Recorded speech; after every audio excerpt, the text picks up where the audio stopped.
Planning Board, Veterans Memorial Park, and Zoning Board Appeals. Any second? And Rolf, any questions? All in favor? All right, cool. All right, select board representations on boards and committees. I only found 4 committees now. There are several committees like the cemetery committee, for instance, that doesn't really exist anymore. But I found 4 that used to have had select board representation. And that's the beautification committee, conservation commission, the new recycling committee that we're advertising for, and the Veterans Memorial Park. I think you also did the library board as well. Yep. Hey, I'm on 2 of those, and there's 5 of us on this board. So Good job. You're doing a great job. Atta girl. I feel so bad to the beautification committee because they're so good and they just kind of been doing their thing. And the library we're working on a couple things there. So I would love to stay on the library. If someone else wants to do the beautification, I feel awful because I feel like I've abandoned them big time. Or do I stay on the beautification and keep abandoning them? I won't do I mean, that. if you don't feel like you're giving them the support, then yeah, one of us needs to do it, and I'll do it if that's what we got, you know? Well, I checked in with them, and one of the things that we're working on is instead of doing the fundraisers for the wreaths every year, we're going to actually put banners up because we bought banners one year last year when we didn't know what was going on. This year it was more of a regular thing. So Dawn and the beautification committee and I or whoever else is going to get together and with Nathan, and we're going to pick some banners to have up all like through the Great. summer, I and love then that. pick up like winter banners is what we're going to do, and then just recycle them. Yeah. Which will be great. We already have the brackets. We just have to figure out what banners they want. So I mean, I don't mind staying on that. All right. Okay. What about the conservation committee? Who's on that? Don't know. Let me look. Okay, let's see some hands. I got 2. Somebody else needs this one. And recycling committee and the veterans committee. I'll do the recycling.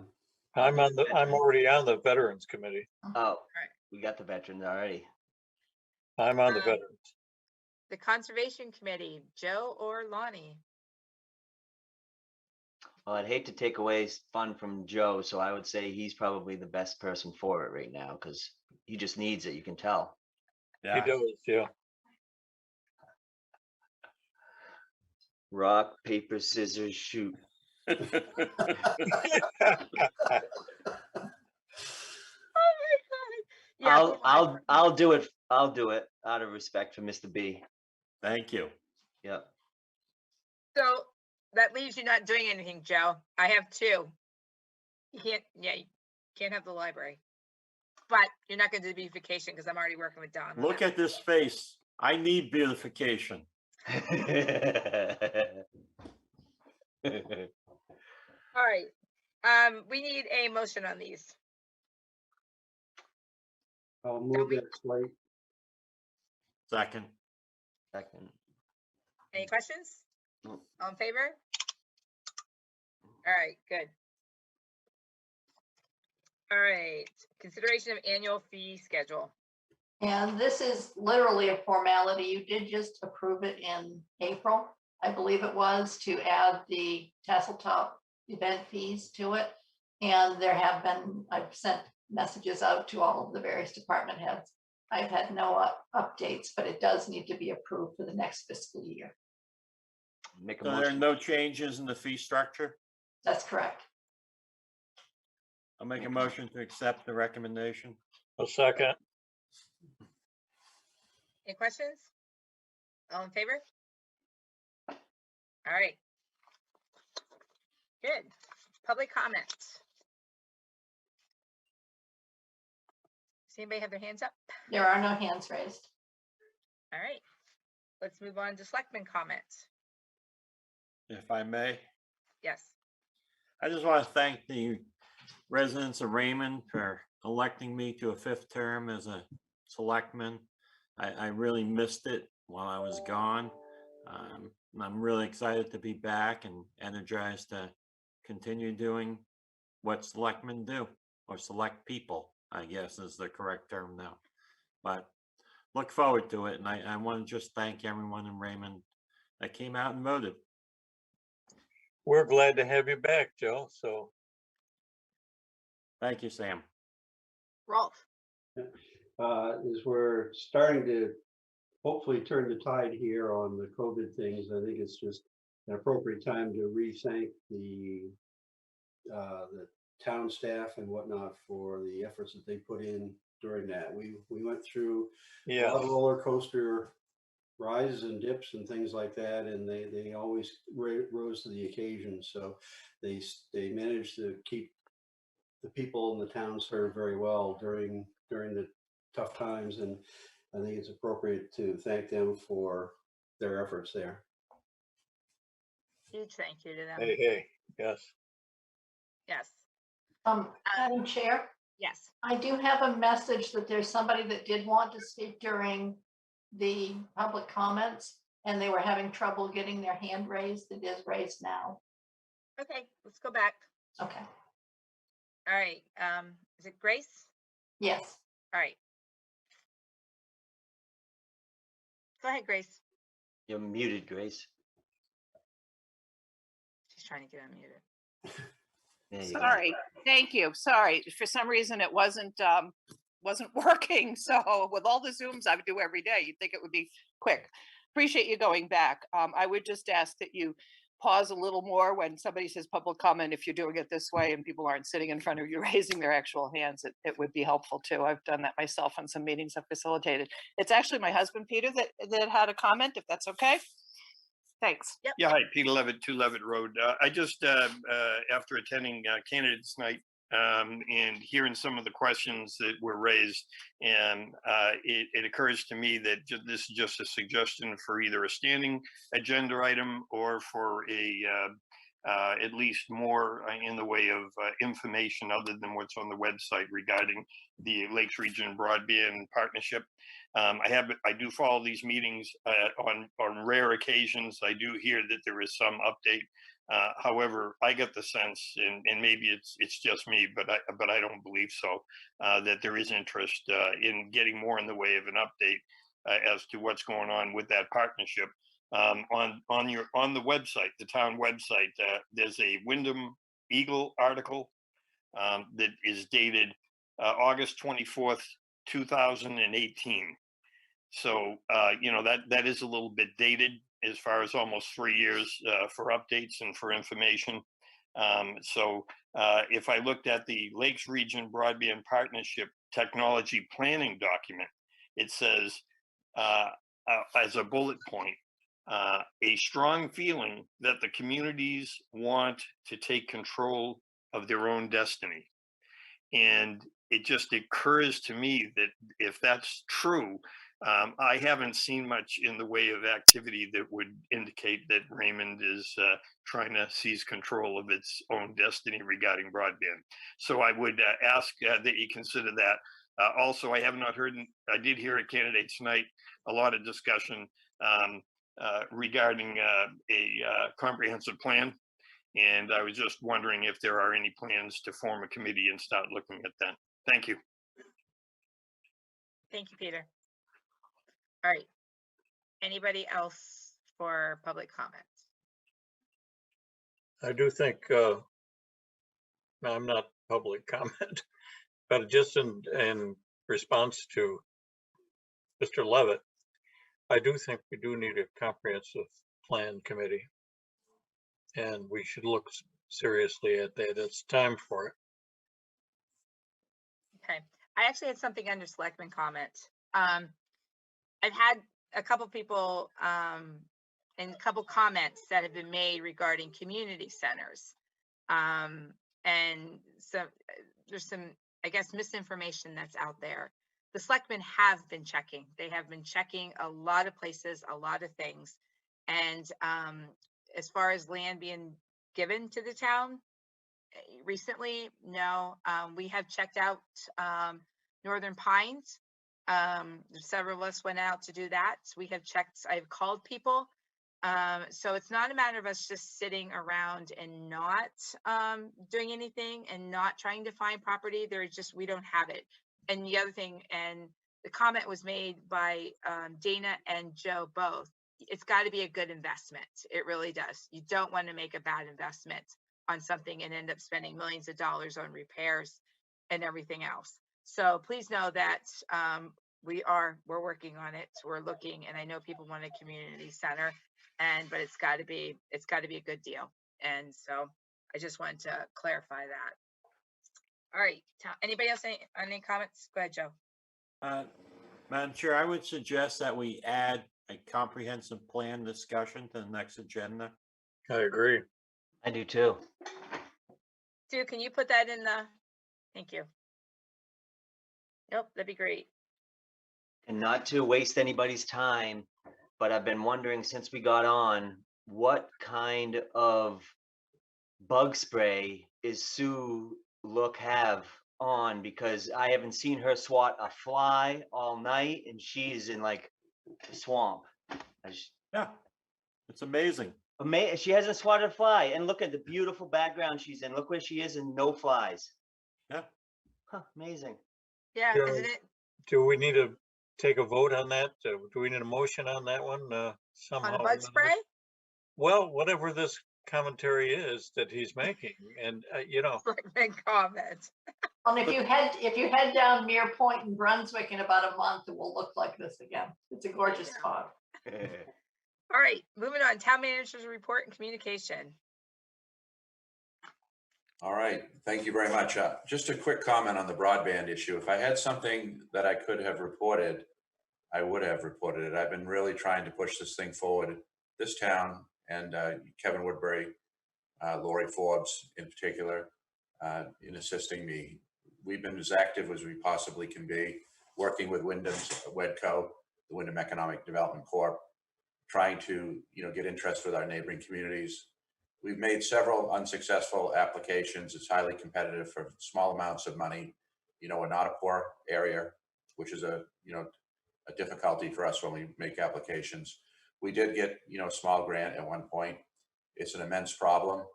It's a problem that is of national significance, state significance. The latest hope is that the county, which has gotten a very large grant from the American Rescue Plan, will put a good amount of money possibly into that in partnership with the state, with the federal government. There will be a municipal component, I'm sure. Right now, it's probably not going to be our recommendation that we put our small amount of money, relatively speaking, order of magnitude $500,000 into any kind of comprehensive broadband system proposal. However, it may be possible, even likely, that we say, let's upgrade, the last mile technology of some of our facilities in anticipation that there is a hopeful, larger, overarching kind of broadband project coming. That's what they say is coming from the federal government. That's what our legislative delegation says is a top priority. That's what the Biden administration says is a top priority. That's what the governor says is a top priority. But I'm with Peter. I agree. I'm frustrated. If I had something I could report, I think the interest is there. There's enthusiasm, but what's not there is the funding. And there hasn't been a private sector initiative to make it happen either, which is what we had hoped for.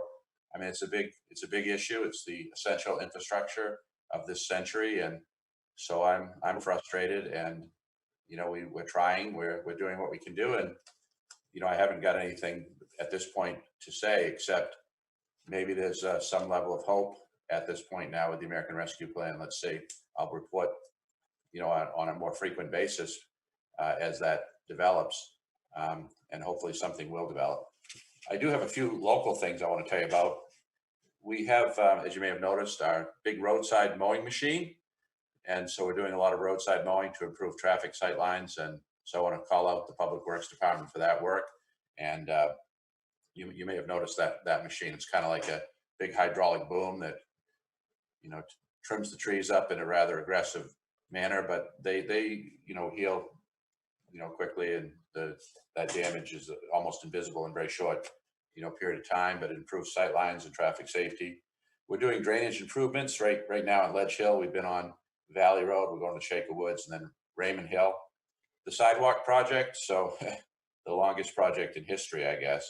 We're waiting now for a Maine Department of Transportation determination on a start date. So we've not gone out to bid, but when we get a start date and an approval, then we can see about going out to bid. This is probably the worst possible time in history of my career to be seeking competitive bids for projects of this type, but that's what's going on there. In public safety, we're going to be winding up another campaign to solicit volunteers. So if you know anybody who wants to, help the town as a call member, people who are interested in serving the community, who have the capabilities and the willingness to train and to be an active member of our public safety department, please pass the word. You'll see signage, physical signage out on the roadways. You'll see electronic notices.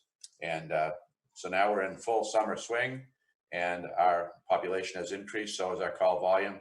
So I want to call out and thank our neighboring communities. Now's the time when we go from being probably in some ways a town that provides perhaps a little more mutual aid than we receive to the opposite. Now we're depending on our neighbors and thankfully they've been there for us. We, in talking to Bruce, had a very, very busy weekend and we're calling in more mutual aid than we're providing at this point. So just saying we need help. And so if you know somebody who might want to help us, please pass the word. It's a great way to serve your community and help people out. So anyway, now confirming dates for upcoming regular meetings. July 13th, which will be a return to normalcy. It'll be our first live in-person meeting since the onset of the pandemic, I guess. And so then we have August 10th will be the one following that. All set? That, can I ask Sue, did we get the other board filled? Do you know? Any particular other board? Sorry, budget finance. Budget finance is, there's one seat still empty. Okay, And at this point, the select board could choose to call a special town meeting vote or to appoint for 1 year until next June. okay. Is it 2-year or 3-year? They're 3-year terms, but if you appoint, it's only to the end of this fiscal year That's or right. Okay. the next fiscal year. Okay, cool. Oh, All right. I guess I have another thing I would tell you. I was at the waste, I always say MWAC, but it's not MWAC now. Maine Waste Energy, I guess. I was at their annual meeting the other night. And so I rolled out the issue of what happens if we were to, stop recycling and asked the executive director that during the budget meeting when we're talking about recycling revenue and so forth. And he says the plant, as long as it doesn't come in any one slug altogether, he doesn't really see an impact on the plant at all. A number of the communities around the table have all considered this. They've all rejected it for various reasons, mostly political, not economic. They put it to a vote or the councils or boards of selectmen decided not to go forward. But the plant will operate just fine. It's not going to affect the plant in any substantive way. So I wanted to share that with you. And, so it's not going to be any issue that way. There's not going to be any kind of an environmental issue for the plant. It has very sophisticated technology to take any kind of, problems in terms of, environmental contaminants out of the waste. And as far as metal goes and whatnot, they like that. They are making some revenue from any kinds of metals that will show up, particularly the non-ferrous metals. Cool. Yeah. All right. That's it. Can we get a motion to adjourn? Second. So, All in favor? All right. Thanks, guys. Good meeting. Thank you. Thank you, everyone.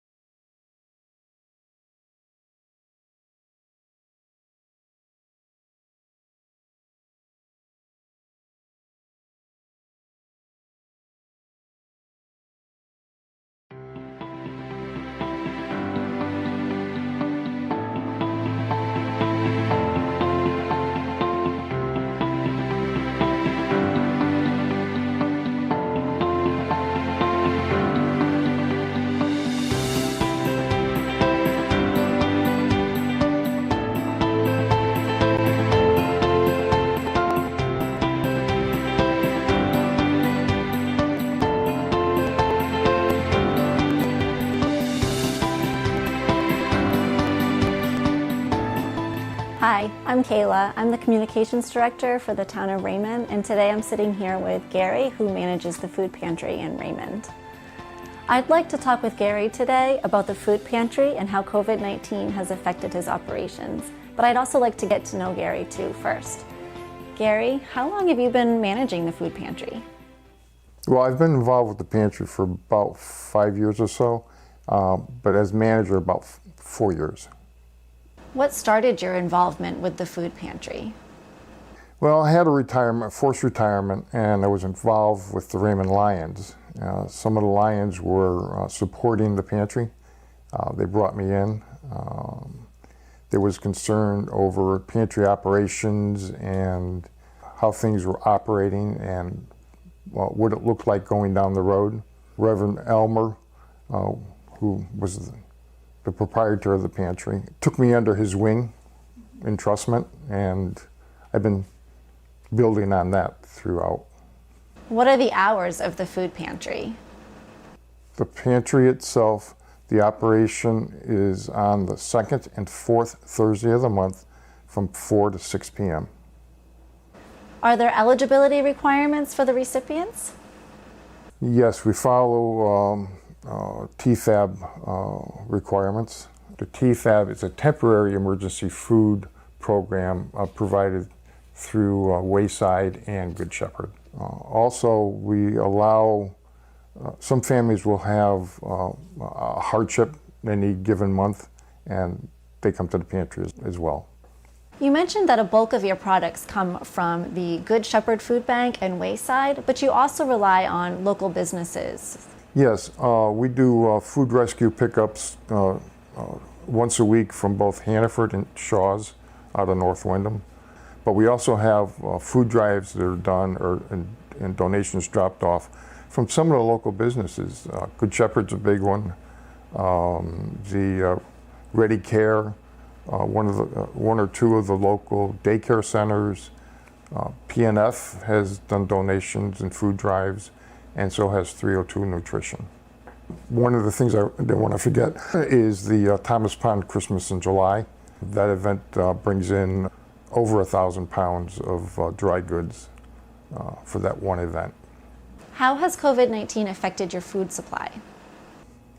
We don't receive as many donations from local groups because of the concern of transmitting. We have been getting quite a bit of distribution from Good Shepherd.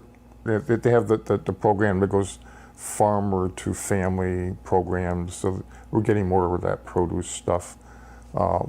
We've been having larger distributions from USDA, which comes from Wayside. They're trying to help the farmers and the producers, food producers. Their warehouses are filling up. Well, some of that product they're giving to us for storage, not necessarily the product that we're using every day, so some of those volumes increase. At the onset of COVID, our store donations, rescue items went to almost zero. We rely quite heavily on store donations, rescue items for both produce, bakery, breads, and protein. Also, a lot of the dry goods that we were getting from Good Shepherd and purchasing elsewhere were not available on the shelves. COVID has changed how many of us have to operate. What are the major changes that you and your team have had to implement? In a number of ways. Number one, I've gotten more volunteers because there's less people employed and whatnot, and people eligible, need to get out of the house, need something to do. That's been a great help.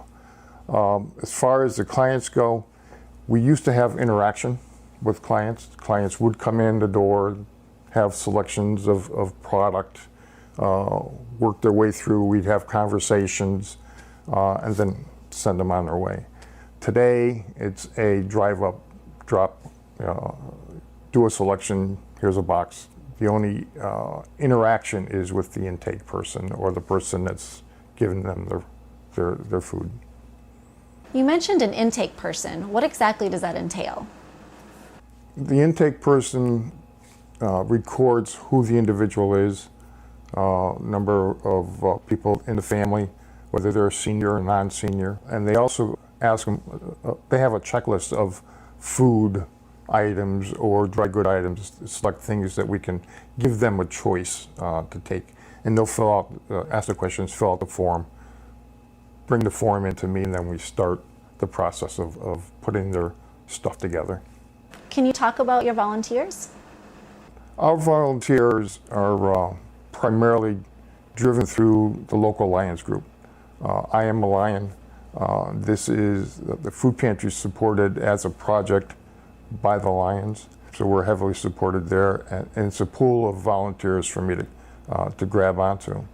During the COVID, we had as many as 17, 18 volunteers.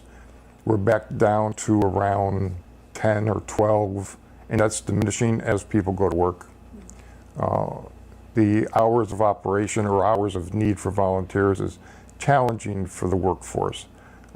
Most of our operations are done early, I say early morning, it's 8 o'clock in the morning, 8 to 10, and then from 9 to 12, and then 3 to 7 on pantry days. So it makes it difficult.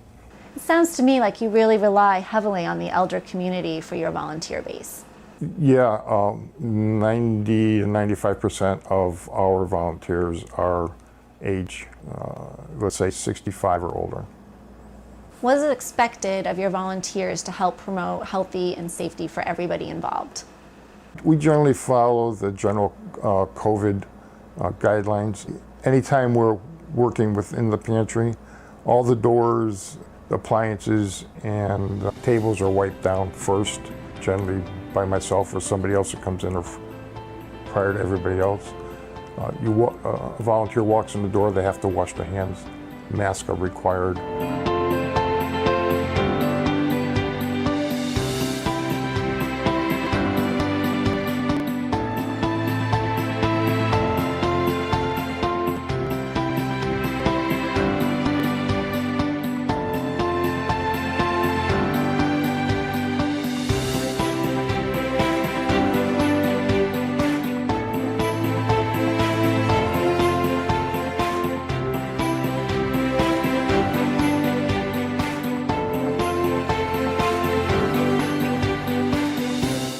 Gary, thank you for taking the time to speak with me today. It's been a pleasure.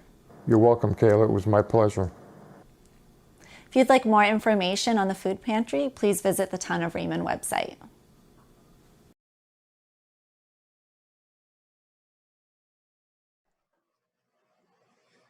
Welcome to the June 29th, 2021 Zoning Board of Appeals meeting for the Town of Raymond.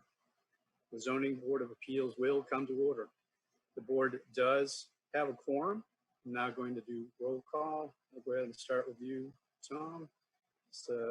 Just announce yourself, please. Tom Hennessy. Greg, Greg Dean. my name is David Murch. I am the vice chair of the board. Patricia Beaton is not able to be with us tonight. This is a public proceeding, and unless the board specifically votes to go into executive session, you have the right to hear everything that is being said and to look at all of the exhibits that are presented. Please notify the chair if you are unable to see or hear. The board works from a published agenda and will be considering tonight's items in the following order. Item 1, call to order. Item 2, old business, tabled application for Robert Guy. New business, public hearing, applicant number 1, Charles Rogers.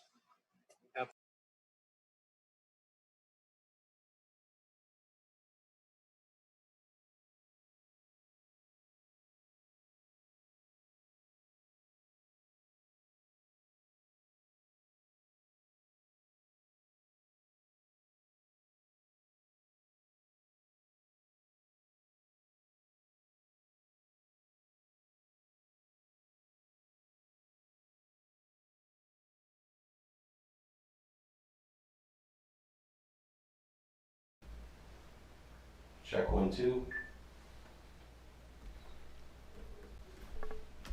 Check his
Good evening and welcome to the Select Board meeting. Today is August 10th. Everybody's here. And can I have a motion to approve the meeting minutes of July 20th, please? Motion. Second. Are those the ones that has Joe's name in it, correct? Yes. Yes. No. But those are corrected. Those Yeah, were it was correct. corrected and you It was- sent a it's- memo it's- out on that. yeah. It's been So- corrected, so what I wrote the motion as is motion to approve as corrected. Yeah. Okay, because we had Marshall in there instead of Joe. All right, all in favor of July 20th? Okay, motion to approve the July 30th meeting, please. So moved. Second. All in favor? But then you need to correct the June meeting also. Yes, the June 15th meeting Yeah. also needs to be So corrected. you need a motion, Yes, yes, make please. a motion to correct the minutes from the June meeting. And in case anybody's asking, Marshall's name was in instead of Right. Joe's. That's all it needed to be changed. Second. All in favor? Thank you, and sorry. Nope. Copy paste. All right, so they've been approved, okay. Alice, I don't see Alice. She's not here yet? No. I don't know her, so I'm not. Oh, okay, all right, so we'll come back. Okay. Probably caught now. That's what I'm thinking too. She's probably stressing out. All right, let's go to the new business, consideration of Cafe Sebago liquor license and special amusement license renewals. Kyle? Yep. You want to go back up to the podium? Thanks. Didn't we just see you last month? We sure did. All right, So we saw an inspection report today, and Yep. there were some deficiencies. Yep. Were those all corrected? Yep, so the two things that Wayne needed to see was from the alarm company, that the inspection was done, which was done on 5/24 of this year. They're just sending the paperwork over for that. And then Wayne, when he inspected our hood, said there was some buildup with some grease in there. We had just hired hoods out of Wyndham to come in last week. They had stamped and gave us all our paperwork, but when Wayne took a look and actually got in there, he said it was a little bit more dirty than he'd like to see. What I did was get on the phone and try to get them back as soon as possible. This was probably about 4 or 5 hours ago. I have not heard from them yet, but I will be diligent on getting them back there to get the job done right. You also had some extension cord problems around your heater. There was some extension cords that weren't plugged in, that were just with some DJ equipment sitting in the corner. I explained that to Wayne, and Wayne didn't seem to, Well, no, there were some across the heater. no, there's no, Problem. And then Yeah. the other thing is you needed a state fire marshal inspection. yeah, for the dance license and the special amusement, correct, yeah. So right now, I mean, I put that in 25 days ago, still waiting on that to come back. I've done everything I can in order to expedite that, kind of just at the mercy of the fire marshal at this time. Good luck getting them there. Yeah. well, yeah, there actually was. There was a couple things on your thing. And I think to me, so I'm reading this as that he was in there 8:10. Today. Which is today, yes. Yep. Okay, so, The only two issues that he made me aware of that we need to address that he, really he said, one was the hood and then just the inspection report. Other than that, there wasn't anything in my report that I got or anything verbal to me that there was any issues beyond those two things. That was the major concern. I'm seeing like Yeah. 4 or 5. I hope he gave you the same report It he did. gave It us. actually, is your, am I allowed to read your email on public? Well, My email? No, not yours. Kyle. Sorry, Kyle's. Sure. Oh. I mean, did you get a copy of his actual report today? We had briefly just talked about it, and then he was going to send it. Again, it just went down probably 3-4 hours ago, so I don't know So- if he sent that via email. Because I don't know the time of this. It's 19:02. 7 o'clock. 7 Oh, two. this How could it morning? be 7:02? It couldn't have been this morning. No. Sorry. Night. Well, he has August 10th. It was this afternoon that I got it and Okay. forwarded it out to the select board. All right. Yeah, because I'm looking, the electrical panel was cleared. I'll bring it up so you can see it. The grease hood, but he's saying that there's quite a few other different components that you have the grease running down, and business owners aware and attempting to get this corrected. Yeah, that should have all been done with the cleaning, and that's one of the issues I'm taking up with the vendor. I mean, I paid these guys, I had them come in on schedule, and Wayne's just not happy with the product, and now that I see it, you know, I'm not either. But there's really, you know, nothing that I could do about it until I get them back there to remedy that. Like I said, I mean, I did everything that I could in my power, made sure they got paid, told them what they needed to do, and obviously there's some issues that need to be mitigated. Right, but in the meanwhile too, though, it still has to be done whether you did everything in your power or whatever. It's I mean, like me with my technically- license. The same Technically, thing. there is a stamp on there. It has been cleaned. It's just to, you know, whether, I don't know what, technically I've done what I've needed to do. I have a stamp that says it's been cleaned. It's functioning as it should. Your rear exit door Rear- problem In what regards? needs adjustment and replacement of the closer. And your outdoor patio exit door needs to be repaired and replaced. Now, are these under the repair list, or these are just notes that he's taking These are inspection? notes. This Right, is under so his the- inspection report Right, so today. when we talked about these aren't issues that said that he was gonna, these were just, if you know Wayne is very particular in how he goes through, so he documents whatever he sees. And when I talked to him about it, the door, I said, is this gonna be an issue for the, you know, passing inspection? He said, no, it's not gonna be an issue. Same thing with the extension cord wasn't even plugged in. There's a extension cord bunched up in the corner. There's no extension cord plugged in across, or anything that's live right there. So again, he told me before he left that the two issues that I had to worry about was getting him the inspection paperwork from the fire company, and then dealing with hoods and make sure that they reschedule to come back. You have Okay. a violation with your fire alarm? Nope. That's what it says in the report. Again, the paperwork needs to be pushed through for the inspection. The inspection was done on 5/24, so it's just a matter of Wayne getting the paperwork from the fire alarm company. I know.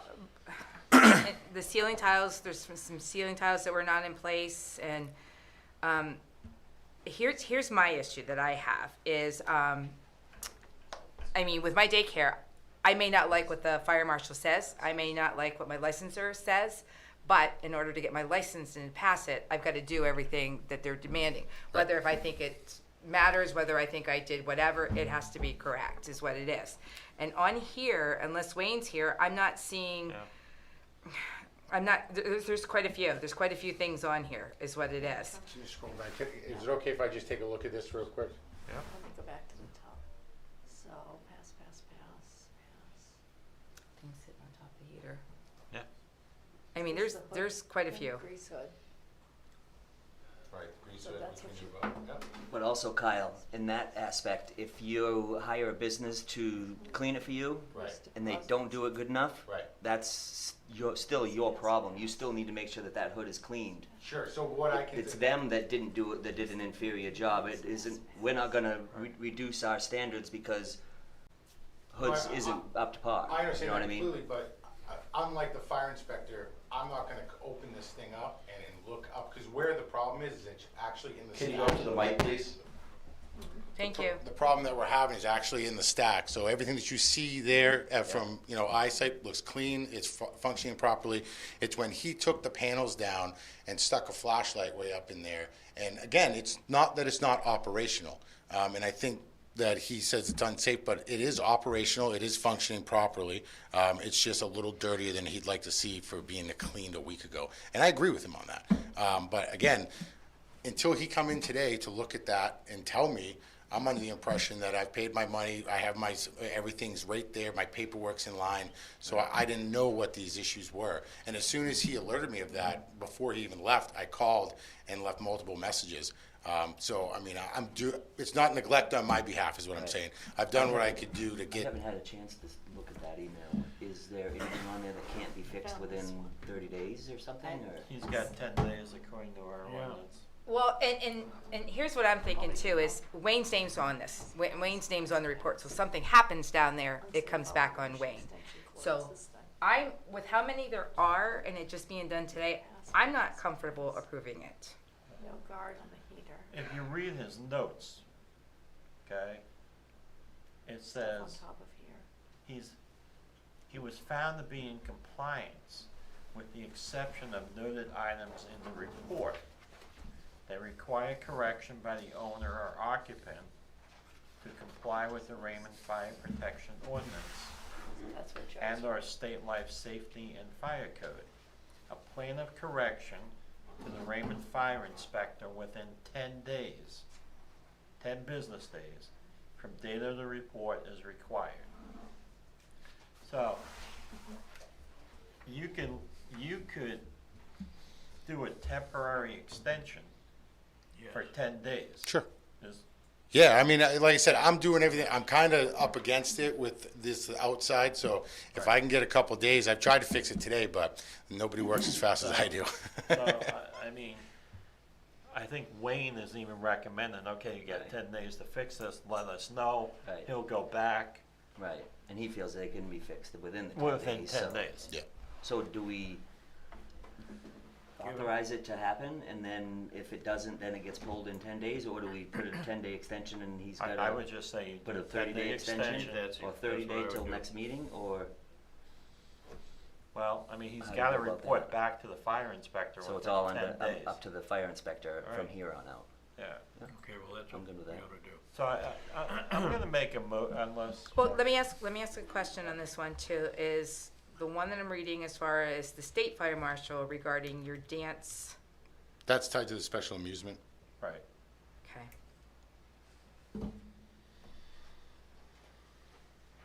All right, go ahead, Joe. So I'm gonna make a, unless Ralph, you have anything? No. I'll make a motion to extend the license for 10 days to allow for the correction of the deficiencies in the report. And then, we somehow need to come back probably within 10 days or have an emergency meeting. to Second grant the motion. full license. Yeah, I think I can get this taken care of in a matter of days, just a couple You days. need to read all these. Sure. Take care of all of them. Yep. Motion seconded. And then we will touch base with Wade Sure. and find out what's going on. He would be here tonight, but he's at a big fire right Yep. now. Yeah, no, You I need just to- left it myself. You need to Yeah. notify Wayne when it's all done so he can come back Yep. and look, Yeah, that's not a problem. okay? Any other discussion? All right, all in favor? All right, May I ask a question, Madam Chair? yes, Does that mean you need to have an emergency meeting in 10 days? I would assume. yes. Possibly. Yeah, because there is no extension for the liquor license. That would be put forth by the State of Maine Liquor Department. So Mr. Bancroft can contact them and let them know it will be a further 10 days, but. Yeah. When does your liquor license expire? At the end of August, so I need to get past this and then get them down to do their annual inspection, and then we'll be good for the year. So in your eyes, what we're asking, is that an issue? Yeah, I mean, the only thing I just have to get a hold of hoods. I've already spoke with the Cunningham, so it's really that wild card is just hoods and how quickly I can get them back in there to mitigate what they should have done right the first. Well, But if they don't read do all it, the then other you There's, do. there's, Yeah, well, I'm gonna have to Or- hire another company. Yeah, and see if I can get one in quicker, Great. and then deal with that later on. Right. Read all the other stuff and get there's that the done. door, there's the wires on top of the heater, there's quite a few things. Yep, you got it. All right, thank you. Thank you. Kyle. Wayne Good luck, buddy. emailed you, but would you check your email, make sure that's correct? I know we had some trouble before. Okay, that is right? Okay, so you should have it in your email, or in your spam, one or the other. Okay. One, clarification, Sue, how long is Bob sticking around till? Until, he said till about 7. And then is he coming in or is he leaving? He just wanted to know when it was gonna be. He didn't wanna just hang in here. Oh, okay, all right. All right, we're gonna jump back then. Alice is here. Alice Brady. Oh, perfect. So Alice, you can come over here. I think Or, this microphone. actually, your presentation is right here. Yeah, I brought this just for these. Okay. So- So, Is that still? this is cool. good. Yeah, this is a happy, feel good, one of those things is what it is. You always hear like the bad. Alice is on Facebook, and what she did is she started History of Raymond and Casco on Facebook, and she has been coming up with all these old pictures of when Main Street was like maybe an alleyway. And it's really cool. It really is. So if you're on Facebook, join into the History of Raymond and Casco. So I was talking to her the other night. She started this. Her house caught on fire last year. 4 years ago, actually. It 4 feels years like ago. only a year ago. she lost a lot of stuff. Yeah. So she started posting on Facebook for her son, for memories and stuff like that, all these pictures. So I asked her to come tonight because I think it's cool to see way back when and what it was and stuff like that. So it's one of those definitely feel good things. Yeah, and you have to really digitize everything to make sure it gets saved at this point in time. Most of the pictures I put on here tonight, because I'm trying to not take forever, because I know you guys have actual important things to do as well. But Teresa invited me to share it for something kind of fun. But Raymond and Casco used to be the same town, for anyone who didn't know that, up until 1841 when they separated. And it has a really interesting history. What year? 1841? That's when Casco became a separate town, yeah. And I put notes on this first slide because the first deeds were recorded for Raymond in 1794, and then the town was incorporated in 1803. But these lots that I've highlighted, the one on the bottom was Dominicus Jordan, who became the default founder of Raymond when Casco separated, because then Joseph Dingley was no longer a resident of Raymond. And his is where the outlet of Thomas Pond is, the Joseph Dingley at the top. So those are there, and I forget, you can't see what I'm seeing. So yeah, Joseph Dingley was technically the first, and this is in Raymond now. It's on Canal Street. I don't know if everybody knows where that is. It's out behind where Raymond Ready Care is on 302. And where the L is, where it says hotel, it's believed to be the house that Dominicus Jordan built initially, and then it became Sawyer's Tavern, and there was a hotel because it was on the way up 302. I'd love to create a map of the old 302 and have some of the interesting points there. This is the Good Life Market. Look at that. That is so cool. Yeah, it was called the Pleasant View House. Before Route 85 was very heavy, and they had a lot of visitors there. There was a lot of inns in Raymond. Quite a few people used to like to come here. We had Foreign Hall on Main Street, and they had operas. They had singers from New York City, and wow, really a lot of nice things that happened, especially during the summer. But yeah, so the boat landing obviously is from the western side of Route 85 looking up, and then the other view is coming up 302.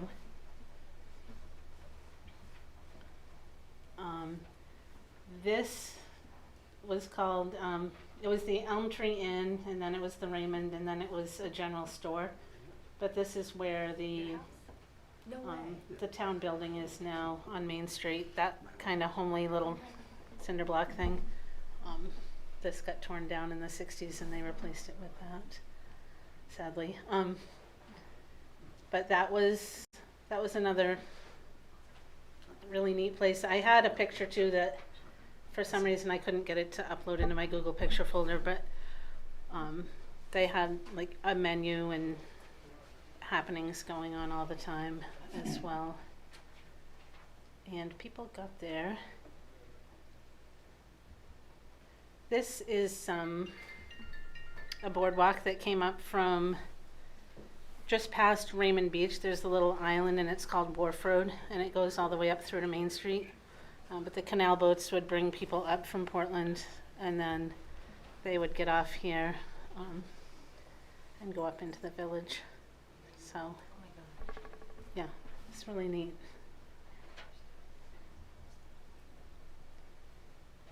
More pictures of the village. This is actually, the first one on the left is if you were standing in front of the current Raymond Public Works building and looking west. Both of those buildings are gone. There was a barn on the left, and the little hotel that you see was called the Lafayette on the right, and that was directly on the corner of 121, where what was Sebago Dental. Now it's just, I don't know what it is, real estate and an apartment. Yeah, that was there. That burned in like 1900, I think. Isn't that middle house still there? That's my parents' house. Yeah. Yeah, I had to throw that in there because that was built by one of our relatives in 1877. And then the picture on the right is, hang on, mine is not what they used to be, is looking from just a little bit east of Mill Street towards 121. There was another store on the corner just past Gordon Lindsay's house called Jordan and Eagers, and they actually printed some of the postcards that I have. So there were quite a few more buildings on Main Street back then.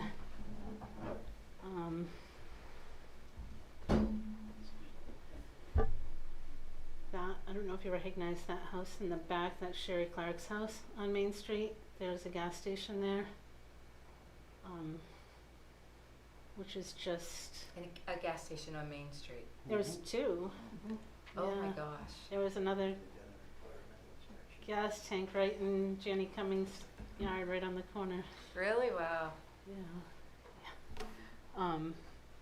And then the building on the top right, that is that Jordan and Eagers store that's right beside Gordon Lindsay's, right on the corner of Mill Street. And that, and the house, I don't know how long people have been here, but there was the next house up Mill Street, number 3 Mill Street, and then the next one, they all shared one well, and there was a little windmill out there. But somebody went out and dumped their fire ashes, and then there was a big fire in like 1912. And so all 3 burned. Oh my gosh. Yeah. I didn't want to turn this into a full-out lecture, so I haven't included all of the pictures. And then that very last picture on the bottom where that gentleman is walking, that building is also not there. That was just before, like after, it'd be to the left of Sherry Clark's now, and it's just a little thatch of woods. But I believe someone said it was an undertaker's office. I'm not sure if that's accurate or not. I'm running out of people to ask questions of. So, and of course, this is the fish hatchery on Mill Street, how it used to look. It's been there forever. And the salmon. This gentleman on the right, I know his last name was Libby, and I can't remember if it was George or Orrin, but it did say, and they were in a lot of the older Raymond pictures. And the house that you can see up behind them was Joyce Charette. She still lives over there on Mill Street, but it's set back now. But that was the house where all the granite stones are now at the side of the road. I think one of her sons had cleaned them up last year. I had a great big barn, like it was like the talk of the town. It was for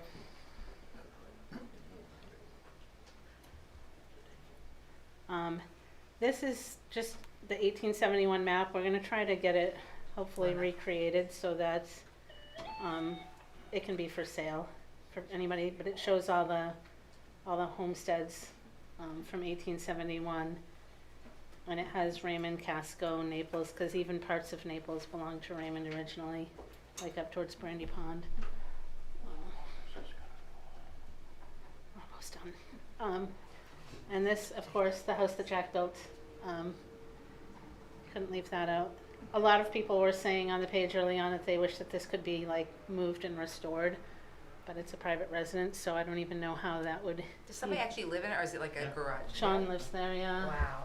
Yeah.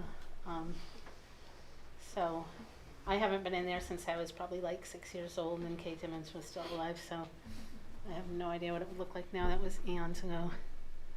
But it would be cute. Like, there were some people at the Historical Society meeting on the weekend that were like saying how they could picture every single detail of the inside still to this day.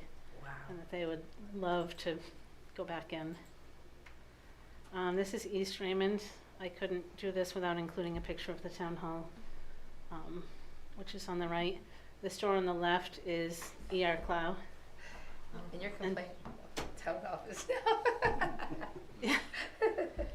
Yep, and That then house has been there a long time. the church, yeah. And just the house on the very corner is the one that's gone now.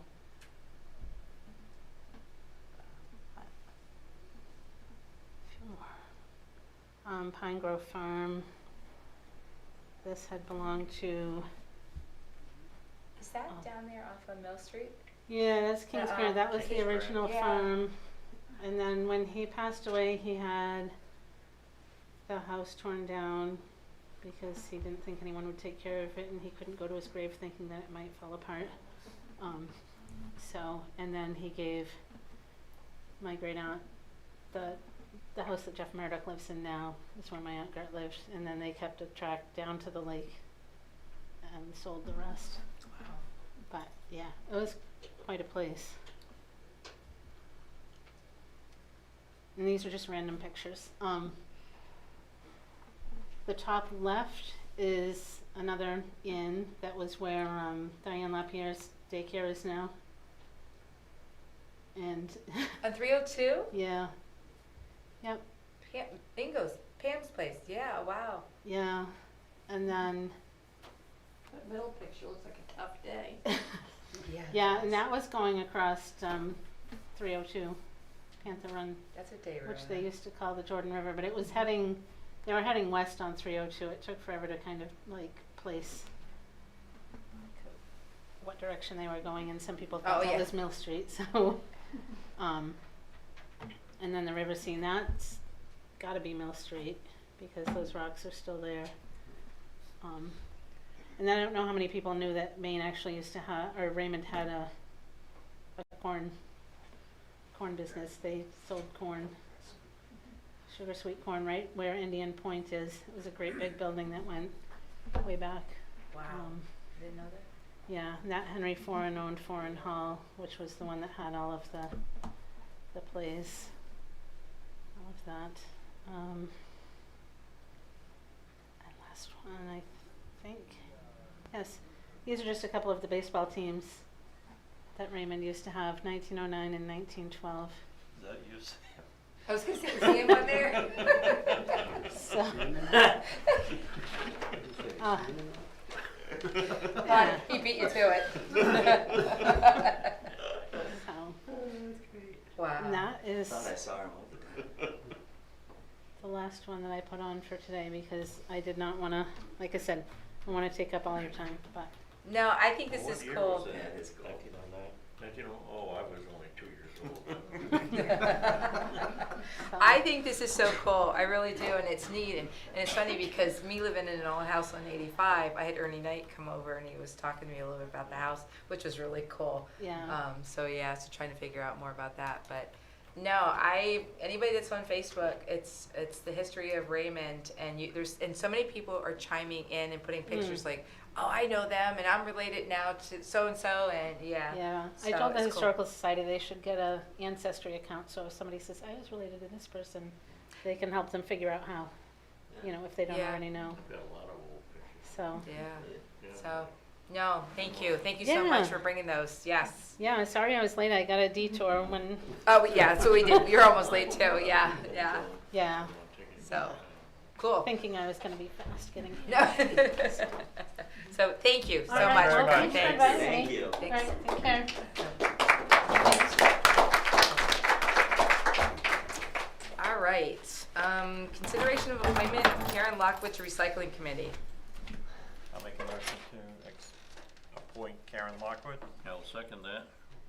All in favor? All right. It's easy. All right. Consideration of resignation of Anna Keeney from RSU 14 Board of Directors. Anna is moving to Wyndham. So, one of the things that we're going to be, so can I have a motion first for that? So moved. Second. All in favor? All right, so now we're back to last month we did this, consideration of appointment to fill RSU Board 14 Board of Director vacancy. Madeline Redmond has withdrawn her her offer to want to be on that board position. So we are down with Sarah. Sarah's here, and Shar is here. So Sarah, do you want to go ahead and go up front because you weren't here last time? Good evening, Madam Chairman, Selectmen of the Town of Raymond. My name is Sarah Davis. I live at 85 Tenny Hill Road in Raymond. I have 2 children, 2 girls, 9 and 12 years old. I have been in Raymond 8 years. I'm from away, as they say. I came from the booming metropolis of Bridgeton, just to the west of us. Since moving to Raymond, I have been deeply involved in the community. I have been the president of the Raymond Recreation Association for the last 2 years. Before that, I was heavily involved in that committee before taking over as president. I have been on the PTO at the school. I have worked on the withdrawal committee. I assisted with one of the subcommittees. I am a lawyer by trade. I spend a lot of time in politics. My time in politics began when I was in high school, when I lobbied against a jet ski ban on Highland Lake in Bridgeton, Maine. And since then, I've been heavily involved. I work for Consolidated Communications. I am the Senior Director of Government Affairs. I spend a lot of time in Augusta. I understand technology really well. I understand the new challenges that face our students in the technological age. I think it's important, as we went through this pandemic, to understand those things. I also am really passionate about education and the role education plays. Unlike most people, I think education is an extremely personal situation. I think it's difficult to educate a mass, but that's our challenge on the school board, and one I look forward to and accept it. As most of you know, the Raymond Rec Association has been moved to the town under your rec department, which is really exciting and wonderful, but has created a hole in my schedule.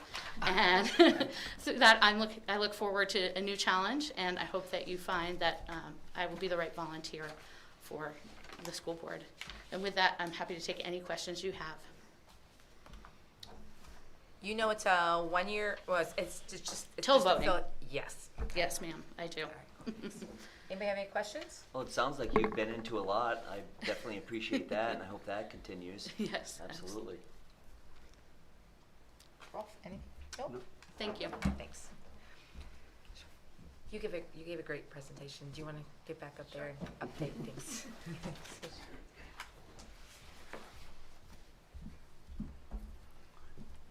So good evening. My name is Shar Jewell. I live at 17 Hartley Lane in Raymond. Born and bred in Raymond. My family moved here. Majority of my family moved here in the 50s, but as Alice was going through the pictures, I recollected that my family has actually been in Raymond much, much longer. I have like a third removed grandmother that was born in the Crockett House. So anyway, so been around a long time. So my background, as the select board heard last month when I spoke, is human resources. I have been in human resources for 25 plus years, progressive responsibilities over the years for various companies, including Barber Foods, Oakhurst Dairy, Cisco Food Service, Anania and Associates, and now Performance Food Group. So I have a lot of experience with people of different socioeconomic backgrounds as well as ethnic backgrounds. At Barber Foods, we had 46 nationalities. And until you've given a open enrollment benefits presentation or new hire presentation to a group where you had to have interpreters, you haven't lived. So you know, our school system isn't tremendously diverse, but I can see that changing. One of the things I neglected to mention last month is that I have been heavily involved in the COVID policy making for our company for the last 18 plus months. So I've learned a lot. And one of the major things that we've discovered is the number of people that are moving to our area from away. People have realized they don't have to live in a big city to have a great job. They can do it remotely. So I see, you know, in the coming years that we're going to get a lot more diverse. And having someone that's used to dealing with different socioeconomic levels and different ethnicities and religious backgrounds, we're just going to get more diverse. You know, the United States has always been the melting pot We here in Maine haven't melted so much, but I think that's going to change dramatically in the coming years. So, back to COVID, very well versed, and I know that the school board meeting tomorrow night, they're going to be talking about it. I plan on attending, whether I'm appointed tonight or not, because it's important. You know, the number of people that go about their daily lives and don't get involved in government, you know, regardless of what level it is frankly a shame. You know, our country was formed to have representation and have a voice for the people, and I had commented last month that I'm in a place in my personal life and my career that I can become more involved. So it's about time I get off my rear end and do something about it. So I'm looking forward to this opportunity to be able to get my feet wet, so to speak. I did serve on the planning board when I was in my early 20s, and that was certainly an experience. And so I'm looking forward to being able to serve the town, serve the community, serve the students of the RSU, and learn a lot, and hopefully be of value to the organization, and see what comes in the future. Do you have any questions? Anybody have any questions? I do not. No? What is your Thank you. Oops. Yes. background in financial aspects?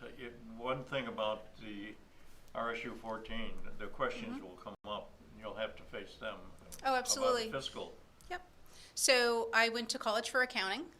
You got it. And in my position as Vice President of Human Resources, I'm heavily involved in budgeting and forecasting for our company, and work very closely with the Chief Financial Officer on a daily basis. We talk every day.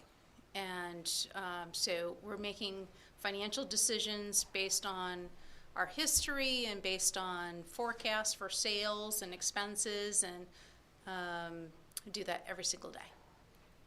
Thank you. You're welcome.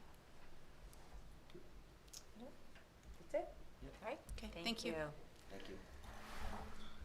All right. I'll what do make a you- motion for charge rule.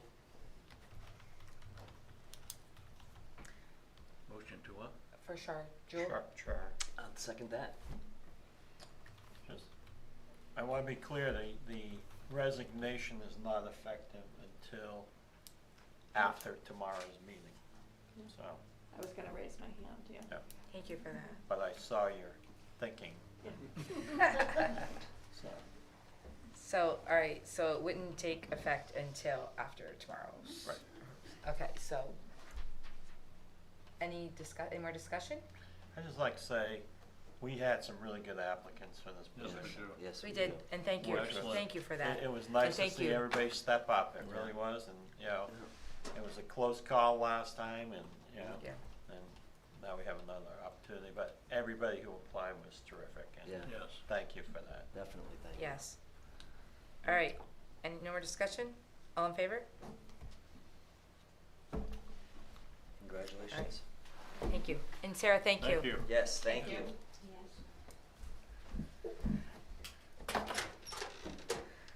All right. Thanks.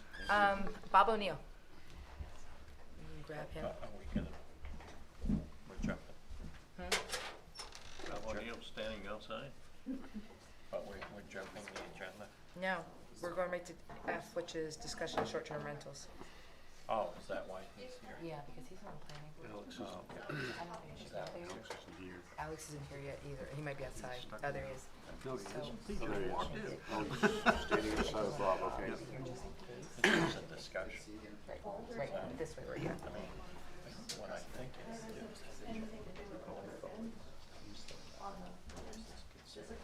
start the discussion. All right. So this one, the next one is discussion of short-term rentals. A gentleman came to our last meeting and raised it as he wanted this on an agenda item. And we also received a letter, an email today from someone in town regarding this. And I got a phone call from a gentleman that was also talking about this. So is the gentleman in the back? Yes. Can you stand up, please? Thank you. I didn't see him back here. Before we get going, is everyone who's going to speak a Raymond resident? No. I will make a motion to allow non-residents to speak on this item. Second. You're the one I talked to on the phone? Yeah, I own property here. Yes, that's Right. what I was gonna say. Okay, yeah, so, yeah, all right. Okay, so, We have a motion on the floor And seconded. to allow non-residents. okay, all in favor? Thanks. I'm feeling that this might be a little bit of a tense discussion. Shouldn't be. Well, I'm just saying, I just like to keep it cordial, okay? All right, go ahead. And your name and your address, please. Absolutely.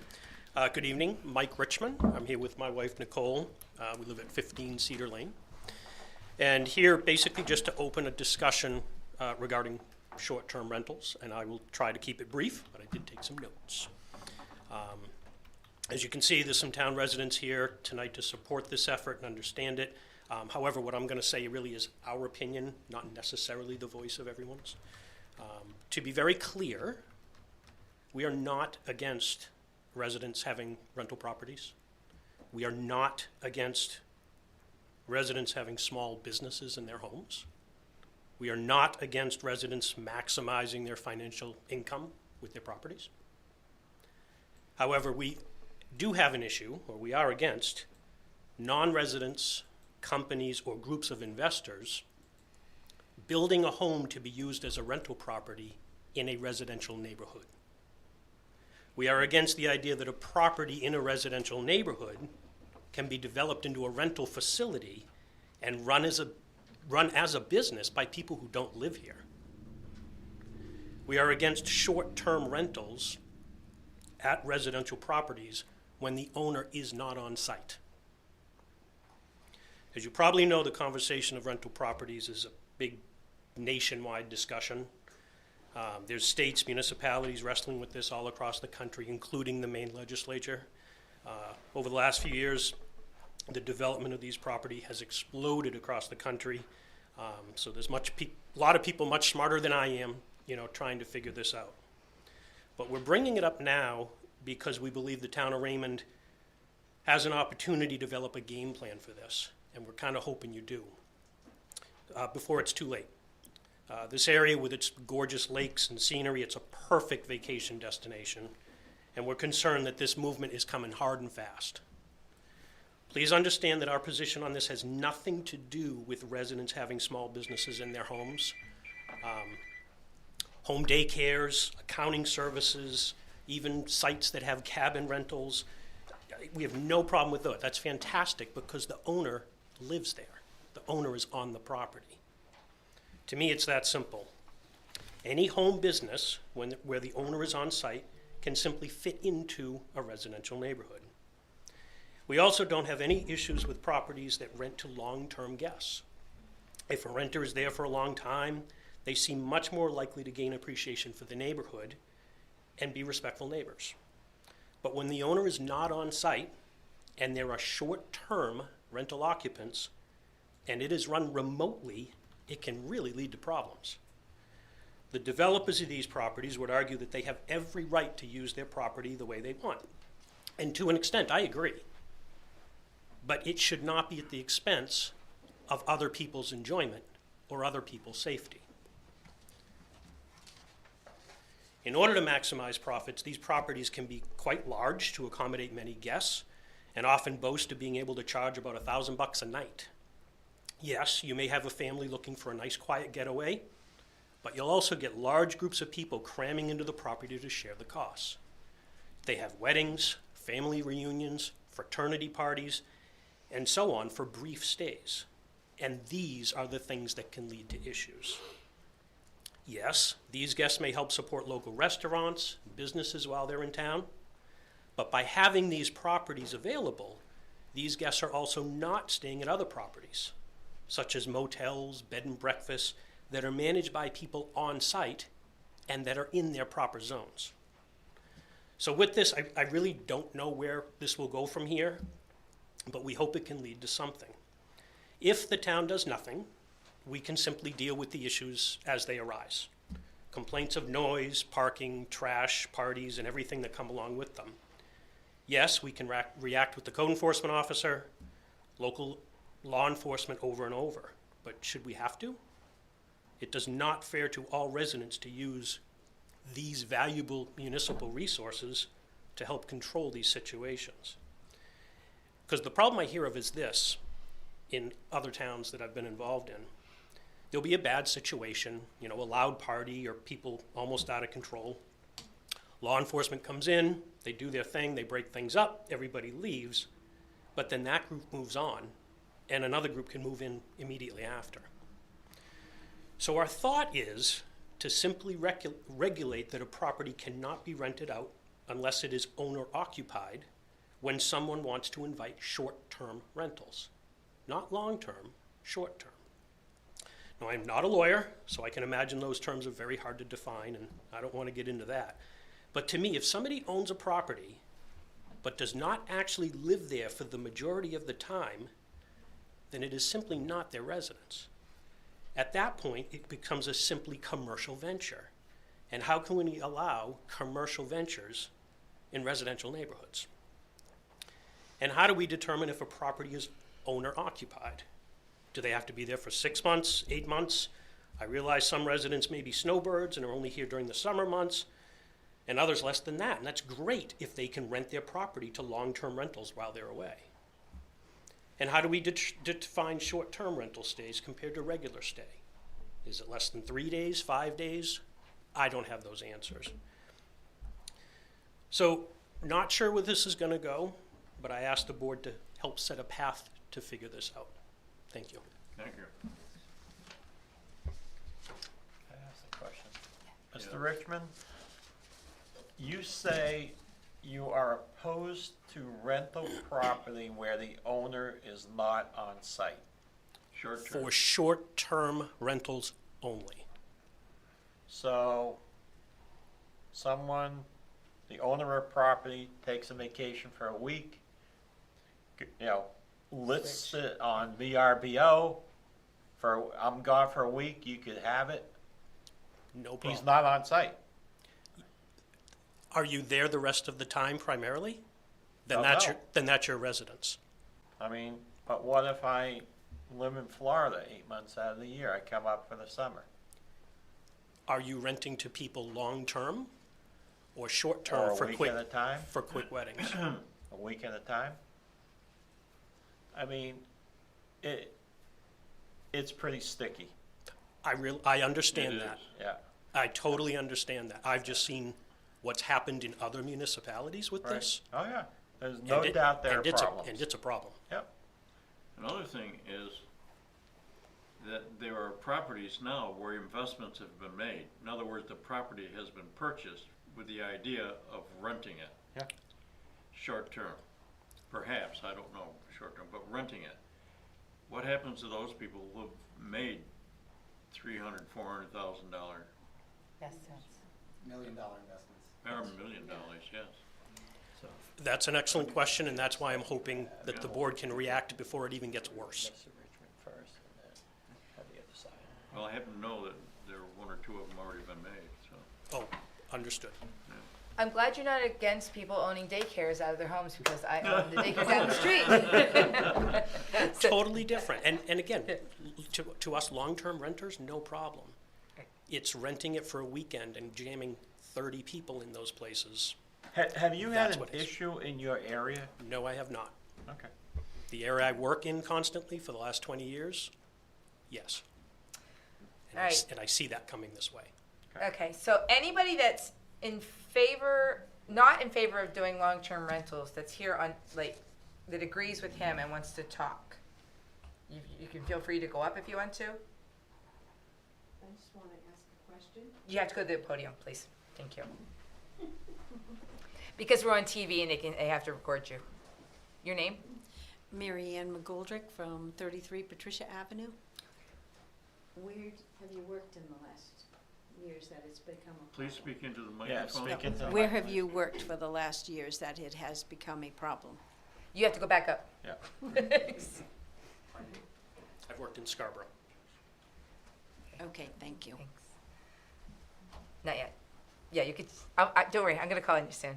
Anybody else want to speak up there that is opposed to renting their house out? Okay, short term, sorry. I actually talked to a real estate person that I was asking her about this, and she said she does see it all over. I haven't heard any issues personally. She hasn't. She said in Bridgeton, there is one association that just did it, but it's really hard because the wording is still not down as to what they're doing, but not all of Bridgeton, just one association of it. So, yeah. You want to say something? On the issue of complaints, I'm not saying that it isn't a real issue. It is a real issue. I've been 21 years here. I've received one issue, one complaint, one serious complaint, which I looked into and tried to mitigate. It was a short-term rental, and it was on Crescent Lake, and it was something order of magnitude like a fraternity party or something like that. It was a noise complaint, and it was very disturbing to the neighboring property. It went on for a couple of days. That was 10 years ago. All right, so I'm going to have the other side. Come up. All right, thank you. Good evening. I'm Mark Meister. I live in Boulder, Colorado, and I own a vacation rental here known as Raymond Retreat, for those who have heard of it.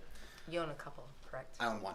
I own a couple pieces of land. Yes. I now own a piece of land next to Mr. Richmond, who I believe, another piece of land which I just purchased next to Mr.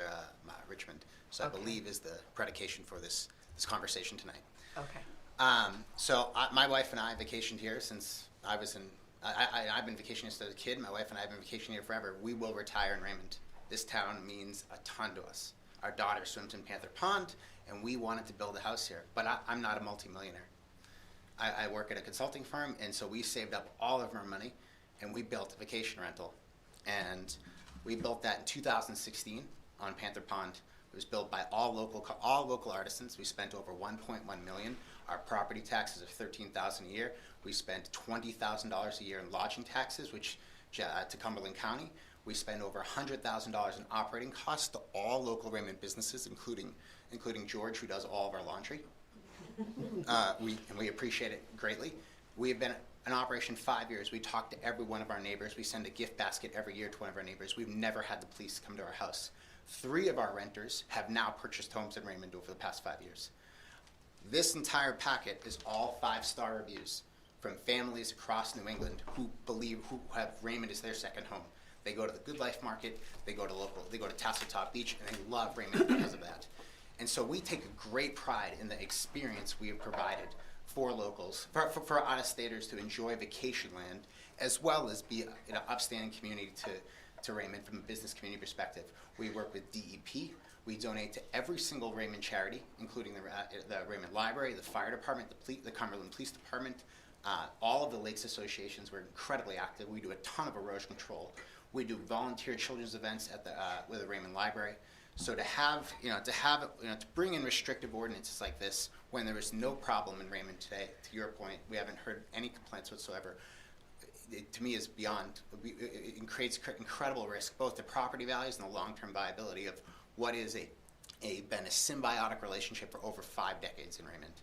So, with 300 plus rentals in Raymond on Airbnb and VRBO, and operations that are on what is traditionally large lots. We are not facing it. This is not a Rockwall, Maine, or South Portland, or Key West, Florida, where you have tiny lots and you have very challenging dynamics. Our lot is 3 acres. We don't have fraternity parties. We have families. And yes, it is very expensive at night, and it tends to draw a strong crowd. We don't host any events. We don't host weddings. We don't do any sort of event management, and we try to really respect the community. So I would say to even dabble in regulation in this space, I think creates risk for the real estate market. It creates risk for our tourism business, and it really creates property value risk. I'm happy to answer any questions about our property, and I'm here to vigorously defend the continuation of short-term rentals for Raymond. Anybody have any questions for him? Just like me. We are not writing an ordinance right now. We're having a discussion. Right. All right. how do you screen your guests who come and stay? So every one of our guests that reaches out has to get pre-approval. And so we speak to our guests and we have a conversation and we understand we don't rent to under 25. We ask why they're coming. In the summer, we're week-long rentals. All of our summer rentals, or sorry, not all, 80% of our summer rentals are repeat business. So we don't have this like churn that you hear. Most of our renters are repeat now, plus, and then off season, we do 3-day minimums. And we speak to every single guest. We understand what they're doing here. And we do host bachelor parties and bachelorette parties. But the assumption that these people are bad people and they're throwing wild parties, I think that's an invalid assumption. They're there to celebrate with their friends. And they have every right to do so on a property as long as they follow noise ordinances. And we have state-of-the-art technology, including cameras, noise monitoring, and we've never had an issue. We've been operating since 2016. I've never once had the police come out. Do you do credit checks and all, or?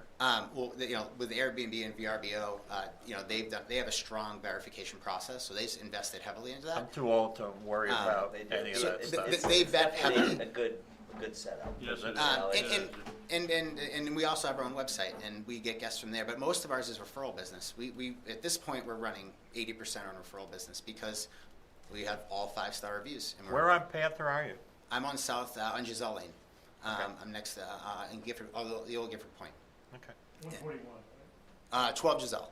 But and our neighbors, the Holmquist, and I get tea with Anita, and we have a great relationship with our neighbors, and we've been there forever. So the idea that now that I have another piece of land that I purchased with friends from high school, and that we are going to build a second property, and we use it too. It's not purely an investment. We also come here. We'll be here in 2 weeks with our kids, and 2 other families in Boston that I grew up with. We bought a second piece of land, and the people he's referring to sent me the email.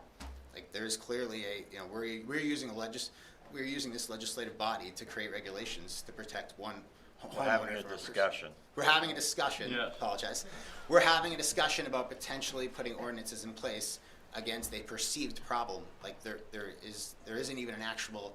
When you look at Naples or Casco or some of the other towns that are exploring this, there are actual neglectful owners, and there are challenges there. And those towns are working through that. And I would be happy to look at ordinances that involve safety, environmental responsibility, but anything that restricts the the rentability of properties, I think, on a short-term basis, only restricts Raymond's economic viability. Lonnie. No more interrogation. Yeah, everything that you've said is valid, and in my eyes, and it is. You're the upper echelon of where we're looking at. And he's worried about the lower, which is 100% out there. Everybody in this room knows it. So again, discussion. How can we make sure that scumbags can't get a rental and have a big blowout and mess with the girls down the street, or who knows what could happen, right? I mean, we all know what could happen. And we all envision the worst. None of us will, want to envision all, great. So I can 100% see where both of you are coming from. And we would never want to hurt the opportunity that you're offering. But you also know, smart young man, that the exact opposite of you are out there. Are they part of the 300 and whatnot rentals in Raymond? Hopefully not. But they are out there. So in order for us to, stay in front of that curve, which I'm hoping that we do, because we've missed the boat on a handful of things throughout the last couple of years, and we need to stay up with what's going to be best for the majority, right? Because we can't make everybody happy, but we want to do our very best. And it's a tough one. It really is. It and is. It's nothing that's going to, happen. We're going to write the ordinance, and it's going to happen in a day, let alone a couple of years probably. It's just important to have these to cover our tracks, make sure our communities are safe. Really, at the end of the day. Totally agree. I think permitting systems, putting a permitting program in place or inspection programs around safety and responsibility absolutely makes sense. And to your point, a property like ours, we follow the highest. It's only going to make yours look that much better because whatever kind of absolutely expectations, you'll be the 5-star of it, right? So totally agree. I think where to the point of the previous discussion, any sort of restrictive covenants on renting, I think is where we have to kind of hold the line on, we should put as much in place to protect the environment, the safety, and the community. Completely aligned and happy to participate. I'd love to be a member of that committee to drive those types of requirements. Because there have been other towns that have been very successful in that, but it's got to focus on safety, responsibility, and community respect, and environmental responsibility. Because I think the lakes are really important. We can't allow that any sort of the milfoil type stuff to come in, but it can't restrict economic viability. There's another letter that came in to it, and I just want to make sure I get her letter in an email, and it just says, I was asked by a client of the Good Life Market to weigh in on the agenda item coming up at tonight's meeting about short-term rentals, why I wouldn't necessarily pursue this on his behalf, and I'm not 100% clear on what the proposal entails. I do have concerns about the idea of limiting short-term rentals in Raymond. I can't be at the meeting, so I'm emailing you with my thoughts. Again, I don't know the details of what is being brought to the table, but in general, I am very opposed to starting to limit opportunities for homeowners to rent their properties privately as short-term rentals. I think this impinges overly on property owners' rights. I was born and raised here, and short-term rentals have always been the method for Raymond and the surrounding areas to accommodate vacationers.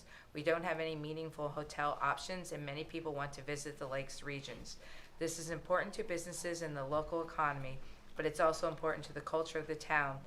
People who have moved here from away have become valuable and productive members of our community, volunteering, enhancing property values, forming friendships, bringing cultural differences and diversity to our town. These people all likely started visiting Raymond by staying in a short-term rental. Why start limiting those opportunities now? Additionally, private rentals of property helps homeowners support improvements to their properties and the community. Finally, short-term rentals allow increased access to Raymond's beautiful lakes and lands, which not everyone can afford to purchase and own independently. She says she looks forward to learning more about what is being proposed about short-term rentals, and she's happy to talk to us. And that was Linda Manchester, and Linda Manchester is from the Good Life Market. So I just wanted to make sure I got her in there. All right, so is anybody... Yeah, there's another gentleman that... Well, right, that's why that's not opposed, that is opposed to putting restrictions on. Want to talk? Okay. Hi, my name is Dennis Frappier. I live on Raymond Cape. I'm maybe one of the newbies that doesn't know anything. I've only been doing this for 2 years, but I've done long-term rentals, and I've had bad dogs. I've had cars up on blocks in my yard, and I've had all kinds of problems in long-term rentals. The short-term rentals I've had in the last 2 years, they're almost like family. These people come, they want to enjoy the waterfront, they want to have a barbecue, they want to see pine trees and woods.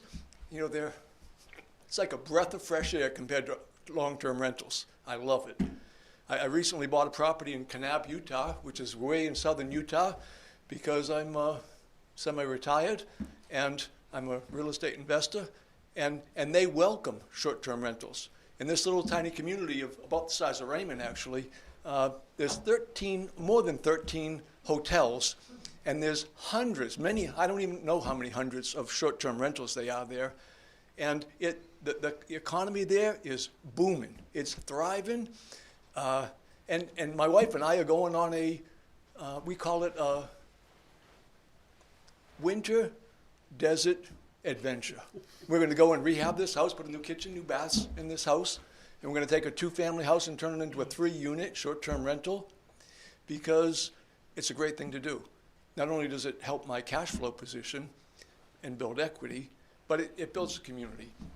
I'm very opposed to regulations that just blankly limit what you can do with your property, whether you live there or whether you invest there. People who are investing their money are doing it for the benefit of the community and for their benefit. It has to be a mutual benefit. And I think there are some perceived risks associated with bad people coming. And you hear about the bad person and the party and the druggies or whatever. And that one bad experience gets magnified many, many times over when it's really just a minority. And you got to not do that.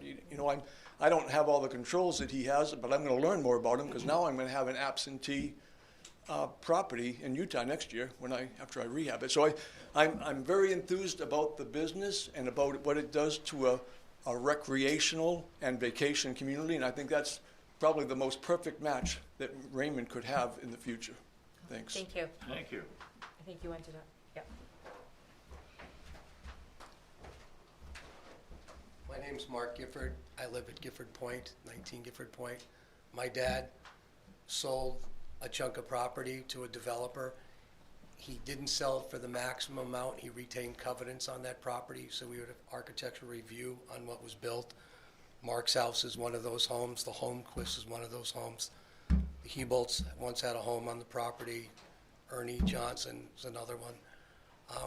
I don't know where I sit on this issue. I just want to offer you folks a perspective, maybe middle of the road. I have no idea what short-term, long-term means. I don't know how you qualify it, and I certainly wouldn't attempt to put restrictions on properties and rent them under those kind of terms. I can tell you that ideally this isn't personal, but it is personal because I'm on the point, and I have had dealings with Mark. So somebody that is renting the property since he's been there since 2016. There have been multiple incidents that were unnerving and probably inappropriate, and we addressed them as neighbors. We didn't call, we didn't write an email, so there isn't a history. I do have a history in my email to support that, so I don't think it's fair for anybody to assume that things have been perfect and everybody that lives on the point in the neighborhood hasn't been inconvenienced at different times. Whether it's loud noise, drinking, inappropriate language, hours, the same kind of things you would have with any other neighbor. And you go and you talk to them. You say, please don't leave your beer cans on the street. Don't drive as fast. Your guests keep knocking on my door at 3 in the morning thinking it's your door. It happens. And you have bad renters once, and then you take care of them. I mean, that's been my experience. But the ground is somewhere clearly in the middle of where you are and the story you portray about your property. So I just think as the town moves forward, you have to give consideration to the history you just saw up here. Understand there's going to be progress. People are going to sell their homes. Other people are going to rent them. People that once lived in Maine or in Raymond can't afford it anymore. And how do you create a balance where the town has a blend of people that can spend $5,000 to $7,000 a week to go to Raymond Retreat, where they can make $20,000 working in the local store pumping gas. Did Tim Pomerlow build all those houses down there? He did. Well, there was Five Star Realty, and they're a partnership of 4 or 5 gentlemen. Timmy was one of them. And Wayne. Wayne was one. Yeah. And obviously the property has been enhanced by Mark's house. It's got tremendous amenities. I spend an awful lot of time talking to friends and say, as a real estate investor, if you want to do it right, go look at the Raymond Retreat website and emulate it because he's done a fine job. But that's Mark. You're not always going to get a Mark. I wrote him an email, and I'm not pulling sides, but he put covenants in his rental agreement that limited how people could use it. People parked on the side of the road. 25 cars parked on the side of the road one day on somebody else's property, not his. And he put no trespassing signs up there on behalf of the neighborhood so people wouldn't park there anymore. I found the no trespassing signs more offensive than the cars because now my guests drive through and they see these signs. But we work the balance on that. But again, you won't always have a Mark. You won't always have you. I don't know if you deploy third-party resources to look at, but I think it's worth the town spending some time and some resources to give it consideration how you handle it. I, for one, probably should have shared some of our conversations with the town. Not to get you in control, but to get others in control that might not be as sensitive to the neighbors. I mean, I have neighbors that, not where I absolutely live, but across the lake, that shoot fireworks off at 1 o'clock in the morning. And they're Raymond residents, but the law is you're not supposed to shoot fireworks after 10 o'clock. But people do it, you know, and I don't think they're renters. I think they're actually folks that come up for the summer, but you know, it's okay. Occasionally, it's okay, as long as it's not constant. And that is always, Yeah. when I was between 25 and 35, every Labor Day, Memorial Day, and 4th of July, we had 30 people at the house. Yeah. My parents loved seeing my friends. They went to bed late. We stayed up. If anybody's been around, you remember we played volleyball with lights on the peninsula, 24/7 with ACD blasting, WBLM as loud as we could go, and nobody said anything. That was a long time ago, wasn't it? Now in the 70s, early Yeah. 80s. Now when I hear that, my kids can't go to sleep. I go, guys, it's only this weekend. It won't be all the time. Right. And What so do you have to think put up about this whole permitting, licensing? You know, if you're going to do that, you're going to go in and go, you don't have any fire sprinklers here, right? You know, so you can't rent it out. Yeah. You know, you're going to set this standard that's too high to meet. I work in corporate real estate, and we develop large tracts of property, and I work Right. for Fortune 500 companies. I understand the business. I know that my house has a septic system that is sized for the amount of bathrooms. Right. But I know the amount of water that flows through that is considerably different when there's 18 people there 200 days a year as opposed to Right. my family, and we're coming up on weekends. So I think there are some things that you can do in the permitting process on the front end that will help protect the valuable resources and what we want to protect. You know, maybe there's parking, there's limits in pervious materials, so that you can still have nice rentals, but you position it so that people that want to bend the system will have a more difficult time doing it. I mean, we don't have a sewer system. So you have septic tanks on that lake. So you put in an ordinance that says how many times a year you have to pump out the septic.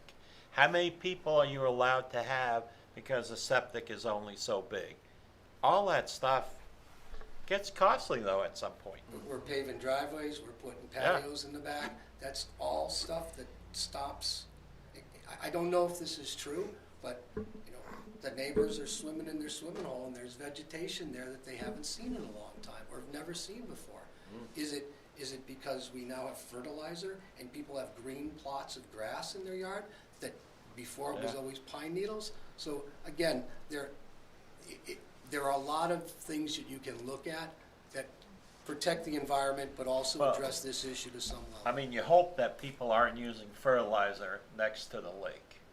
Or if they are, it's phosphorus free and, you know. I mean, It's illegal. So I just, Nope. I just want to make sure that everybody else can talk too. Yeah, Thank thank you. you for that. Anybody else want to talk? Dana? Oh, Dana, wait a minute. Are you in favor of? I'm neutral. Okay. I just wanted to add my nickel's worth. Dana Desjardins, 64 River Road. That gentleman with the septic system pretty much covered. I live on the River Road, and they have a lot of rentals there. One of the camps right now has 26 people for a septic system that's designed for 6. That's a problem, and it needs to be addressed. You're also commercializing. It's commercial. Are these people paying taxes, you know, when they collect rent? That's something that was always in the back of my head. Do they claim it to the IRS, the state? I mean, I wouldn't, but you know, that's me. But why give them more than they have already? But no, it's just the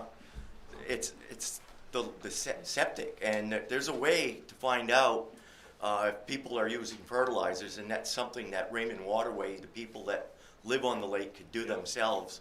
There's a dye that you put in, and you can go around the lake, and if there's an area that you have a problem with sewage leaching into the lake, that you throw a pill in there basically, and it turns color. If it turns color, that individual has a problem.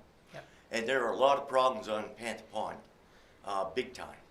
And a lot of it has to do with summer rentals. Noise, I hear it. I hear it, and we had some really bad people rent a couple places on the road I live on. I made a couple complaints to the owners of the place. They live in Connecticut, they don't care, you know. They come up one weekend a week, and that was it, you know. They sold the place, and I don't know if the new people do that, but for the most part, if you tell them, they won't, you know, rent again. But you're taking a septic design, and some of these places are very old. You're taking a septic design that's going to be overwhelmed. And I don't know how you're going to mitigate that and fix it, whatever. But that's the biggest issue I have, because if you're talking about the environment, raw sewage in a lake is going to cause a lot of algae. And there's a lot of algae in Panther. I fish it, and I see it a lot. So Well, a lot of those old houses are grandfathered. Oh, yeah. I mean, they were built back in the 40s. Yeah, there's still probably a couple of cesspools. Yeah. You know, wooden septic tanks. Yeah. I wouldn't be surprised by that. And if if they put a new septic system in, a lot of times, Joe, they don't remove the old one. Right. You know, they build and forget about it. But you know, those old septic systems do create problems. Just wanted to give you guys a heads up. Thank you. Thank you. Thank you. Anybody else want to speak? No? No? You wanted to say something else. I'm sorry. Go ahead. I would just respond to, I think all of your points are really valid. I think the call out is we have a lot of these legal ordinances in place. If there is a party, you call the police. And to be clear, I've never had the police called to my property, to my awareness. So in 5 years, I appreciate Mr. Gifford's opinions, and I think we have talked about, you know, the challenges of having a rental property. There's no question it's more noise than not having a property at all. I mean, that's given. But I think the existing structures are in place, and whether you're a renter or whether you're a local, to your point on the fireworks, these laws exist. You can't just cram people in and overuse a septic design. I mean, you're not supposed to do that today. Short-term rental doesn't change that dramatically. The zoning ordinances, the shoreline building permit process is quite strict. All the local builders are quite strong. That we use Island Cove Building in Mike Meyer. He follows all those processes. He knows exactly what we're trying to do. We pump our septic once a year, if not more. So I mean, I think all of these things we can put, I think, literature and educational processes. I just don't know how we regulate this, and I honestly don't know how you enforce it without creating a massive enforcement arm that becomes a very, a big challenge to manage. Right.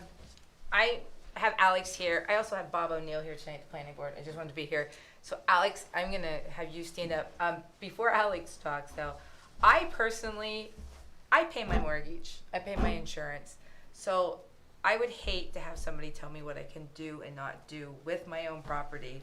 But that being said, I have, I think, 1,000-gallon septic tank that I pump twice a year because I have a daycare out of my home, and they love to put toilet paper in that septic. So yeah, so we do that as a precaution. So Alex, go ahead with that one. Well, I get to tell people what to do with their property all day, every day. So. Yeah, exactly. Yeah.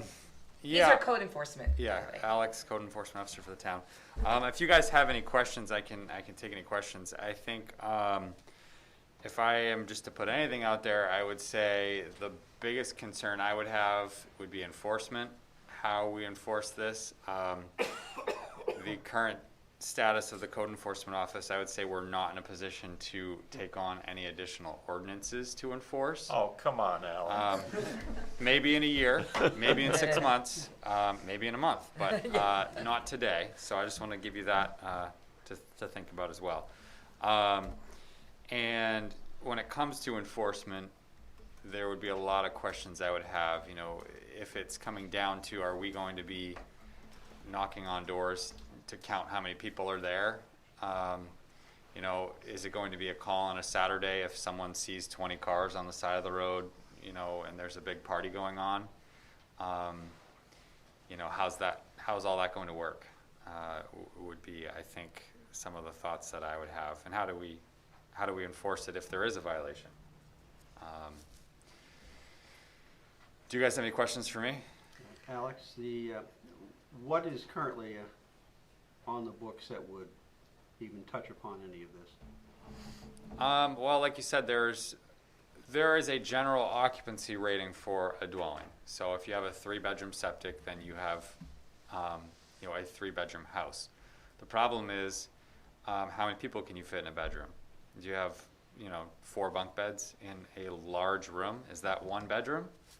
Are we counting the number of people? So it is based on bedrooms. So if you have a 2-bedroom camp and one of the bedrooms is 20 by 20, you can probably fit 16 people in there. So we do have the septic restrictions, but again, it comes down to how well you can actually enforce that. And we don't have a noise ordinance.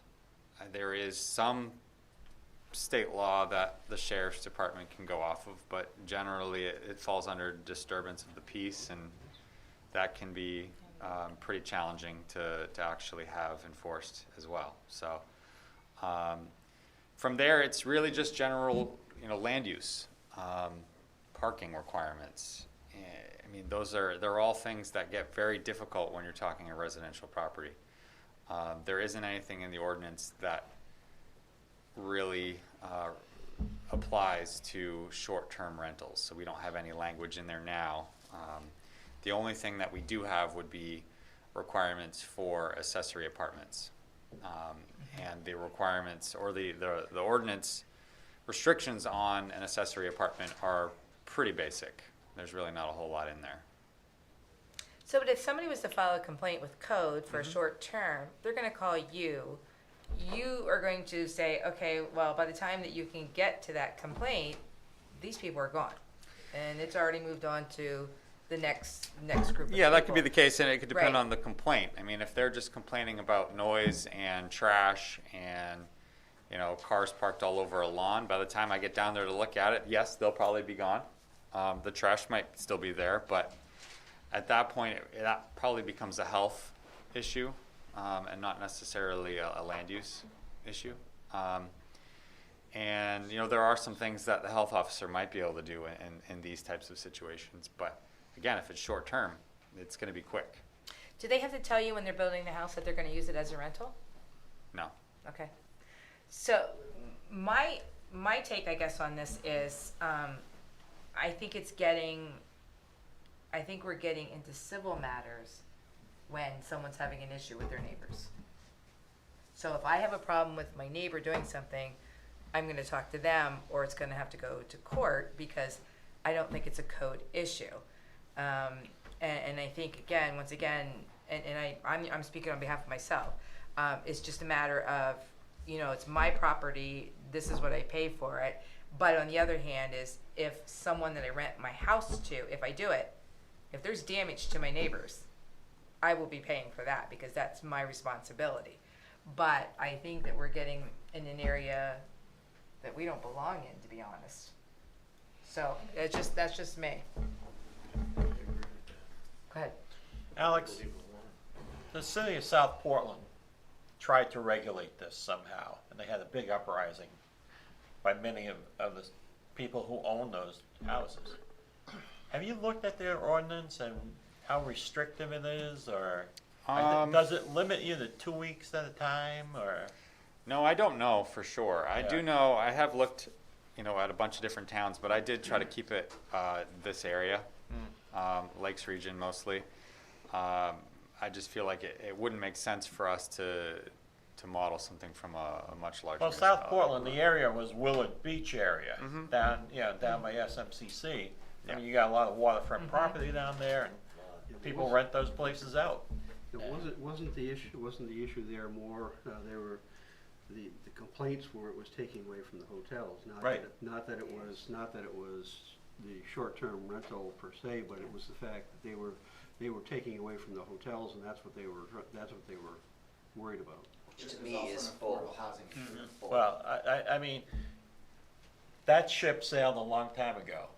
you know, if the state doesn't require these rentals to meet the same things that hotels and motels need to go through, we blew it as a state, because now you don't have to have a fire sprinkler or fire extinguisher and all that stuff if your house is 30 years old. So, you know, that should have been handled by the state. They let it go.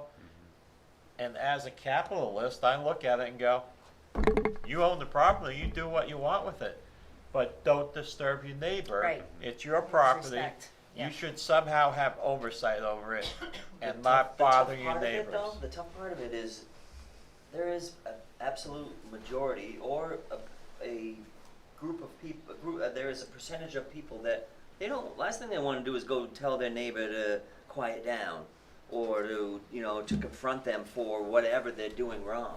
I would So, I call mean, the there's that landlord. piece. I mean, I'd call the owner. Yeah. I got the owner's phone number if you're gonna rent it out. I mean, long-term But rentals. that means what, to me- what if the disturbance comes at the end of the street? Or it's, there's, it's No, just not I hear foolproof ya. at all. It isn't, but, how do you manage it? I just. You don't. Right. You don't. Right. We can't do that, I don't think. I think we're getting into an area that is overseen by law. You want to say that, yes, you No, own the no. house, you rented to them, you are liable. Yeah. But Yeah. man, Yeah. what if they do something horrible wrong and now you're saying the owner of it, it's their Oh, fault? yeah, because Well- but the owner assumes the risk. Look, Because they're the one that's putting it yeah, up. if you pollute the lake because Yeah. of who you rented it to, Yeah. you should be you're- responsible. Yeah. Yeah. For the cleanup, the DEP showing up, or what, somebody drives in drunk, drives into the lake, car has to be pulled out, It's yours, you own it. you own it. Yeah. Yeah. But I don't know that you write an ordinance to do that. Bob, what's your 2 cents on this? Just really, I was hoping to hide back there. I was hoping. To be honest, Bob O'Neill from the planning board. He's the chair of the planning board. I was just trying to listen to both issues presented and try to think about how we would address this in an ordinance. And I don't see any way that you're able to address this in an ordinance and making it fair to both sides, and also not being some sort of restrictive to somebody that restricts something else on the other side. You Right. could not put So, together a coverall ordinance. Yeah, I don't And- see that as an issue. I think that's one of the reasons why I asked him to be here tonight, because in case we did send it to you, you're hearing firsthand what everybody's saying, and you do this, so no, thanks. And I don't know, I can understand, I get what you're saying, I really do, as far as one side of it, but on the other hand is, I would hate, again, to have somebody tell me what to do, but saying that I'm the owner, so I'm the one responsible for anybody's damage or property is what it is. I'm sorry. Just one thing. Dennis Frappia from Cape Road. I think we're thinking about all of the things that could go wrong. I've talked to my neighbors, like he has neighbor relationships. My neighbors think it's a great idea. I've talked to them. They're good with it. And if they have a problem, all they have to do is call me. Right. I'm more concerned about it than all you folks are about what's happening on my property. How close are you to Yeah, your that's neighbors? exactly Just- right. I'm close. Are you? Yeah, I live right down at 346. I've got Dennis Morse and the Sneeze right next to me, What's and Larry. Fire lane 346. Yeah. Sorry. Yeah, I live at 346 Cape Sorry. Road. Okay. But it's a small community. We all know each other. We all work together. But I think the potential problems are always going to be there, and it's how you prevent them and how you work together as a community. And they all have my phone number. If there's a problem, I want them to call me, not the code enforcement guy. I mean, Right. what's he going to do? Right, right. Because if he's not breaking codes, you're going to say, it's out of my control. So I just wanted to add that point, that Yep. it's Okay. a personal responsibility, and I think Yeah. people own it. Yep, I agree. Alex, do any towns charge a licensing or a permit fee? An mandatory insurance maybe, Yeah. or? But Well- you don't even know if people are even doing it. So that's the other option. There's really two paths forward. One is you have an ordinance that restricts short-term rentals and actually has standards that has to be inspected, and The other option is you treat it like a registration, and you have an annual fee or a one-time fee, and you collect money and information on who the owner is, and maybe some additional information like an emergency contact, and that's it. And every year you just collect that fee and update that information, and at least that way, if someone calls and has an issue and complains, we know who owns the property and if there's any other information. But we should have a record of who owns the property anyway. on the We tax do, rolls. yeah. But that makes us the babysitters then. But yeah, exactly. So, and what do they get in return? They really don't get anything Right. for what they'd be spending. And I don't think Are they again, it's not our required job. to have commercial insurance? I can Or answer no? that. Go ahead. So I think required is not necessarily, I don't think it's required. So your homeowners are required. The mortgage company were required. So if you owned it in cash, in theory, I don't think you're required. Airbnb and VRBO both put liability shields specifically in front. So there's $2 million in liability and property damage. $1 million or $2 million in liability from VRBO and Airbnb. And then if you rent it individually, like through our website, we use a special insurance company called CBiz, which is underwritten by Berkshire Hathaway. And that is a special homeowners policy that includes short-term rentals, covers all of these types of issues, liability, the boats, the dock, the environment. There's a whole thing, and it's quite pricey.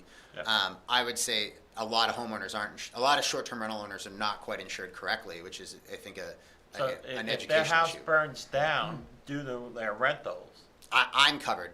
yeah, you would be, but someone else, the insurance company could say, you're renting this Yes. as a commercial property, That'd be good. you're in trouble. Yes, but if they rented it through Airbnb or VRBO, Right, but they not have the everybody bridge. uses that. No. Correct. There's a correct. word of mouth. Correct. People go on Facebook Correct. or Correct. whatever. If you're yes, there's a So hole there. there's a party going on at the house that you rent, and there's 25 people, and one guy is totally drunk, and he misses the driveway, goes into the neighbor's driveway, runs into the house. My homeowner's insurance would cover that. Okay.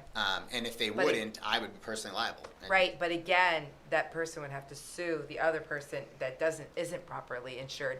But again, that's not us. Yeah, That's it not our opens a can of responsibility. wildly complex legal liability questions. Yeah, Right. yeah, right, no, sorry. Yeah. No, and does anybody else want to get up and speak on any of this? No? Okay. That was a nice discussion, folks. It really was. It was. Yes. Personally, I do not think that we should be right now getting into it. I don't think it's our position or our responsibility I to be think we telling. can continue to gather information. Yes, And, I agree. it's not something that we haven't been looking at. We have been, and we've been aware of it. And now that it's been brought to our attention, I think if people want to continue to contribute information to us, if there are issues, we'd like to hear about them. I was just sharing my one experience with getting an actual complaint. That's not to minimize the significance of this. I'm sure there are other issues and complaints out there. So if people out in TV land or internet land want to, bring anything to our attention, we'd love to hear about it. And so I think I'd like to learn more about it. And I talked with Alex this afternoon. We did read some ordinances in other places. We'll continue to do that. And so that's what I'd like to do, is just continue to consider it and gather information. I think the only thing too is people are worried about septics and stuff like that. If your septic's going to start backing up, you're going to smell it outside. So in that case, if they see it next door, he goes, no. Then all of a sudden they can turn around and they can call the code then to say something's up. Yeah. I'm not sure it's a bad idea to not have possibly to have a registry of potential, I guess, people who are doing this, so that we do have emergency contact information. But we're not their babysitters though, too. I understand that, but people do look to government for relief, and sometimes that's a good thing. All right, we will keep this under our whatever for a little while. Under advisement. Under advisement, there you go, thanks. I have these two people that just whisper things all the time, give me great words. So Okay. I thank you They guys keep for all you coming. straight. Yeah, so thank you guys for that. Thank you, everyone. Thank you, everybody. All right, next one, consideration, I'm gonna give it a minute. Yeah, everybody clean up. Thank you. very much. Thank you. Definitely Thank appreciate your knowledge. Oh, yeah. Yes. Thank Yes. you. And thank you. I think you brought up some good points. Thanks. Thank Yeah, you. Thank you.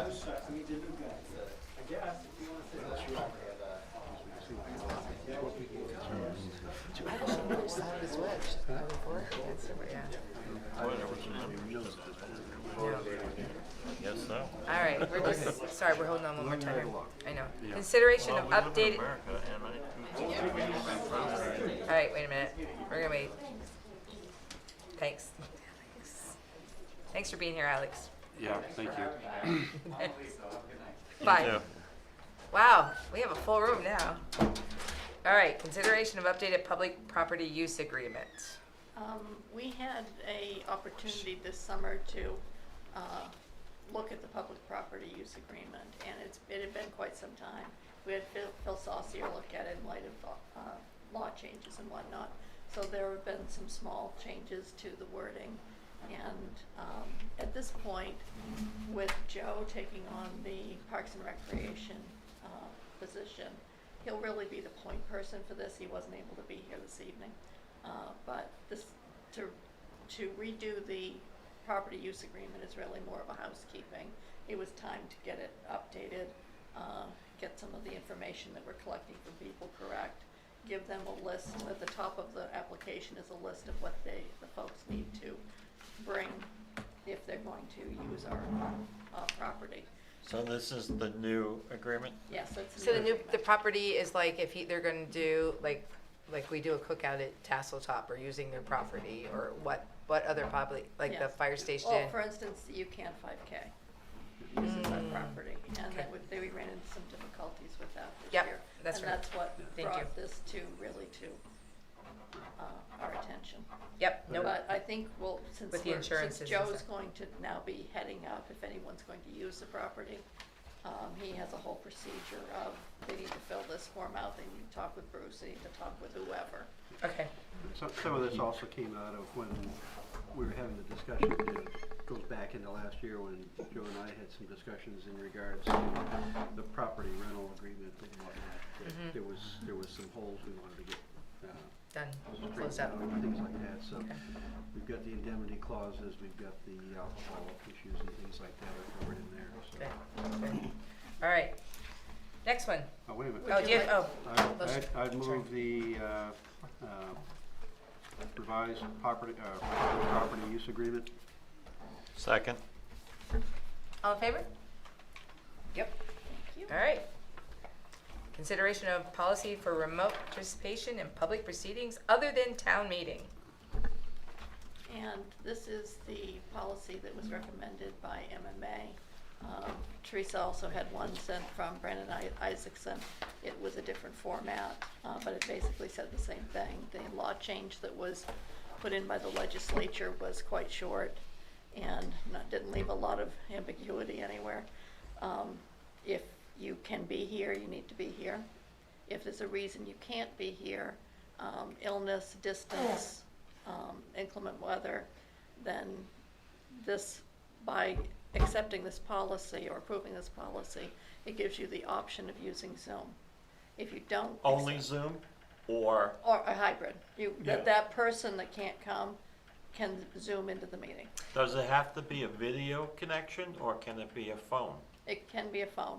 If you use a phone, you have to, and either way, you're supposed to do a roll call vote Right. with it. Because you have to recognize the person, Yeah. like they can't just raise their hand. Yeah, or they can't nod their head or, Right. yeah.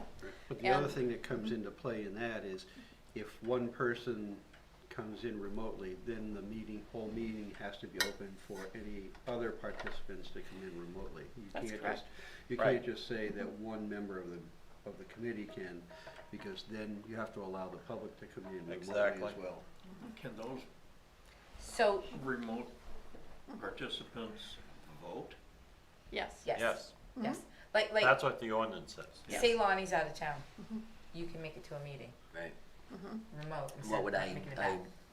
say? My hands raised, or No, we'd say roll call. Roll call. We'll do roll call. You say So aye, every nay. person has to say aye or nay. Yep, yep. And And for instance, you had strep throat once and couldn't attend. But Yeah. but you still wanted to, and we tried to figure out how we could, and there wasn't anything where you ended the I law did to do actually, that. well, on the phone too, and then I Yeah. think I fell asleep towards the end, but if I'm that sick, I'm not coming to these meetings, there's no way. But Yeah, I but think that the big issue is this is more from the standpoint of an Emergency exception, meetings, too. not a rule. Yes. Not Right. the rule. I mean, you know, if you're essentially if you're elected to a board, part of part of it is that you make it to your meetings, and, you know, so it's, I you think know, that's an there's easy- always gonna be that, easy there's always yes. gonna be that 1 or 2 times when somebody can't, and, you know, when we know in advance, a lot of times, Yeah, we'll we can make- reschedules and things like that, but, you know, it's more for for something out of the norm happening and whatnot that you would impose this, because it does throw, it does throw other responsibilities on other entities, as in, you know, as in the technology side, as in, you know, Sue and things like that. If it does get invoked, it does throw additional responsibilities on other people. But this is only for the select board. We cannot tell the other boards. Right, each board how has to do to, their each own board thing. has to have their own set of rules in regard to that. Right, but the question is, do you have to allow Zoom to the public for every meeting? No, No, not only unless, to meetings that someone is attending, one of the board members is attending by Zoom. So why can't a public member say, I want to attend the meeting, but I can't, but I have something to say? Because the legislature in all their infinite wisdom did not include anything like that. Because they don't care about the public? Well, but here's the other bad thing about that. The public's not gonna understand if one of us can't make a meeting You and knew we're what gonna was do going to be Zoom. said. You just wanted to say that. And the other. Your job has been duly Yeah. noted. The other pieces does allow you is to have emergency meetings via Zoom. Yep. So if something crops up, you don't have to get here, and that's rather a nice feature in this. So like that meeting that we may be having in 10 days. Yes. Yeah. Okay. But, Right. you know, I get the whole policy thing.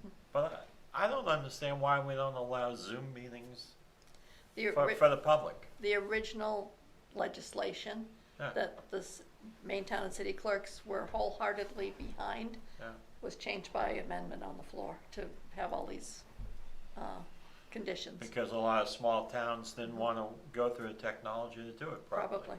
There was a great resistance to the technology of Zoom in small towns, Yeah. that's for sure. Yeah. Well, and I've got to admit, I was skeptical of Zoom prior to the last year. Having seen it in action and seeing that, yes, people can vote, you can see who it is, they have all the same information, have the same input. It really doesn't matter if they're physically in this room to vote or not. Yeah. I agree. All right. I can tell you from this town's standpoint, when the announcement was made we'd be going back to live, there was some level of disappointment. The department heads enjoyed doing it via Zoom. The town manager enjoyed doing it via I did Zoom. too. I did We all too. did. Yeah, we all did. It worked I thought it worked flawlessly. How many employees say, hey, I'd rather work from home?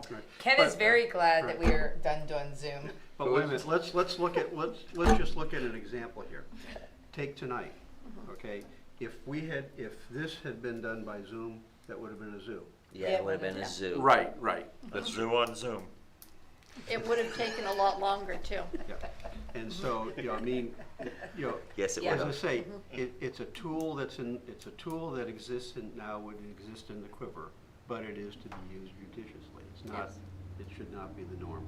Just keep it in the toolbox. Well, I mean, we do have people, you can watch it on public TV as it's going on, so I mean, but you can't call in, you know. A lot of towns allow you to call in and make a comment. phone's been If you beeping. live I don't know if close somebody's enough, you calling can in. run No, up the it's been street. beeping all the time. Yeah, red button. You know, it's like that all Oh, the that's been blinking for months. All right. I was joking a little bit, but for our typical meeting, tonight's not our typical meeting. No, it's not. For our typical meeting, Zoom works pretty well. Yes.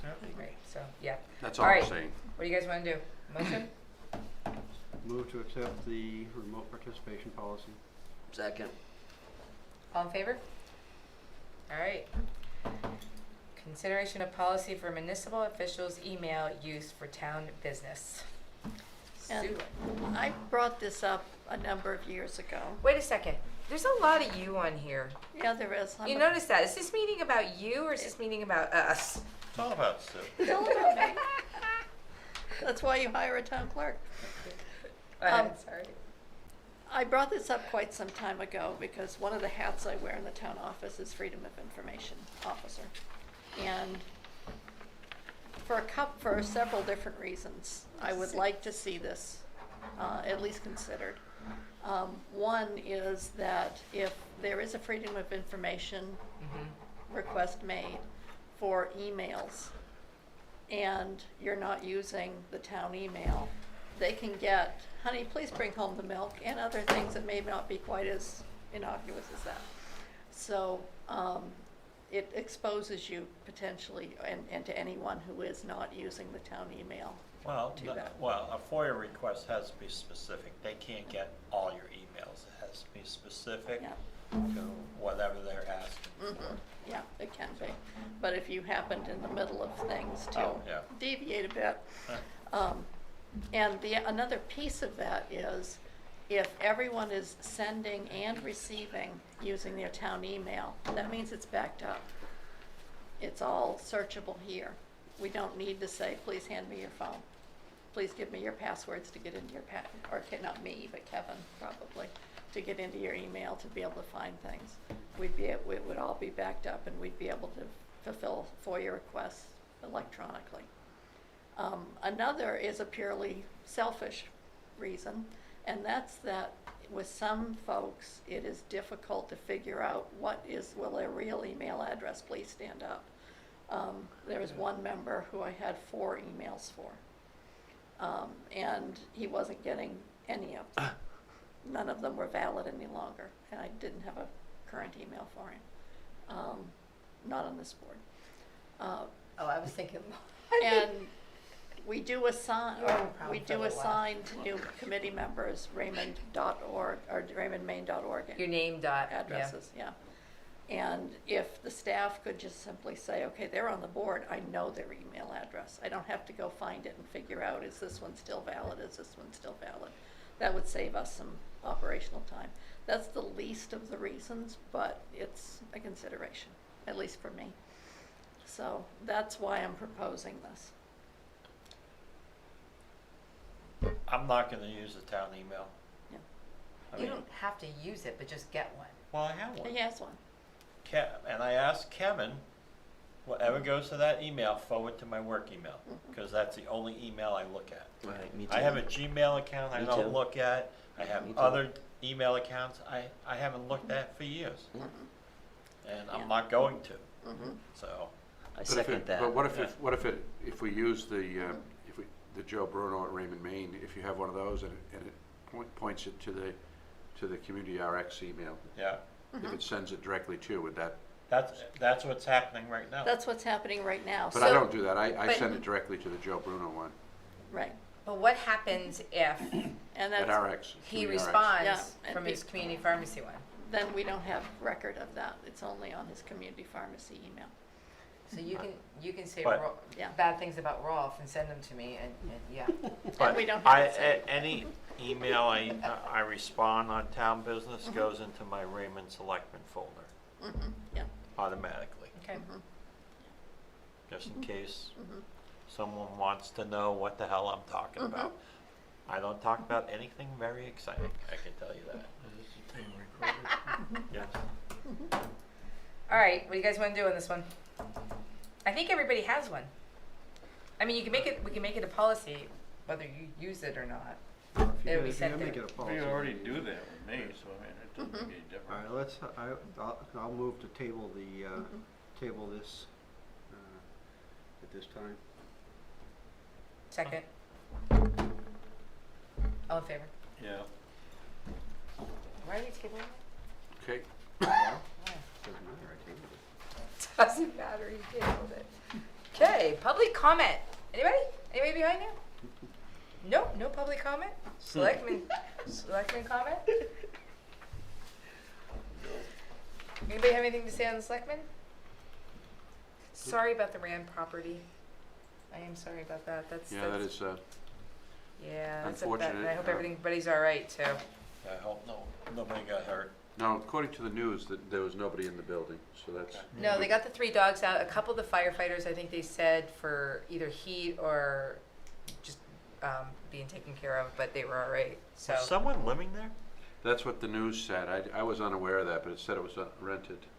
John Dion rented it from them. He used to be at Jordan Small Middle School, and so he rented it for a couple of years, I think, for them, and then he moved.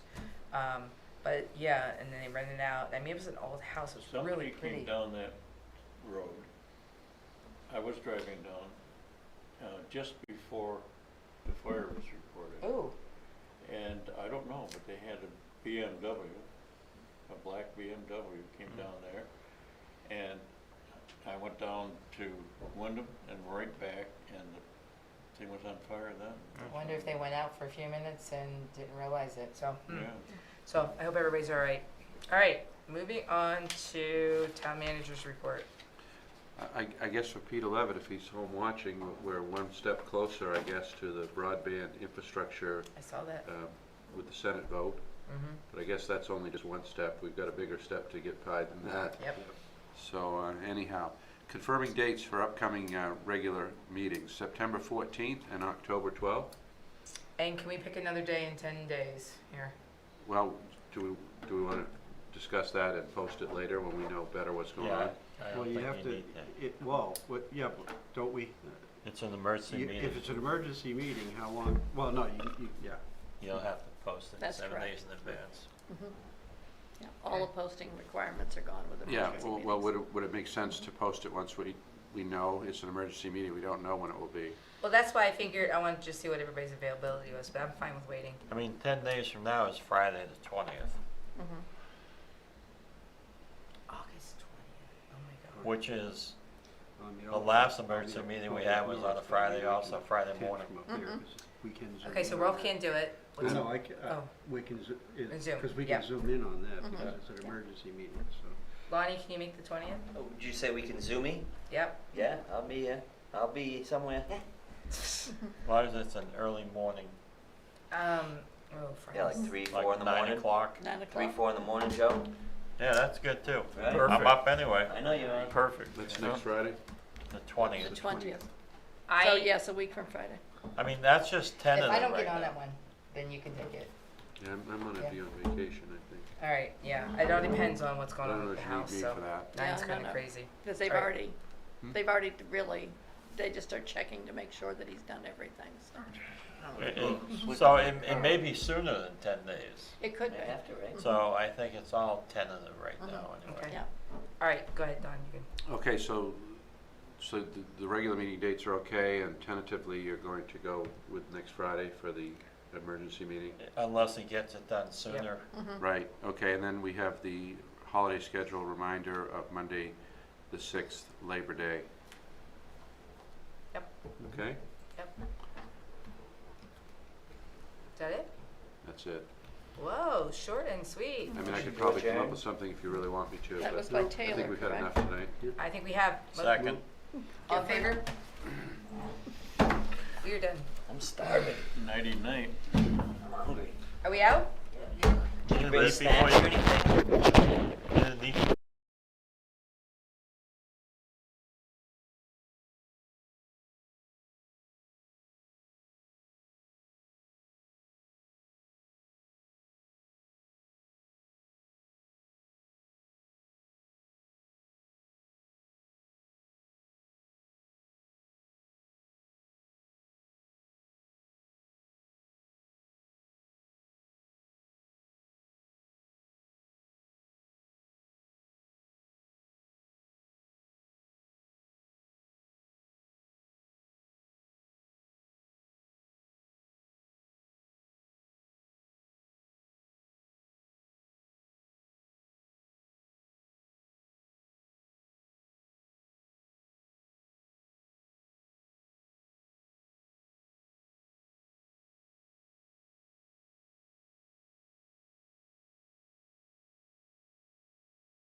Welcome to the May 11th Board of Selectmen meeting.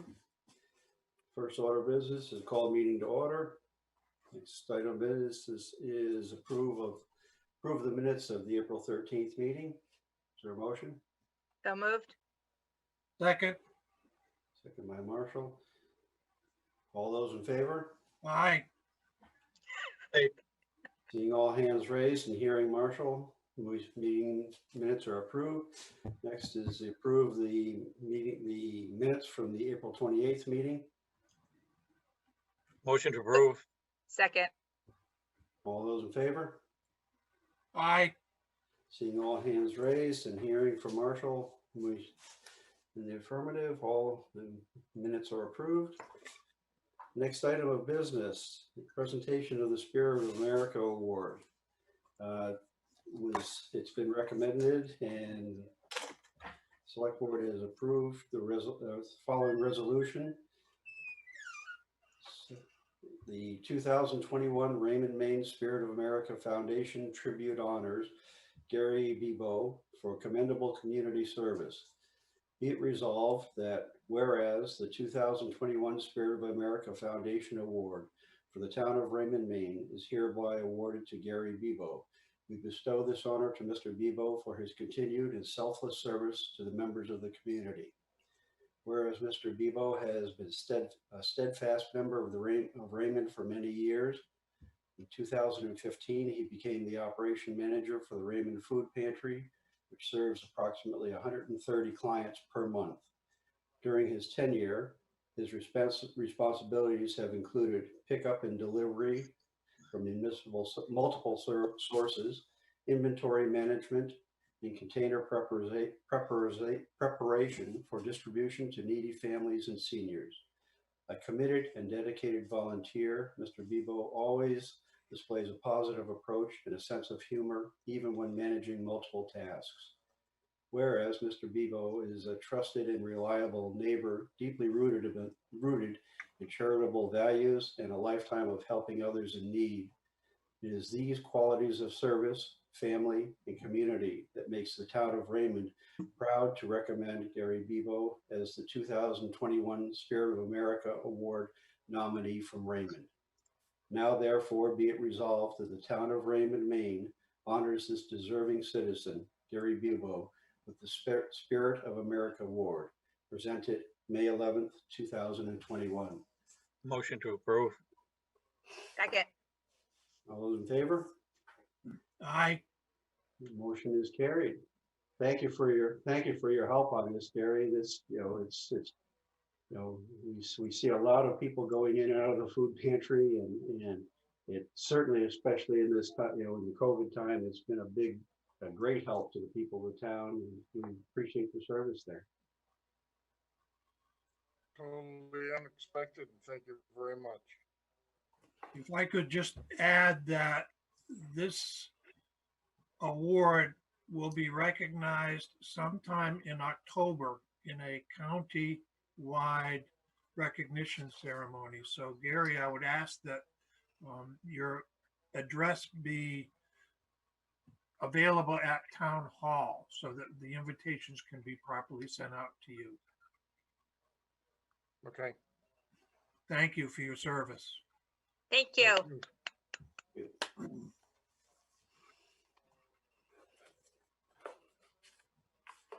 Next item of business is consideration of a liquor license extension for Cafe Sebago.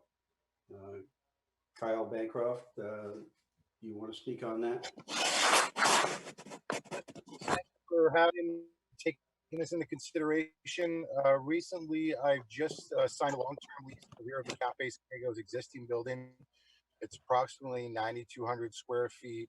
We'd like to use that for additional parking and outdoor entertainment. In order to do that and serve beer, wine, and liquor, we need to extend our current license because our footprint has expanded. So today I'm asking you to review the sketch plan that I put in place and to give me any kind of feedback that you have in order to accomplish. Is it on now? No, it's not on now. Okay. Alex, you have any inspections been done and things like that, or what actually needs to get done here? Yeah, I haven't been down there to do any inspections or anything, but the expansion into the rear, the new leased area for parking and for entertainment use does require some additional approvals from me and the town planner as well. We don't have any of those approvals in place, and Kyle has not submitted an application yet, but we did meet last week to discuss what's going to be required for that. But that hasn't been approved yet. So is it fair to say that this is too early coming to us? It depends on what it is that he actually wants to do. And if it's going to be, I think, and he can maybe give a little bit more information on that, but I know they want to park in the grassed area out back. And that's kind of a separate issue because the parking isn't something that falls under the liquor license extension. He's more or less looking to do like a beer tent out back and, you know, have, you know, kind of a little entertainment area for people to basically hang out outside and not have to be inside. That would be something that would require, because obviously the leased lot behind him is residential. It's a residential use for that lot. So now we're kind of changing the use of that newly acquired leased land in the back. So we need to now go through the process to, you know, change the use of that. I guess I would say, looking at this, listening to you, that things just aren't all put together yet to come to us. Am I? Well, he's asking for an extension, not a new license. But it's not, because he's outside for one, instead of inside. Two is it's on residential land instead of commercial land. And he just got to Alex last week, so they haven't even really kind of summed that up. If I may interject here. So we're looking at two separate things, right? So what I need to do with Alex, or I'm planning because of my parking extension, what I'm looking to do tonight is just review what my liquor license would have. And I see it as kind of two separate things. Essentially, I'm just showing you the footprint of what my liquor license extension would be, and then it gets sent up to the state, and then they come down and they tell me that it's, you know, whether it's a go or not. So that's one thing. And then the second is the parking. I met with Alex as soon as I could last week, I believe it was, and he informed me that we have to get a plan in place for that. And I'm working on that right now. Unfortunately, I have to rely on an engineer. And as we know, right now it's just a stuff moving quickly. So I'm hoping to have you review what the layout footprint may be just for the purposes of the liquor license extension, because I'm still probably 4 months out from that approval. And then in the interim, be able to satisfy what Alex is looking for on the zoning type of side of things. Okay. So I have no problem. I mean, I guess, and I could be just wrong. It's like, I have no problem with the liquor license inside. I think outside is the different thing, but I say kudos to you for trying to make things work in these nice little times that we're having too. Thank you. And to add to that, our liquor license currently carries us outside into our existing patio area. So we are covered for the space that we already have outside. And this is just to cover the extension, which is probably 50 by 80 foot piece of grass area that'll abut the current layout that we have with the liquor license for the exterior. But that has to be approved by the state, correct? Correct. So this is the initial, what I have to do in this process is show you guys a sketch plan, get your opinion on it, and see if there's any feedback. Once you guys look at that and say, hey, it's okay, or we're going with this, then I can submit it to the state. The liquor license board or the inspector will come down. They'll kind of look at what we got going on down here, making sure that we're in compliance with what we filed with you, and they'll give us our final sign off, which is, you know, probably, like I said, 2 or 3 weeks out at this point. So I'm hoping to kind of just, you know, grab everything at the same time, be able to get you guys to look at this and see what we're doing. Work with Alex, which I've already tried to get those wheels going with the engineer and get it all taken care of so we can kind of hit the mark all at one time, just to try to save time of the whole process. Can I ask, what is the people behind? Is that their personal property, or is that go with your building, or? No, so the property behind me is a 3-acre parcel. It has a structure that sits on the backside, and they are the that leased me the additional space. And I was looking for, with COVID and everything that's going on, I'm trying to keep more people outside, especially during those summer months while we get through, the whole process. And they were willing to work with me on that level. They've been great. So we had signed a long-term lease to be able to use that space and be able to expand outside so we can keep people out. Okay. So that's back where the softball field used to be. Correct. Yep. So if you were looking at that parcel, our line is behind the cafe. We have 50 feet that goes towards the structure in the back and 180 feet from side to side on the lot line. It's all grass right now. And we had planned originally to use that for all outdoor space. And then we had some changes around here with the parking. So that's where Alex came into play, and that process came into play. Is now we have to add some gravel to the ends, shorten up what we wanted to do for our outdoor entertainment to kind of meet all the needs here to try to keep people happy. Is this extension fenced in? It will be, yes. Tonight, U.S. officials may be talking to Israel, but so far the president is not involved. Lester? All right. What was that? Television. So, muted it. yeah, I mean, going back in history, back when that was the softball field, that was, that was approved back then for those uses too. So it's bringing, of course, things have changed a little bit since then, obviously, but it's bringing some of that back in there, which is not a bad thing either. So do you need? Go ahead. Oh, I was gonna say. So do you need like an approval, a vote from us tonight on what we see? Yeah, essentially, I think what the state is looking for right now is just that we had talked about what we want to do, that you saw our sketch, and then that gives them the green light to be able to do their job. So they'll come down and they'll go through the process and make sure that our fencing is correct, that everything is compliant within what the law is and what they require. So this is kind of that first stepping stone. You can even talk to them and get them down here and get everything dialed in. I guess I don't want to hold you up by no means, but I feel like I'm jumping ahead of Alex is what it is, because he's the one that would be doing, the okaying on everything and working with him. And then usually it comes that way. And I feel like if we vote yes on this, the diagram, I feel like we haven't really gotten Alex's say on it type thing. Yeah, so I had spoke with Alex about this, and I kind of discussed my approach with him in his office, and I think that he's on board.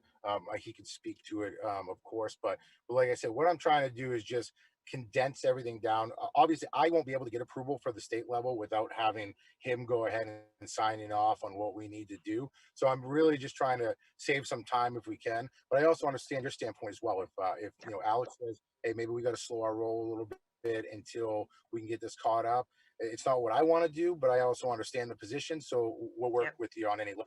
I'm just trying to, summer's coming quick. I have to make some quick adjustments. So I'm just trying to condense into very quickly, but also doing it correctly. Mr. Chair, the town manager has a comment. Would a conditional approval be the way to go, perhaps, depending upon state approval and also approval by the code enforcement officer and planner? Fire department. From the fire department. And fire department too. I mean, Yeah, right, and fire inspector. But in order not to hold him up and in order to, to say that there are additional approvals necessary here. Yeah, I mean, it appears that we've, there's a couple layers of approvals here. I mean, there's us that are approving, we would be approving at this point for him to be able to submit to the state for their consideration. Alex still would have to approve any of the parking and things like that, because that falls under any of those ordinances. The fire inspection, you're not reconfiguring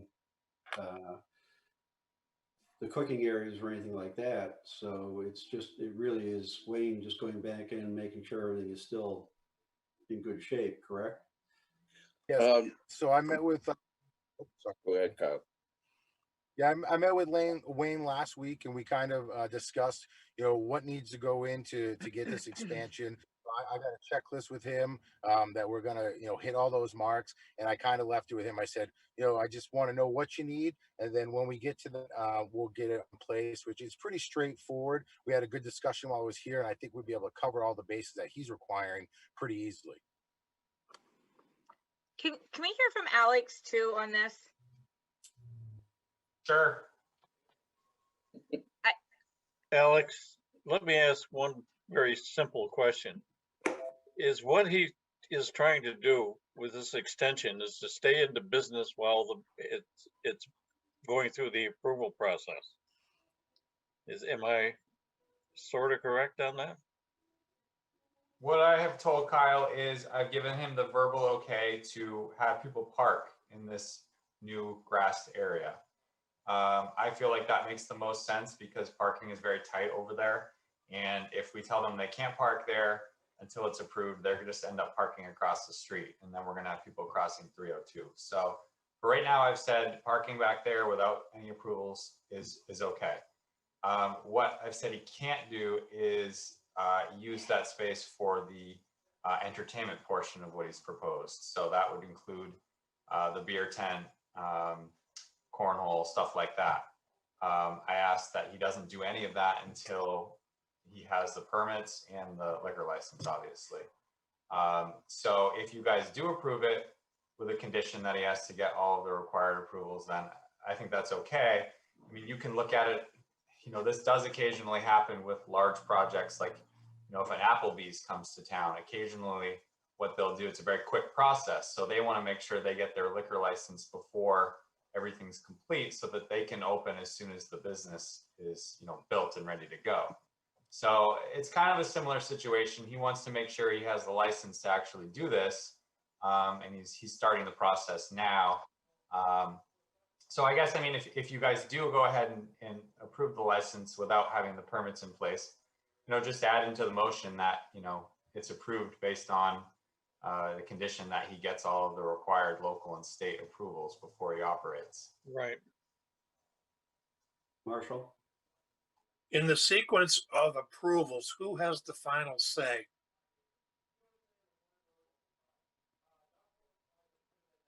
I don't have any authority over the liquor license stuff. Yes. That's out of my hands completely.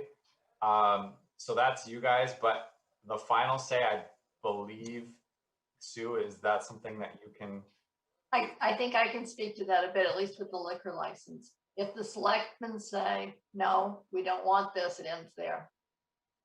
If you say, yes, it's okay, and it's contingent upon getting all of these, then the license stays on my desk until Wayne and Alex let me know that everything's all set and that it's sent to the state. At that point, the state would say yay or nay. So Okay. there are several layers of being able to say yes or no. Trying to cut through that. So if everybody says, okay, does it come back to the select board for final approval? No. No.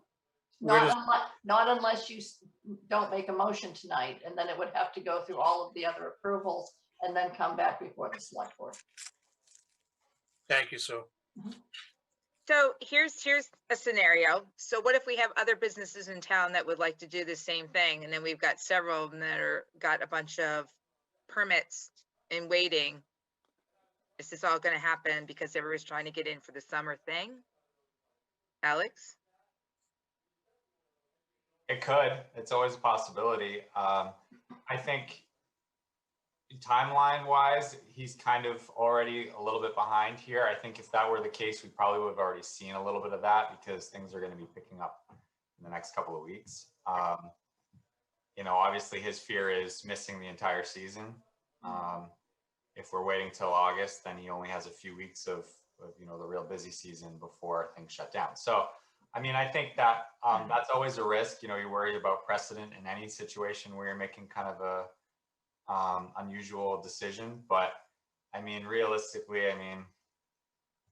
I don't know that it's going to be you're not opening the floodgates, I don't think, with something like this.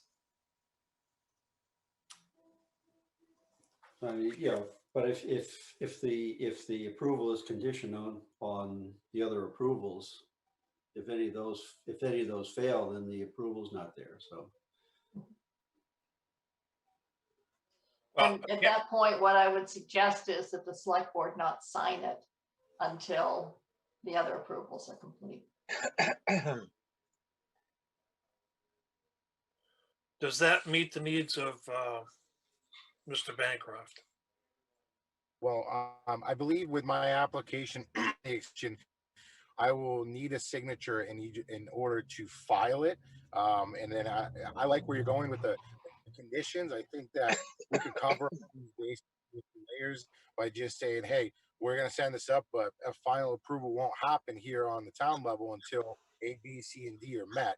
But you know, more information on that than I do. I'm just kind of working from. Once that document is signed, that is approval, and there's nothing the select board can go back on. Okay. So, I mean, at this point, if I could get to the point where, you know, we get a vote on it tonight, we set the conditions, I meet those conditions and send it to the state, that would still put me in a better position than I would be any other scenario. So if I understand this correctly, the conditions would be clearance from the fire department, clearance from planning and zoning, and clearance from the state liquor commission. No, for your approval, it wouldn't be the state liquor commission.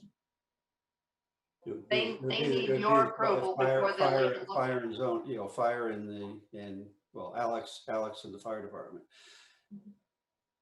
Which, you know, because the state gives the approval on the liquor license at that point. What we would be approved, you know, saying is we're approving it conditioned on meeting Alex's and Wayne's inspections and approvals, and therefore, because we've already voted it, then we can sign it and he can then send it on to the state after, you know, once they give their approvals. But Sue is saying once we sign it right now, Well, that's we're what I'm saying. saying We wouldn't sign it until they approve, until Wayne and Alex approve it.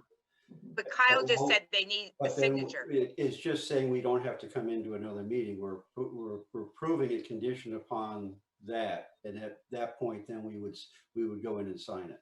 So he can then send it there without having to go to another select board meeting.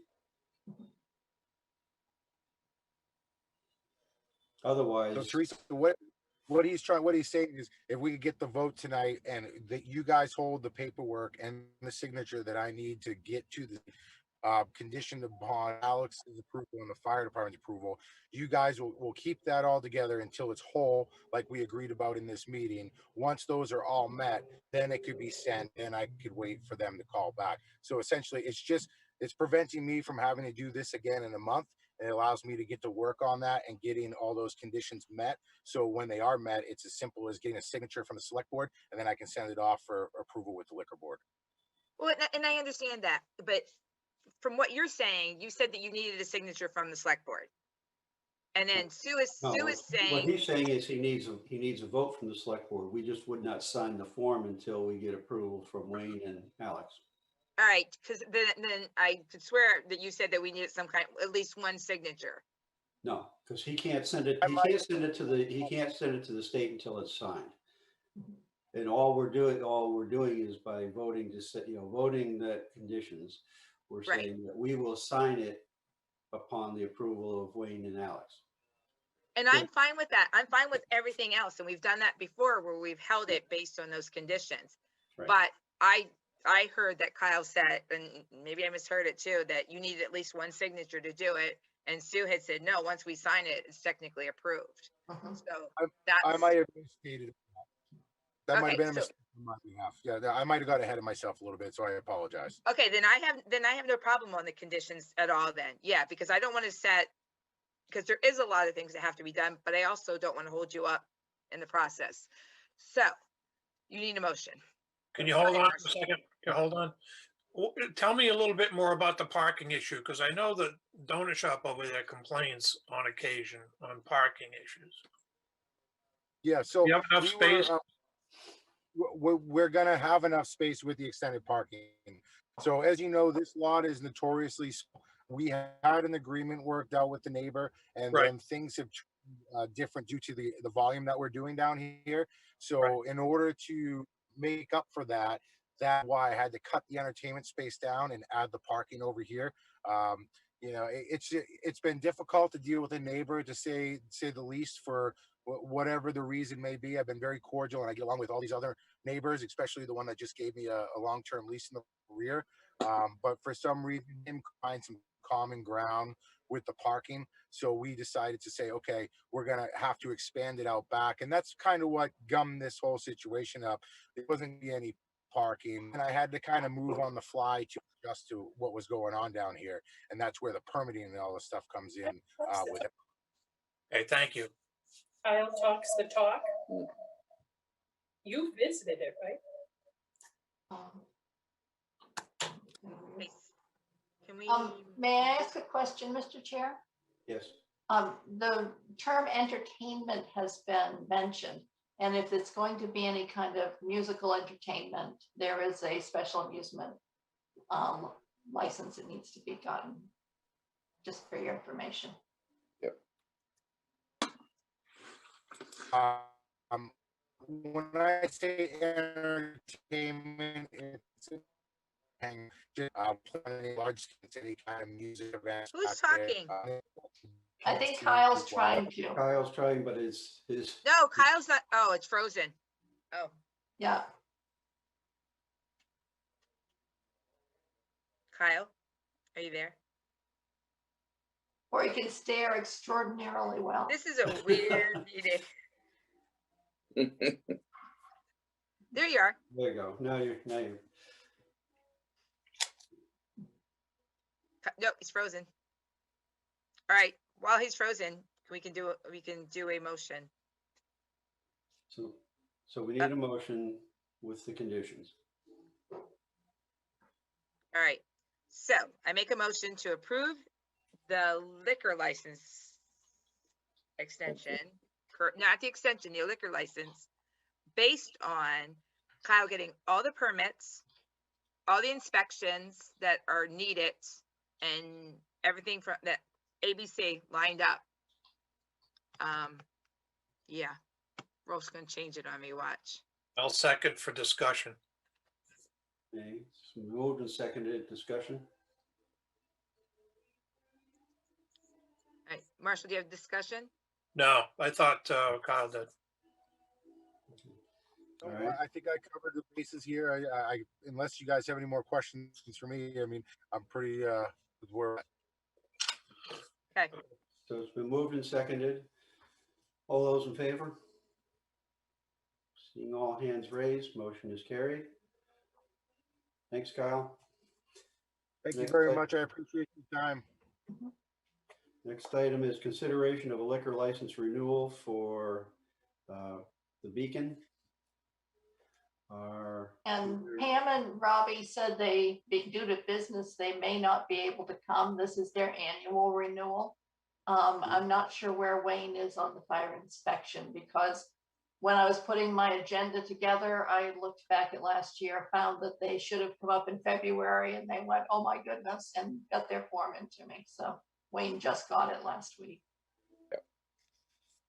So to speak to the fire inspection, that hasn't occurred yet.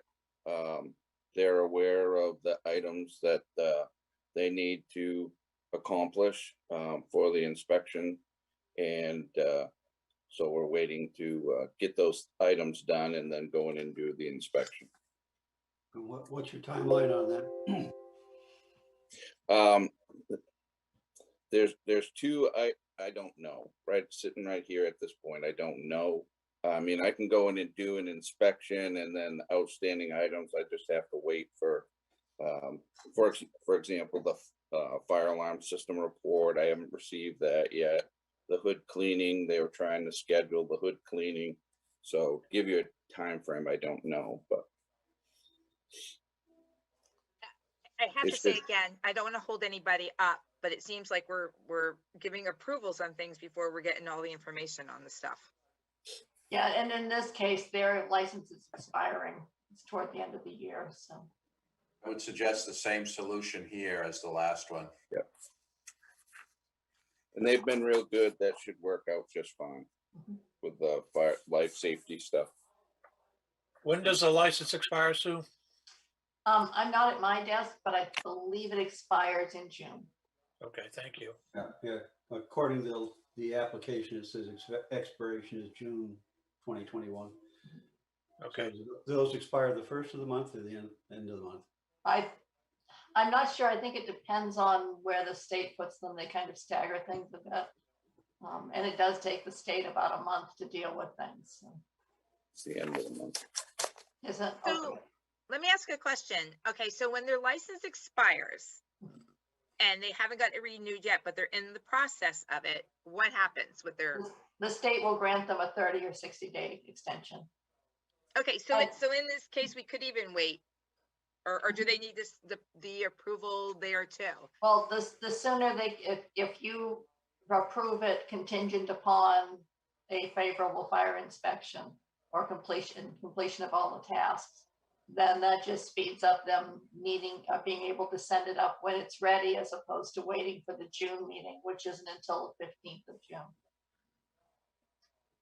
And this extension that I'm talking about is an extension of the liquor license, as opposed to Kyle's, which was an extension of the space the liquor license is covering. All right, I'll make a motion to extend the Beacon's liquor license contingent on the inspection passing. Second. Discussion? All those in favor? Seeing all hands raised, motion is carried.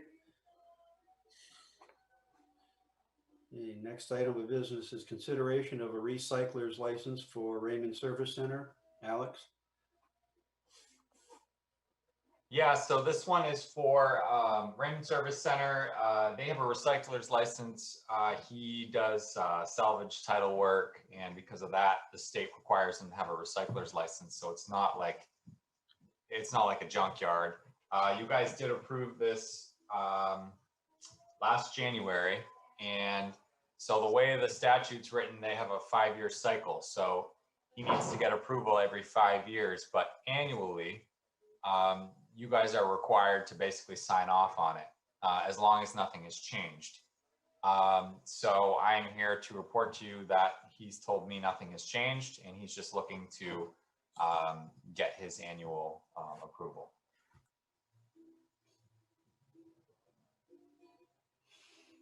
Questions? I have one. Is there anything the selectmen need to sign for that, Alex, or is it just a vote? There is something they need to sign. There should have been the application that I think I emailed it to you. Was it, then I put it in the packet without It's reading in it. the last page of the e-packet. On the permit, it does show that we have to sign it.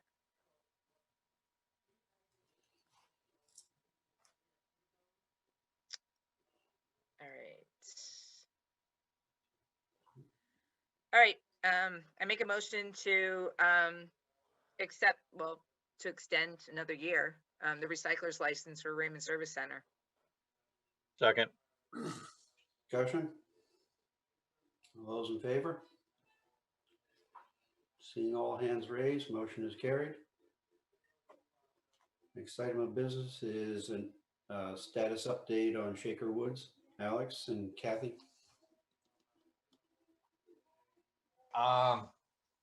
So Jared's not here tonight, I don't believe. He, as far as I know, he's working. So I'll kind of keep it short since he doesn't have the opportunity to comment. But Kathy, Wayne, and I last went down there to do an inspection on April 2nd. So we're due to go back again. We've been trying to check in every 3-4 weeks right now.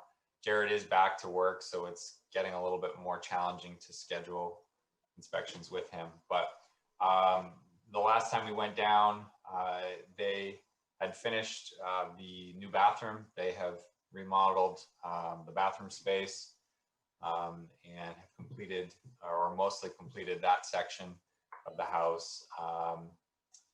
And they have removed some of the, there's a lot of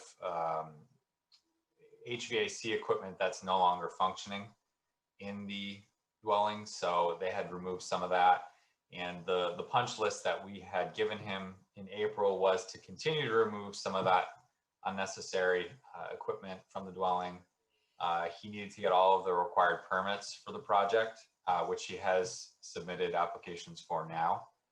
So we're all good there. He needs to install a bathroom exhaust fan, do some repair work to the building drain,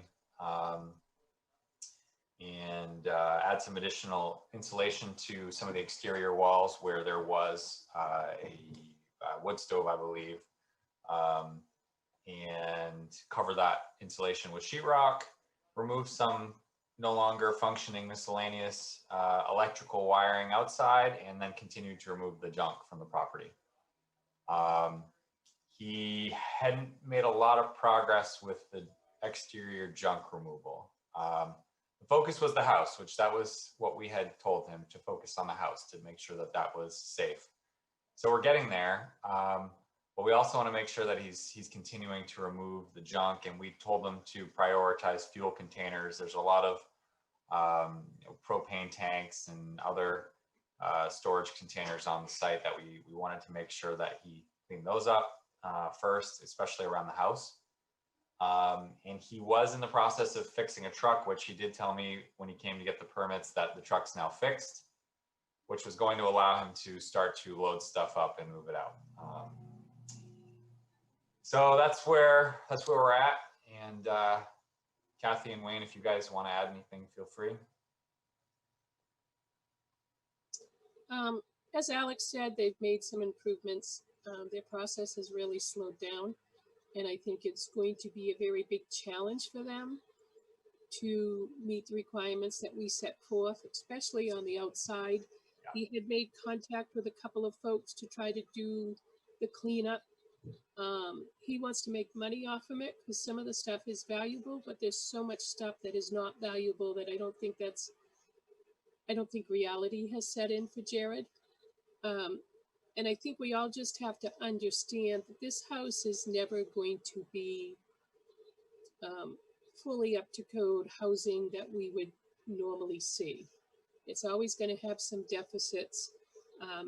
I'm okay with that because that's how they choose to live, as long as we can fix the health and safety issues, as long as the electrical, the egress from the building, that type stuff is fixed. It's never going to be a lot more than that. So I just want the select board to understand that, but they are trying to make progress. Can I ask 2 questions? Sure. One, I know a fire truck could not get in there, or an ambulance couldn't get in there before. And I don't know if there's stuff on the road or was it because of the snow, but can you guys get in there if need be? Because that's a safety issue. I'm going to say yes. I have seen worse driveways, Teresa. It's not as bad now that mud season and snow is gone. Okay. Would be hard pressed to get a fire truck right to the house, but we could get a 4-wheel drive vehicle up there. We've been able to drive up in our 4-wheel drive vehicles. He does have the resources. I believe Alex, correct me if I'm wrong, has at least a piece of apparatus that he could drag the road and fix some of the ruts. He might have to get some fill in to do it. Okay. But we are able to get in as of right now, Teresa. Okay. The second one was there was 2 tenants, I believe, in the other buildings. Are they still living on property, or? As far as we know, in talking to Cumberland County Sheriffs and that, the back trailer, that the illegal one, is still there, but it's empty. They have moved out and they tore off part of the structure that they had put onto the house. The front trailer is occupied and that's safe to be occupied. Okay. Okay. Marshall? Kathy, is it reasonable to assume that he could get this house in livable condition by September? If he had resources, yes, do it all himself. The neighbor that was working down in the front trailer, Dana, was helping him out quite a bit over the winter, but now Dana's gone back to work. He wants to do the work himself for the most part, to be cost effective. They're getting there on the inside. The outside is not going to be done, Marshall. Okay. His wish list is pretty long in this case. How's mother? She seems to be doing okay. She wants to live there. She's repeatedly told us she's, to say mildly, irritated with the town of Raymond for making them do this. This was the house that her husband built for her, and they have talked about in times selling it and moving to something that's better equipped for her. But I think right now their goal is to get it cleaned up and stay there for a while. Okay, thank you. Would it be asking too much to say we have certain goals before winter, so they're safe for the winter again, so they don't get in the same kind of bind, you know what I mean? Making sure it's safe for them inside.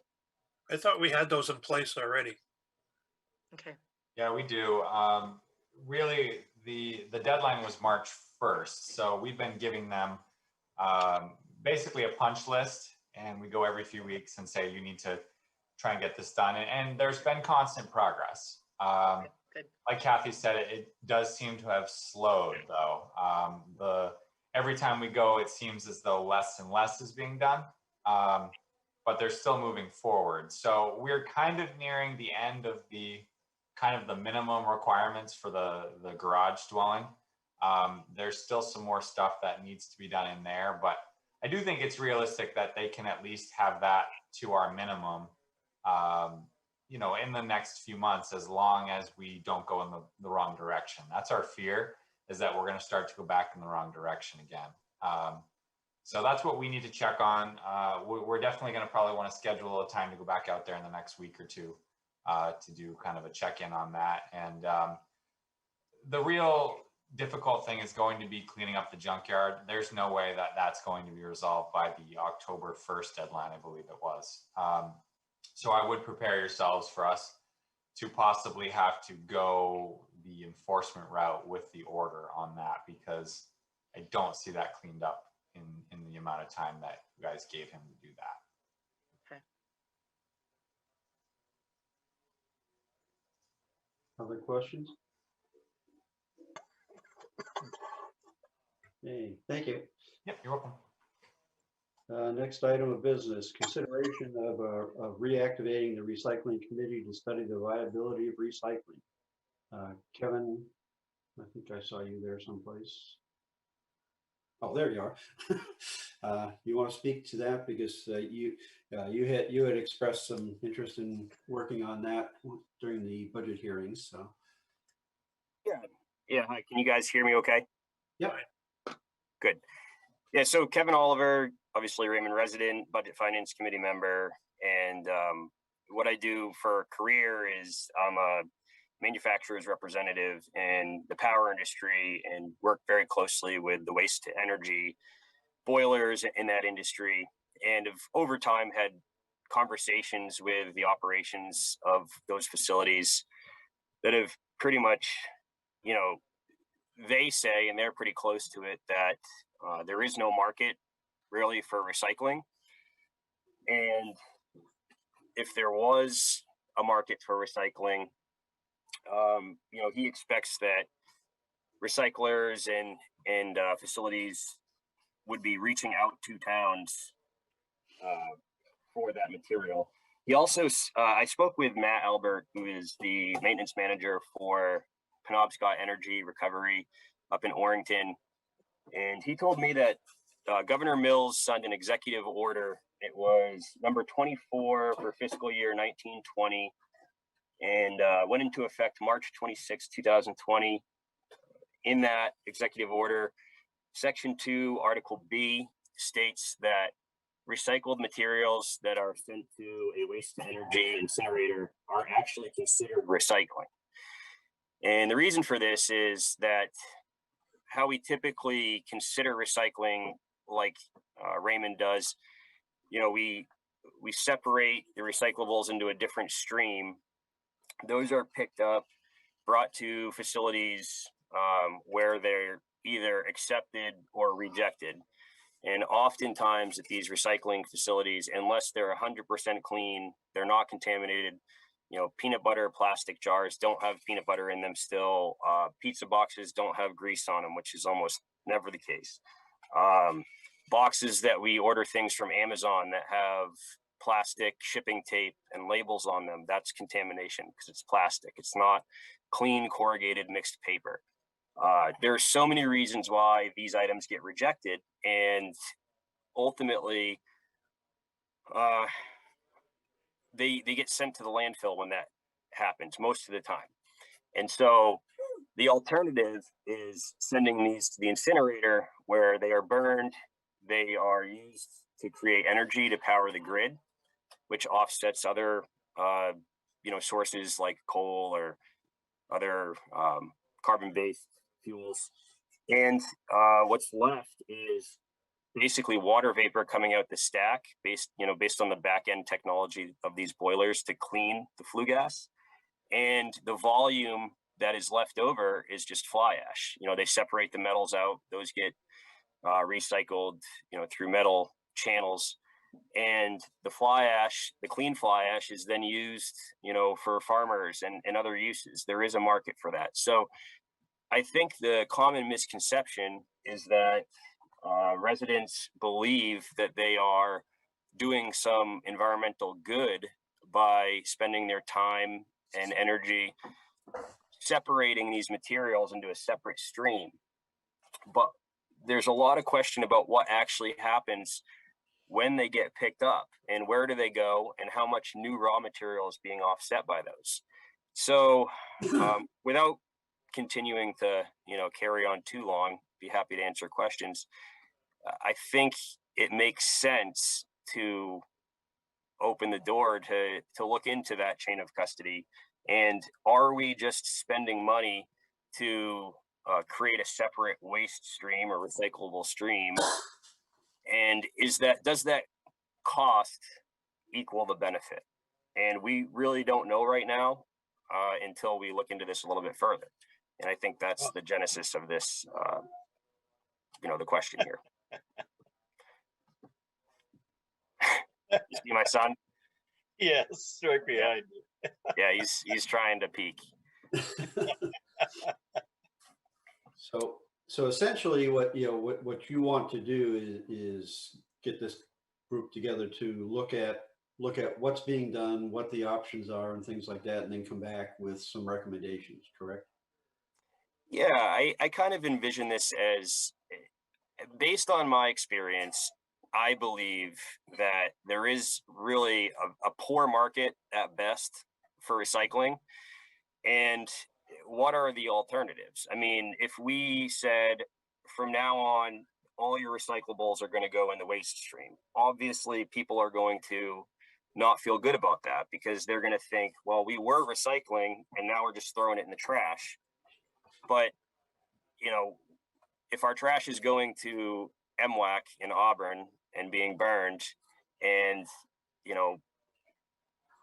if that's the outcome anyway right now, but we're spending X amount of dollars thinking that it's going somewhere else, I think it makes sense to study that and come back and report back with, yes, is the cost of this recycling program really worth it? Because as Matt pointed out,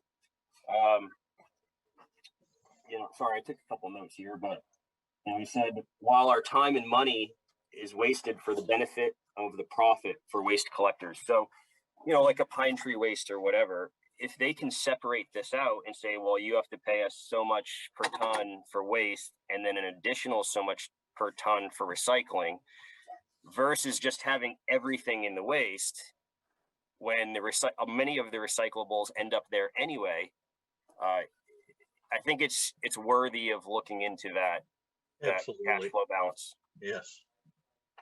And if it comes back that it makes sense to continue recycling, then that's what it comes back as. But I don't think we have all the information right now. how long do you think it would, realistically, how long do you think it would take to do the study? Well, if I look back at, in my business, these plants have annual shutdowns, and oftentimes they'll wait till, 4 weeks before the shutdown to order something that's, an 8-week lead time, and then you have to scramble to shrink that 8-week lead time into 4 weeks to get it there. So I guess what I would say is, how quickly do we want it? Because if we want it, before the next fiscal year, I could probably work my tail off and get it done.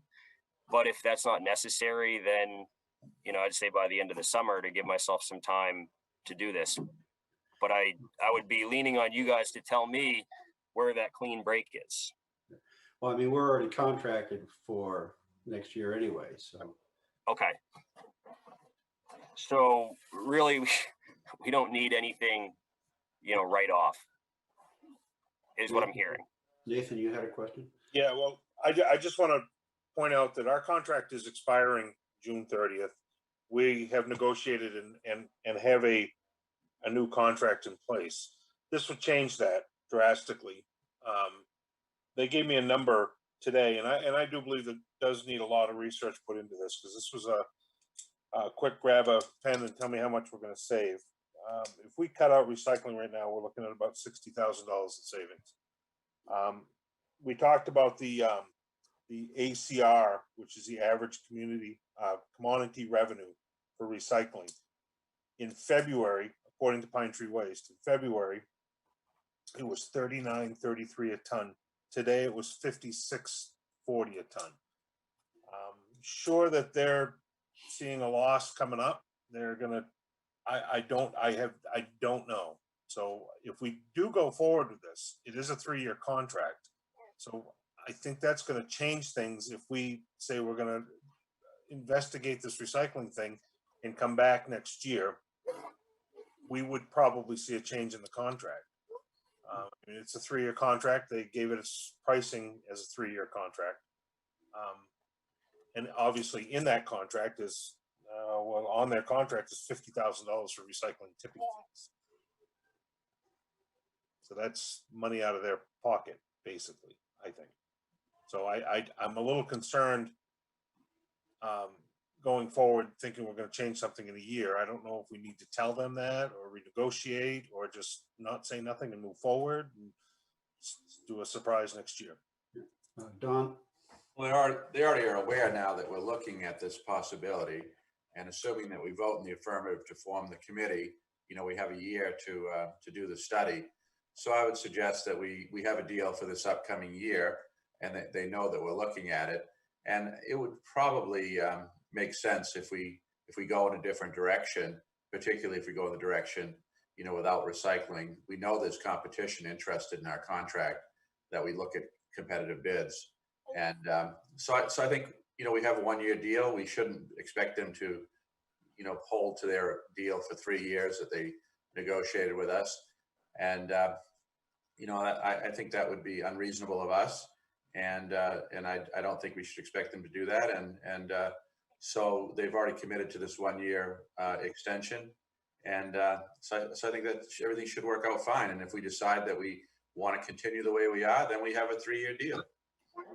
It's not a 1-year extension, Don. It was presented to them as a 3-year extension, a 3-year deal. That's what I'm trying to explain. I don't think there's an issue. I mean, I don't think there's an issue either. I'm saying they're going. I think that if you're going to go forward with this, do you explain this to him? When I was talking to him today, he asked about the contract, and I said, we write it up, we'll go forward with it. And then he said, well, if you're going to change recycling, maybe we don't do that.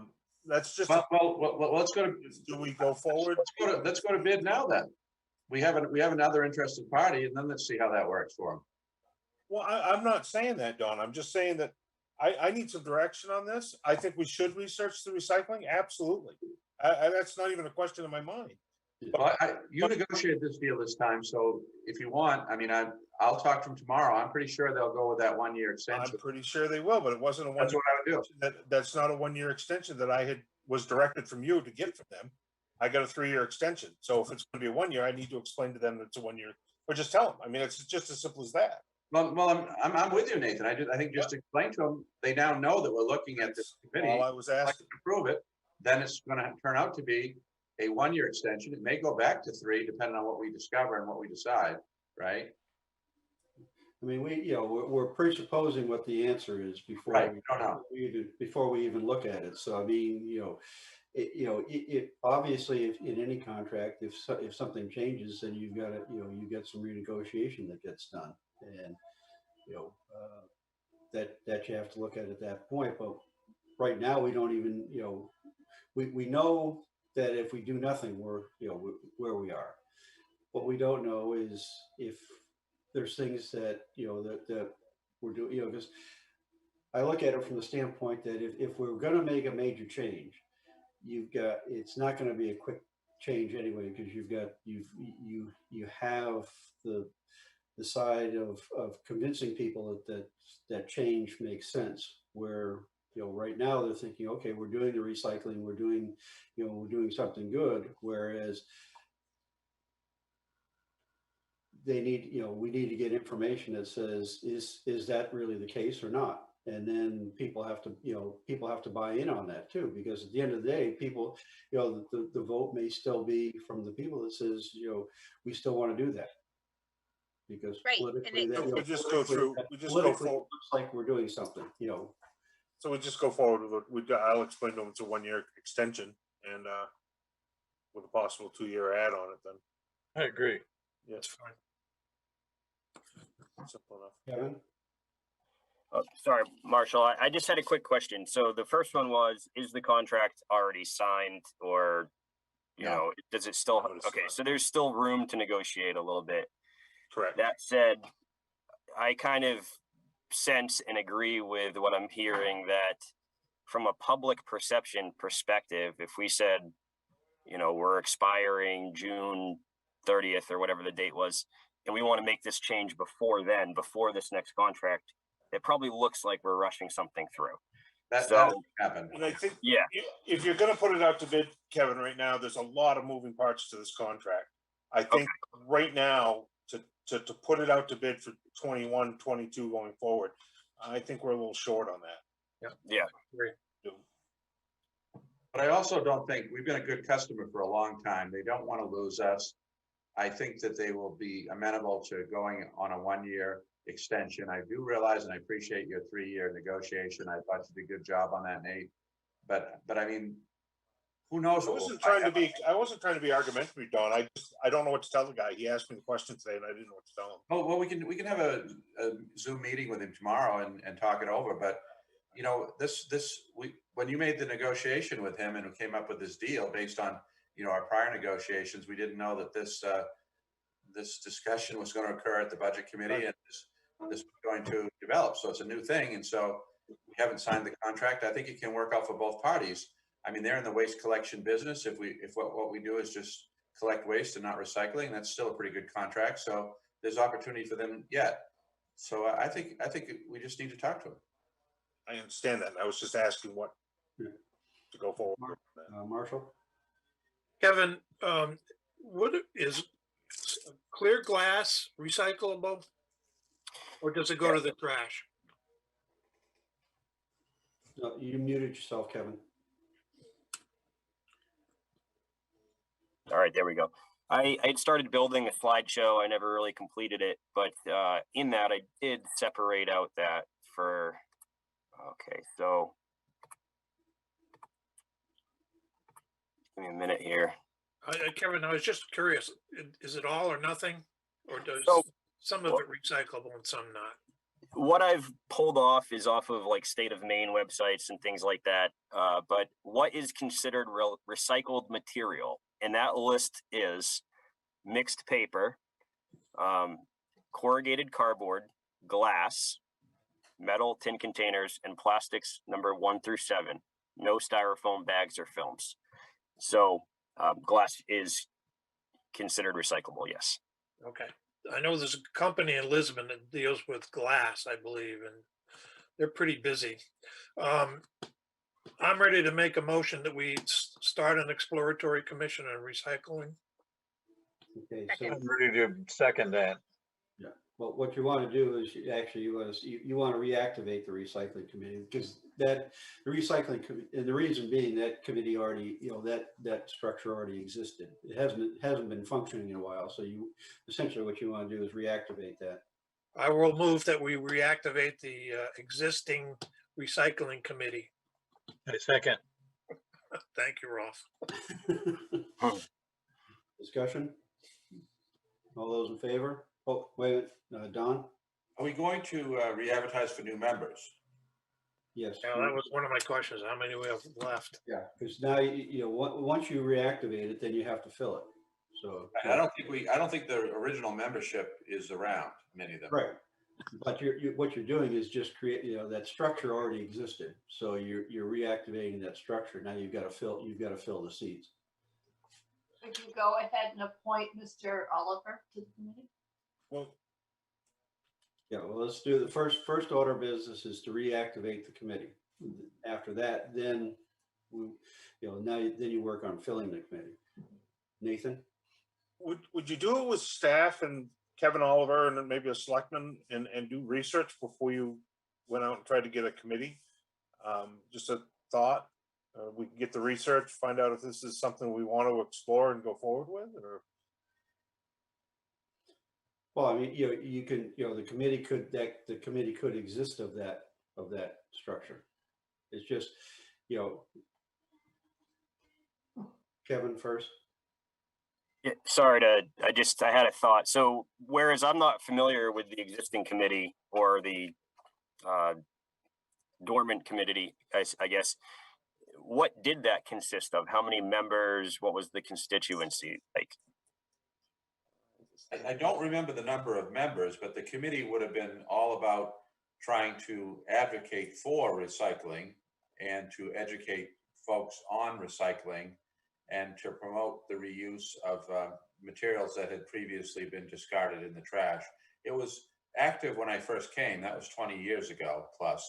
And Phil Hammett was the leader, and he was a very ardent recycler and did a very, very good job in that committee. And he had been active in it for a number of years when I arrived here. I remember working with him, but that was the focus. It was, as you know, at that time, that was something that was really being heavily promoted by the state. It was being promoted nationally. And so, Raymond and Nathan actually probably could tell you more about the history, but Raymond had gone through several iterations of recycling, and so that was what they were doing, was promoting and trying to get the town to do more and more comprehensive recycling is what was happening. He actually started the program. He was the founder of the whole. Oh, he was, okay. He was first member and ran it from the start. Okay.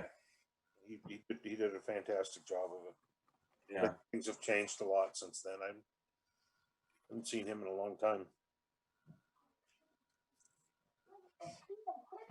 Marshall? I think there's more to this decision rather than to recycle or not. I think we need a committee to look at the focus of the committee. That may be more involved. And number two, the optics of public perception, because there is training curves involved in this, I think. Right.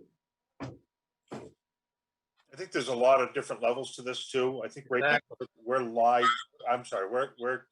tied to a contract, and our recycling has to go to a certain spot. Right. Back when we were doing it in-house, we marketed it to different facilities. Right. Sometimes it went to MWAC, sometimes it went up to a place in Oxford. Again, times have changed, and obviously Pine Tree Waste has got a vested interest in this. They got a recycling center, and they're going to charge us up to $135 a ton to sort our recycling. So advertising for interested people, doing a comprehensive study with all deliberate municipal speed, staffing it with staff to local government staff here to assist as we can. So we have somebody, Nathan, probably me, we have someone to take minutes and to have public meetings, and then there's a report and public education, and then depending on how the selectmen decide on it, and then they probably something this large should be a public vote. and see where things go. As you point out, Ralph, people may want to continue to recycle even if it costs money. I mean, I don't know. I having been actively involved in this in another town, it ebbed and flowed. There were times when we made a lot of money, and then there were times when we didn't make any money at all. There were times when it cost money, and that's kind of been the history here too. The reason I got rid of the recycling in favor of the recycling company, gave them the revenue, was I could see back then that stabilized rates were more important and better for the town than the ebb and flow of recycling revenue. Now, I didn't know it was going to fall off a cliff and be a real liability for them. And that's what it turned out to be. And now we're in this position where they want to charge back us for this recycling and at the market rates. And so that's really bad. So I hear Kevin, and I understand it, having watched it over my entire career. So I think we want to go very deliberately and do a comprehensive study and open it up to people with different perspectives, and come up with a final report, and then let the selectmen and then maybe ultimately the people decide. Other discussion? So, yep, Kevin? I don't want to keep this going, but my only last comment would be, I feel like if this committee is formed, and maybe this is what's going to happen anyway, we need to have some sort of organization to it, because I think if it's, and I'm speaking complete negligence, like if it's just for advertising and people are interested, but there's no like lead person and like focused punch list of like, what are we looking for? What is it that we're researching? You know, whether it be chain of custody, whether it be the cost, you know, I think we need to have that developed, or it's just going to be chaos. Yeah, you'd have a chair and you'd have a mission. I think this is not the recycling committee that was kind of an open-ended, let's look at everything and anything related to trying to improve our recycling mission. I see this as a specific charge, you know, recycle or not. Let's do a study and come up with a specific report on it. And I don't agree with the notion of, you know, let's recycle this year and not next year. It took a long time to get people trained and get them to be, you know, in the mode of doing this. And so if you were to go the other way, I think that's a big decision. But I think the mission of this group would be to study this and come up with a recommendation. That's the mission. And you'd have a leader and you'd have a committee. They might have specific, you know, duties amongst the committee members as you do the study. But it would be a purpose designed committee for this one study. And then I don't know where it would go from there, but I don't think there'd be an expectation they'd go on to anything else unless they had a desire and there was something logical to do next and they wanted to do that and the selectmen wanted them to do it. That's how I see it anyway. So, I mean, you know, that's why I said, you know, to reactivate it, because then it falls under the committee rules of the town, which sets up chair and things like that, so that you have structure that exists under there. You know, it's either that or we're forming a new committee, in which case then that almost requires some other actions and whatnot. This just, because the committee did exist, by reactivating it, it was a town committee, therefore it operates under the town committee rules. You may get some volunteers to do that too. Like I think we had last time. Do we have a motion on the table? The motion on the table was to reactivate the recycling committee. Do we have a Is second? it just that, or is it to study the viability of recycling? Well, no, to activate. Just to reactivate? Reactivate it, because then when you get the people, you know, then there'll be a mission created underneath that. Once you have, you know, you got to get people that are willing to serve on it and whatnot. But when we advertise for this committee, I think it'd be important to outline what we're asking people to do. Right. But if you make it, you know, we've had the discussion on what we want that to do. What we're doing right now is saying, do we want to reestablish that committee? Yes. We then have, what's the direction of the committee? Okay. Motion, is the motion on the table? The motion is on the table. Second. Discussion. And the motion on the table is to reactivate the recycling committee. All those in favor? Seeing all hands raised, motion is carried. What will, the next thing, the next order of business on that is to find members of it. Then then they can flush out how they want to go about the research. Right.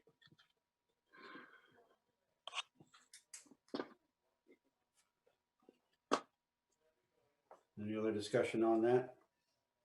So we'll proceed with advertising, and Sue and I will probably consult with Kevin and put together something that will be succinct but clear as to what we're looking for. Yeah, because ultimately what's going to happen too is then the select board will have to appoint the, from that list, appoint the members of the committee. The committee itself then would vote its chair.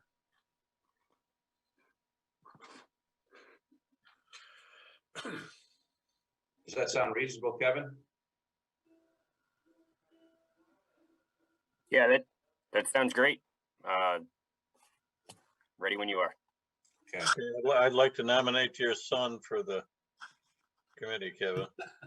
Right, that's a bad idea. Hopefully it's not gonna take that long. Got a very short attention span. He's got a long one. He's good. Bryson's a good kid. Yeah. Okay. Moving right along. Next item on the agenda is any public comment.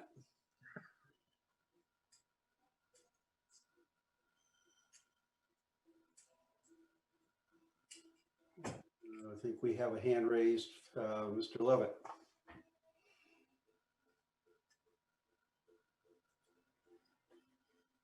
Hello?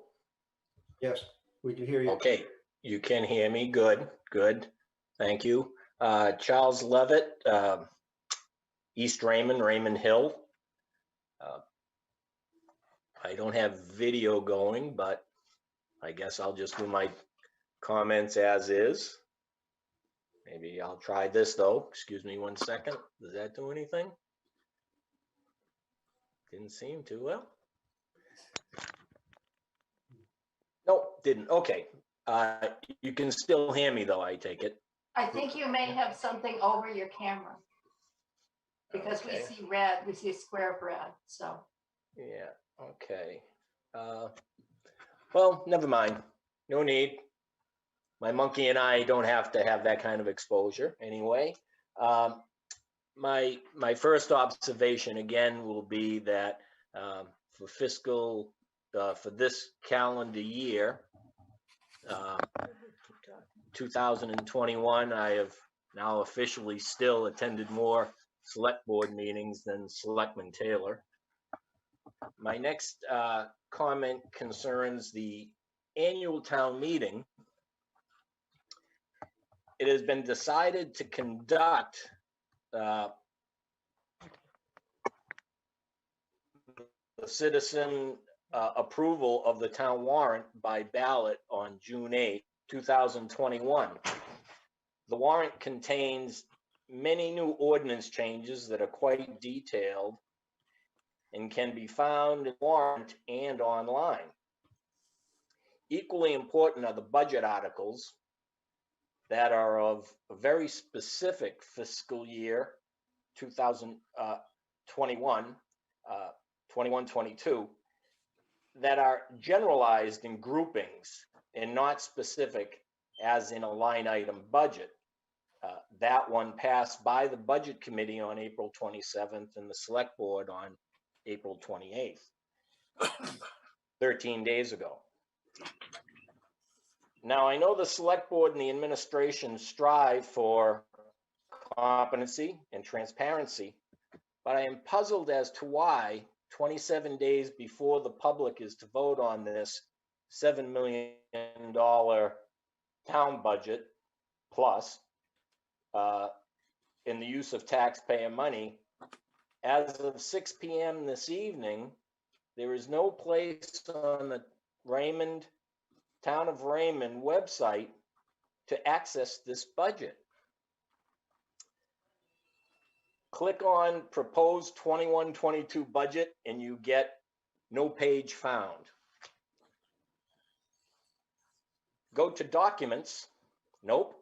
Go to departments. Finance isn't even listed. Try town manager. Nada. How about the budget finance committee reports? Ah, finally. Oh, never mind. Fiscal year 2016-17. Okay, surely the select board e-packets will contain the budget. Not a chance. Now I'm a little disappointed. Based on the all-out communication blitz the town mounted on the RSU withdrawal, which incidentally is still online, full-page ads, and in articles in the press, I expected the same effort when it came to spending $7 million of our money. I sometimes feel like there's no one in the store. Last meeting, I spoke about the budget TIF tricks and the undesignated fund balance gimmicks. And this year is no different. The real budget this year is $500,000 more than last year, despite reductions in debt service, providers, and even the big bad Cumberland County budget.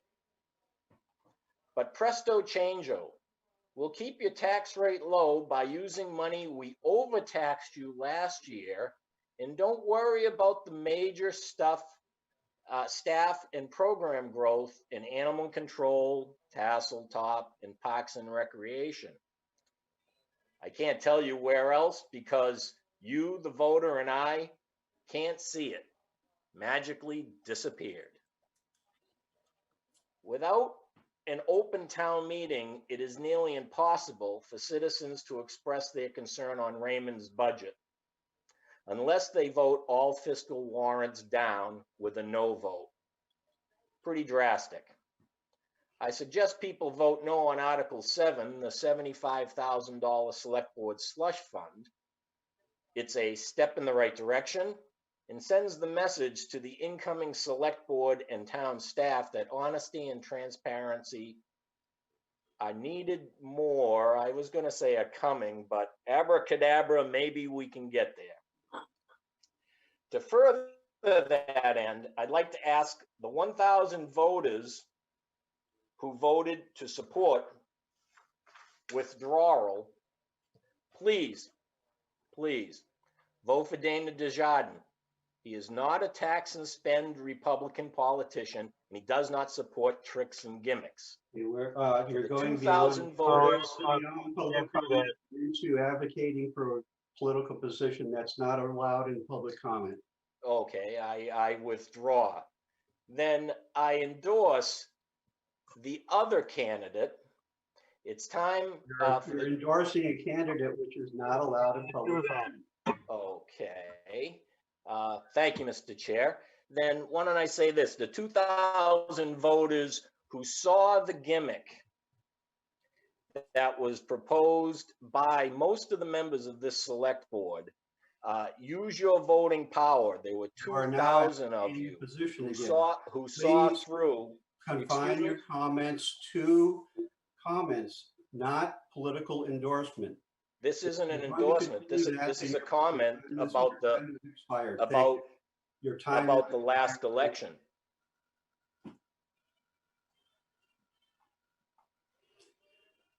Next item on the agenda, selectmen comments.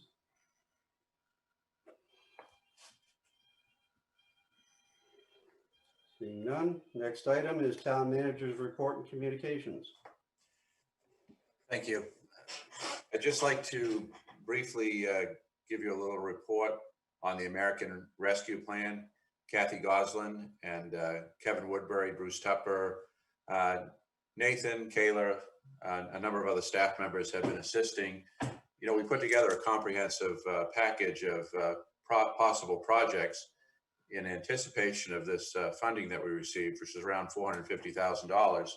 it's now a little unclear whether any of the things that we submitted are going to be eligible. We did get some new guidance today, so we'll be having another department head meeting tomorrow. And the big item, and it's because it's subject to the Board of Selectmen ultimately as to where you think we ought to go, but we're very interested, of course, in the broadband option. We're hopeful that the state of Maine, the federal government, are going to be moving forward in an aggressive way towards that goal as well.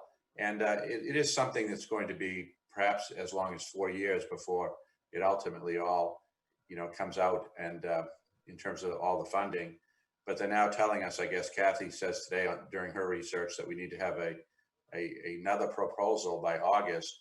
So we'll be coming back to you with that, I guess, sooner rather than later, once we figure out what it is that we can do within the eligibility guidelines. And it is, even though it's now been finalized, it's not exactly crystal clear. And so anyhow, I just want to report back to you on that, and there will be more information forthcoming. I mean, it is all good news, but the question will be what exactly we can do that will benefit our town, that will fit within the administration's goals and priorities. And as I said, I'm hoping that we can come together as a nation, as a state, as a county, as a group of communities, and that we can work together on what I think the top priority is. And I think that is the modernization of the infrastructure when it comes to electronic communications, being a broadband infrastructure network for this country. To me, it's as important as the interstate highway system was in the 1950s. It's past high time that this happens. We did it for a long time, and we're now hearing all the right, I guess, ideas coming from our elected officials about it. And I'm just really thinking that this will be the time, and so I'm hoping that money can be put towards that goal in our community. And if not, then of course, hopefully something else that'll be equally, if there is such a thing, meaningful for the future. So I'll keep you posted. Thank you. Now on to the more mundane, our meetings coming up. Upcoming regular meetings, June 15th and July 13th. And then we have the reminder of our upcoming holiday schedule. May 31st, Memorial Day. Reminder of upcoming election schedule, June 3rd. And so this will be the deadline to request absentee ballots. June 8th is Election Day. Election of municipal officers, town meeting warrant will be voted secret ballot, and our RSU 14 questions. Our polls are open from 7 a.m. to 8 p.m. at the Jordan Small Middle School gym. And just one comment, I see Alex is here, and we will check into the allegation that somehow the budget's not online. I know the draft budget was online, correct, Sue? The draft budget? I have no idea. Well, our new finance director here? I see his face. Yeah, I'm here. Yeah, so we did put that online. I was not able to because I did not know how to do it, and Sue did go ahead and post that for me. I put stuff up. I don't really pay that much attention. Well, anyway, we'll make sure that's up, and certainly there isn't any concerted effort to hide the town's budget. So we'll make sure that's up and operational and easy to find. So, and if it's not already.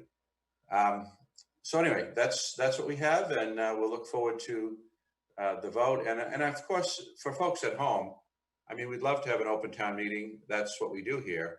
But the issue is public safety and being in compliance with the governor's order. And we're in a pandemic, and that trumps having an open town meeting this year. So hopefully we'll be back to normal business next year. Thank you. The next item of business would be a move to go into executive session. So moved. Who moved it? Sam did. Huh? Sam did. Okay. Is there a second? Second, but do you want the consideration pursuant to MRSA 1, Section 405, 6F? Moved and seconded. All those in favor? Okay, we'll go into executive session. Sue, you're gonna put us into a breakout room? Thank you. Sam, don't get lost.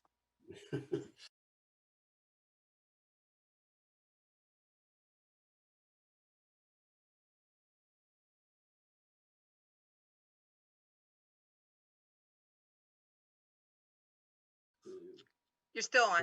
Oh, there you go. We lost Marshall and, Yeah, I'll try closing the rooms. now He we're took the waiting, long flight. we're just waiting for Sam to come back. Yeah. I just closed the room, so he has 60 seconds to come back or he gets rejected, I think. He must have stopped for a snack in flight. Yeah. There he is. There he is. Okay. So I'll take a motion to come out of executive session. So moved. Second. All those in favor? Okay. Take a motion to, Go ahead, Marshall. Make a motion to go forward with the suggested suggested, what is it? Scholarships. Scholarships, I'm sorry, scholarships as recommended. Second. all those in favor? Sorry, that's one of my problems. Motion is seeing all hands raised, motion is carried. Take a motion to adjourn. So moved. Second. All those in favor? Meeting is adjourned. Thank Bye, you all. guys.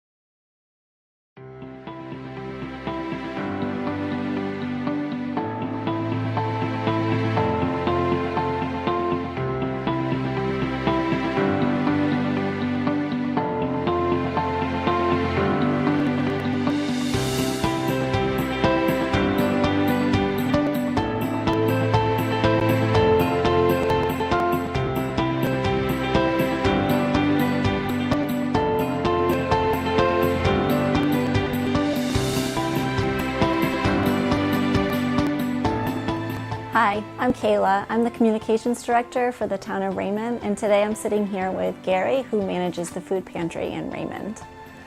I'd like to talk with Gary today about the food pantry and how COVID-19 has affected his operations, but I'd also like to get to know Gary too first. Gary, how long have you been managing the food pantry?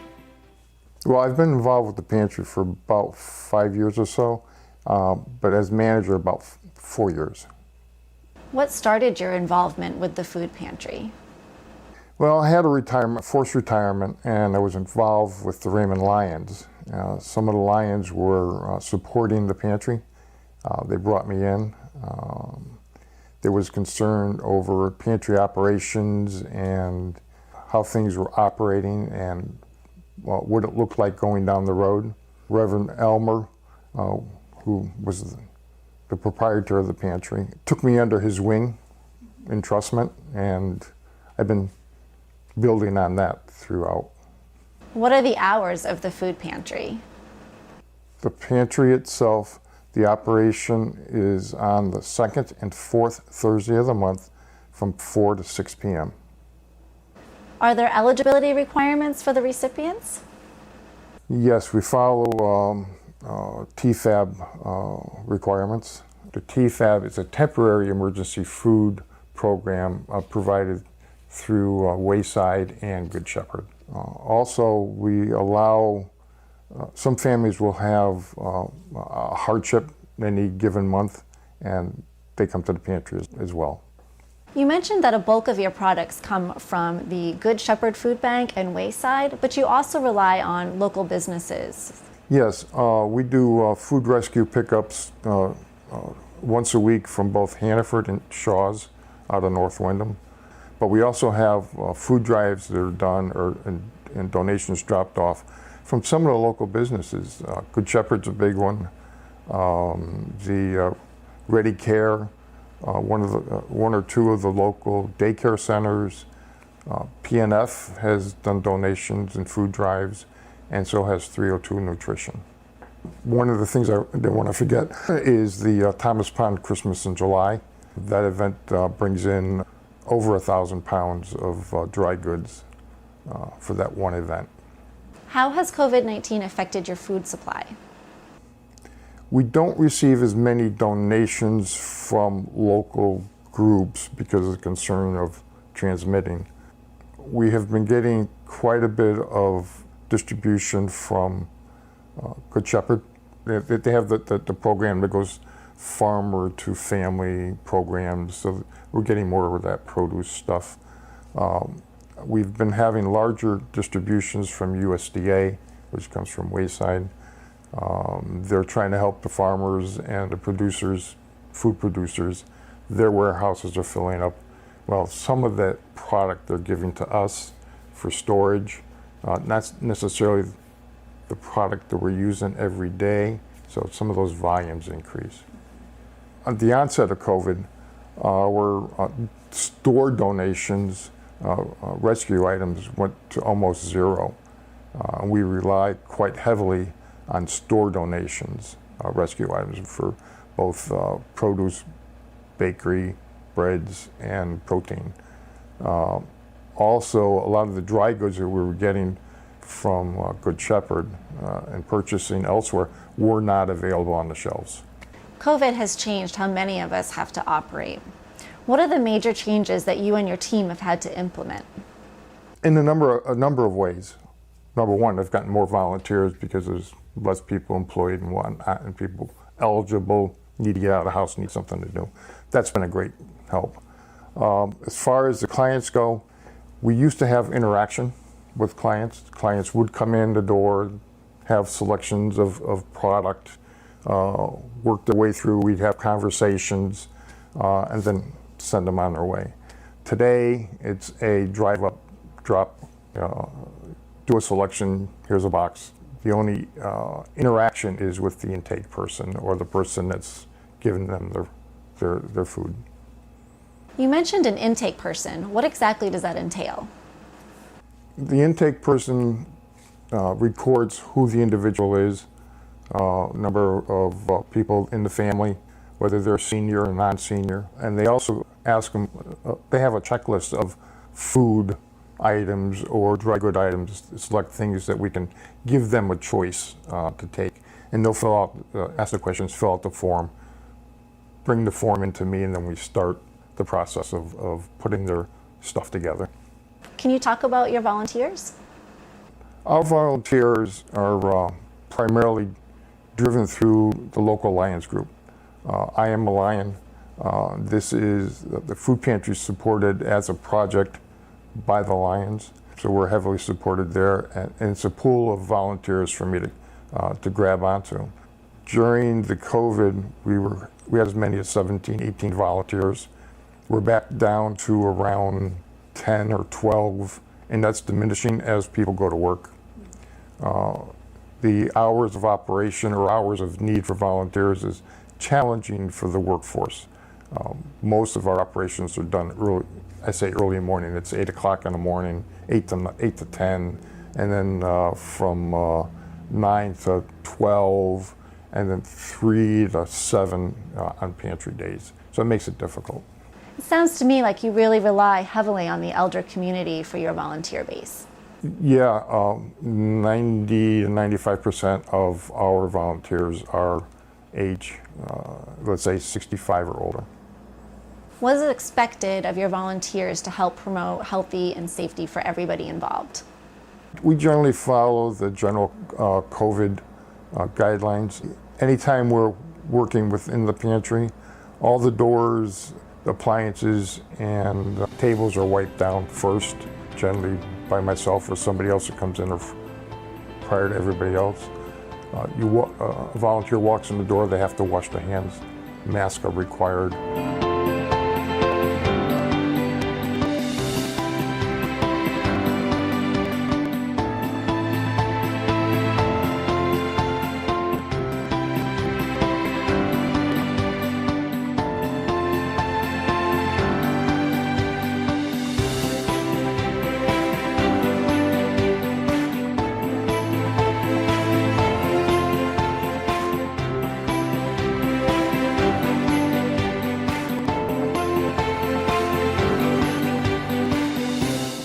Gary, thank you for taking the time to speak with me today. It's been a pleasure. You're welcome, Kayla. It was my pleasure. If you'd like more information on the food pantry, please visit the Town of Raymond website.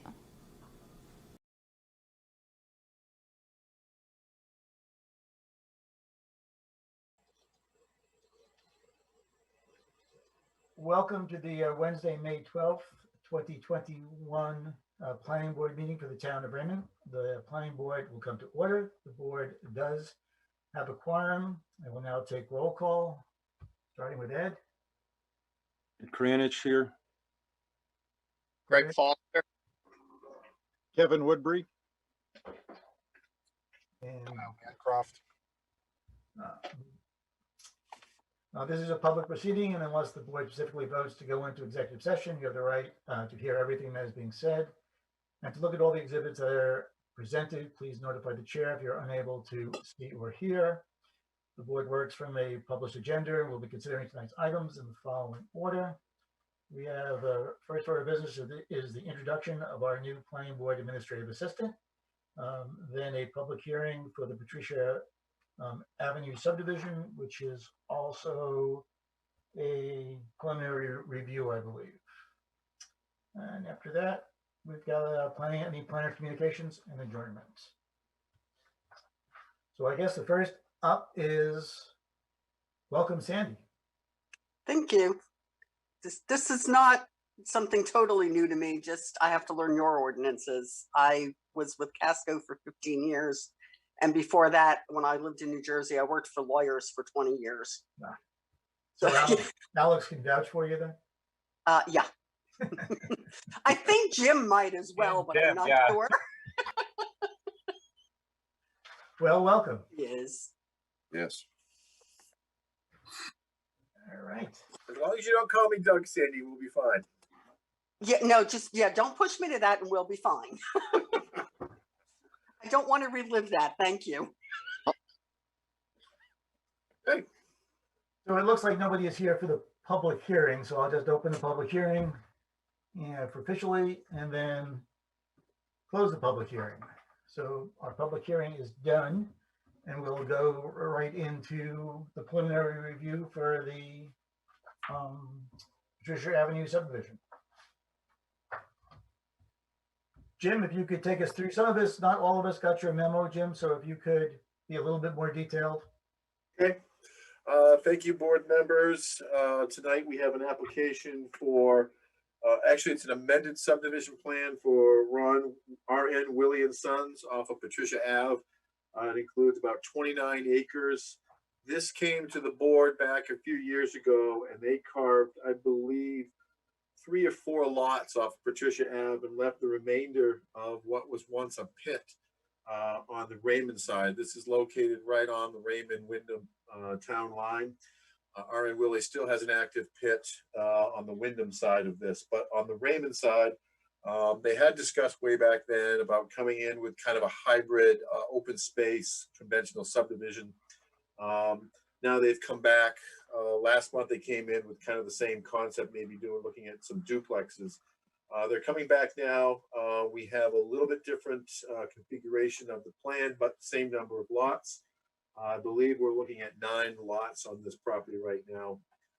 This would be accessed off of Patricia Ave, coming in off of the last property they have on the northeast side of their property.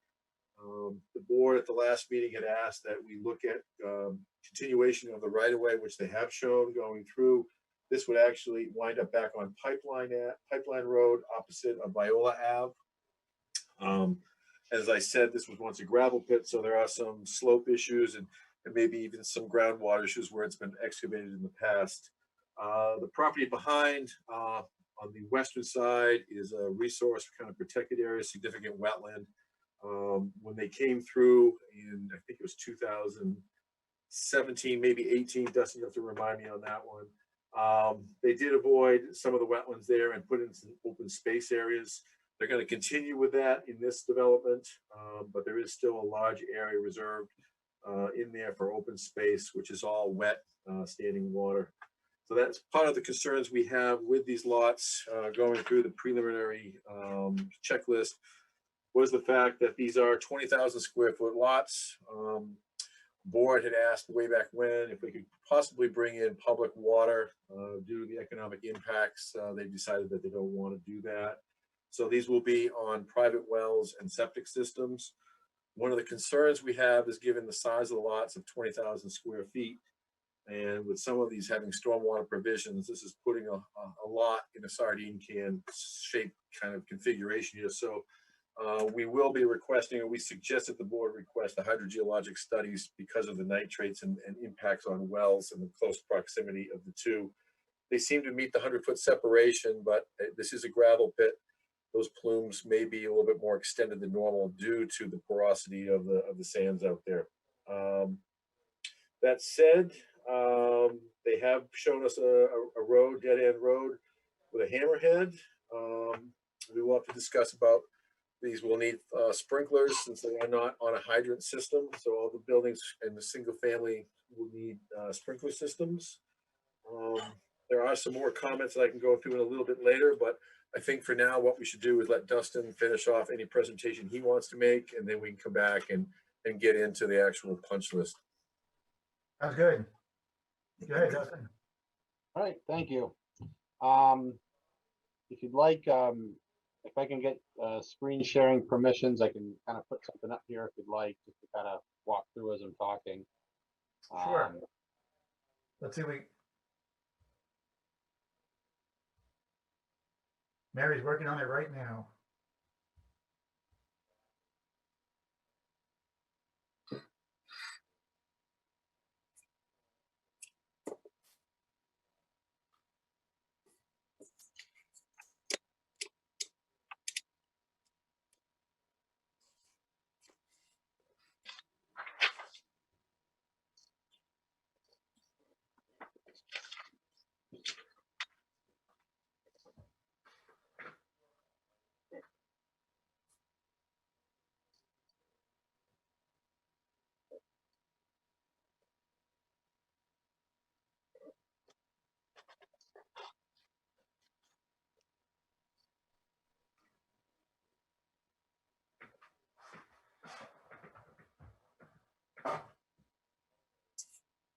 Dustin, can't you just click the share screen and she can grant you access? I think so. I keep clicking it every few seconds just to see if it comes through. She should see a pop-up somewhere on the side.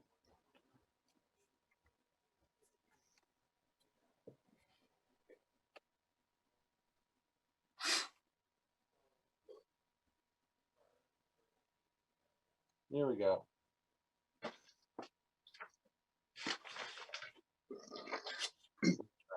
Just figure, just in case somebody's watching from home, they'd be able to see what's going on here.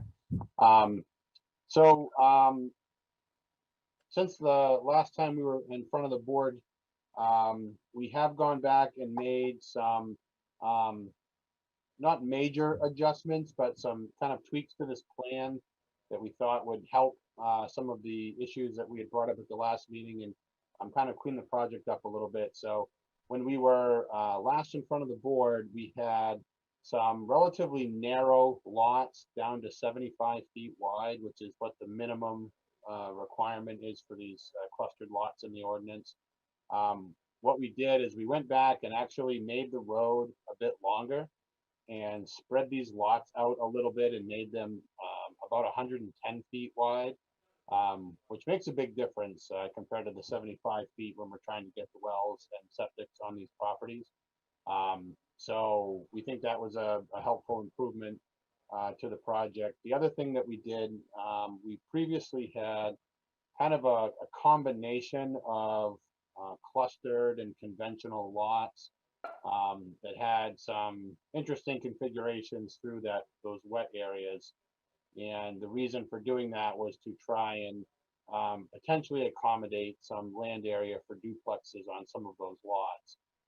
We've since gone back and just simplified the project so that each of these lots is now a clustered lot with that wet area in the back, pretty much completely contained in the open space now.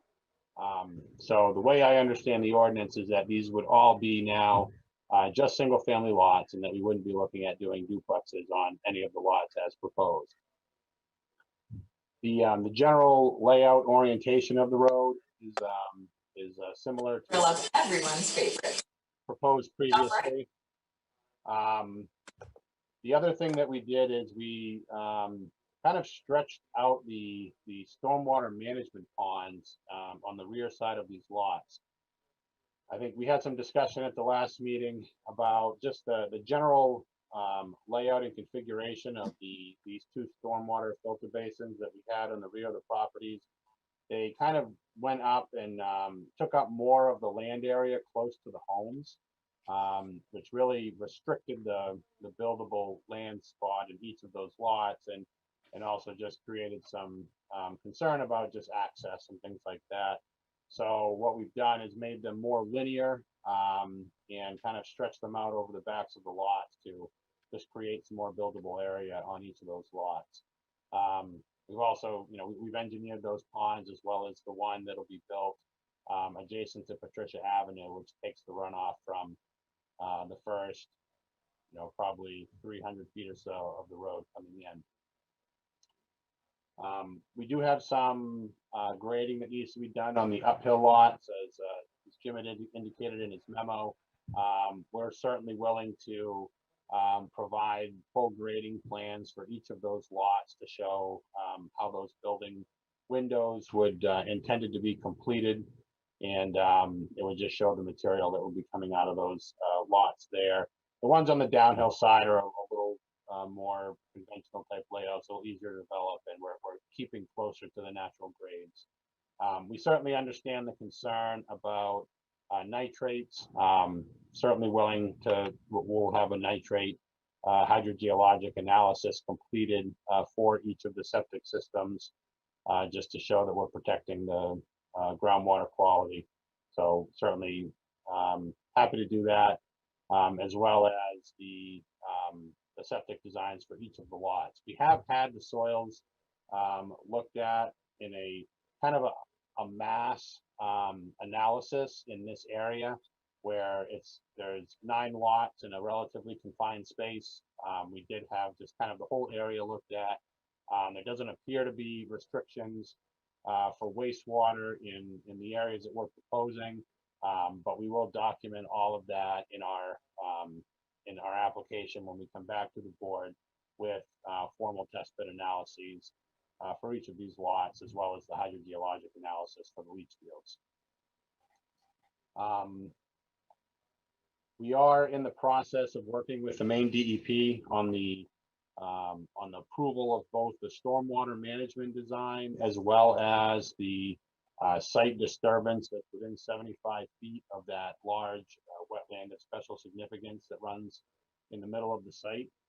We have our pre-submission meeting with the DEP tomorrow. So we felt this was a good timely meeting to be able to check back in with the planning board about these modifications and preliminary plans that we've laid out, so that we'd be able to incorporate any comments or questions that you have and be able to incorporate those into our application that we'll be making to the Maine DEP following our meeting tomorrow.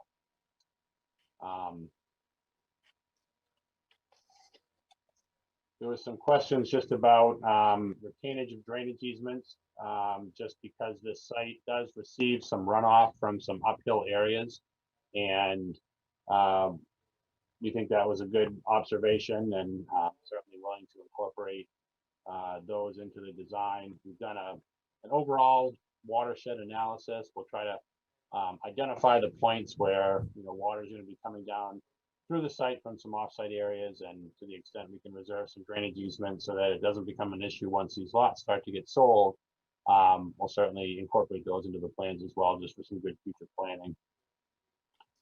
For fire protection, we're agreeable to installing sprinkler systems in all these new proposed homes. We will sign and designate the hammerhead turnaround area as a fire lane so that it's not used for parking.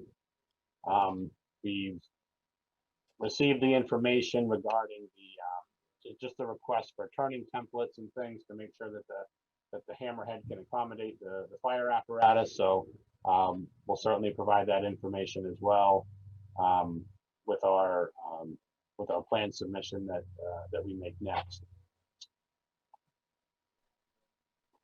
So we have, as Jim has indicated, we've continued to show this future road connection as to how it would extend down through and connect into Pipeline Road potentially in the future.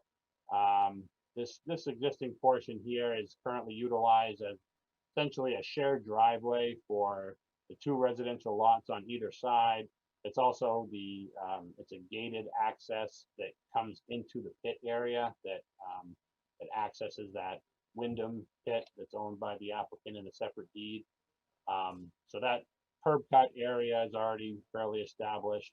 Not proposing any other activities that would prohibit any type of a future road connection. And we've just kind of shown that area on the plan so that it's clear going forward that, you know, to keep in mind that this is the corridor that we've been anticipating that a future road connection could go through and connect back into Pipeline in the future as part of maybe another phase of development. We will need to incorporate and prepare road maintenance agreements for the roadway and as well as maintenance of the stormwater facilities and management of the open space area where this is, we've designed the road so that it could be a public road in the future. It's designed to the minor road standards with 20 feet of pavement and 5 feet shoulders on either side. So we wanted to design and construct the road so that it could be eligible for future acceptance with the understanding that it would likely only be accepted if it were extended in the future to make the connection through the pipeline. But we didn't want to build a lesser road and then have issues going forward if the road were to be extended. We wanted to build it out to that public standard, even though we understand that it would be maintained as a private road as currently designed. So we'll provide that documentation for the management of the common facilities and maintenance of the road and stormwater facilities as part of our final plan application to the board. I think, you know, again, the purpose of our application here today was certainly to get any additional feedback, if there was any from the public, and also to kind of touch base back in with the board, understanding that we do have some more information to provide you, that this was a good point to, as we submit our plans to the DEP, we just felt it was good to come back and go over the plan here one more time, hear any concerns and kind of reactions to the adjustments that we've made, and just to hear if there's any additional considerations other than what Jim has put in his memo and that we've talked about here so far that we should consider, so that when we come back, the board has all the information it needs to proceed with a decision. So with that, I'll turn it back over to the chair, and I'm happy to answer questions. Thanks, Dustin. I think we'll start with Mike. Was not he's traveling and not able to be with us tonight, but he did send in a couple of questions for you, Dustin. The first one being is lots 4 and 5 seem to be less than half an acre. So they need to be enlarged from 0.47 to 5. Yeah, Mr. Chair, the standard is 80,000, which would be is 40,000. So I don't know what the breakdown is in square feet, but I'm assuming that they probably have it right around 40,000. Is that correct, Dustin? It's actually 20,000. 20,000. Sorry. 20,000, half right. Yeah, so it's actually just under a half acre. So 20,000 square feet is the minimum lot size, which is just under a half of an acre. So 0.47 is it? 0.46 is 0.46 is 20,000 square feet. Okay. And then another question is, according Mike's got a question on the amount of open space. He believes the open space square footage must equal or exceed 3.74 acres.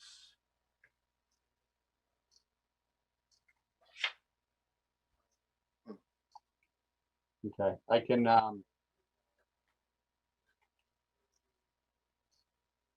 I believe what we've done is we've basically looked at the land area that's occupying the lots and the road. And then the leftover land is made up in open space, but I can certainly double check those numbers. Okay. Yeah, because you've got 15.7 reserved for future development, but I don't know if any of that, I mean, a chunk of that is probably going to be open space because, as you can see, it's a lot of it's wetlands. So I don't know if you want to incorporate any of that, Dustin, into that open space. Yep. Yeah, we certainly have plenty of additional land that we could add into the open space areas. So as Jim's indicated, a lot of this area and through here. So,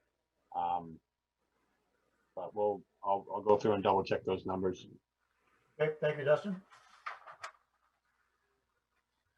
And Dustin, while we're on that open space area, you know, considering that open space area is so close to those backyards, and also it's all wetlands, I'm wondering, like, if like the Cumberland Conservation Commission or one of those guys has signs that we could post there, posting it as wetlands, so it doesn't get incorporated, go into the backyard. Yeah, and I think we're probably going to want to take it even one step further and actually delineate the buffer areas that are going to be required around the wetland. So rather than post it right at the edge of the wetland, when we go through our DEP permitting, once they've approved a development area adjacent to those wetlands, it'll be between 25 and 75 feet after we go through their permitting process. So I think Jim had brought it up in his memo, and we think it'd be a good idea to go out and actually put in capped rebars that kind of identify the limit of disturbance areas around that wetland. And we can certainly put up some signs as well, because the limits of disturbance are even going to be further beyond the wetlands than just right at the lot lines. Yeah, Rob, if you look at that, you've obviously got a pretty good ridge of land between those two sectors of wetlands, but because of the setbacks from the significant wetlands, it almost makes those undevelopable. So I would almost engage that majority, you see he's got that small area there that says area for development, but everything in that dashed line to the future right-of-way line is developable, but everything to the top of the page is pretty much undevelopable to the far end of the property line because of the setbacks and restrictions of wetlands. So I think even though they may not have included as open space, the land's unusable, so there is a huge chunk of land there that could be dedicated to open space or conservation easement or whatever they decide to do. And then, not really for Dustin, but Jim or Alex, do we need to inform Wyndham that, in fact, that since it's on the town line? I know we had to do that for a project on 302. It may be beneficial to just inform them. I know they gave us a courtesy primarily because I'm not sure, because we're accessing through Raymond and the development is not going into Wyndham, but it may be just a courtesy to inform them of the development adjacent to their town line. I know when we looked at the other side of the pit, Ron, or there was an interest in maybe a solar farm on the Wyndham side, but that would have had to access through Raymond. So again, we got a courtesy invite to see what was going on and the impacts. I do think it makes some sense just to inform them of the activity, but also they won't have any say in it because right. I think is a common courtesy with the town. It may be beneficial just to inform them of what's going on. And, you know, there are some, well, I think are there some abutters in Wyndham that may be impacted, or is that still Ron's property? No, I guess there's one or two. Yeah, there's one. Yeah, this is Shizig up here and Valentin Dodge over here. So this is Wyndham property that would be an abutter. So they'd get notified through the, so we could, when we do the public notices, maybe we could just send one out to the town of Wyndham as well, just to let them, even though they're not a landowner that's in a butter, we can just notify them as well, just so that they're perfect. And when you do the DEP notifications, Dustin, will those abutters be notified as well? They will, yeah. We would not put a public inspection copy in like Wyndham Town Hall. That would be in Raymond. Right. But you know, again, we I can think you add, notice though, it will say it's available in the town offices of Raymond. So if somebody from Wyndham wants to see it, they can go to the town of Raymond or pull it up on a website of DEP or something. Okay. Wayne, I know you had a fire memo. Are you okay with what, where it stands now? The only remaining question I had for Dustin was the outside electrical disconnects on the dwellings. yep. Yeah, we can make that a condition of approval just so that it's, make sure that it's picked up during the building permit process. Right. We will also need to have the name of this connector, I guess I'll call it, approved by the E911. I think that's Kayla and the fire department, I think, that coordinate that. So we will need a name for that to make sure it passes all the musters of common names and it's exclusive. And I know Wayne gave you some information on the radiuses. A lot of that information is going to be, we hope, passed at the town meeting coming up here in June. So I think it'd be to your benefit to incorporate that now, because your final approval obviously won't happen before that. Yep. But Jim, wouldn't the extension be the same name as the road? Yes. Yeah, Yeah, okay. and I guess one of the things I we can get into, we get into a little bit more of the technical design is, I think too, I understand during construction, Ron may want to utilize the pit to build pieces of the road, but I think upon the road completion, we're going to want some kind of barrier across that so people do not try to cut through that as a shortcut.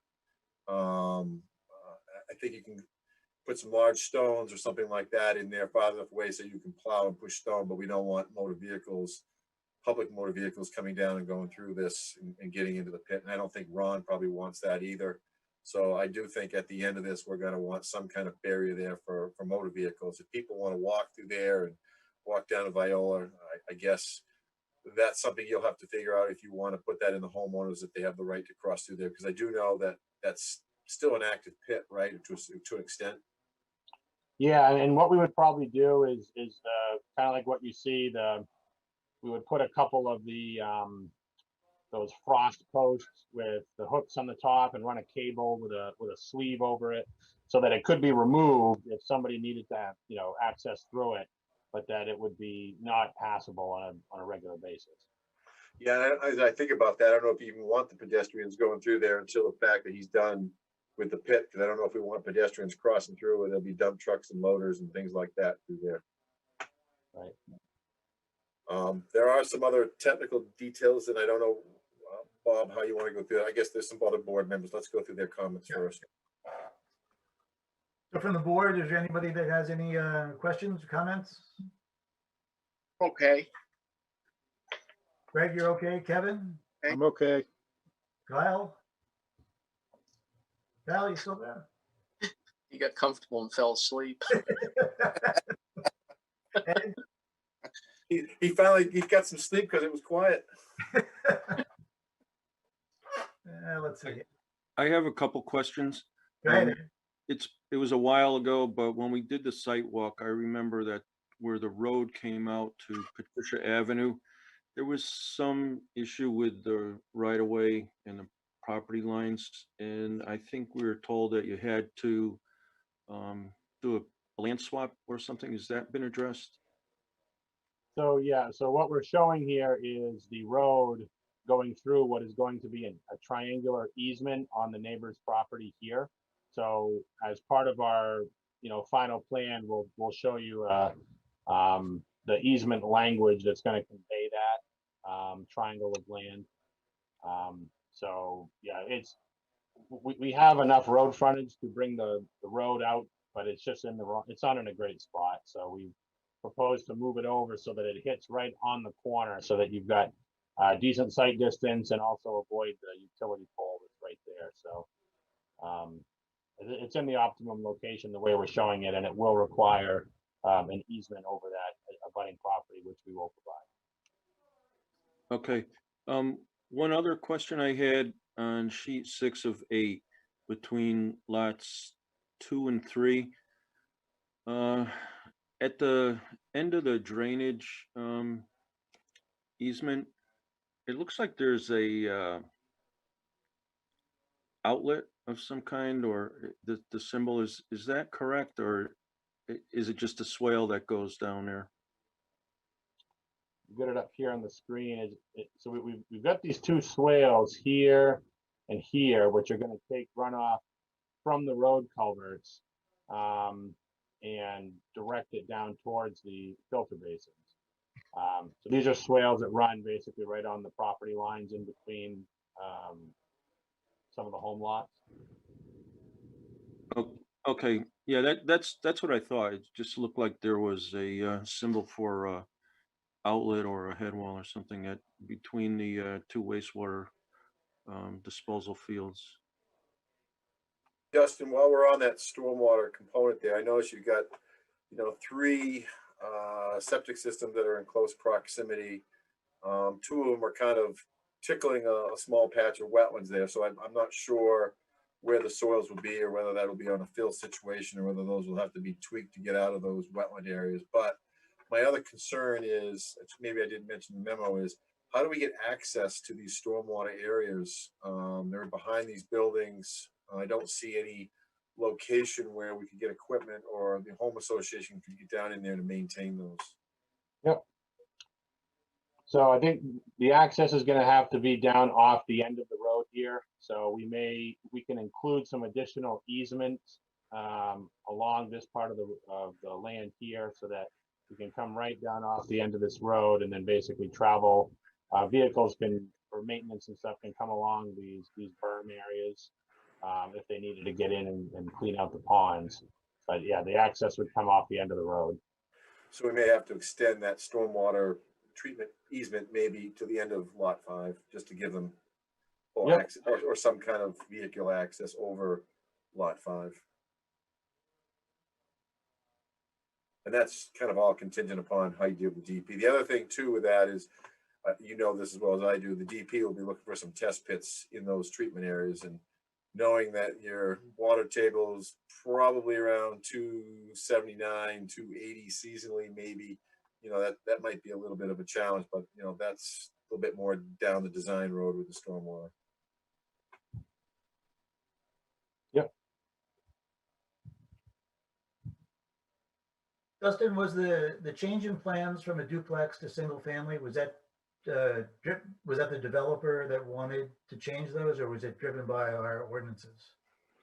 We wanted to keep the flexibility, but based on just kind of the strange configuration of the lots that would have resulted from trying to keep 40,000 square feet of contiguous land, it just seemed like it just was creating not the best project. So it really was just the ordinances and not being able to have a duplex on a 20,000 square foot lot.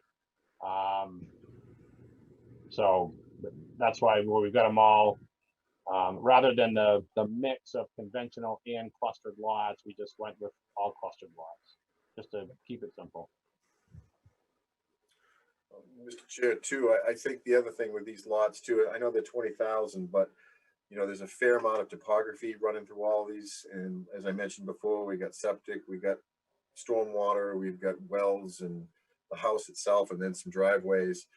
I do think that it would be beneficial for the board to see a lot grading plan so we can see how this all comes together, because right now we've got theoretical septic systems, but those are going to have to be graded out and they'll have an impact, and the home will have an impact. And by the time we get done, these lots are going to be pretty much consumed by various amounts of grading. So I think it'd be beneficial for the board to see what that grading plan will look like, because it's going to be tight in some spots, I think.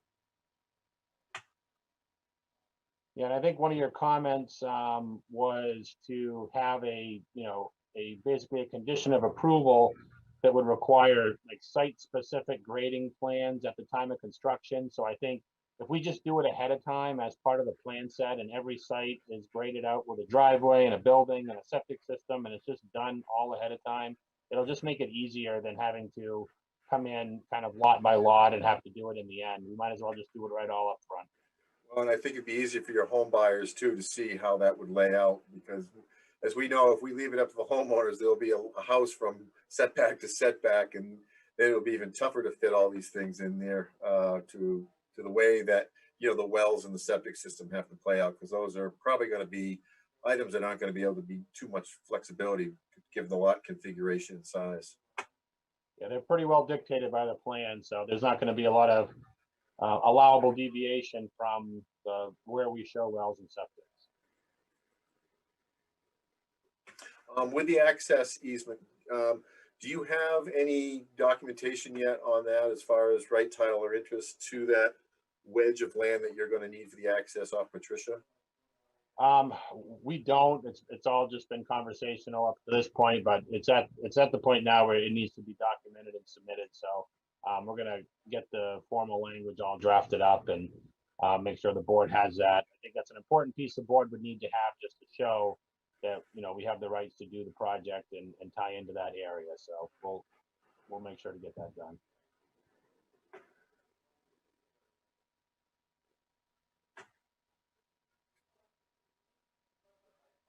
Dustin, how big are the homes planned to be? How many square feet?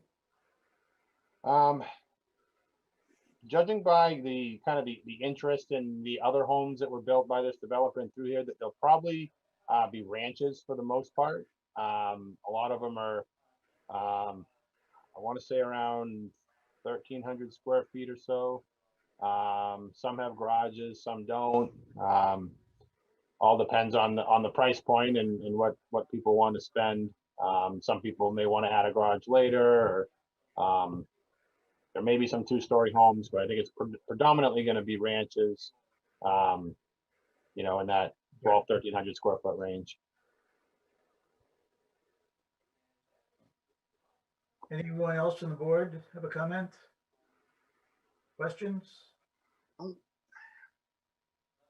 don't know where you're going as far as a motion with this, but obviously I think we've got some items here that under the preliminary requirements that we're either missing or we need more information on.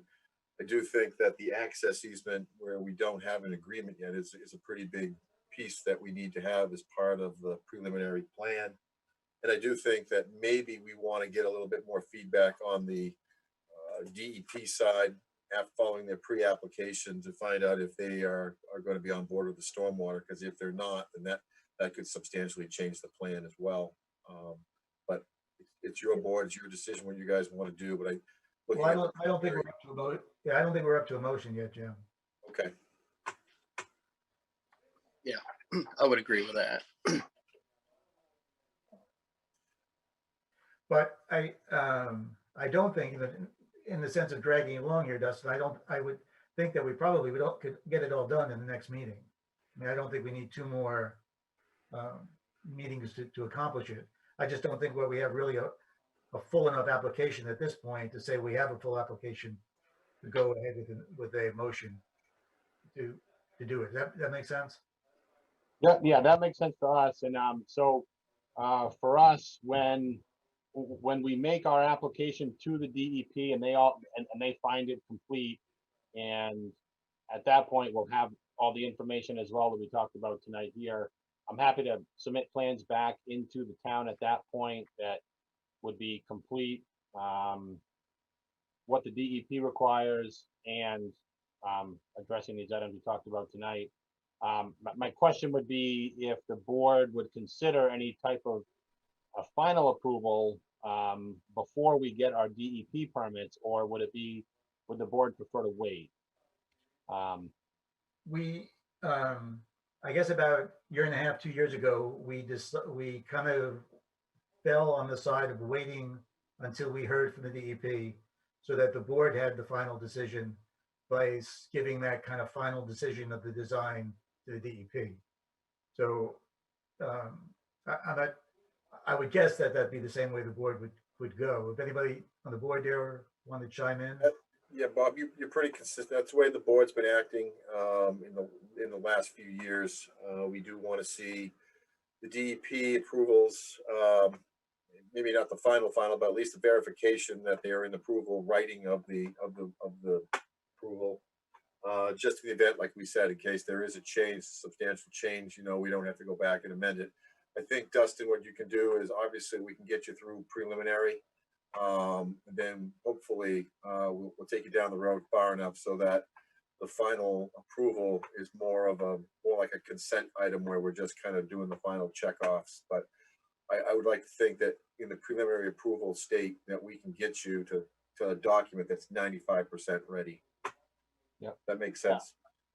I'm perfectly fine coming back for 2 more meetings, and we'll give you all the information that we talked about here tonight, and talk about preliminary approval at that stage. And then, like you said, final approval is mostly just, you know, we got our DEP permits, and here's the final maintenance agreement, and it's more of just a quick meeting for the final. Correct. I'm fine with that. Okay. And Dustin, on that piece there where you have with the abutter, obviously we're going to need, some form of, like you said, executed either easement or land swap or purchase or whatever you're doing. But I think at that corner too, it's very valuable for the board to see what the site distance is, because I think this road is shifted from where we looked at it last time. I think it actually helps you with the site distance on that corner. It's a safer location, but I think it is valuable to know what the site distance is and what the posted speed limit is up to there, because that is a little bit of a hairy turn right there. It is, yeah. It's a complete S curve. Anything else from the board?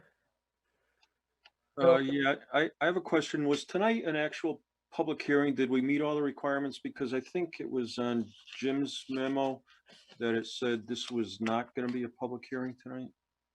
Town notified it as a public hearing. The way we kind of do meetings in Raymond anyway, most of these are open for public participation. I would suggest that we probably, for the next one, because there's going to be some more information coming forward, that we just do another quick open public invite, and then we can shut it down from there. Typically, when we do subdivisions, we typically want to do these at preliminary, but where this one's being tabled, we probably would extend the public hearing again, just as a protocol. We sort of, in fact, do that in Raymond anyway with all our meetings. So I guess my question would be, so did tonight constitute we met the project's obligations for a public hearing tonight, but we're going to just continue to keep it open throughout the duration?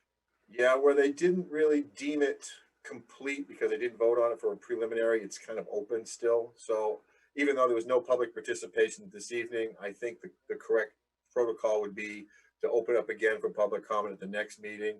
I don't know if we actually have to have a public notification because we have done that, but I would suggest that we open it up to have any public comment.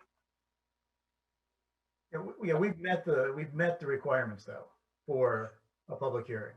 Correct, but again, because you haven't formally voted on it, the public should have a say if there are any changes to that. And so the other thing though, just to switch topics here, Dustin, we still need a site walk, right, for the other project that you are presenting? The other one, yes, it's not on the agenda tonight, but we do need to schedule a site walk for that other project off of Route 85. Yeah. You plan on bringing that to the board at the next meeting? Yeah, we've been working on that one pretty diligently. So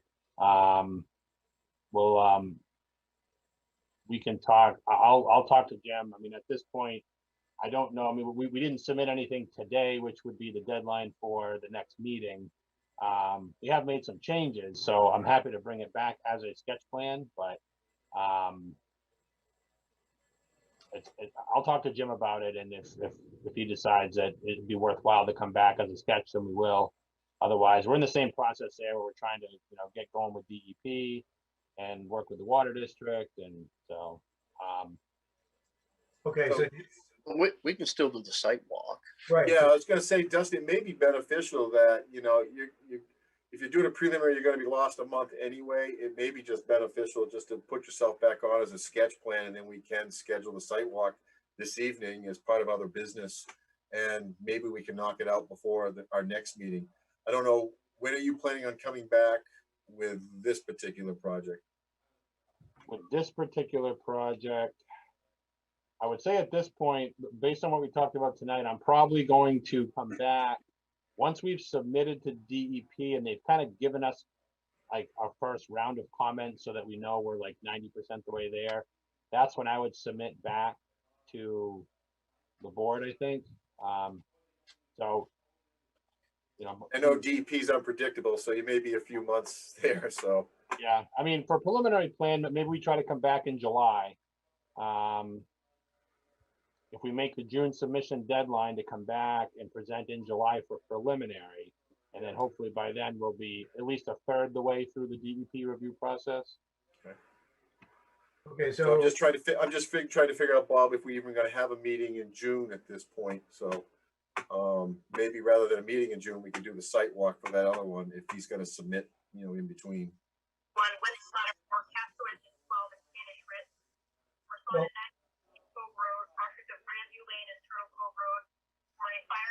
Wayne, oh, that's Wayne. Okay. So well, we do need to advertise the sidewalk though, right? So Mary needs 30 days. Yeah, and I guess, Wayne, mute, there you go. I just muted him again. yeah, I guess, I mean, and talking about it out loud here, but without getting into the details of it tonight, there's quite a bit that's changed with that project.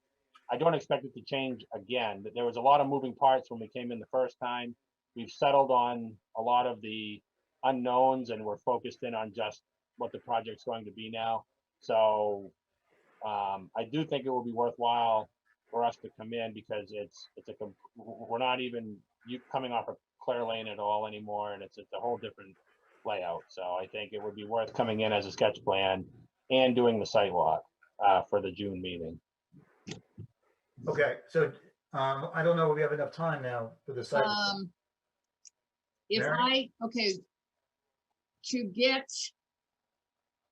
I would have to submit an ad by this Friday, and I'm not going to be in Friday because of this meeting, to have it run on the 21st is what we'd have to do. So I'd want to have a site walk, maybe the 29th would be earliest. well, I think we were talking about doing the site walk before the next, are we talking about doing it before the next meeting? Just before the meeting? Well, Or are we I'm talking trying to figure what it is you're talking about doing, guys. You want to do it before the meeting or do you want to do it on a Saturday? Well, don't we need 30 days, Mary? Well, how long? I need to be able to get it in the paper, which there's a 1 week lag from submission to publication. Plus I need to do a butter notices. So that takes, we're talking at least 2 weeks to get this rolling ahead, 2 weeks ahead of whenever we want to have the site walk. So I need a 2 week lead time minimum. That's why I was thinking, Bob, we could do it before the next planning board meeting. On the 9th. On the 9th of June. So we're having a planning board meeting on the 9th of June? Well, if he submits a sketch plan, we can do the sketch plan and then we can do the site walk before.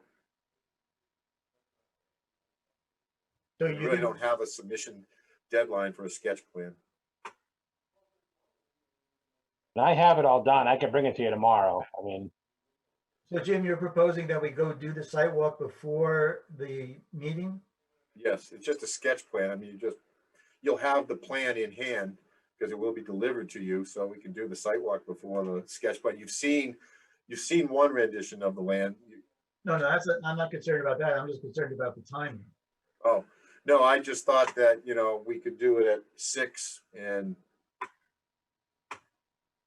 be back for the meeting at 7, or if everybody can make it. If people can make that work. If they can't, then we'll have to do it another time. I was just, where it's daylight now, we can do these sometimes before the meeting. My concern is also because members of the public might want to attend. For instance, Kathy Goslin has expressed interest in attending a site walk. And there may be other people who would want to as well, and they might not be able to make it at that time on a weekday. That's where my concern comes in. What about June 5th? That's a Saturday. That gives Mary plenty of time. Yeah, we should be able to do that. And then we don't try to squeeze it in. If we do the sketch plan on the 9th, that's fine. If we don't, that's not a problem. We just push it to the next meeting. Or if we're not going to do it, we could do it instead of the planning board meeting. Where's Dustin? Dustin, you still there? I'm still here. Yeah. Yeah. I mean, I'm I'm fine with that. I mean, there's plenty of work for me to do just behind the scenes with Wayne and DEP and Portland Water District and everybody. And then we could have a discussion about the project and everything. So instead of doing this meeting like we're doing now on the 9th as a sketch plan, we could basically do a site walk and look at, and I'll bring the plan and we'll have it all staked out and you could look at our updated plan at that time. So how about, for the board, how about 6:30, half hour earlier on the 9th instead of our meeting? Would that work for everybody? Ed? Does Works for me. Works for me. Kevin? I'm sure it'll be okay with Mike. So Greg, did you answer? You okay? yes, I'm okay with it. All right. Dustin, does that work for you? Yep, that'd be great. I appreciate everybody working with us on this. Okay, Mary, so we'll do 6:30 on June 9th, and there'll be no planning board meeting on that night. Okay, so site walk is 6:30 on June 9th. Right. Jim, that work for you? For me. Okay, Okay, I'll put it out. perfect. Thanks, Dustin. All right, thank you. I think we're all set on both projects, I guess. You got a 2-for-1. There you go. Yeah, I appreciate the multitasking. You're gainfully employed, Dustin. Jim, do we have any memo, plan of communications?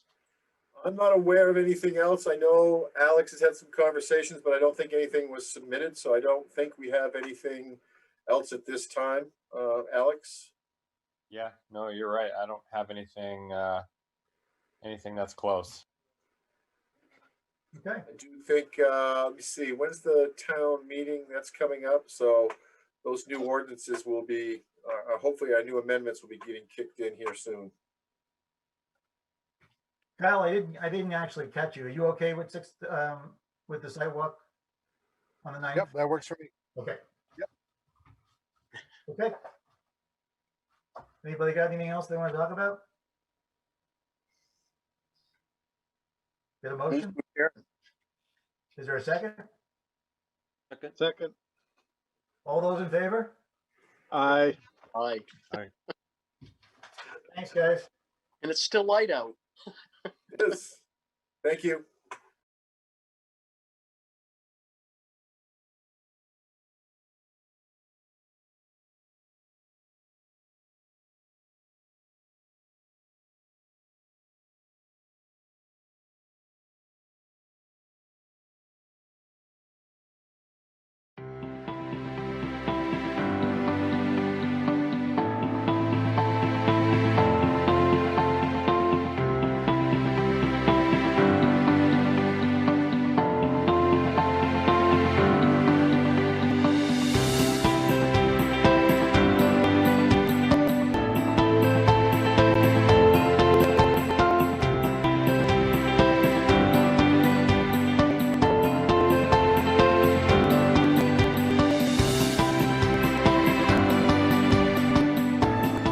Hi, I'm Kayla. I'm the Communications Director for the Town of Raymond, and today I'm sitting here with Gary, who manages the food pantry in Raymond.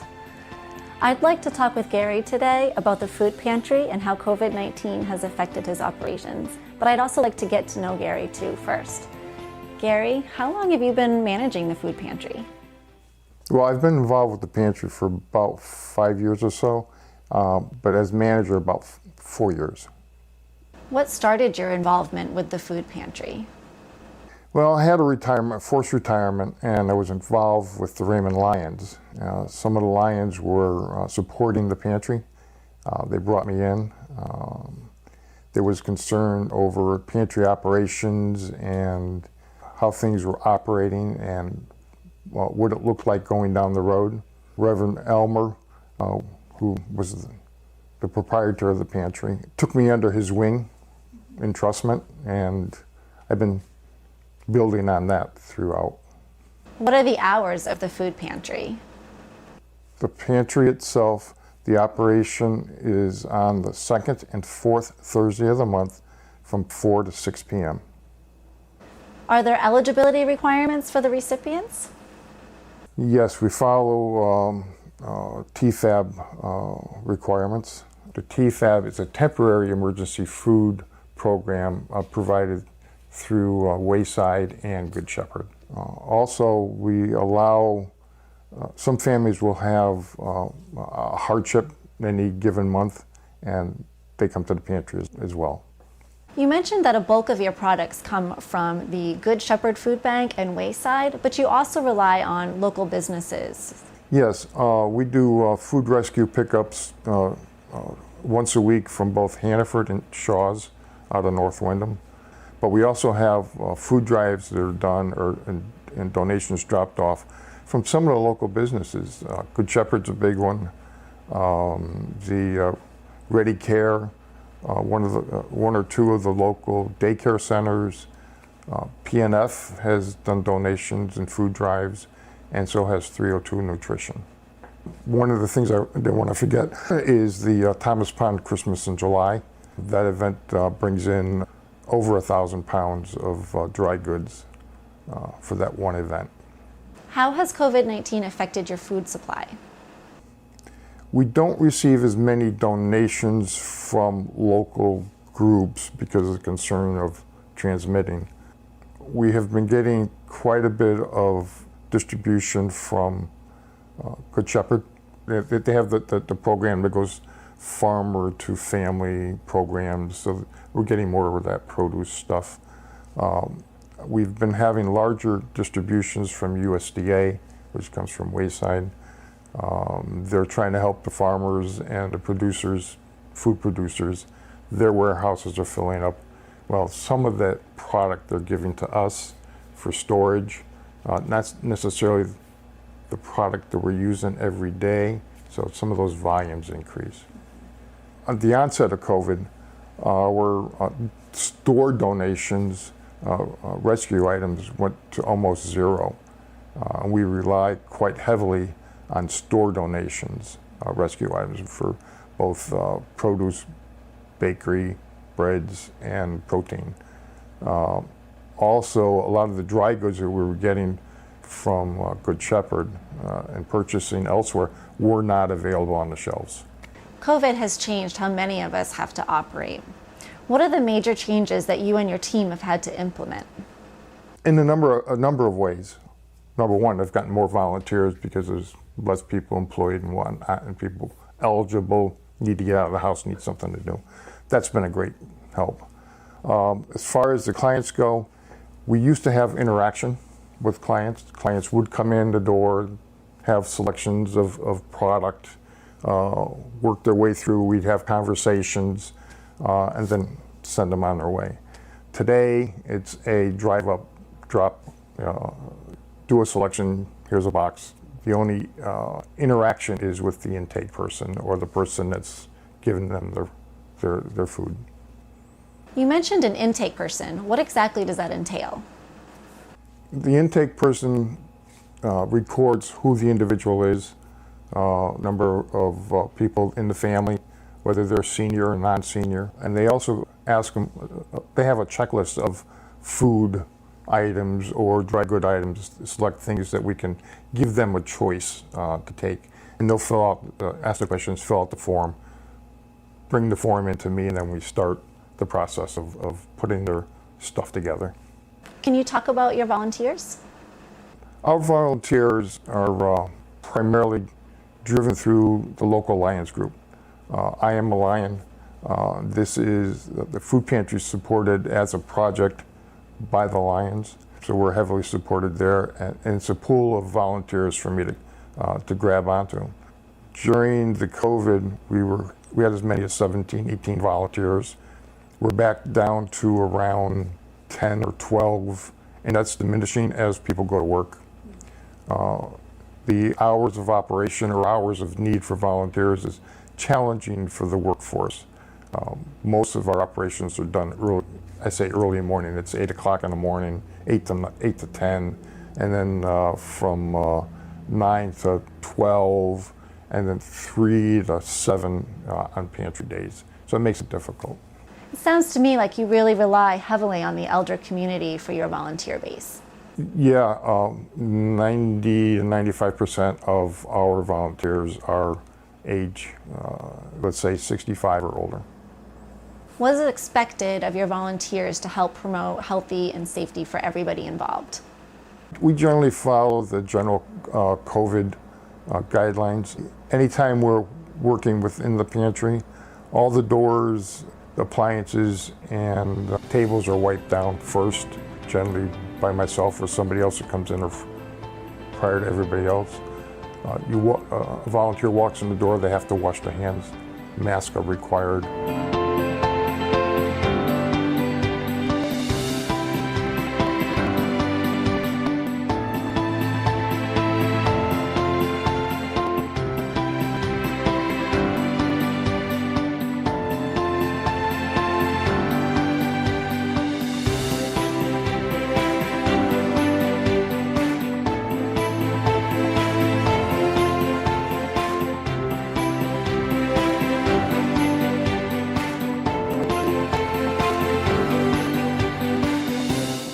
Gary, thank you for taking the time to speak with me today. It's been a pleasure. You're welcome, Kayla. It was my pleasure. If you'd like more information on the food pantry, please visit the Town of Raymond website.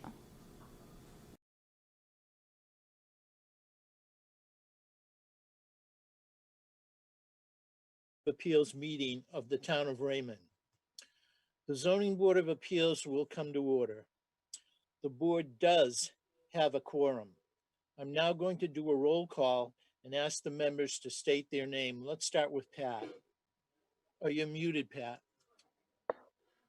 You're muted. Yeah. Unmute. Patricia There you go. Beaton. David Okay. Murch. Thank you, David. Tom Hennessy. Okay. Thank you, Tom. I thought your name was Marcia, but I see it's you. Okay. I use her computer. That's what I do. I know. This is a public proceeding, and unless the board specifically votes to go into executive session, you have the right to hear everything that is being said and to look at all the exhibits that are presented. Please notify the chair if you are unable to see or hear. The board works from a published agenda and will be considering tonight's items in the following order.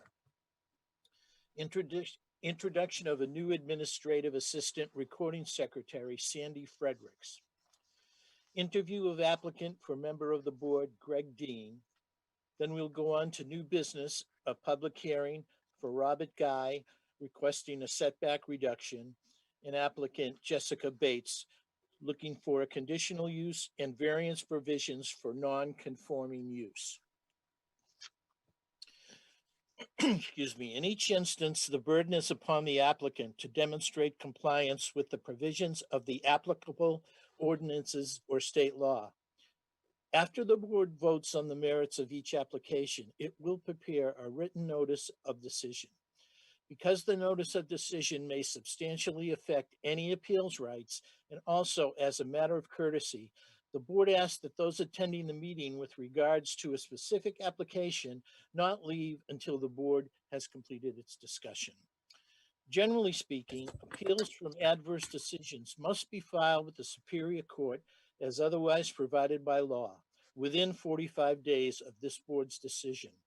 Also, to be certain that you preserve your individual right to file any such appeal, you must be certain that the board's record evidences your appearance this evening in opposition and the basis for your opposition. All persons speaking, including representatives of the applicant and members of the public, are asked to, because we're on Zoom, just state their name and address and your affiliation with the application, whether you're for, opposed, or neutral. All persons speaking shall address all remarks or questions to the chairman. The meeting is not over until the board has formally adjourned. Any discussion not included on the meeting agenda or accepted by the board is to be held until after adjournment or conducted outside the meeting room. Alex, you're muted. You're muted out. Okay, there you go. Alex, are you gonna introduce Sandy or? I guess he can't. Yeah, I can. Yeah, can you hear me? Yes, I can. So Sandy's not here tonight. She's actually she had a commitment with the town she lives in prior to accepting her position. So she couldn't make the meeting, but this will be the last meeting that Mary oversees, and she'll be transitioning in after this. Sandy basically did this exact position in Casco for 15 years. So she comes with tons of experience for planning board and ZBA, and that's going to be her focus. She'll just be doing planning board and ZBA, and Mary's going to be just doing code enforcement. So we got too much going on for Mary to juggle it all, so we're splitting it up. So she'll be at the next meeting. I think you've probably already seen some emails from her, and I think you'll find that she's gonna pick up right where Mary's left off. Well, she's got big shoes to fill, and we're really gonna miss Mary. Yeah. The next item on the agenda is an interview of applicant for membership of the board, and his name is Greg Dean. I had a chance to meet Greg on the last couple of site walks, and I think he'll be a good fit. But Greg, would you tell us a little bit about yourself? Yeah, absolutely. So I'm originally from Augusta, and my family moved after spending some time on the West Coast. My family moved to Raymond this last fall. We used to come back for the summers and go fishing and whatnot. So I have family kind of all in the area, and the zoning board of appeals kind of appealed to me after going through the process of buying my house, and I got a chance to talk to Alex about some interesting zoning questions, and just kind of have a background in engineering, so it kind of scratches that itch for me, and watched a few meetings and saw there was an opening. So yeah, it seems like I'm pretty excited to learn, and a lot of experience on the existing members. So excited to kind of participate and be involved in the community. Well, thanks for thinking of the town. I just have a couple of basic standard questions that we more or less ask everyone. I noticed on your application that you said you have participated in numerous volunteer organizations / causes on and off. Could you just tell us a little bit about that? Yeah, sure. So I've been involved in, kind of informally involved in a couple different organizations. One for battered women. From my wife's from India, and there was a organization that represents a group of women from India that I've helped participate and fundraise for. Some homeless shelters. I spent some time in San Francisco, so there was spent some time in homeless shelters and whatnot. So then, kind of as I was younger, I did a kind of more traditional volunteering. When you don't have a job, it's the way in. So and kind of outside of that, been on multiple private boards of private companies. Yeah. Thank you. Does your schedule allow you to attend the meetings and all of the site walks, which are normally 2 weeks before the actual meeting? Yeah. So fortunately, my schedule is pretty flexible now. The company that I work for has transitioned to a fully remote, highly flexible setup. So feel pretty confident that, with that flexibility, they wouldn't. Do you have any friends or personal or professional on the board? No. Okay. Sounds so cold to say that, but no. It's okay. You understand that the ZBA makes difficult decisions in which, in some cases, or maybe in all cases, one party will be unhappy. Sometimes that's hard to deal with. Are you okay with that? I am, yes. I'm going to ask the board members if they have any questions for you. David, do you have any questions? I do not. No. Patricia, No, not at this time. Thank you. welcome. How about you, Tom? Just, what's your degree in engineering? Computer engineering. Oh, super. Okay.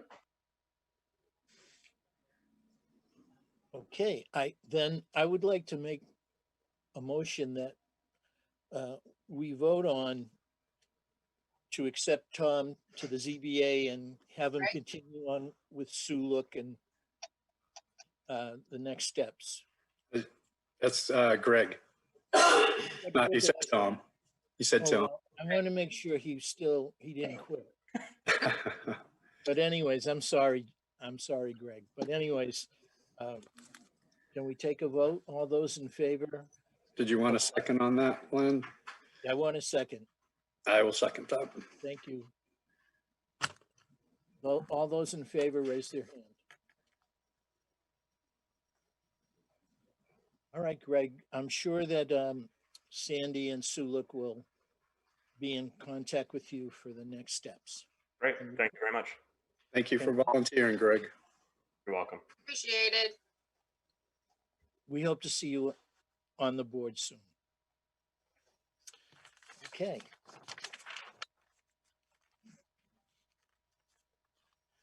The next business is the application of Robert E. Guy for a setback reduction.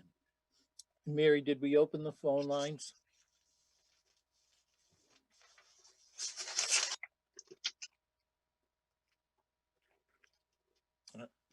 Did you hear me, Mary? Yeah, I'm, Okay. are the phone lines open?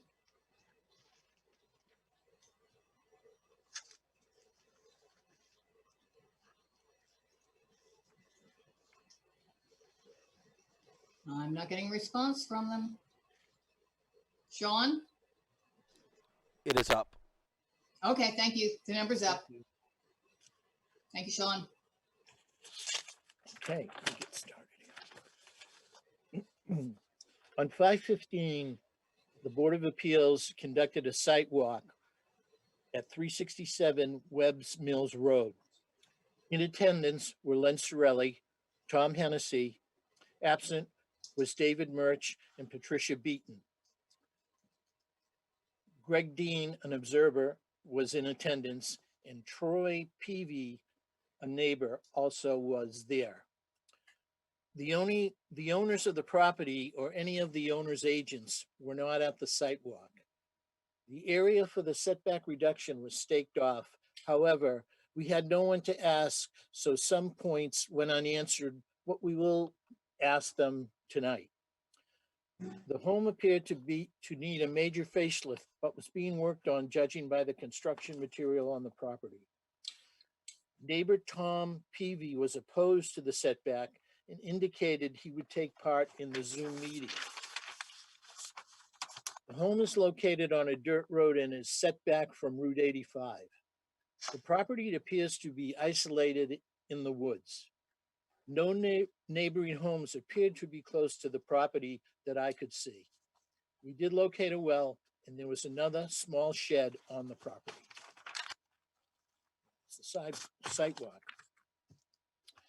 Robert and Rita, your application indicates that you want a setback reduction, and you're requesting a setback reduction to add 12 feet to the east end of your current structure. Should your application be approved, your structure would be 13.1 feet from the property line. From the nearest property line, the nearest property is about 600 feet to the nearest structure. There is an existing shed on the property. And before we get into questions and the criteria that you have to meet, Robert, would you like to tell us a little bit about the property and yourself and so on? You can speak. I don't think there is an awful lot to tell. The way, with the width of the building, I'm a builder, I have been for 40 years. It's unfortunate that I wasn't at the site walk. We were misinformed as to when it was going to take place. I would have been more than happy to take you to the inside, which is nearly complete. But with the width of the building, it's extraordinarily difficult to put a staircase to the second floor in the building and have it meet all the components of building code. That's the primary reason that we would like the building longer, to give us room for a legal staircase. I don't know how much more I can offer. Okay, that's good. Thank you. What we'll do now is each of the board members will have questions for you, and you can answer them and take as much time as you need. We'll go over each criteria that's needed to approve your application, and then we will vote on it. Okay? Yeah. So I have some questions. I'll go first. Do you plan to reside there? Yes, Okay. Do you own your current home? yes, So the proposed structure will be used for your family. You will live there. You just said that. Okay. yes. We observed a well on the property. Is this well still operational? If it is the well tile that you identified, Mm-hmm. then yes, it's operational. It's actually a drilled well, and they put a well tile, the previous owner put a well tile around it. If you slide the top over, it's a drilled well, and it absolutely is operational. I've been using it. Thank you. Could you tell the board a little bit about the upgrade that you're doing to the existing structure? Thus far, we have on the interior taken everything down to the frame and had it mold remediated, and then rebuilt from the inside. We re-insulated, rewired, replumbed, changed some of the partitions on the interior, and have installed the sheetrock. It's all hung and taped. All the bathroom fixtures are in place. The floors are tiled. We're ready to install the hardwood flooring. We did the inside first just because of weather. Just a lot easier to manage the inside than the outside. I did start some of the outside on the west end. Whoever did the site walk could at least get a sense of what the structure might look like when it's complete. We also planned an 8-foot deep porch on the north side and a deck on the south side.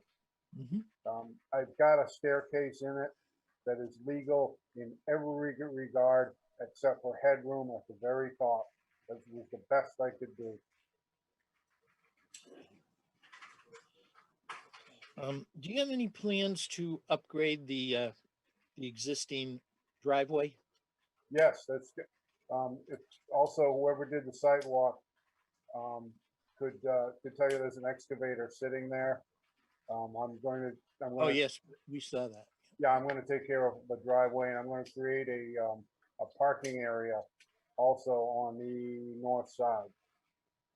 Great. What's your move-in date? Do you have one yet? No, not firm. Certainly by next fall. Have you had any objections from your abutters? There was an incident where my masons, that's another thing I neglected. We put in a brand new 2-flue chimney with one side for a wood stove, all proper hearth that has been inspected by the fire department. And we've also installed a forced salt water system with a brand new furnace in the basement, and that's located in the other flue. The flues themselves are zero clearance. They technically don't even have to have a chimney around them, but there is one around them. And during the course of the construction of the chimney, my masons didn't realize where the property lines were, nor did I really, but they had taken excess mortar, maybe a gallon at a time when they were finished, and taken it out in the woods and dumped it on the ground. It was on the neighbor's property, and it was brought to my attention, and it was cleaned up immediately, and I told the Masons not to do that anymore. And so that was a little bit of an incident with an abutter. It was taken care of right away. Okay. Now we're going to ask members of the board to, if they have any questions to ask you, and again, take as much time as you need to answer. Some of this might seem redundant. However, we must be sure we are in strict compliance with the ordinances, so bear with us. David, do you have any questions? Yeah, I do have a few. Can you confirm for me, please, the need for the addition? Like, what, you have the existing structure, so why is this addition needed? The building is only 20 feet wide, and it's a high post cape, so it has what most people would call walls on the second floor, which means that the second floor walls on the outside are only about 4 feet high, and with only 20 feet to work with the current rise and run codes, you cannot fit a legal set of stairs in the building. You can, but it's very, very difficult. It would be much more livable if I were to have enough run to run the stairs and keep them down low enough underneath the second floor knee walls to make the turn with enough headroom to meet code. The stairs in the existing building were not even stairs really. It went up to a certain height, and then they just set a box on the landing and stepped on the box up to the floor. Was not even close. And I did everything I could. I installed a set of winder stairs for the time being, and it meets code in every respect except the headroom at the very top of the stairs, and that's all you can do. I just need some more room to run the stairs longer. Would you be able to meet this need with an addition which is of a smaller width? Right now it's set for 12 feet. Could it be done in a smaller, less width? Possibly. And could the staircase be placed perhaps in the back or in the front? Could that addition be shifted to a different side of the building? You cannot put the addition on, you cannot put the stairs on either side of the building. They won't fit they won't, without, the stairs would have to go in front of the entry doors. Okay, so it's not feasible. No, if you try to run them up, anytime you get to a stair height that's tall enough to step onto the second floor, you no longer meet headroom code because of the knee wall on the second floor. So that the top of the stairs have to be something like 7 feet to the inside of the building. And the building's only 20 feet wide. You can't even run them on the gable end. It's just not wide enough. Okay. And you really can't add, it's possible to add width to the building, but on the back, there's a septic system, and that would have to be relocated in order to move the building that way. And on the front is, the septic tank is kind of an infringement, and it's just very difficult to move it that way. Also, the way that the roof is configured makes making it wider very tricky too. And just to confirm, this will be your future residence, is that correct? That's correct. Okay. So no intent then to do any rental with it or anything? No. Okay. And just to confirm again, you have a fall move-in date? Or is that sort of tentative? So fall. That would be a good word. Okay. That's it for my questions at the moment, Lynn. Thanks, David.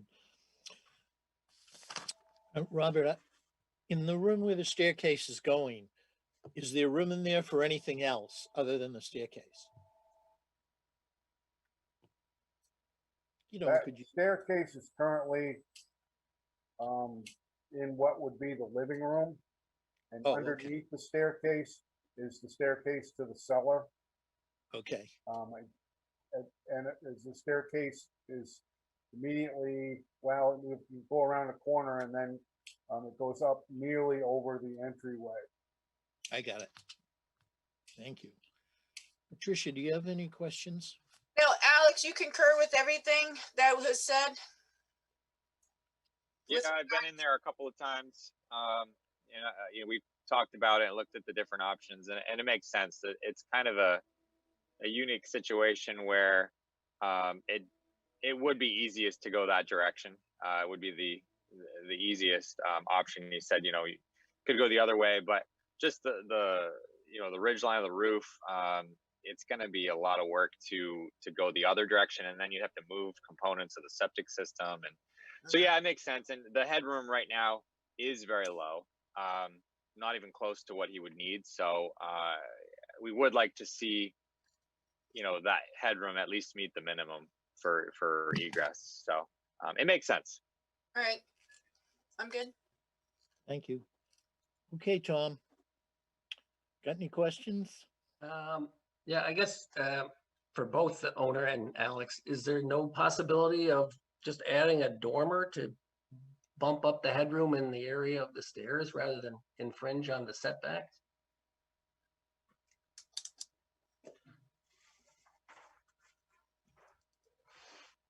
This is a post and beam structure. And when you start to cut into those types of timbers, there's a tremendous amount of engineering that would need to go into it.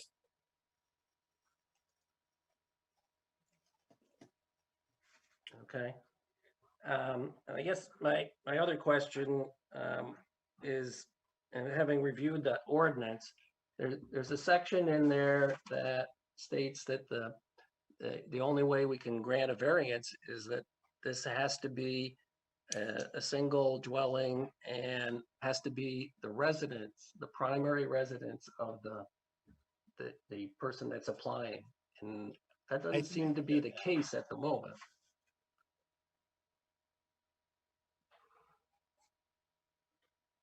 Well, he hasn't moved in yet. So isn't that a little premature? Well, I guess my question is that the wording says a variance under this subsection may be permitted only from the setback requirements for a single family dwelling that is the primary year-round residence of the applicant. Does that mean he has to be the current permanent resident? In my opinion, no, but Alex, am I right? I mean, it's a really good question, because I think if you're,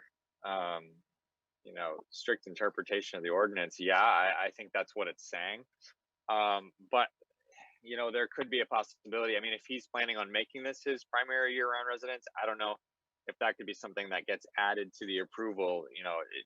Just saying that it needs to be used as their primary year-round residence once they get a CO, because technically right now they don't have a CO, so it legally can't be anyone's residence because they don't have a certificate of occupancy. So, but he can't do that until the project's done, and he doesn't want to finish it just to open it back up to, do this, because then it would require changing things drastically in order to get that headroom to get the CO. So he's kind of in a dog chasing the tail situation with that.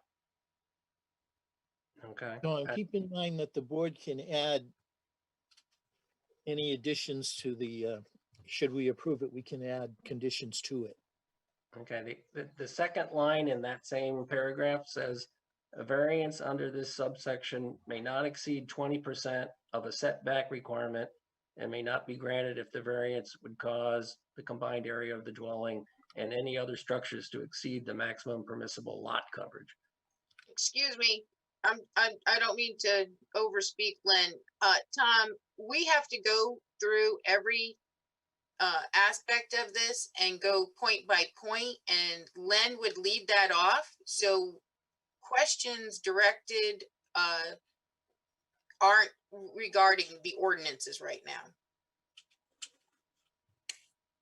I guess I was just trying to save some time and find out if this is even a permissible thing to do.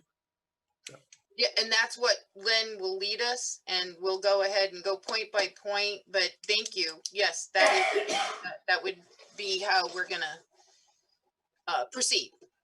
Okay. Thanks, Pat. We will go through every point by point. I'm sure there will be a lot of questions. Is there anybody on the phone, Mary, or that either is opposed or in favor? Not a peep. There's nothing's popped up on the screen. Okay. I'm kind of surprised Mr. Peavy indicated he would be on the phone line, but he could still come in if he wants. Well, I guess at this point, we should go over each point by point and decide if it meets the criteria or if it doesn't meet the criteria.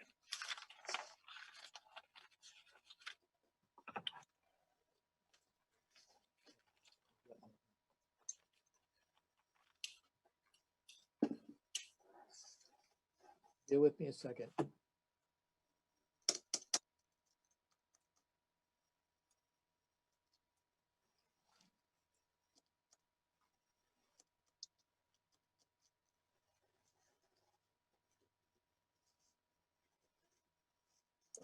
I'm going to step away for 1 second, turn a light on. Okay, good. Because I can't find what I'm looking for.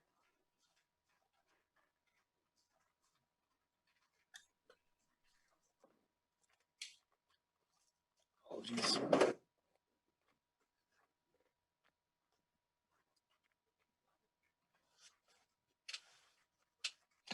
You all set, David?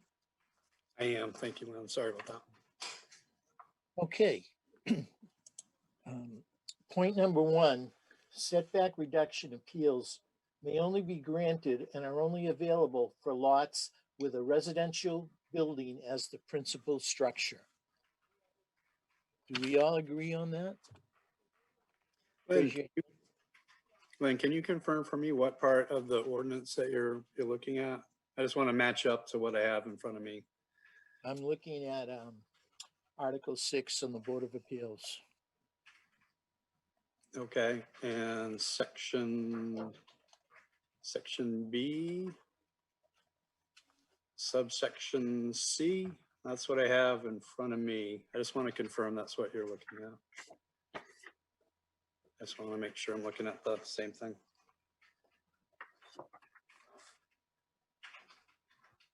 I'm looking at D.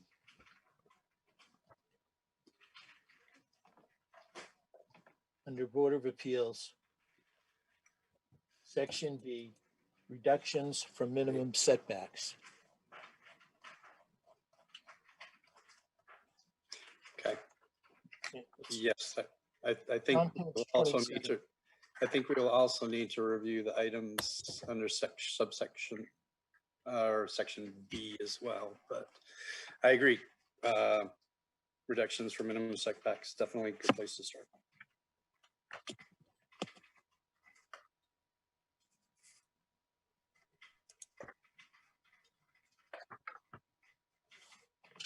Board of Appeals may grant a setback reduction appeal if the board finds that granting the setback reduction will not result in unreasonable interference with the privacy interest of abutting landowners. It appears we don't have anybody in objection. So can we all agree that he's met that? Yes. Yeah. Yes. Great. In granting a setback reduction, the Board of Appeals may attach reasonable conditions which it may deem necessary to serve the purpose of this ordinances. So what we were talking about a little earlier, Tom, if we need to add a condition that he has to live in the house, we can do that, or we can add any other conditions that we choose. So at this point, should it be approved, we can add the condition that he must be living there. Does everyone agree with that? Please raise your hand so I can see.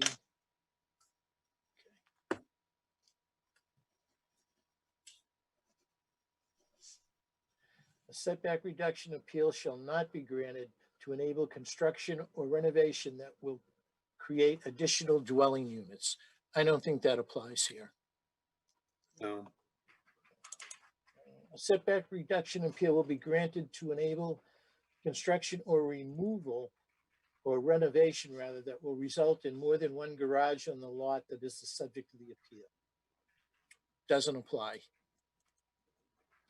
No setback reduction appeal may be granted that will result in impervious service lot coverage of greater than 15%. I don't think that applies either. If you don't agree, board, please tell me.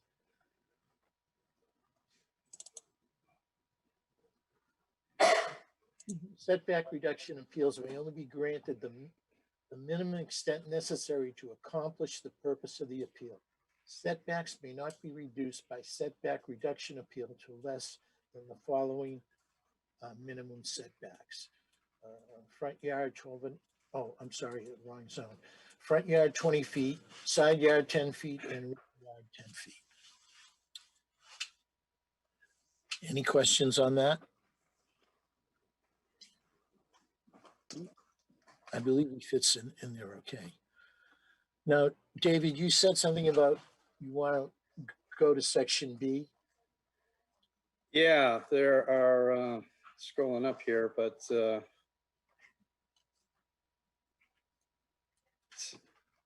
section B, under powers and duties, the Board of Appeals shall have the following authority.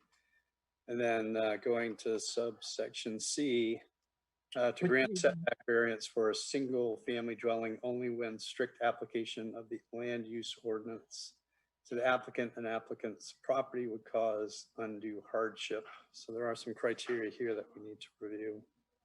What page are you on? The page itself is 24. So Article 6, Section B, powers and duty. Are we talking about a variance or a setback reduction variance? Well, this is to grant a setback variance. Setback reduction, okay. Because the variance for hardship is a whole different animal and very tough. Yeah, this is, I understand there's undue hardship specific to certainly change of use, things like that. But then here it specifically says to grant a setback variance for a single family dwelling. There's undue hardship criteria that need to be satisfied. I believe this was a section Tom was looking at as well. Well,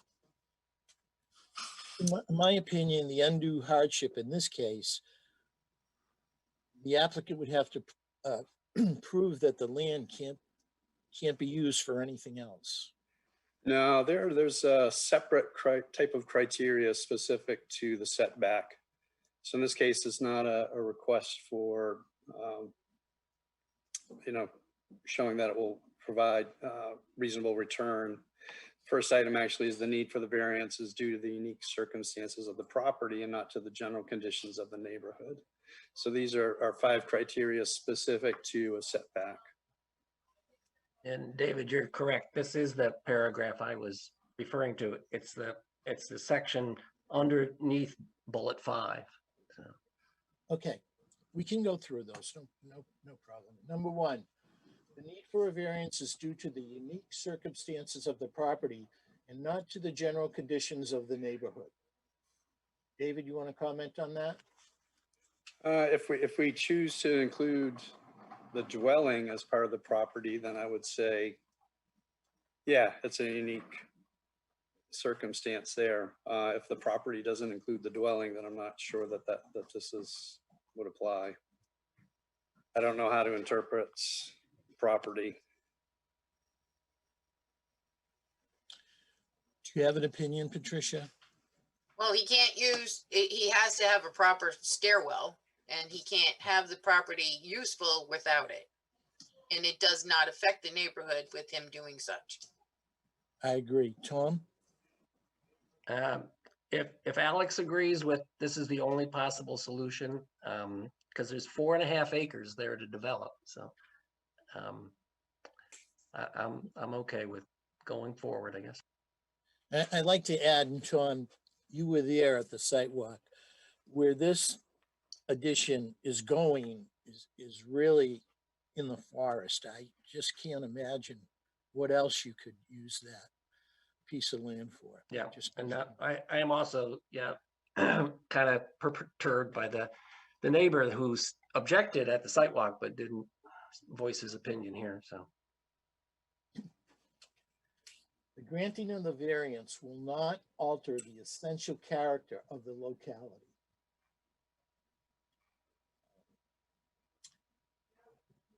In my opinion, I just don't think it will. Remember, this house is very isolated. David? No, I would agree. The granting would not alter it, so I believe we're good there. Yep, I would agree. Great. It's in the woods. So, Okay. The hardship is not the result of action taken by the applicant or a prior owner. This is a tough one. You know, it could be said that the applicant bought the home knowing that, you know, there really wasn't enough room to do what he wanted to do with the staircase, etc. So it could be said that he created his own hardship. You want to comment, David? Actually, if I could ask a question of Alex. Go ahead. Alex, was that this current situation for this home, was it ever code correct, you know? As you see. Yeah,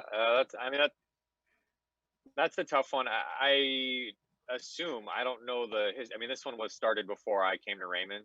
He had the project well underway, so I'd never been in there before he did any of the demo work. I would assume it was a finished living space, second story, which would lead me to believe that at one point in time, they got a permit and a CO, and it met the requirements of whenever it was built. But that is all assumption. I got nothing to back that up. Right. So it is an older home. I don't know, Bob, if you want to tell us if you have any information on the history of it. I do know it is older. And, you know, as far as I can tell, it was legal at one point in time. Well, I'm actually a little confused as to what I should say to put my best foot forward here. So I'm simply going to tell you the truth and hope it goes my way. There is indications that the home was constructed about 30 years ago. There was literally a box for the top step. I've been a carpenter. I go, maybe some of you might be familiar with a guy named Tim Pomelo. He was a selectman there many years ago, but I started with him in Raymond, and I can tell you that even then, that staircase was not even remotely legal, both from headroom and rise. It had a 9-inch rise. That's never been legal since I've been a carpenter. And certainly a step, a box for the top step, because the top rise was about 18 inches. It's certainly never been legal. And the headroom, the staircase is where it was when I bought it. So it never met headroom requirements. If they ever got a CO, I have no idea how. I would assume they just moved into it without the CO. And 30 years ago, things were much less formal, and they just moved into it and lived there, and nobody questioned them on it. But it was never a legal staircase. Now, I don't know if that helps me or hurts me, but that's the truth. Some of the window casings that I pulled out, where it had dates on, delivery dates on them, which indicate the house about 30 years old. I would say honesty is never going to hurt you. So I appreciate that. I had the hardest time with thinking this was ever okay if there had to be a box to step on to get up. So I do think there was an action of a prior owner, but I don't see how this could ever been legal. So I can't take in. I don't see how I can penalize the new owner, even though I do believe that perhaps this is the result of the previous owner. I don't ever believe it was legal. So I can't penalize something for something that was never right to begin with. Can I interject? I've been into many houses in Raymond. There are so many older homes that as far as today's codes go, they would not fly. Right. So, I mean, the staircases, I've been in homes that the staircases, I mean, doorways are off. I mean, you have to, there's like with this box in the step, the older homes, seriously, anybody moving in today would definitely need to make changes for it to be proper. And it's, sometimes they'll need a variance to do so. I mean, a setback to do so, or a variance. But I would definitely agree that the homeowner did not cause their own issue. So. Robert, am I correct that the home was foreclosed on? That's correct. Okay. And you purchased it at the auction? That's correct. So that the reason I mention that is it gives you an idea, how run down the place was for what it's worth.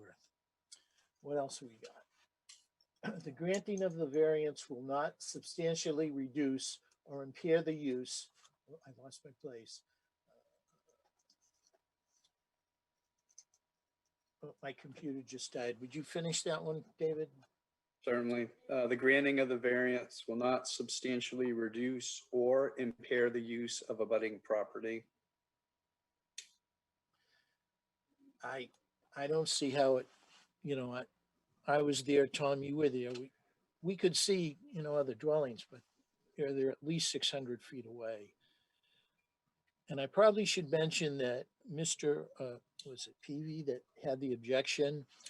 I didn't want to ask him too much about it at the site walk, but he did say that he objected to, I think I can quote him, someone new coming into the neighborhood and wanting to change things. That was the reasoning he explained to me, which I don't think means much at this point. I was born and raised in Raymond. Mr. Peavy is the newcomer. I grew up on Turtle Cove in Raymond. Oh, okay. I didn't hear what you said about Mr. Peavy. He's the new. I would wager with relative to me, he is the newcomer. Okay. I think Len, I think his major objection, as Bob mentioned, was waste being thrown on his property. Now it looks like the property lines are well defined with all kinds of iron pipes. So hopefully keep all the contractors on your side of the property, and there'll be peace in Raymond again, I guess. Absolutely. I took then and take now full responsibility. I cleaned it up under the supervision of a forest ranger. The total amount of the mortar that they deposited would not fill a 5-gallon pail, but I cleaned every bit of it up along with a lot of leaves and everything, and right under the nose of the forest ranger. And I apologize that it happened. I had no knowledge of it, and I can assure you it won't happen again. My computer died over here with the ordinances on it. What's the next one? The fifth and final undue hardship is the granting of a variance is based upon demonstrated need, not convenience, and no other feasible alternative is available. Have we covered that? I think so. I think so. believe so, yeah. Yeah, and Len, the paragraph under number 5 is the one I was citing about has to be, you know, a primary year-round residence. And you want me to read it? No, well, he already said that, you know, that he will be living there. Well, there's two aspects to that, and I think, you know, there's. Let me just. Do you mind if I go ahead and just read them straight from the ordinance? One. No, go ahead. Says a variance under this subsection may be permitted only from the setback requirements of a single family dwelling that is a primary year-round residence of the applicant.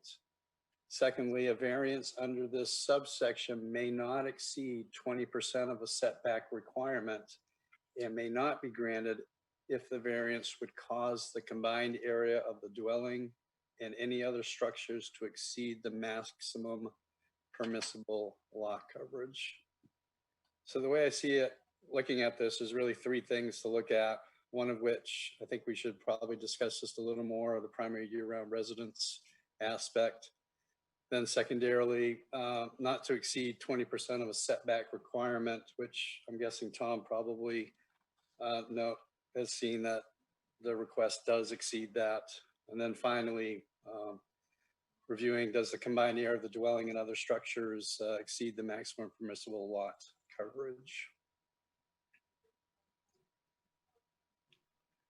So did you want to, I would like to discuss the primary year-round residence a little bit more. Go ahead. Yeah, I have a hard time with this one. I mean, this backtracks to what the state of Maine has as well, and it clearly states that it is, I mean, is interpreting to me as currently a primary year-round residence. So I'm having a hard time getting past that one because it is not at this point. Well, again, if we choose to approve this, we can put a condition on it that he has to be a year-round resident. We can put a date on it or however you want to handle it. I think it, you know, he's obviously doing the construction and he's obviously, I think he's telling the truth when he says he wants to live there. You have no plans to flip it, do you? No, my wife works in Portland, and we sold a home in Casco, and now I have a home that's really a summer home in Otisfield, and we're hoping to move into this place in Raymond and cut her commute to something reasonable. Mm-hmm. I really don't think that's an objection in this case. That's my opinion. How about you, Tom? I think if you put some condition on it that it has to function as primary residence by a certain date, then if that's a way to get around it, that's fine. Well, just on a personal note, I'm building a house right now, and this is year 2. You know, I thought I'd be there long before now. So, you know, it happens, but we will put a condition on it. We'll have to figure out how to word it. Everyone agree? Agreed, because it's difficult right now. I mean, I've been waiting on cabinets for 4 months. Yeah, right. You're lucky if you can get them. Yeah, so. Yeah, I think I'm going to officially disagree. I'm stuck on the fact that this, in my opinion, is intended to be for something that's already is currently being resided in. So I'm going to officially say no to that. That's okay. Do you want me to read the second section? No, you got it my up? page back. So Okay. go ahead. It's the one that to hear and grant or deny, that one? It says the variance under the subsection may not exceed 20% of a setback requirement. Right. So, Tom, you kind of brought this up originally. Did you want to put your comments to that?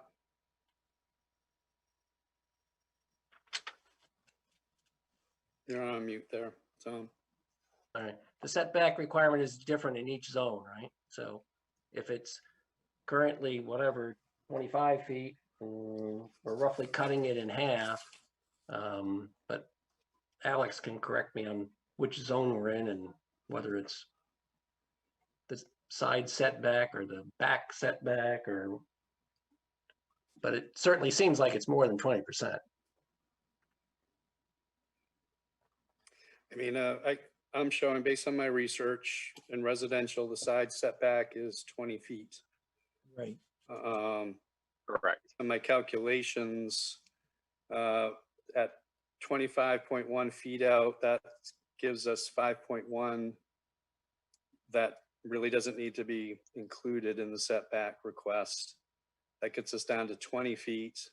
Then we would need an additional 6.9 that would take us to the 13.1. And 20% of 20 feet is 4 feet. So we really got 2.9 feet that we can't allow, which was kind of why I had that question of whether or not this proposed addition could be of a smaller width. I thought, excuse me, I thought that was 20%. The setback of the addition couldn't be more than 20% of the whole dwelling. That's what I thought too. Yeah. We're not, I didn't know. So one of the things that's interesting about this too, if you go to the setback reduction, minimum setbacks section, which is D, at the bottom of that D8, it actually gives an absolute minimum setback, and the side and rear is 10 feet, which is way more than 20%. That would be 50%, right?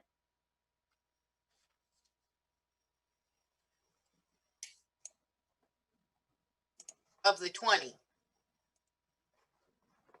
Right. It's saying you can reduce it down to 10. Yeah. I think it's the interpretation of the thing, but I think it's not to exceed with regards to the whole dwelling. Well, Do you agree with that, Alex?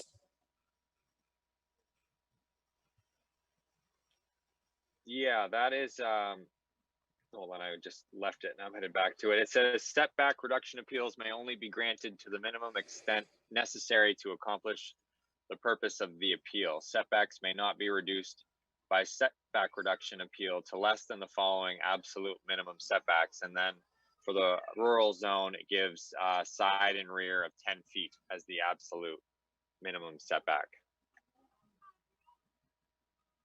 So 12 is logical.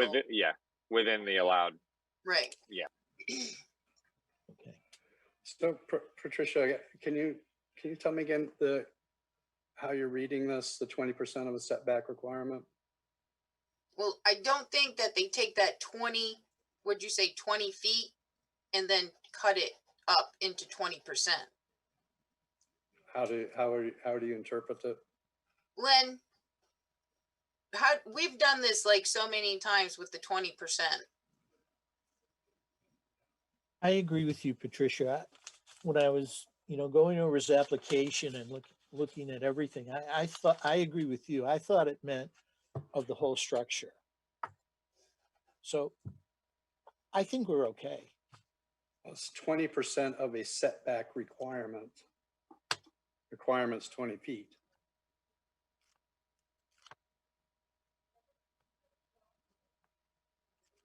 And the minimum is 10.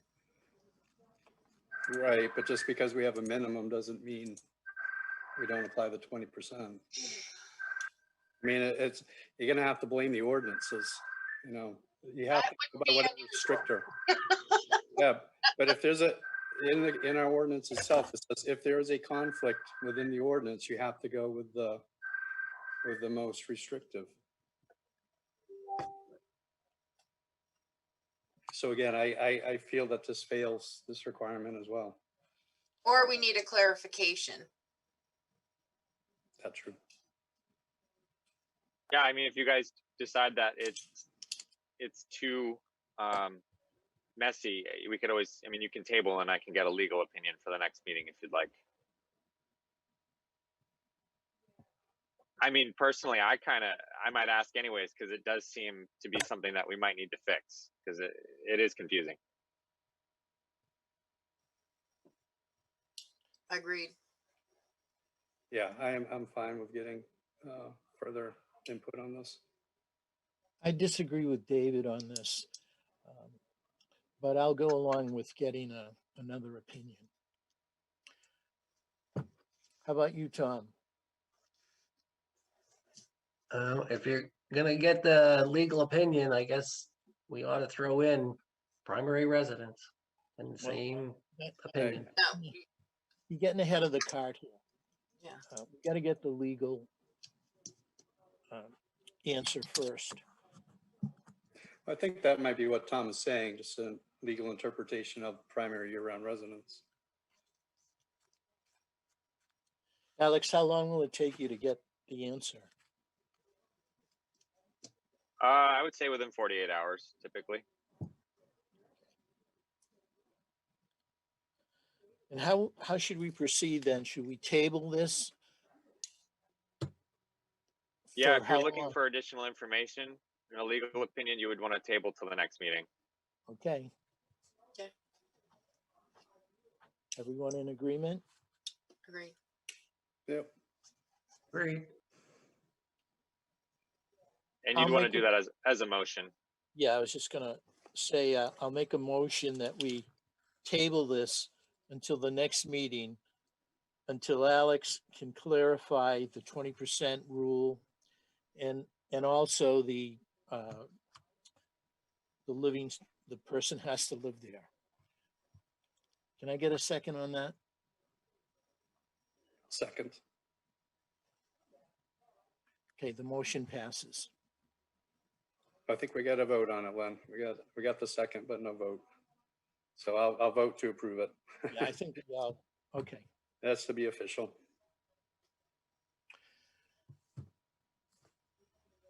Well, Robert, unfortunately, we've run into this question that we can't seem to agree on, so we're gonna have to postpone it until the next meeting.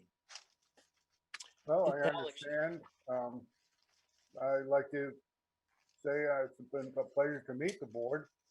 And I thank you very much for your time and attention to it. It's been very thorough, and we'll hope for the best with Alex's investigation. Thank you. Alex, is this something that when you get the answer that we can notify Robert of it? Not whether Yeah. we agree. Yeah. What we'll do, I'll actually have Sandy kind of take this over tomorrow, and Okay. she'll send you guys something out and make sure to include him on it. Thank you. Robert, thank you for your time.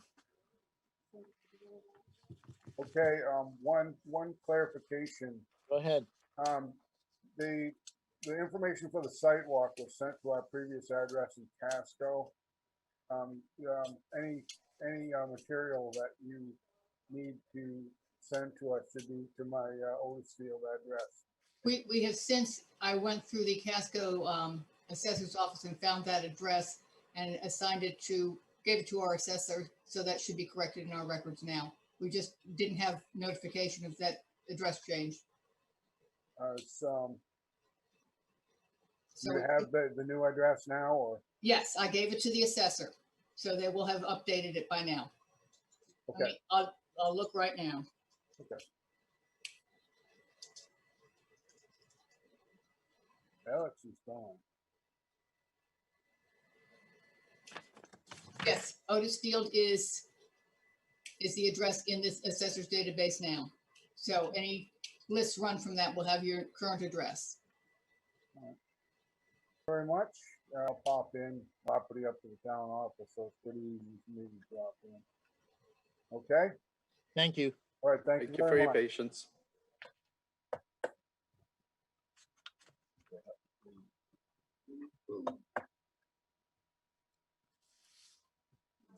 Give me a second.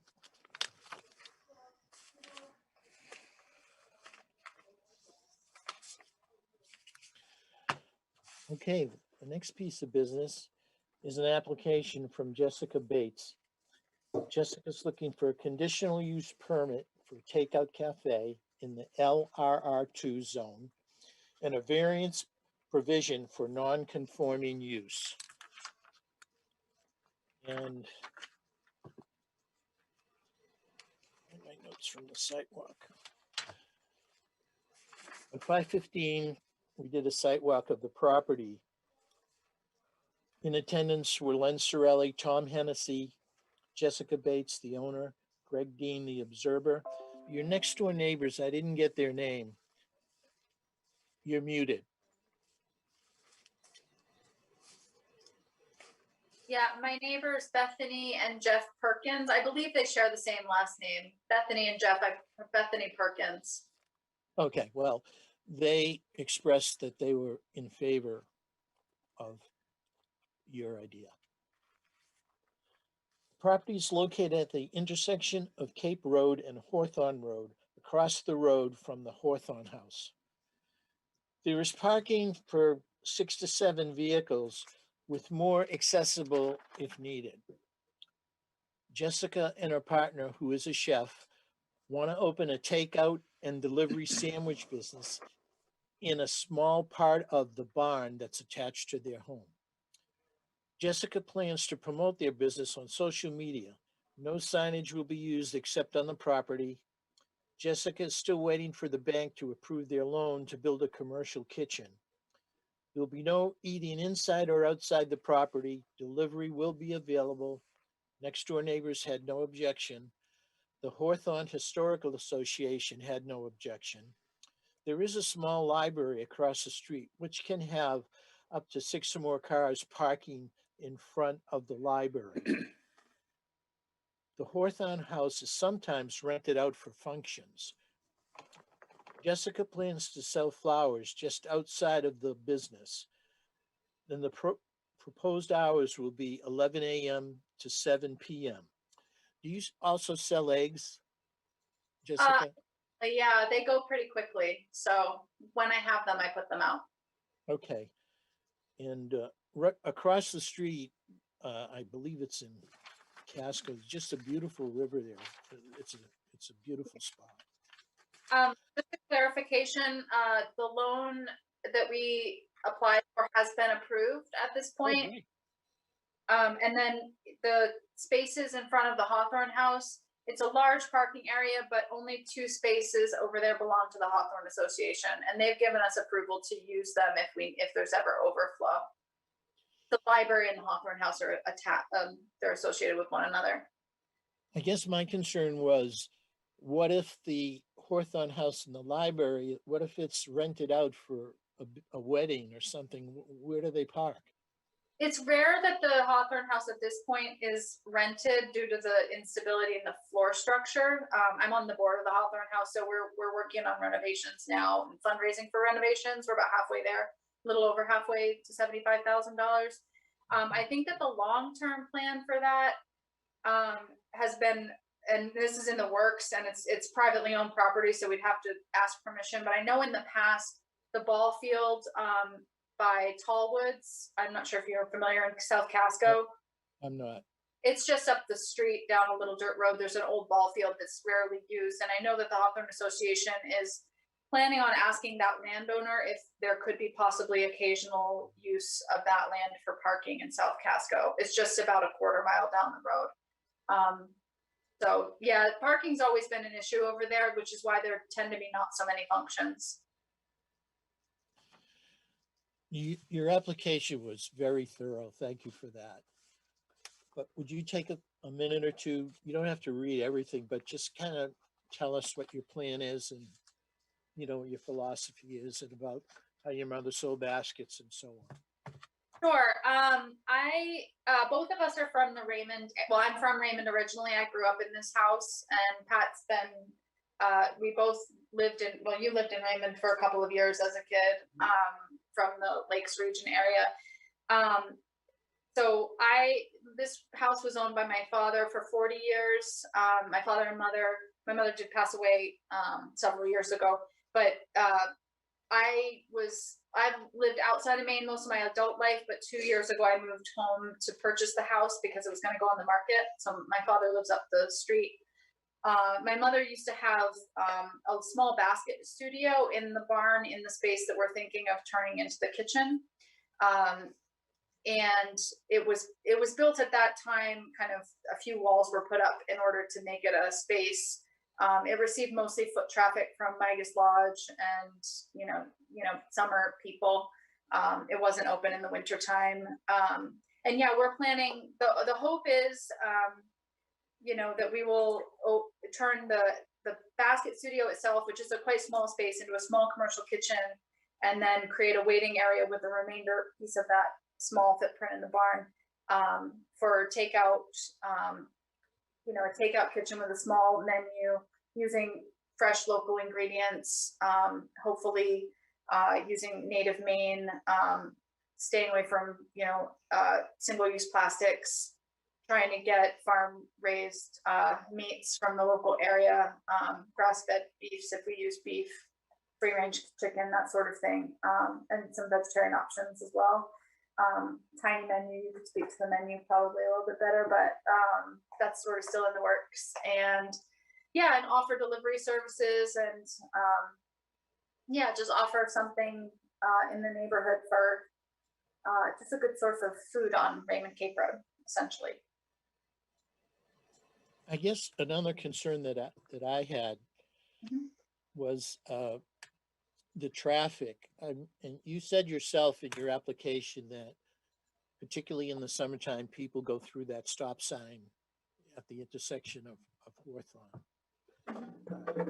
And while I was there at your house, I did see people speeding by, and actually one person pulled up outside your house, parked on the street to, I think, buy eggs. I'm concerned about that. What if your business takes off the way you think it will, and it probably will? You know, I just don't see how you're going to handle all that traffic. Well, the hope is all across America. Essentially, we're just hoping that we won't have an impact. We're not planning on pulling people off of 302 or anything of the like. We do have, I think, I probably would say, again, yeah, 6 or 7 spots. But we will have some signage out there. We're hoping to have most of our customer base be either summer residents or local people that are, you know, Raymond Cape Road, Hawthorne Road residents anyway.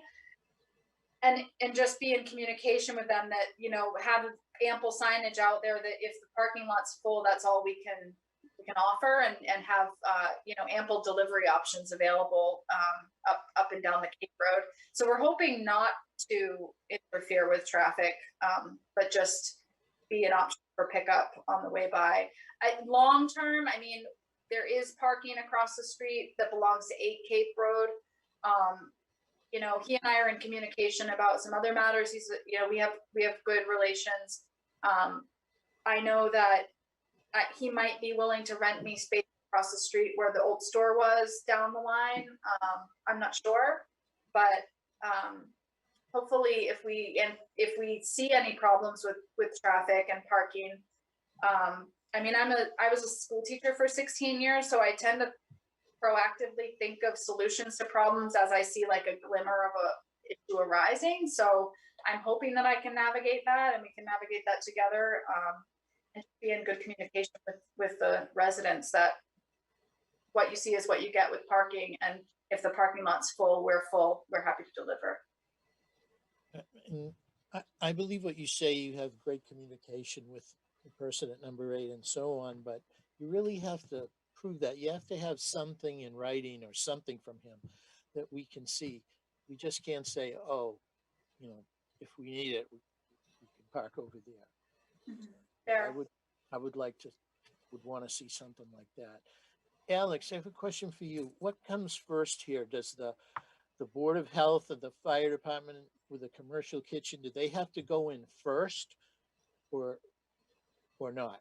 Or can we? No, that would be probably done after, because they really can't go much further without getting this approval from you guys.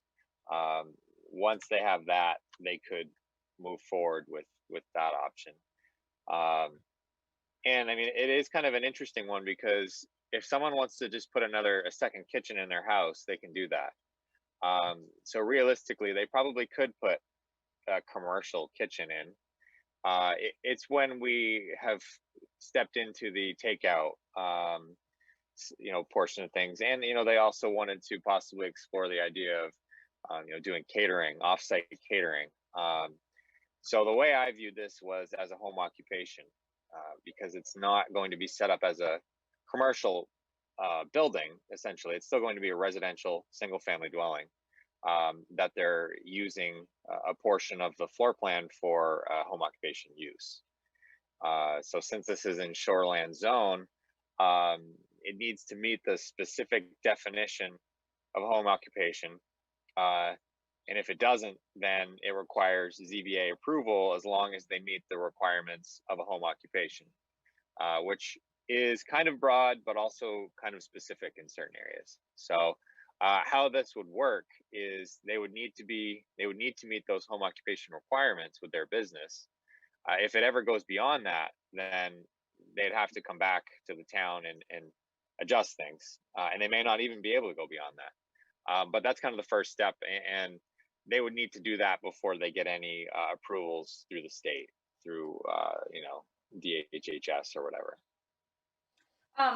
Just to say another piece of that, in terms of the traffic and the parking, I am, having not lived here for a long time and coming back to this residence, the traffic that's already going by is mind-boggling to me. And I certainly don't want to change the nature of the neighborhood in any way, and I certainly don't want to become a nuisance to neighbors. We both are very, we want to have good relations with our neighbors. We don't want to be causing any problems. I think both of us are ready to pivot if we need to. If something becomes problematic and the business grows beyond what we can offer, we would grow out of this location and into another location off-site. I mean, it is a home business. There's only so much traffic you really want coming in and out of your home anyway. So I think that if it were to grow, we would grow out of the space is the thought. Or something like catering where we would have less of an impact on the neighborhood. We are planning to offer, places for community members to voice opinions, things they're looking for and things that might become problematic, so that we can be in, communication and not be too much of an impact. So just to. How would you handle deliveries? I'm talking about supplies, meat, bread, whatever.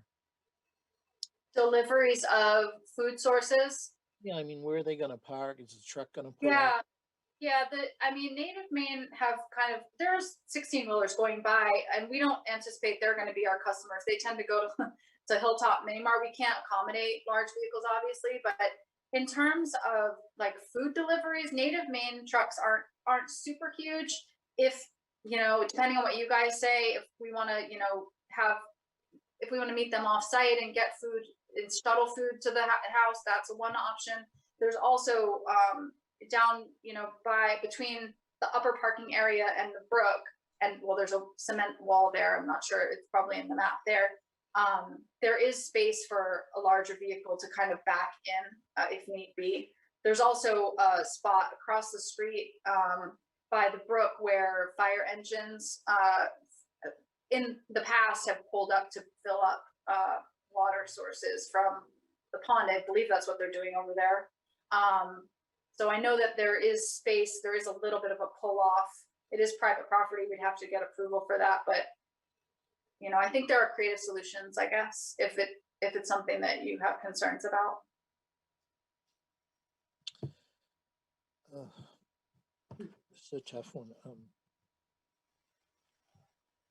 I think that the board, all of us, are going to have several concerns. So rather than my continuing on, I think I'll turn it over to the board members, and we'll take it from there. And Patricia, would you like to go first, please? Well, with regards to this parking, it is strictly a takeout or delivery location. So is there a minimum requirement for this parking? Because 7 sounds like quite a bit for like pickup. Well, I mean, if you go someplace, if you go to Subway and buy a sandwich, I mean, you're in there for, That's an eat-in. but if you're taking it out, you're still in there while they're making it and whatever. I don't think it's gonna turn over really fast. That's what I'm What saying. if I think comes in- 7 sounds like quite a bit of spaces for something that's strictly takeout. Okay, I parking for what we're offering, but I mean, So it We're- seems sufficient. just in terms of traffic flow and things too, to just add in, Scott Crockett, who's behind my house, he hasn't spoken to you guys directly, but he's in support of the business, as is, Wayne and Linda Whitney, who are on the other side of, I think it's Jones Road, 2 doors down. And they're staples in the neighborhood. They've watched the neighborhood change over time, and you know, Wayne and Linda have lived in this very neighborhood there for I don't know how many years, decades and decades, and they're both pretty excited to have a food source. Wayne was saying Linda doesn't cook for him anymore, so he was excited to buy some food. So there's support in the neighborhood from the people seemingly who would be most immediate. Well, it sounds like she has a lot of support, or they have a lot of support, and I'm not seeing anybody come in against this so far. I mean, I don't have no callers, right? no, And I think, did you notify I think like 13 people were notified, which might be, I'm guessing all of Hawthorne Road was notified. I think it's usually just the people abutting, but it seemed like a notices went out. Or maybe that was to you folks. I'm not sure. We send out notices to all owners of property within 300 feet of the subject property. Okay. let me just say this before the board continues with their questions. When you pull in the driveway in front of where the takeout is gonna be, you can get 2 cars in there. But if you're the first one to pull in and someone pulls in behind you, you gotta wait till, you know, they leave before you can get out. As you're looking at the house, to the right of the property, they have some land that they can use for parking. And that's fine, except that it's a little bit of ways, you know, people would have to walk, 15 feet or so to get to the place. My other concern is, I think it's such a beautiful spot. Your home is beautiful, and the river across the road. If it were me, and on a nice day like today, I went and bought a sandwich, I'd want to go sit out there. I'd go over, maybe I'm not going to sit in your front lawn, but I'd want to sit by the river. I really think you're going to have some issues there, but that's my opinion. Do you have any other questions, Pat? No, not at this time. Thank you. Okay, how about you, Tom? Yeah, I haven't gone to the site visit. It is a nice area next to the little brook there. But my concern also is traffic and stop signs.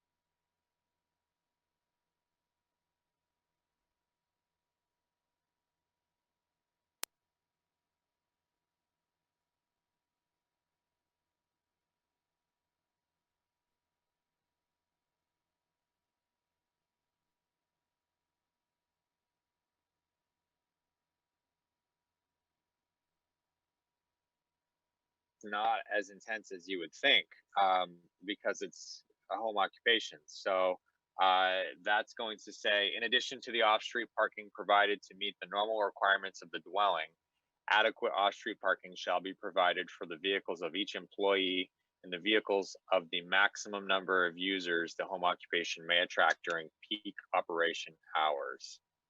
So where do we get that number? The only way we can get what that number would be from the applicant to provide us some idea of what they think that number is going to be on, peak operation hours. And they are limited on employees too. So we are able to kind of figure out what that number would look like, but it's really, maximum number of users the home occupation may attract during peak operation hours. That's kind of the question mark. So if we count on 2 residents and 1 employee and then whatever customers come in, is there a requirement for all of them or some of them to have a turnaround so they're not backing out into the road? Not specifically in the home occupation standards. That's not required. They just need to have off-street parking for each one. So it's not a DOT or something else involved? This would be a town road. So we could check with Public Works, but I would be surprised. I think there's state law that says you can't back into a private or public way, but I'm not sure if that's necessarily something that we can work with here. Okay. It was a strange intersection where it tees in and only 2 of the roads have stop signs. It's Yeah, confusing. I think the stop sign on Cape Road that's, facing the peninsula, that was actually never there growing up. Scott Crockett, who used to live next door, when he had small children, fast traffic through Raymond Cape Road was a real problem, and he was concerned. And so he had that stop sign put in essentially just to slow traffic, knowing that people might not stop at it, knowing, people that are visiting, driving fast cars. I almost think that having a business in that spot would improve traffic conditions in a couple of ways. First, a lot of the people that drive in and out of Raymond Cape Road don't live here, don't have stakes in the neighborhood, Airbnb-ing up in Fry Island, racing to get to the ferry. I feel that out-of-state visitors, obviously they're wonderful, but if you don't live here and you're coming from a different place where traffic is moving more quickly, I think having an established community location at that intersection would have more cross-pollination between local residents, such as, Wayne Whitney, who will say it like it is, and out-of-state visitors, and actually improve some of the major problems that are on this road and frankly unmonitored. Our sheriff, there's a sheriff that lives right up the road, and no one's ever watching how fast people are going through there. People are, they've got their souped up cars and they're racing through. I think that having a local establishment where there's dialogue about the safety concerns on Raymond Cape or on Cape Road would be actually quite beneficial.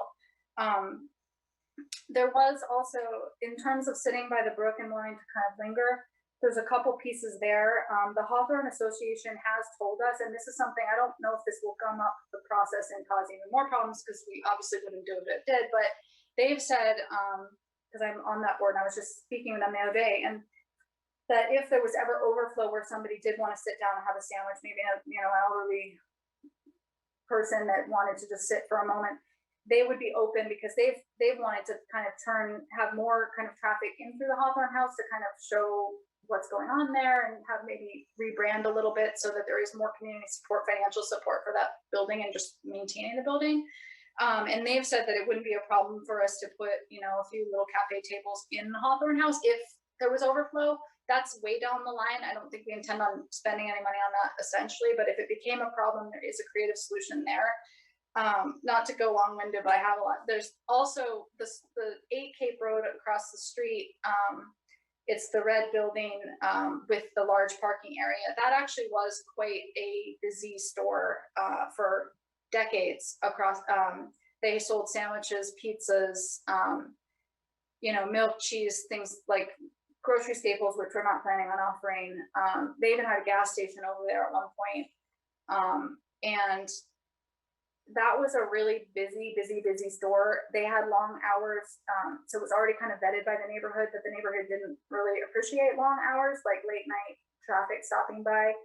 But a lot of people on Cape Road have really missed having something right at that intersection. And though time has changed this neighborhood a little bit, I think there's something lacking from not having that across the street anymore. And I think this could maybe add something of value to the neighborhood that maybe could improve safety on Cape Road. That's all. Just yammering on. It's okay. We gotta get, again, I love your enthusiasm and I can see how excited you are, but for example, to say that, elderly people can sit by the brook there, what happens when a convertible pulls up with 7 kids in it? Well, I'm a school teacher, so I'm really good at teacher voice, and I can get people to, I can be friendly and also direct and assertive, and, quite frankly, it's our home, so we don't necessarily, we're not allowing any access down by the brook at all. I know. At all. So, yeah, I feel like we can manage it, but I understand your concern too. So I'm just trying to prove. Well, I think I've made my point, David. Oh, Pat, you done with your question? I'm listening. How about you, Tom? I guess the other question is, with running a commercial kitchen operation, I assume Alex is involved in like increasing the septic system for all this and whatever else other parameters need to be enhanced. Yeah, that would be after this stage. There is a requirement through the licensing process. They have to have the LPI approval that the kitchen can handle the wastewater load. So that would be a discussion down the road. Thank you. All right, David, it's all yours. Thank you. Patricia, I just want excuse me, Jessica, I just want to echo what Len said. Thank you very much for your application. The way it was laid out and the information presented was excellent in this whole process. So thank you so much for that effort you made. And also, just to let you know, I was not at the site walk, but I did drive past the property on Saturday, May 22nd. So I did get a chance to, as driving by, get to see the property. One of my questions is, in your write-up, you talked about foot traffic being a part of the business. I didn't notice any sidewalks. I didn't notice any crosswalks. When it comes to, say, when your mom had the business there, were there any, do you anticipate, not that you have to put in crosswalks or put in sidewalks, but do you anticipate any issues with that, especially if it becomes a popular place to go? I think it would, I don't see any issues. I see bigger issues up the road by Serendipity Farm, where there was a fatal accident because there's just a blind spot there and people are cutting through really quickly. That's about 3 miles up the road. But I do think that if there is increased people walk up and down the road, people run, there's never, and when people are running and walking on the road, there is pretty good visibility and cars slow down. That's the slowest you see cars going by actually when there's foot traffic. So I think people driving are very conscious, especially in that intersection of runners, bikers, walkers. I think because that's probably one of the safer spots on the road because you're not going 40 and, well, you're not supposed to be going 40. And, but if there's people around, people do slow down. So. Okay. Thank you. Yeah. I just was hoping for clarification. I have the diagram that was provided, and it's not great. Sorry, it looks like it's fine. It's better than I can do for certainly. Now, I was not at the site walk, and I'm trying to get confirmation looking at this of where specifically the store part of it would be. I see essentially an essentially an upside down L or J, where it's point with an arrow pointing to it, saying that's where the takeout diner or takeout kitchen would be. But then to the immediate right of that is a essentially grayed out box. What is that grayed out box that I'm looking at? I look at the moment. Oh, that's a wood shop that isn't Okay. running with. So essentially, if you were to come down, and granted, if there's more discussion after this meeting and anybody wants to come see the space, we can arrange that. That's not a big deal if you want to come have a look, if you didn't get a chance to.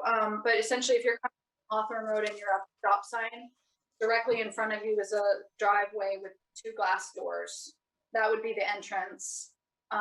And within that, there's a small waiting area, and then the L-shaped spot is where the kitchen itself would go. I believe, I'm thinking about my diagram, hoping that's accurate, but Okay. in front of the glass doors. So that sort of grayed out section, would that be a part of the kitchen, or well, the overall business, or is that not a part of the overall business? So in front of the glass doors, there's a square area that's probably, I don't know, 10 by 15, would you say? Like the waiting area? Yeah. Yeah, 10 by 15. So to the right of that, the bigger barn area is, we would have a sign out on that barn, but that's essentially the wood shop. We don't plan on doing anything Okay, very good. at all. The footprint itself is, I think, about like of the whole thing is something like under 500 square feet, probably. I think. Tiny. In regards to the business itself, is the food that will be prepared for takeout, is it going to be already pre-prepared, or is it more in line with going in, seeing what's on a menu board, placing an order, and then having the food prepared at that point? You want to speak to that one? All the food will be made to order. We're hoping to push like the online delivery theme, so that people can order ahead online, whether it's through an app or a Facebook page. But that's how, in my mind, that's going to be more efficient as far as like the pickup times go and things like that, people getting in and out. So we'll be pushing that for sure. Okay. Yeah, that was one of my concerns with that question is, essentially from arrival time to getting out, what would that potentially look like, especially depending on if you're placing an order. Also, in the documentation you had provided, you'd mentioned that you would look to do it during daylight hours. And then you had mentioned possibility of hours of 11 to 7. Will this business also be open during the winter time? Because if it's winter time, that would mean shorter hours. Or would you intend to perhaps add some lighting to help with the parking, stuff like that? It's hard to say what would happen in winter. Lose a lot of the summer people that live in the area. I'm not sure if we can support ourselves through the summer, so we're prepared to take the winters off and if need be. I don't anticipate being open per se after night. 7 p.m. I was thinking, those were just rough. I was thinking more summertime hours. One we've been bouncing around is if there is a continued demand for food, then we could shut the doors but offer strictly delivery after a certain hour or something like that, so we don't have the nighttime hustle and bustle, because we don't really want people coming and going in the evening hours for a lot of different reasons. If we had to put up lights, we could, but I don't anticipate we would really need them. But okay.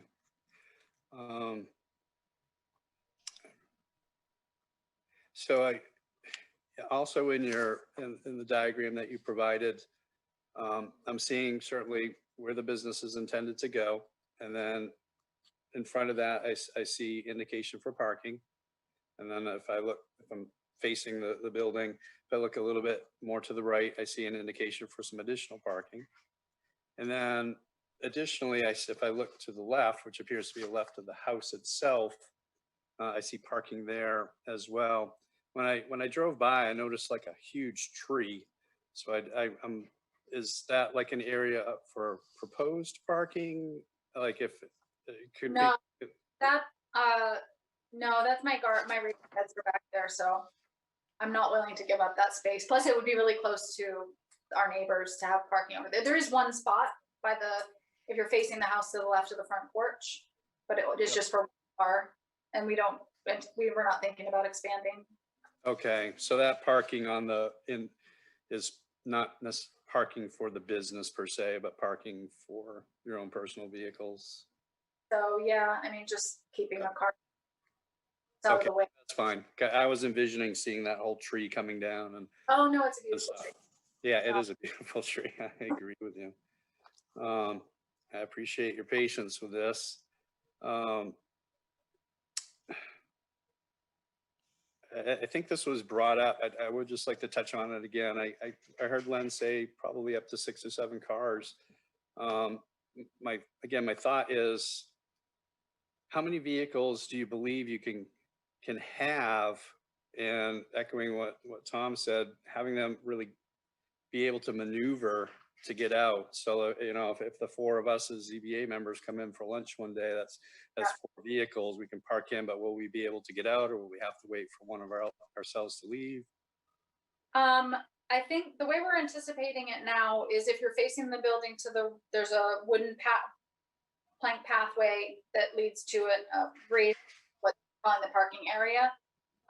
Currently, residentially, we park facing the back, parallel to the house. I guess you could say, like, perpendicular to Cape Road.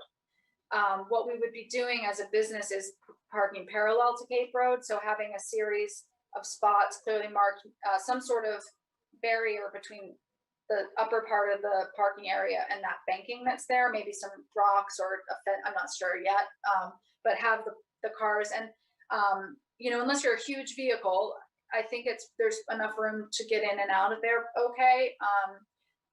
If you go below the banking, if you're a larger vehicle, I mean, I have a Nissan Versa and I can get in and out of that area as well. So, I mean, there is some room for overflow if need be. I kind of like to discourage it, but yeah, that's our vision is parking parallel, perpendicular to the banking that's there. And I think you can squeeze a lot more cars. Okay. I have one more question for you, and then I have a couple of questions for Alex. So in the write-up that you've provided, I saw you mentioned the business plan. If the business plan goes beyond year 1, what are your expectations, in terms of the business for year 1, year 2, and year 3, just in terms, or even just year 1 and year 3, perhaps, just in terms of, growth? I mean, we've been kind of just waiting on a lot of pieces to fall together. One was the bank loan, which was sort of critical. So that's held us back in our long range thinking because we didn't want to get too ahead of ourselves. But I think both of us are in agreement.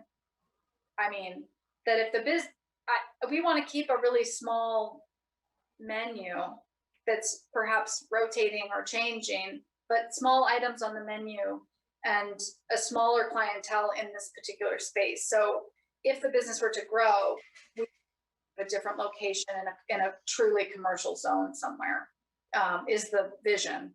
I mean, I can't foresee too much growth because we're confined by the amount of space that we have. So, and the amount of employees that we can have in that environment. So I mean, we're trying to stay tiny, and we've said, that in year 1, if we don't want to be sitting on a lot of inventory either. So if we run out of something, we run out of something. That's just the way it goes. We're not looking to be Applebee's. So, yeah, it'll be delicious. That's what is guaranteed, I think, and local, and no plastic. Very good. Thank you for that. Alex, just a couple of questions. Emerald, for this particular request, are the hardship requirements required? I don't believe so.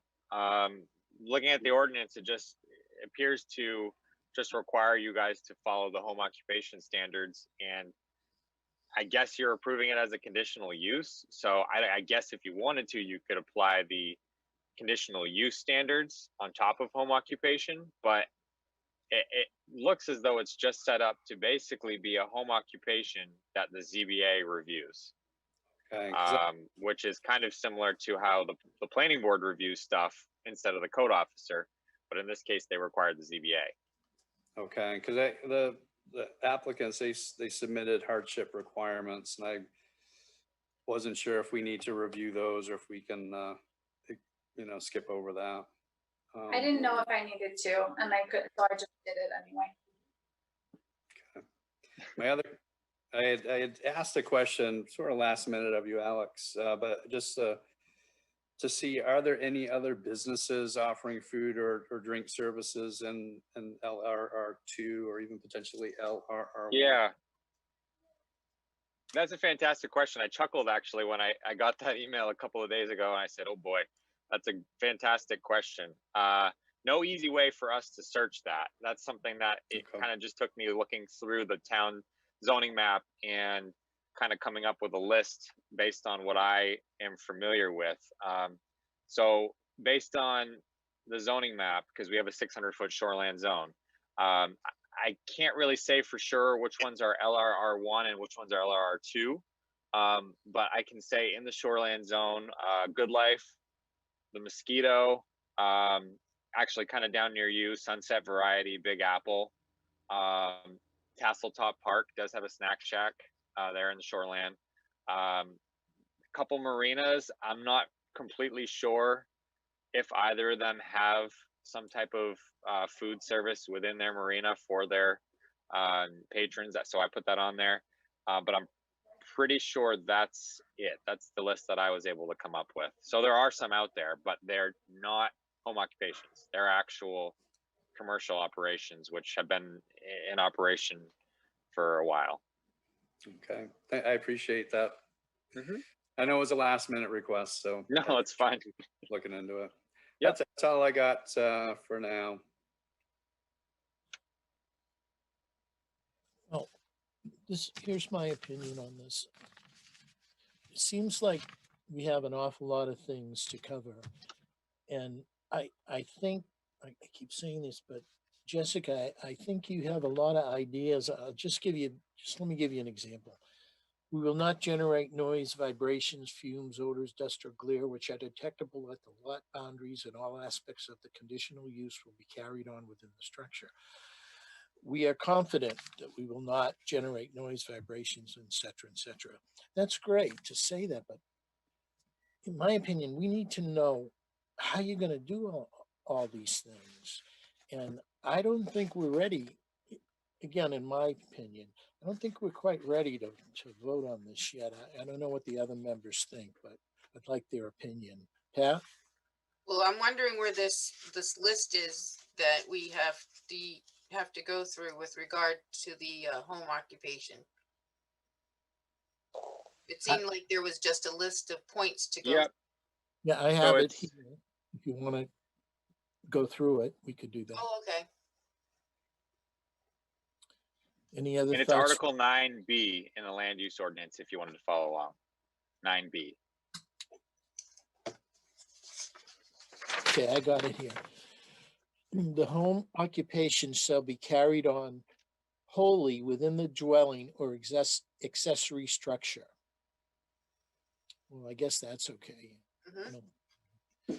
The home occupation shall be carried on primarily by a member or members of the family residing in the dwelling unit. Not more than 2 persons who are not family members residing in the dwelling unit shall be employed. There will be no exterior display, no exterior sign, except as expressly permitted by district regulations of the ordinance. No extra storage of materials and no other exterior indication of the home occupation or variation from the residential character of the principal building. Number 4, objectionable conditions such as noise, vibration, smoke, dust, electrical disturbance, odors, heat, glare, or activity at unreasonable hours shall not be permitted. Number 5, in addition to the off-street parking provided to meet the normal requirements of the dwelling, adequate off-street parking shall be provided for the vehicles of each employee and the vehicles of the maximum number of users the home occupation may attract during peak operation hours. The last one is the home occupation shall not utilize more than 20% of the total floor area of the dwelling unit. The basement floor area shall be excluded in the calculation of the 20%. And that one I don't think applies. Those are the standards. And again, I just think we need some, I think Jessica has to give us a little more concrete answers to some of this. That's me. What do Could you I guys think? for a minute? I mean, I guess it's hard to, I understand that it's a tricky one. And I mean, I can only give you my word, which is, I mean, we both are really connected to this area. We both want to work with the community. I mean, if all we can say is maybe there could be some sort of provision in the write-up, I'm not sure, that if there's a problem, then we fix it. You know what I mean? Then we pivot, then we change, then we grow, then we evolve to something that's more sustainable to the community. I mean, you can't necessarily anticipate every problem that's going to arise, but I mean, we're both problem solvers. We both want to work within the parameters of the town. We don't really want to be, you know, annoying to you guys. So I think we can, I mean, that's all I can give you is my word that we'll do our best and try to throw out potential problems before they arise. Alex, I'm going to put you on the spot now. Is someone's word good enough? Oh, well, it's all we have, really. You know, I think when someone is applying for something, in this case, she's applying for a home occupation permit, we can take that application and everything that's said there as her statement of compliance, essentially. You know, I'm going to comply with these. If it becomes an issue or we find that they're not complying with, you know, the odor, vibrations, you know, noise, if they aren't complying with that, then they're in violation of that section of the ordinance, and then it would become an enforcement action. So yes, it is one thing to say something, but it does actually need to be followed, or else the town would take enforcement action. So we do have, I guess, a second defense. If, you know, they say they're going to follow it and they don't, then there's something we can do about that. Okay.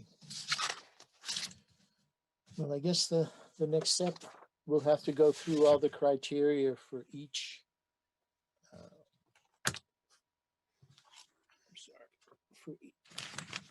For the conditional use and variance provisions for the non-conforming use. We'll have to go through all the criteria.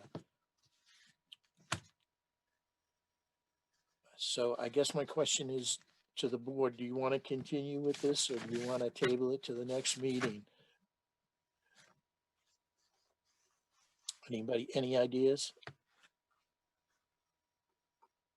Well, I have a question. So both 3 and 4 do apply. We've already covered most of the other areas with the occupation. Right. So I'm okay with proceeding. Yeah, I'm good with it too. I mean, they're ready to roll, and I think if we have the ability to help them move forward in a timely manner, we should do it. Okay. I just don't know for sure. I mean, you guys can chat about it if you want. I know they definitely need to meet those home occupation standards. I just don't know for sure that they need to meet the conditional use requirements in the land use ordinance. And I definitely don't think you need to go through the variance provisions for non-conforming use, because We aren't changing the use of the structure. The primary principal use is still a residential single family. So we're not changing that. So you're saying 3 and 4 do not apply, and as long as we do cover that home occupation, we're good. I just haven't seen anything in the ordinance that the section for home occupations within the shoreland zone is extremely specific. And basically just says the ZBA needs to go through the home occupation standards in order to approve it. Okay, so this is obsolete, then as long as we cover the areas of the home occupation, I think it's a done deal. Is that correct? Personally, that's kind of my read on this one. And like I said, if you guys want to hash that out and go a different direction, then I get it. But that from what I saw in the ordinance, that's what it looks like to me. What does everybody think? What about the conditional use? Do we have to go through that? I don't think it's actually a conditional use. It's still going to be a home occupation. It's similar to a conditional use just because it's not specifically defined as a home occupation in the definition section. So it allows, even though it's not listed as one of the uses in a home occupation in the definition, it allows the ZBA to approve other home occupation uses that aren't in there as long as they meet those standards, the home occupation standards. Yeah, if I can, the shoreline zoning, and this is what Alex is speaking to, it says all other home occupations not specifically listed in the definitions of home occupations in Article 12 of the Raymond Land Use Ordinance, which this is not, shall be considered conditional uses that must conform to the standards set forth in Article 9, Section B of the Raymond Land Use Ordinance, and that must be reviewed and approved by the Appeals Board. And that section in the Land Use Ordinance is specifically home occupation standards. So it seems pretty specific that we're narrowing down to simply home occupation standards. All right, let's do it. We'll go through all 6 of them. Number 1, the home occupation shall be carried on wholly within the dwelling or accessory structure. I think they're fine on that. Everyone agree? Yep. The home occupation shall be carried on primarily by a member or members of the family residing in the dwelling unit. Not more than 2 persons who are not family members residing in the dwelling unit shall be employed. Again, we'll take Jessica's word on that. I think they're okay. There shall be no exterior display, no exterior sign, except as expressly permitted by district regulations of this ordinance. No exterior storage of materials and no other exterior indication of the home occupation or variation from the residential character of the principal building. I think they're okay with that one. If you disagree, board, please speak up. Objectionable conditions such as noise, vibration, smoke, dust, electrical disturbance, odors, heat, glare, or activity at unreasonable hours shall not be permitted. Well, I don't think they're going to be open at unreasonable hours anyways, but Jessica has indicated they're going to put in an exhaust fan and this and that, so I think they're okay. In addition to the off-street parking provided to meet the normal requirements of the dwelling, adequate off-street parking shall be provided for the vehicles of each employee and the vehicles of the maximum number of users the home occupation may attract during peak business hours. Again, I guess we have to wait and see. I mean, you know, we can add all these to conditions if we do approve this, right, Alex? And I mean, my dad and his wife live 5 miles up the road. So if there's, you know, if I need to bring my car up there, you know, there's options up there for parking. Well, I mean, ourselves. Yeah, Home- unfortunately, the requirements are for the property itself. So even if you are able to move the vehicles, you still need to account for those spots. So what's that? At least 3. So 3, and how many vehicles did you anticipate for, say, a noontime rush? I mean, 8 tops, I don't know. We can fit 7 or 8 down there and then the front and the side. Yeah, it just depends on Size of the the vehicle. size of the vehicle, And then there's also, I don't know where that comes in with shoreline, but there's a lot of space beyond what we're calling the parking area, but in front of the concrete wall down by the brook. But I don't know if, I mean, we drive our cars down there now, there's a boat down there parked. essentially a tow road. What is it? I don't Like know a what tow it is. road? Yeah. So there's spots down there too, if we need it, but that's not what I wrote in the proposal as like our parking area, what we anticipate our parking area to be. So I apologize. How many vehicles, just specific to the people coming for business, coming to pick up some of your food offerings? How many vehicles do you anticipate during a peak time? I don't know. Yeah, I would say, I mean, that's, 5 would be busy. I feel like it's all we can. You wouldn't be able to cook that fast. Yeah. Right. Well, I can cook very fast. Site walk, I think, I counted with your driveway and the space to the right, 6 or 7 cars. Comfortably. So 3 would accommodate employees. So that would leave, what, 4? Approximately, yeah. That lower part could be used for employee parking. That's a good call. Yeah, Yeah. near the woodshed. So that's 4, that would be 6. Well, the employees and us or whatever. Yeah. And we could fit 4 cars. Yeah, I mean, we haven't done the measurement, so it's hard for answer. I mean, we've just eyeballed it. If you want me to come back with a specific number, I can do that. Yeah, I don't know. You The see, last one is the home occupation shall not utilize more than 20% of the total floor area of the dwelling unit. The basement floor area shall be excluded in the calculation of the 20%. I'm sure they're okay on that one. Looks like it. Well,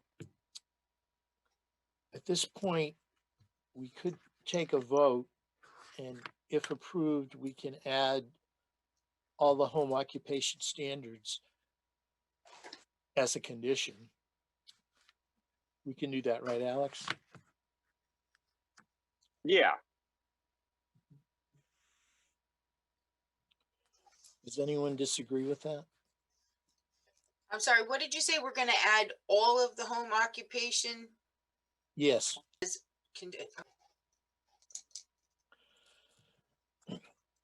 Greg, you've been sitting here, and did you change your mind about joining the board yet? No, I did not. But As an observer, do you have, any questions? I don't have any questions. I appreciate you asking. I think the sentiment that I got from the neighbors was all very positive, and it seems, I guess my opinion doesn't matter yet. So I'll just stop there and answer your question. No questions. Thank you. I would like to make a motion that we approve the conditional use and variance provisions for non-conforming use and add to that that they must apply with all the home occupation standards. Can I get a second? I'll second that.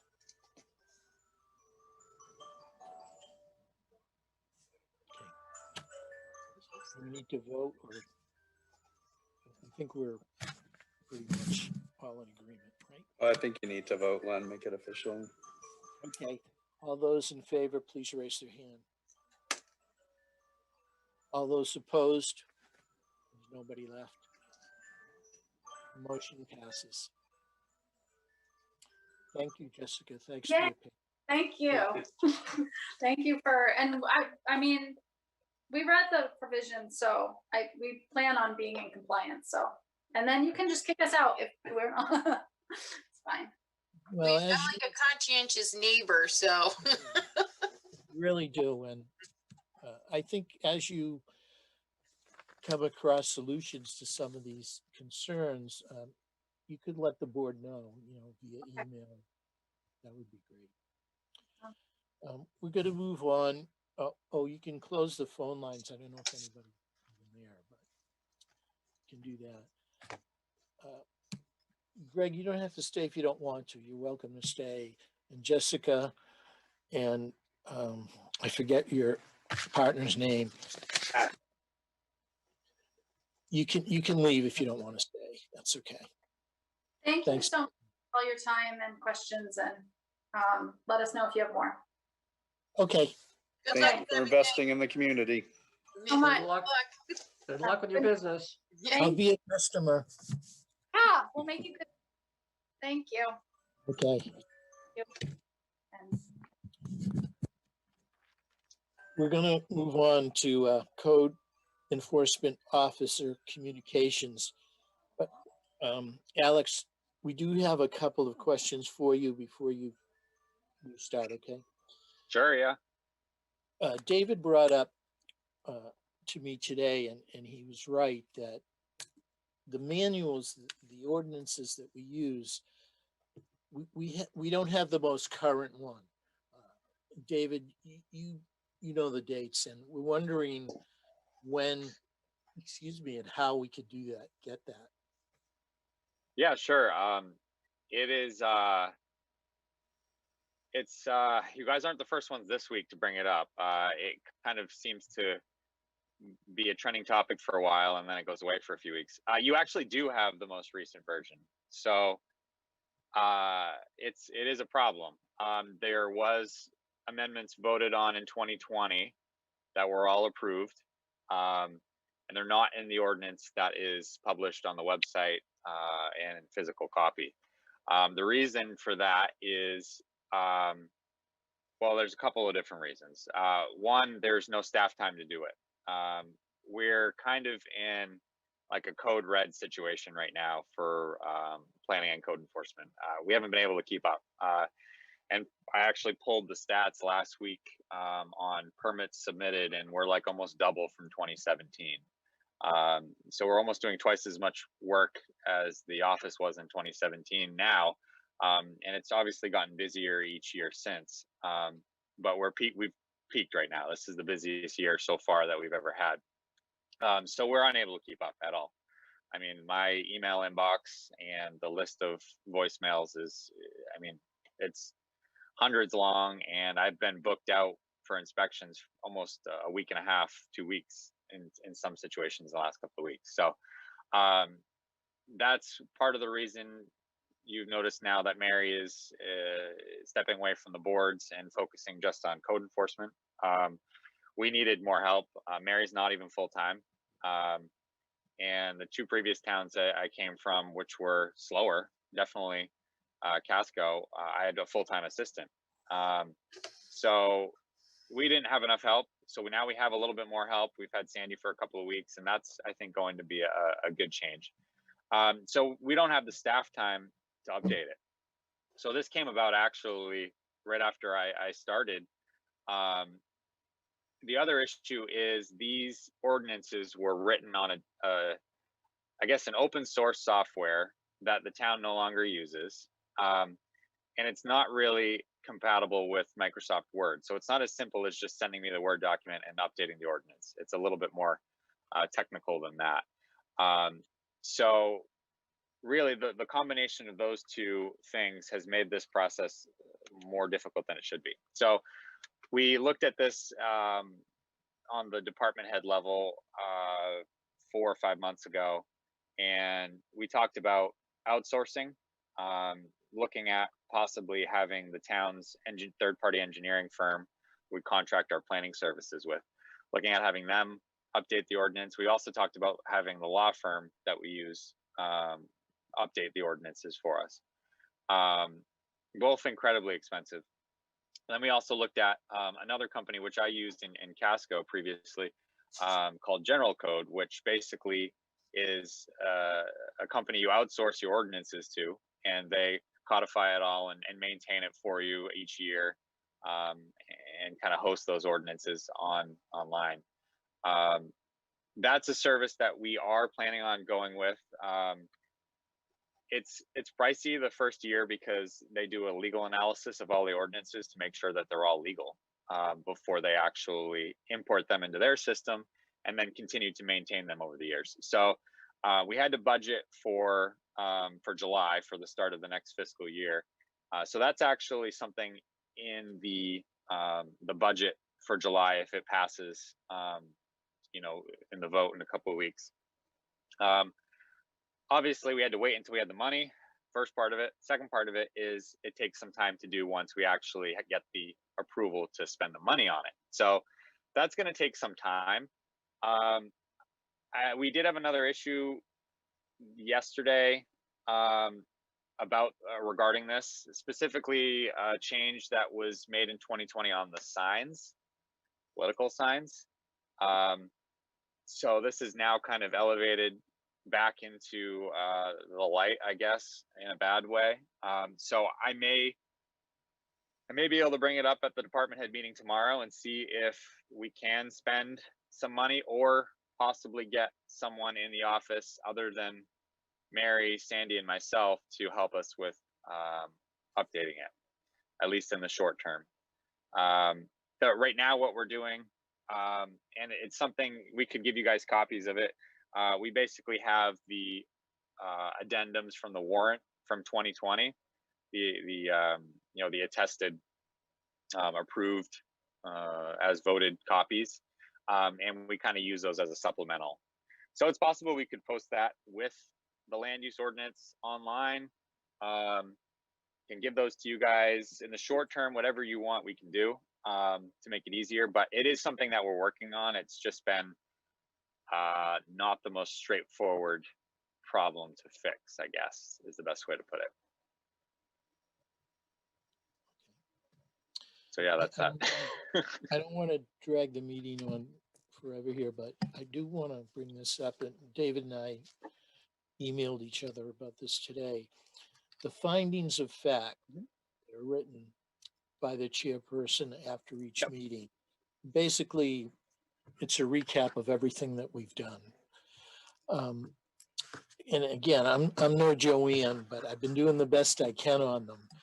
And normally, after I submit it to you and Mary, in a few days, we get a note saying all members come in and sign off on it. Well, that hasn't happened for a few meetings, and I'm kind of, I don't know if it's because I am not doing it right or what's going on with it, but it takes a long time to do that, at least for me. So I'm wondering what's going on with that. Yeah, so that will fall under the same category. That's something that you're going to be working with Sandy on now. That falls under the same umbrella as the minutes for ZBA and Planning Board that have kind of been outstanding as well. So that's why Sandy's here. She does a good job with that. She'll be able to help you and make sure that we're on track with those and making sure you guys get them to sign and that they're posted on the website and in the file and everything. So I don't know, have you had an opportunity to meet her yet, Glenn? No, I have not. Okay. I think what we had said last week was after this meeting, she was going to try and reach out to you at some point in the next week or two to have you come into the office and just sit down with her and go over a few things. Sure. That would be one of them. Just so that you guys can get on the same page on what's going to, what the process is going to be on that stuff. But she'll be able to take over that completely. And I expect that we'll be going in the right direction now. I mean, it's just impossible for Mary to follow up on that stuff when there's, a line out the door or the phone's constantly ringing. So it'll be, I think you'll notice a big change in that. Okay. Yeah. That's all the questions I had. Yeah, So- and that's pretty much, all I have, we've got a lot of stuff that's changing, obviously internally. The other big thing is we have our online permit system is now functioning. So that's a big change, actually, very big change. It's been like the season of change for Mary the last few weeks. Mary had to change her browser and her email system in the same 2-day time period. And then we went live with the permit system here a few weeks later, and then Sandy started around the same time. So it's been a lot of just different stuff. But it's all good changes. I think we're going in the right direction. And we'll see what happens with the housing market. We've got multiple subdivisions now going before the planning board, which is only going to add to the issue that we're experiencing. But it's really all market driven. So the bubble could pop, which it's not going to anytime soon, especially with the materials like you mentioned with cabinets, stuff like that is keeping the brakes on. So it's not like everything's just going all at once and then it's going to pop. There's a governor on it essentially. So we're going to be in this position for a while. So I think that the code enforcement and planning department, while it's all under one umbrella right now, it might not be in the future, but we'll likely be adding more staff probably for July 22 is my guess, just to try and keep up with the growth really. So but we'll see. You guys have some stuff coming for the next meeting. Obviously, now that we've got a tabled application, we've had a few others come in. So you guys are staying busy, which is always interesting. And planning board is staying busy. So we'll keep you updated on how things are changing. Anyone else have anything before we adjourn? I would just say, Len, if Alex had that suggestion of supplemental information for the ordinances, I mean, I think that's something they can pull together. I would definitely be in favor, especially in consideration there's another vote on ordinance changes coming up in a couple of weeks. So yeah, do supplements and maybe that makes life easier. Yeah, I'm good for that, Len, if that's what you like. I motion that the meeting is now adjourned. Second, please. I will second. Got a bunch, I think. Thanks, everyone. I know we ran a little long, but we had a lot to cover. I appreciate it. Thanks you. a lot. Good evening. Night all. Have a good night. Goodbye, Mary. Yeah.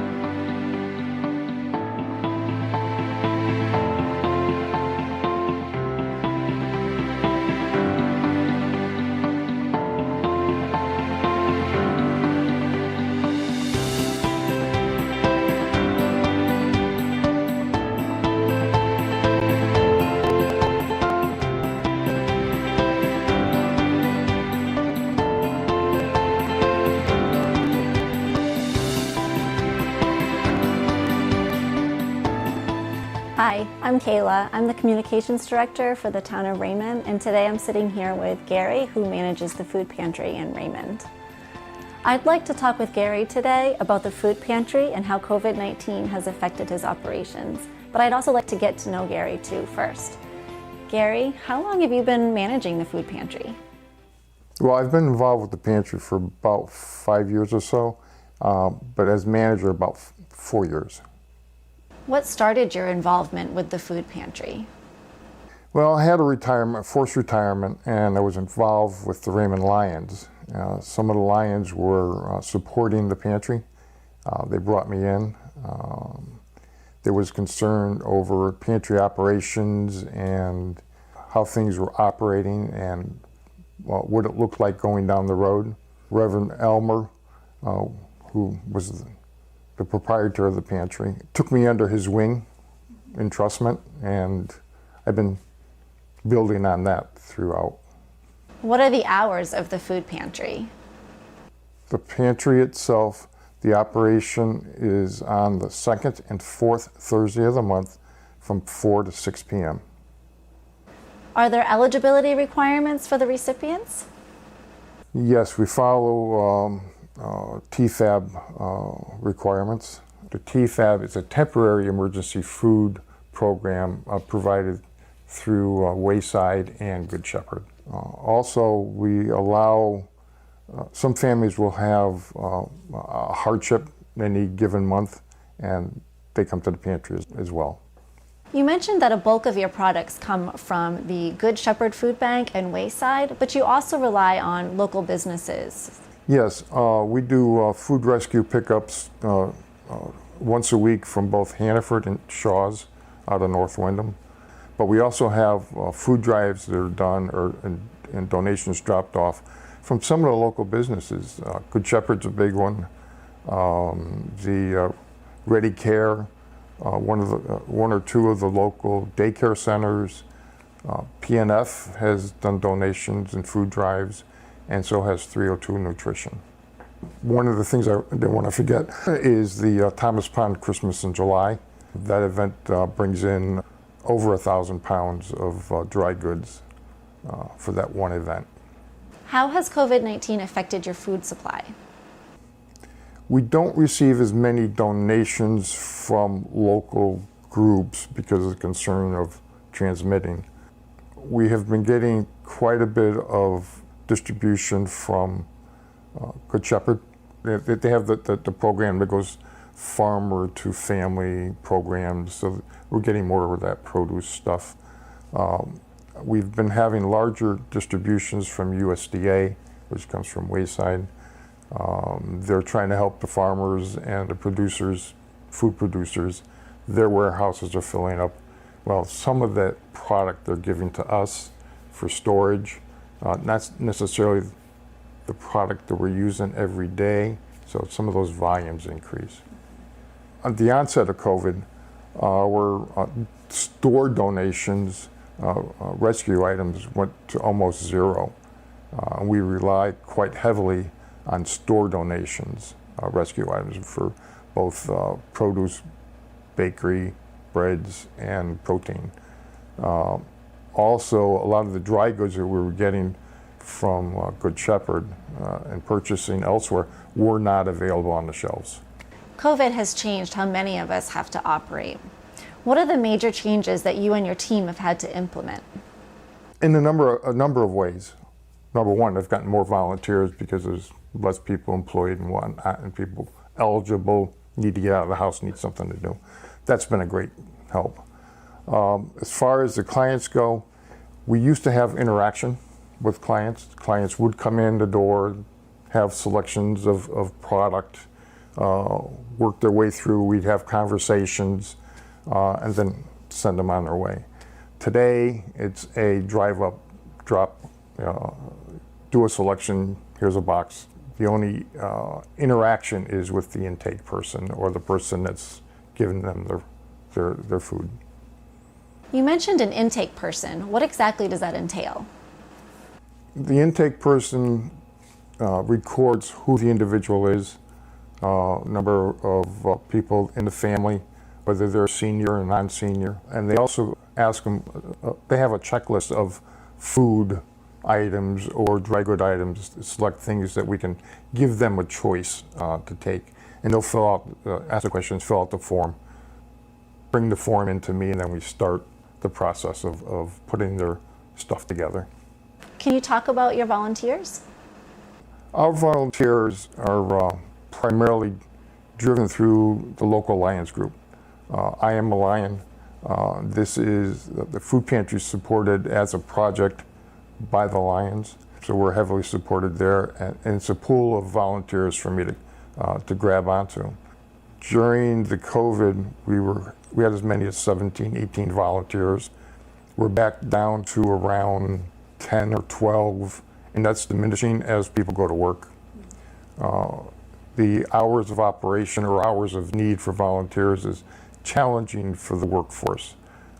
Most of our operations are done early, I say early morning, it's 8 o'clock in the morning, 8 to 10, and then from 9 to 12, and then 3 to 7 on pantry days. So it makes it difficult. It sounds to me like you really rely heavily on the elder community for your volunteer base. Yeah, 90 to 95% of our volunteers are age, let's say 65 or older. What is it expected of your volunteers to help promote healthy and safety for everybody involved? We generally follow the general COVID guidelines. Anytime we're working within the pantry, all the doors, appliances, and tables are wiped down first, generally by myself or somebody else that comes in or prior to everybody else. A volunteer walks in the door, they have to wash their hands. Masks are required.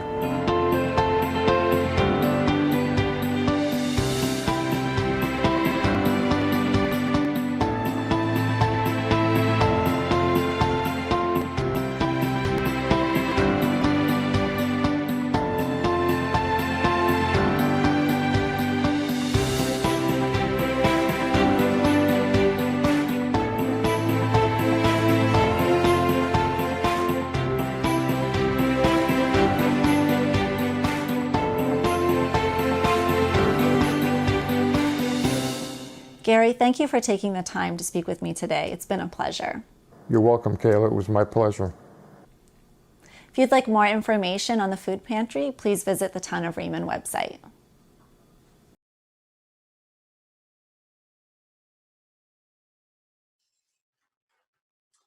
Okay, welcome to the June 15th Board of Selectmen meeting. We'll call the meeting to order. Actually, first order of business is to welcome the newly elected Joe Bruno to the Select Board. Congratulations on that. And a big thanks to our departing member, Marshall Bullock, for the time that he had on the board. So welcome, and thank you. Second order of business is approve the minutes of the May 11th meeting. Is there a motion? So moved. Second. Moved and seconded. Any discussion? All those in favor? I will abstain. Okay. Lonnie, I don't think you can, I don't think you can second it. Lonnie wasn't here for that one. Oh, Yeah, no, I can't. No, he can second the motion because the motion is irrelevant to whether he was there or not. Well, I seconded anyway, so. So all those in favor? Seeing 3 hands, or 4 hands raised and 1 abstention, the motion is carried. Right. Next order of business is election of officers. Is there a motion for the chair? I'll make a motion for Teresa Sadak to be the chair. Is there a second? I'll second it just for the fact of it. Any further nominations? Seeing none, I'll close nominations. The article is to appoint Teresa as chair. All those in favor?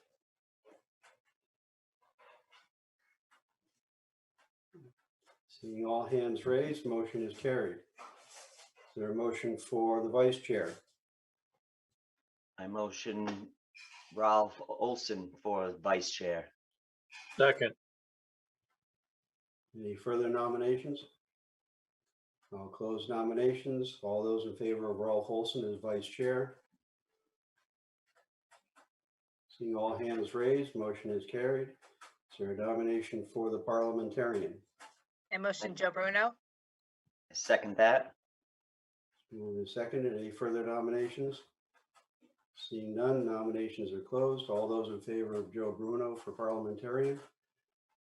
Seeing all hands raised, motion is carried. Congratulations. I'll turn the meeting over to the new chair. All right. Consideration of recycler's license for Automel LLC at 1261 Roosevelt Trail. Alex? Hey there. Good evening. So this is just an annual renewal. So the 5-year approval was August 13th, 2019. So like the last one we did, as long as nothing has changed, the board can give them an annual approval, much like a liquor license, and they can continue to conduct business until the next year. I guess a couple of things on this one, just to get you up to speed on the file. I did receive a complaint sometime around December or January, I believe, that they had exceeded the number of cars they were allowed. There's a condition on the approval only allowing a maximum of 20 cars on site. And I'm not sure if that condition came from their conditional use approval through the ZBA or where that condition came from, but it's out there. So I went down to do an inspection and did not find more than 20 cars on site at that time. So I had at that point closed the complaint. But prior to this evening's meeting, I did actually swing by there just to take a look and found approximately 35 cars there today. So that's just something that we'll just have to work through on that. Obviously, they got to get the number back down to 20. You know, we can address that however you guys would like. Any questions for Alex on this? I know when you first started too, I think when Scott was still here, there were some complaints that came in too in the beginning because there was a lot of cars there. So I guess what is a plan that you guys can do to keep them under so there's not complaints? You're muted. When Sorry. the old code enforcement officer was there, the vehicles that were along the fence, those were our resale vehicles. So those weren't part of it. So I'm not sure if that's changed now. So like I have 6 vehicles out front near the road that are for sale. And then there's vehicles that I know there's 2 out back that say sold right in the window. So like our sold vehicles, those weren't part of it. Weren't part of the 35 or the 20? Part of the 20. We can have 20 vehicles on site for parts or to rebuild our vehicles. So you're saying you can have 20 parts cars, but you can have more for sale cars? There's supposed to be 10. We should have a limit of 30 vehicles. Alex, can you answer to that too? I can't, but I can check on it. Everything I've seen so far has said 20, but it's very possible that that is the case. I just have to look back and see where that condition comes from and if there is anything in there on, you know, specifics for if it's for sale or if it's for salvage or recycling. And, you know, regardless, I mean, I think she just said 6 out front for sale right now. I think that still puts them over the 20 for the recycler side. So regardless, I still think there's an issue there that needs to get addressed. But I can look into that and see. It would take me a little while to pull that information up. It's not going to be tonight, but No. Yeah, and if you could just let us know, because I know even 20 and then 10 for reselling, you know, Alex found you at 35 tonight. So if we could keep them under. Yeah, I know there's a plan tomorrow to get between 5 and 10 vehicles out to haul to the junkyard. Okay. So we will let you work with Alex on that one. Okay. Questions? Go ahead, Joe. So is there a separate retail license to sell the vehicles, or is it all under the recycling license? Like, is there, you know, normally if you're a retailer, you have a license for retail.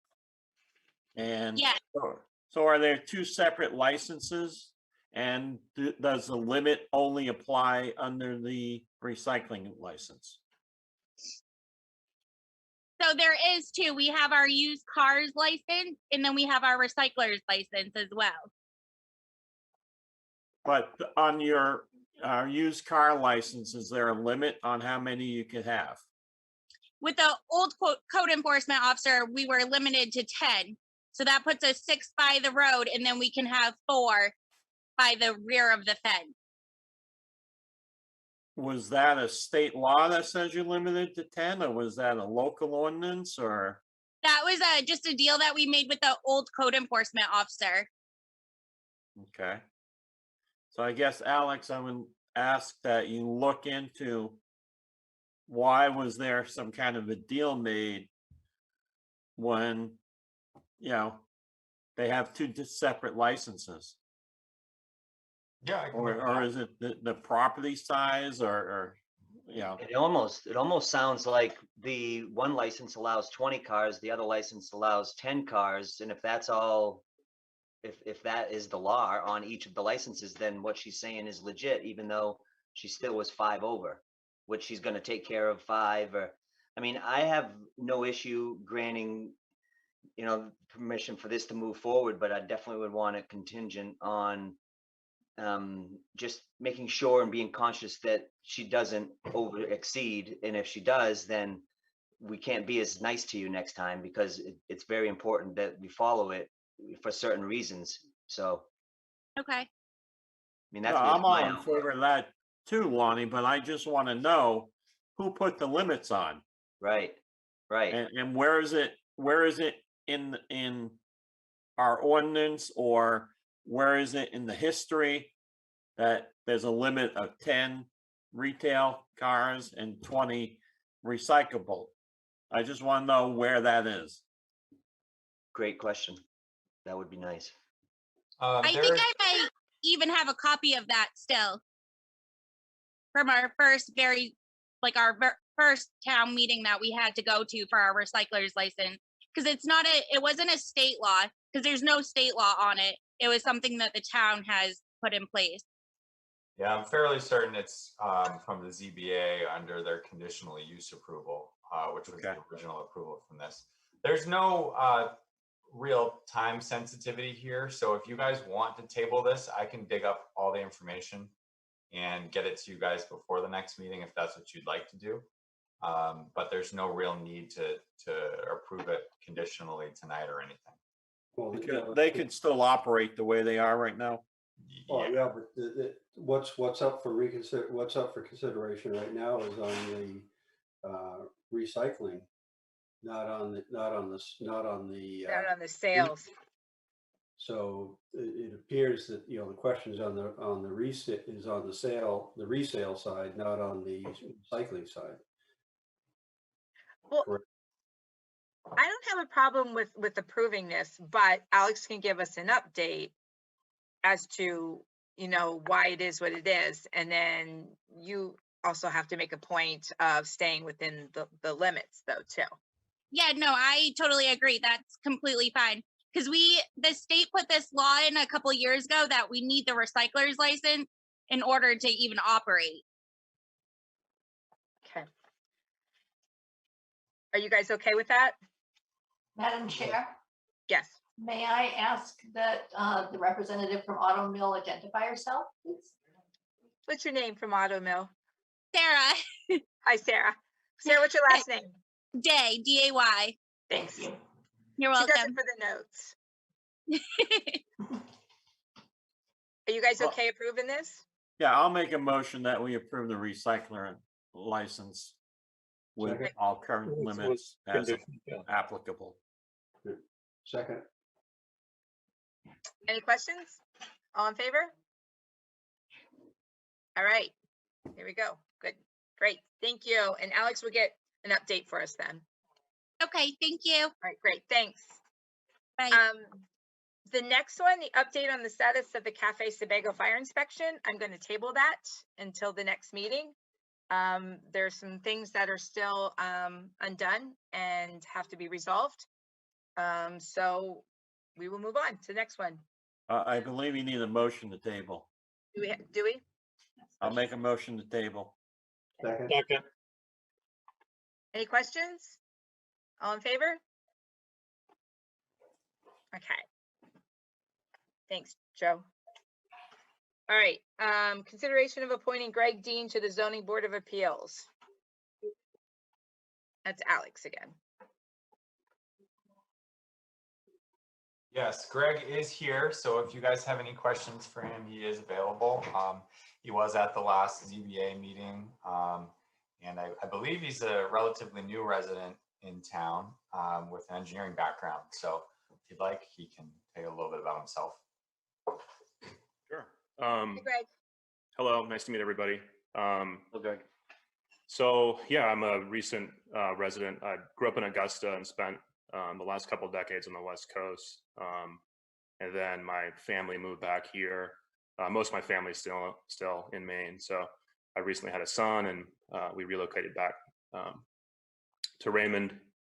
Kind of been enjoying the Sebago area off and on while my time away from Maine. So had the opportunity to work with Alex as a resident, and kind of piqued my interest, and have been following the ZBA and went on the last sidewalk, and just kind of want to be involved in the community. I saw that there was a opening for quite some time, so I figured I'd apply and see if I could help. Any questions for Greg? No? Not really any questions, but definitely excited to have you volunteer for the position, and we always could use the enthusiasm for sure. Yes. I think it's great that you want to step up and do some public service. Yeah. Welcome. Thank you. I'll make a motion to approve Greg Dean for the Zoning Board of Appeals. So moved. All right, Sam, second it. Any questions? All in favor? Thanks, Greg. Thank I think you have to touch base with Sue too about all that. Signing and swearing I'll in. be out in the rest of the week, but you don't have a ZBA meeting imminent, I don't believe. So if you can come in sometime next week to be sworn at or in, it's a better preposition. I was going to reach out to Sandy. She suggested that I email her to schedule some time. Should I wait for next week for you both to be there? No, that's fine. Okay. Thank you. All right, consideration of resignation of Len Sorelli from the Zoning Board of Appeals. Alex. Alex, you're busy tonight. I guess so, yeah. Yeah, nothing really to say on this one. Len has resigned. Unfortunately, he was the chair. And I don't believe he is here to say anything on it, so. Is there a co-chair right now? Yes, yeah, we do a vice chair. Okay, so they will step up and be the chair for. Yeah, and they'll reorganize either the next meeting or the July meeting anyways, so. Okay. Madam Chair, the vice chair doesn't necessarily become the chair. They'll need to vote on their officers again. I think just to get that meeting started. Oh, yeah. going is Oh, all- yeah, definitely. just to do that, yeah. They have to have somebody that started that. All right, I'll move to accept the resignation. Second. any discussion? All in favor? Okay, Thank you for your time, Len. We appreciate your time. ditto. All right, consideration of absorbing Raymond Rec assets. Joe, you're up. Hello, everybody. I guess first I'll give a quick update of what's going on.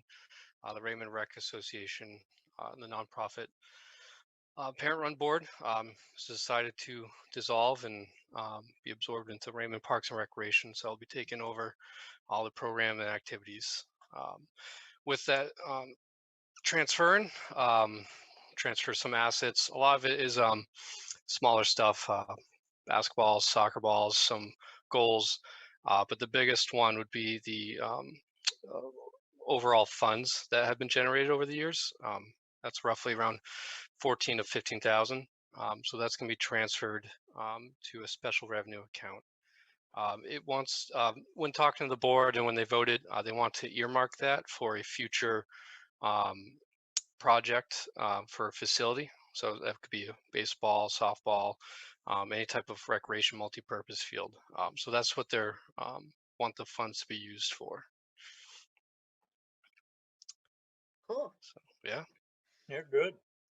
So Alex, not Alex, I'm used to dealing with Alex on this one. Joe, so how do you think, are they all on board as far as still having the volunteer groups?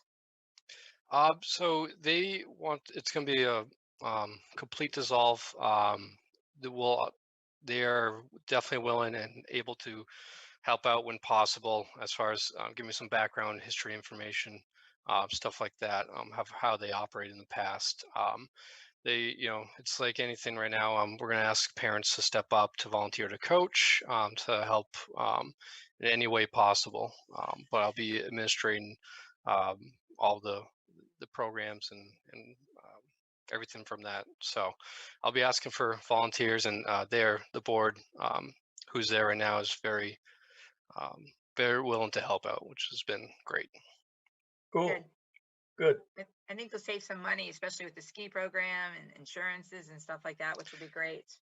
Yeah, I'm excited. I think there's some good opportunities to provide those programs, and definitely see where, there could be some new offerings come down the line, depending on who wants to volunteer or run a program. Right. That's Do we great. need a motion on that? Did we? We should. Yeah, you need it, you need Yeah. to accept To those. accept the money, I think you need a motion. Yeah. And before we do that, Alex Aponte, I'm assuming you'll set up just a reserve fund like we had for the tree growth funds and things like that, that'll go into, which is there'll be a designated fund for that, which then to be expended would require a town vote to pull that out and actually expend it, correct? Actually, no. It will be a special revenue fund because it's monies that the town's receiving, and it's not monies that the town has had elected to pull out from taxes or what have you. It essentially will carry over into the new fiscal year, and those funds would be able to be used as just like any other special revenue fund. But essentially it would carry over year to year. Based on my understanding, those funds would essentially be utilized this fiscal year. And I did double check with the auditors just to make sure. Okay. I'll make a motion to accept the funds from Raymond Rec and all other recreational programs in Raymond to come under the direction of the Raymond Recreation Department. I think, Second. is that what it's called? Raymond Parks and Rec. Raymond Parks and Rec. Yes. Who seconded it, Sam? Second, yeah. Any discussion? Yeah, I have a question for actually both Joe and Alex. Is what do you foresee as any issues? I mean, I hear everything good. I mean, of course, always want people for volunteering and all of that, but do you foresee any problems on monetary or parks issues coming up or anything to that effect that'll be big ticket? Yeah, no, I think that's great. So I mean, the way I will run programs and the way Rec Association did a great job of having a fund balance there that was revolving. No, we run the programs as kind of self-generating. They cover the basic expenses of the program, any future investment in equipment or anything like that. So that's how we'll run the programs. But I think on the facility side, I think that's why Raymond Rec Association wanted to apply those funds and earmark them for future facility. As you know, we're renting from Agawam, and we're using baseball fields that we're trying to get into better shape here. So it'd be great for a future complex that could house soccer, baseball, softball. So that's probably the future vision of that fund and what we could do at Raymond Parks and Rec. That's great. Any other questions? All in favor? All right. Thank you. All right. Before we go on to the next one, excuse my ignorance. Sandy, are you the new one at the office? Okay, that's Sandy. Everybody say hi, Sandy. Hi, Sandy. Hi, Sandy. I was sitting there looking, going, I don't know who this person is. There we go. All right. All right, moving on. Consideration of board / meeting, committee meeting format in light of CDC guidelines. Are you guys comfortable enough to go back to in-person meetings? I think Like so. Zoom meetings? Yeah, Yes. I think at this point, get back to I- normalcy. yeah. I definitely am, even though I do like this convenience. There's no question about it, but on the same token, I'm good with, meeting back up in person and all that. So, And I don't think there's any guidelines or any restrictions because CDC has opened up. The last that they have put any restrictions on is actually schools and daycares and preschools as far as till June 30th with the masks. And they're dropping that as of, like I said, June 30th. So I think everything else is opened up. Yes, Sue. We did get some information from MMA Legal, and the ability to hold meetings like this will end by the end of next month. So Okay, we so won't let's have start. the authority to continue taking votes electronically like this. Okay. There is, however, a possibility, there is a bill in the legislature, so there's a possibility that the ability to hold remote meetings may or may not, but it's being considered as a possibility for the future. And I think for, obviously you want to go back to in-person meetings, but for people who can't attend for whatever reason, I think it's still a great option for that to happen. And so I hope they do approve some sort of an allowance for that. If not the ability to have in special circumstances remote meetings. So I think the pandemic, if it's proven anything, has proven, the worth of this technology. And so let's see what happens. But I'm in agreement. It's time to go back to regular meetings, and we could do the July one and still be within the 30-day timeline after the expiration of the governor's executive order. But we could do the July one also in person, and then wait and see what happens with the legislature. And if the legislature does approve that bill, that won't go into effect until 90 days after cloture. Unless it's an emergency. It wasn't put in as an emergency bill. Yeah, you never know if somebody will amend it. That's true. They could amend it to an emergency, and then it goes into effect immediately upon approval. All right. Are you guys all in favor of doing July's meeting in person? Yes. I am, yeah. we have to. Stop your whining, Lonnie. Rolf, what do you think? It's fine with me. All right. I'll make a motion. Do we need one?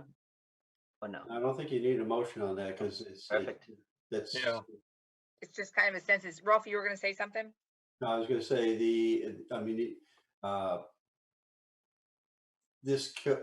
I guess you would give the option to the other boards at their discretion through the end of July, which way they want to go. But after July, then they're back to live.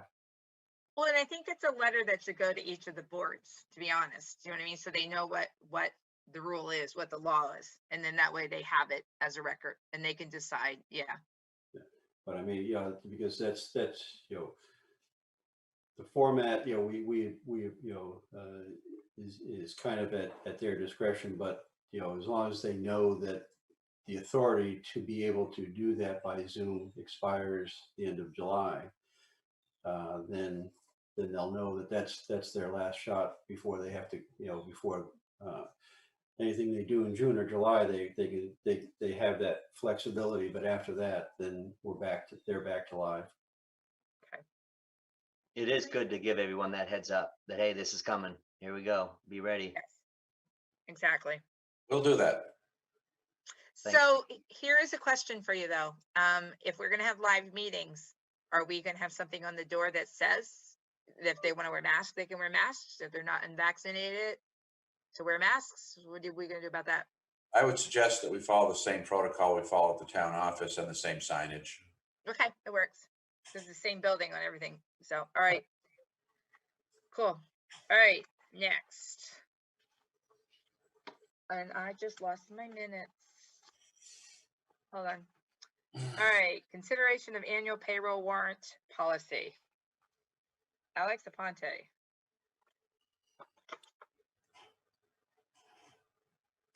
So you should have in your e-packet the payroll warrant policy, as well as the AP warrant policies. Essentially the same thing that we generally have the select board sign each year, just stating that there needs to be 3 signatures for the warrant in order to disperse funds, and at least one signature from the select board member from to sign for payroll. There's nothing in there's nothing that has changed aside from the dates. It's just unbelievable. Okay. I'm the one that goes up and signs payroll now unless I can't do it. Is there somebody else that wants to do it? I mean, I can still do it. It's not a problem. Didn't know if anybody else wanted to take over it. I've signed them several times. So. Yeah. It's when I can't get out of here. Well, I generally can, so I can sign the payroll anytime. You want to do it, and then I don't have to worry about it. I'll just let Alex can let Rita know, or whoever know that. Yeah, usually I get the email. Okay. All right, so Sam's going to do payroll. All right. I think we need a motion on that too. So move the policy, treasurer, payroll warrants and accounts payable warrants. Second. Any questions? All in favor? All right. Consideration of staff annual appointments. And this, like the previous, is the normal end of year housekeeping. It's to reappoint all of the various officers of the town. Or, yeah. It's to reappoint the staff. So I think I've got everybody in there. All right, so it's just the staff ones.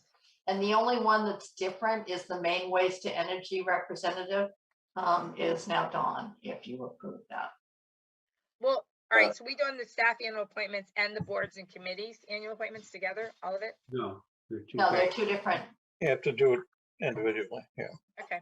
And I'm very happy if someone wants to take that position. I've always been the alternate. So if someone has a dying, desire to spend some time at the waste energy plant, I'm happy to relinquish that and return to alternate, or not.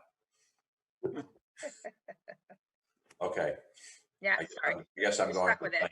Okay. We'll move the appointment of municipal officers.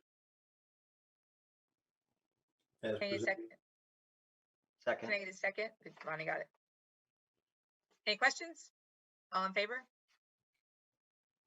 All right. Staff in boards, committees, annual appointments.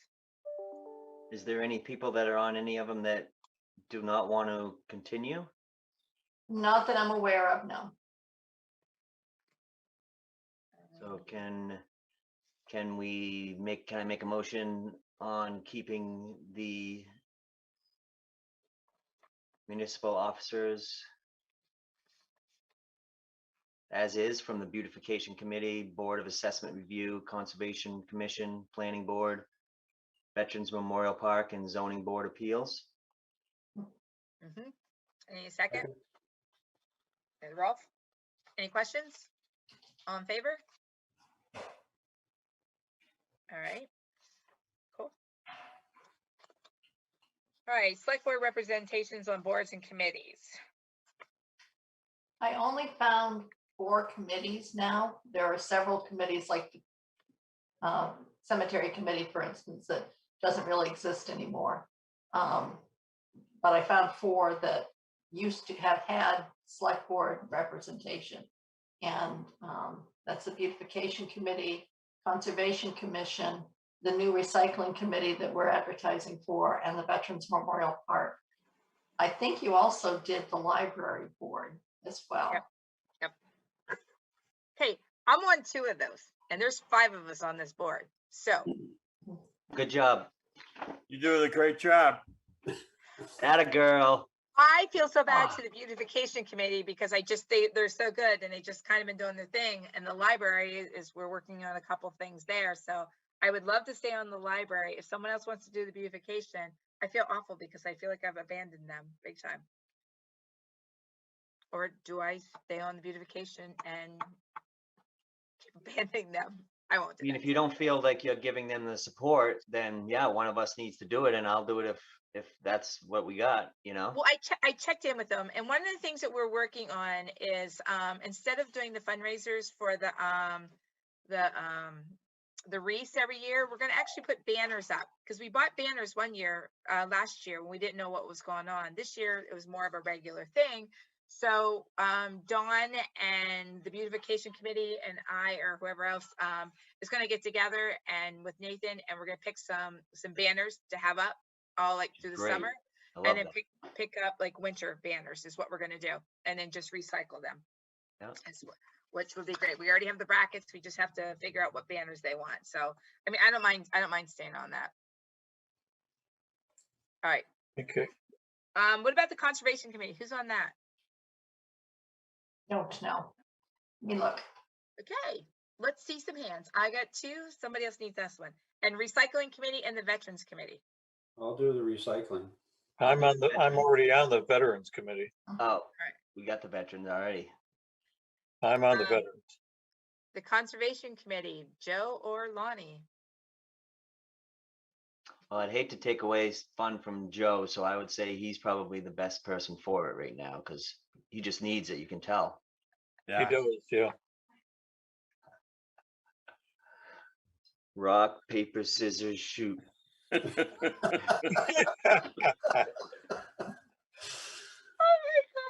Yeah, I'll do it. I'll do it out of respect for Mr. B. Thank you. Yep. So that leaves you not doing anything, Joe. I have 2. You can't have the library. But you're not going to do beautification because I'm already working with Don. Look at this face. I need beautification. All right. We need a motion on these. I'll move that slate. Second. Any questions? No. All in favor? All right, good. All right, consideration of annual fee schedule. And this is literally a formality. You did just approve it in April, I believe it was, to add the Tasseltop event fees to it. And there have been, I've sent messages out to all of the various department heads. I've had no updates, but it does need to be approved for the next fiscal year. Make a So there are motion. no changes in the fee structure? That's correct. I'll make a motion to accept the recommendation. A second. Any questions? All in favor? All right. Good. Public comment. Does anybody have their hands up? There are no hands raised. All right. Let's move on to selectmen comments. If I may. Yes. I just want to thank the residents of Raymond for electing me to a 5th term as a selectman. I really missed it while I was gone. I'm really excited to be back and energized to continue doing what selectmen do, or select people, I guess is the correct term now. But look forward to it. And I want to just thank everyone in Raymond that came out and voted. We're glad to have you back, Joe. So thank you, Sam. Rolf. As we're starting to hopefully turn the tide here on the COVID things, I think it's just an appropriate time to re-thank the town staff and whatnot for the efforts that they put in during that. We went through a lot of roller coaster rises and dips and things like that, and they always rose to the occasion. So they managed to keep the people in the town served very well during the tough times, and I think it's appropriate to thank them for their efforts there. Huge thank you to them. Hey, yes. Yes. Madam Chair? Yes. I do have a message that there's somebody that did want to speak during the public comments, and they were having trouble getting their hand raised. It is raised now. Okay, let's go back. Okay. All right. Is it Grace? Yes. All right. Go ahead, Grace. You're muted, Grace. She's trying to get unmuted. There you go. Sorry, thank you. Sorry, for some reason it wasn't working. So with all the Zooms I do every day, you'd think it would be quick. Appreciate you going back. I would just ask that you pause a little more when somebody says public comment. If you're doing it this way and people aren't sitting in front of you raising their actual hands, it would be helpful too. I've done that myself on some meetings I've facilitated. It's actually my husband, Peter, that had a comment, if that's okay. Thanks. Yep. Yeah, hi, Peter Levitt, 2 Levitt Road. I just, after attending candidates night and hearing some of the questions that were raised, and it occurs to me that this is just a suggestion for either a standing agenda item or for a at least more in the way of information other than what's on the website regarding the Lakes Region Broadband Partnership. I do follow these meetings on rare occasions. I do hear that there is some update. However, I get the sense, and maybe it's just me, but I don't believe so, that there is interest in getting more in the way of an update as to what's going on with that partnership. On the website, the town website, there's a Wyndham Eagle article that is dated August 24th, 2018. So that is a little bit dated as far as almost 3 years for updates and for information. So if I looked at the Lakes Region Broadband Partnership Technology Planning document, it says as a bullet point, a strong feeling that the communities want to take control of their own destiny. And it just occurs to me that if that's true, I haven't seen much in the way of activity that would indicate that Raymond is trying to seize control of its own destiny regarding broadband. So I would ask that you consider that. Also, I have not heard, I did hear at candidates night, a lot of discussion regarding a comprehensive plan. And I was just wondering if there are any plans to form a committee and start looking at that. Thank you. Thank you, Peter. All right. Anybody else for public comment? I do think, I'm not public comment, but just in response to Mr. Levitt, I do think we do need a comprehensive plan committee. And we should look seriously at that. It's time for it. Okay. I actually had something under selectmen comment. I've had a couple people and a couple comments that have been made regarding community centers. And so there's some, I guess, misinformation that's out there. The selectmen have been checking. They have been checking a lot of places, a lot of things. And as far as land being given to the town recently, no. We have checked out Northern Pines. Several of us went out to do that. We have checked, I've called people. So it's not a matter of us just sitting around and not doing anything and not trying to find property. There's just, we don't have it. And the other thing, and the comment was made by Dana and Joe both, it's got to be a good investment. It really does. You don't want to make a bad investment on something and end up spending millions of dollars on repairs and everything else. So please know that we're working on it. We're looking, and I know people want a community center, but it's got to be a good deal. And so I just wanted to clarify that. All right, anybody else any comments? Go ahead, Joe. Madam Chair, I would suggest that we add a comprehensive plan discussion to the next agenda. I agree. I do too. Sue, can you put that in the, thank you. Nope, that'd be great. And not to waste anybody's time, but I've been wondering since we got on, what kind of bug spray is Sue have on? Because I haven't seen her swat a fly all night and she's in like the swamp. Yeah, it's amazing. She hasn't swatted a fly, and look at the beautiful background she's in. Look where she is and no flies. Yeah. Huh, amazing. Yeah, isn't it? Do we need to take a vote on that? Do we need a motion on that one somehow? On a or bud another? spray? Well, whatever this commentary is that he's making, and you know, Big comment. And if you head down Mere Point in Brunswick in about a month, it will look like this again. It's a gorgeous spot. All right, moving on. Town manager's report and communication. All right, thank you very much. Just a quick comment on the broadband issue. If I had something that I could have reported, I would have reported it. I've been really trying to push this thing forward. This town and Kevin Woodbury, Lori Forbes in particular, in assisting me. We've been as active as we possibly can be, working with Wyndham's WEDCO, the Wyndham Economic Development Corp, trying to get interest with our neighboring communities. We've made several unsuccessful applications. It's highly competitive for small amounts of money. We're not a poor area, which is a difficulty for us when we make applications. We did get a small grant at one point. It's an immense problem. It's a problem that is of national significance, state significance.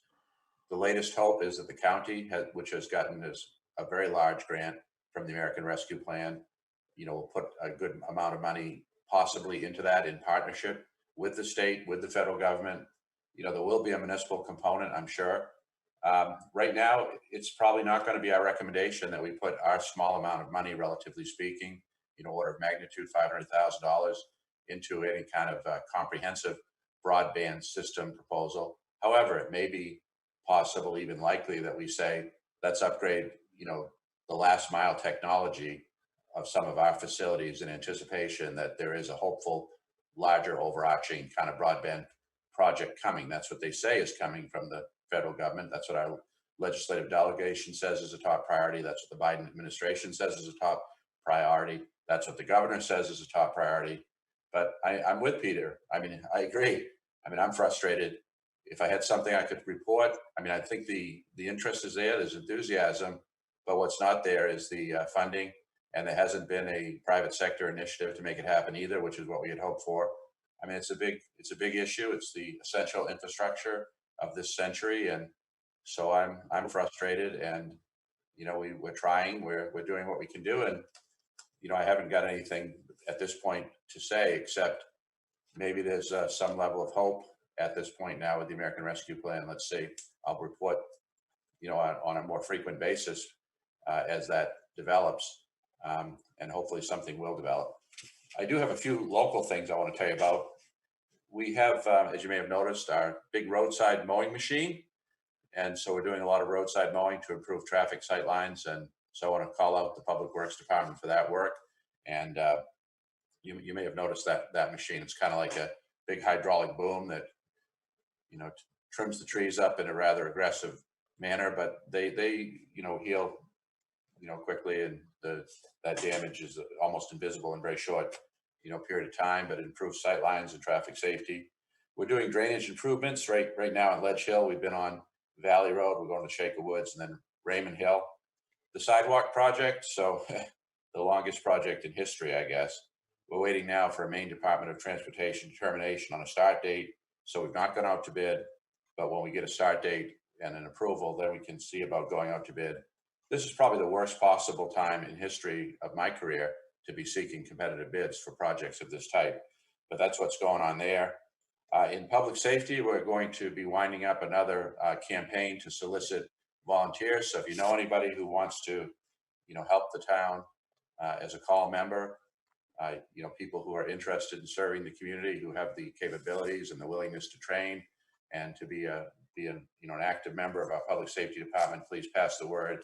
You'll see signage, physical signage out on the roadways. You'll see electronic notices. And so now we're in full summer swing and our population has increased, so has our call volume. So I want to call out and thank our neighboring communities. Now's the time when we go from being probably in some ways a town that provides perhaps a little more mutual aid than we receive to the opposite. Now we're depending on our neighbors, and thankfully they've been there for us. We, in talking to Bruce, had a very, very busy weekend, and we're calling in more mutual aid than we're providing at this point. So just saying we need help. And so if you know somebody who might want to help us, please pass the word. It's a great way to serve your community and help people out. So anyway, now confirming dates for upcoming regular meetings. July 13th, which will be a return to normalcy. It'll be our first live in-person meeting since the onset of the pandemic, I guess. And so then we have August 10th will be the one following that. All set? Can I ask Sue, did we get the other board filled? Do you know? Any particular other board? Sorry, budget finance. Budget finance is, there's one seat still empty. Okay. And at this point, the select board could choose to call a special town meeting vote or to appoint for 1 year until next June. Okay. Is it 2-year or 3-year? They're 3-year terms, but if you appoint, it's only to the end of this fiscal year. That's Or the next fiscal year. Okay, cool. Oh, I guess I have another thing I would tell you. I was at the waste, I always say MWAC, but it's not MWAC now, Maine Waste Energy, I guess. I was at their annual meeting the other night, and so I rolled out the issue of what happens if we were to, stop recycling, and asked the executive director that during the budget meeting when we're talking about recycling revenue and so forth. And he says the plant, as long as it doesn't come in any one slug altogether, he doesn't really see an impact on the plant at all. A number of the communities around the table have all considered this. They've all rejected it for various reasons, mostly political, not economic. They put it to a vote, or the councils or boards of selectmen decided not to go forward. But the plant will operate just fine. It's not going to affect the plant in any substantive way. So I wanted to share that with you. And so it's not going to be any issue that way. There's not going to be any kind of an environmental issue for the plant. It has very sophisticated technology to take any kind of problems in terms of environmental contaminants out of the waste. And as far as metal goes and whatnot, they like that. They are making some revenue from any kinds of metals that will show up, particularly the non-ferrous metals. Cool. Yeah. All right. That's it. Can we get a motion to adjourn? Second. All in favor? All right. Thanks, guys. Good meeting. Thank you. Thank you, everyone.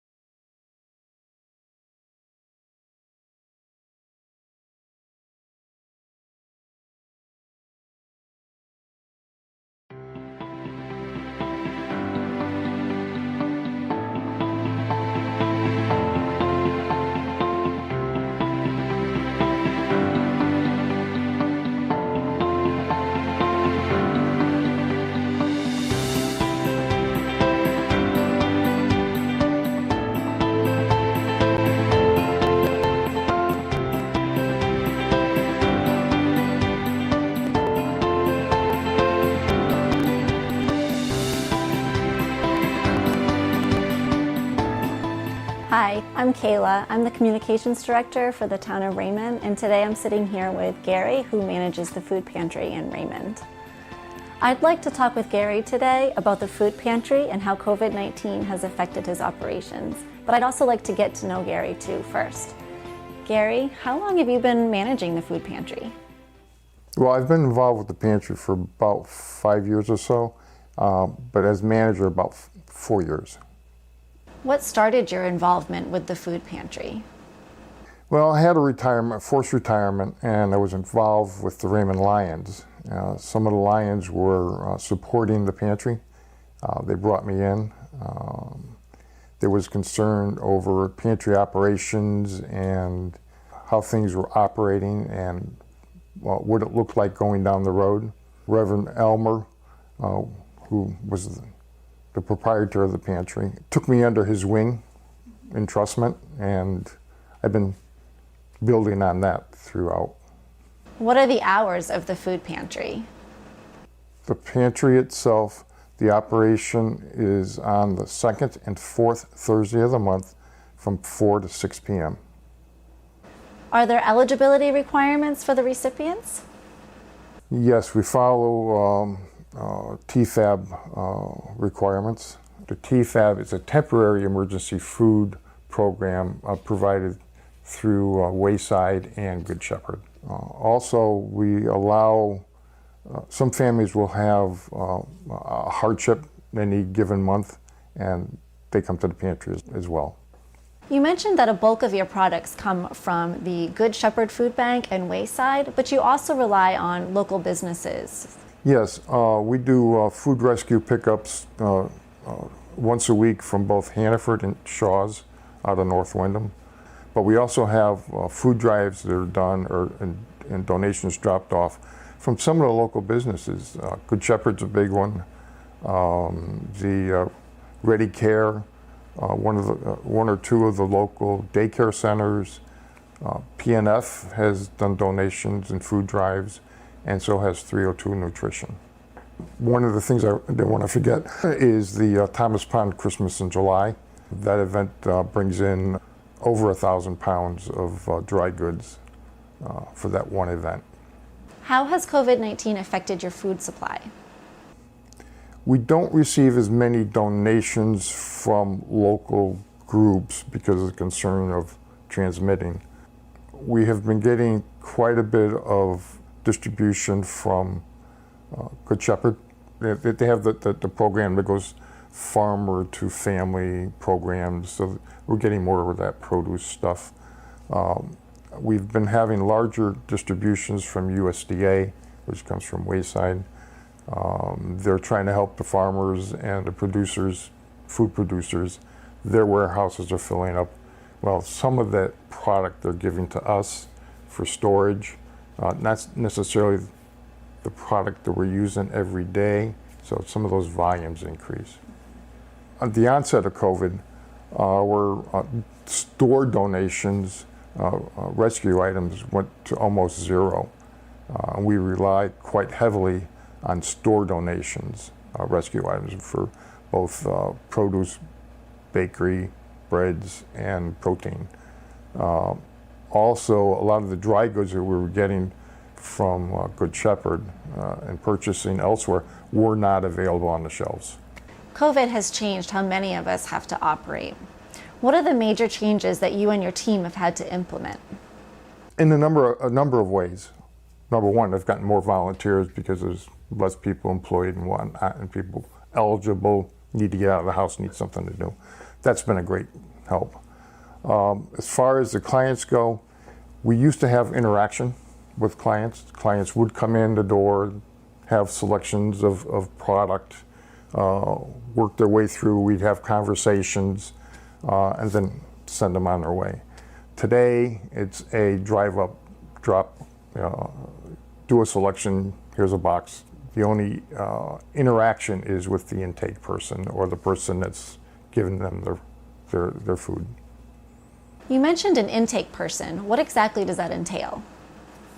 The intake person records who the individual is, number of people in the family, whether they're senior or non-senior, and they also ask them, they have a checklist of food items or dry good items, select things that we can give them a choice to take.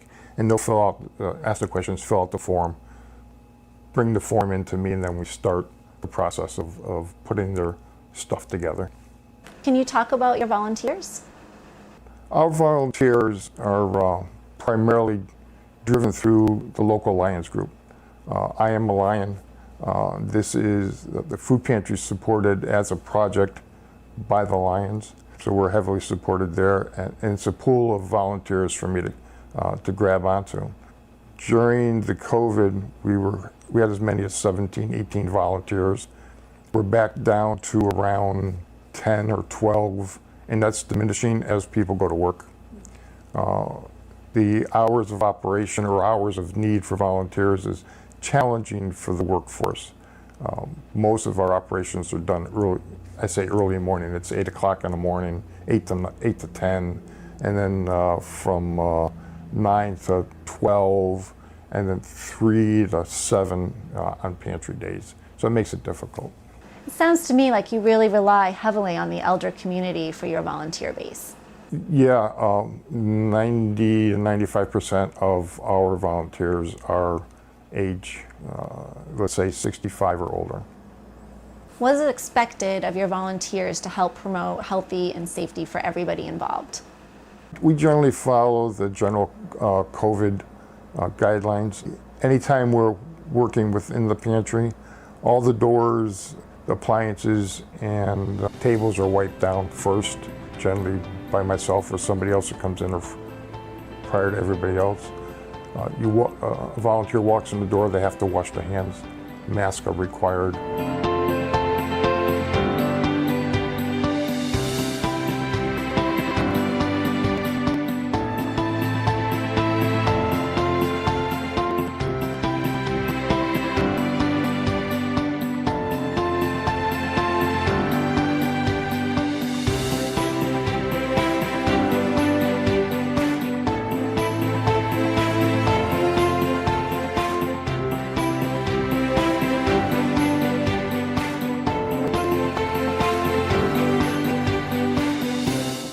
Gary, thank you for taking the time to speak with me today. It's been a pleasure.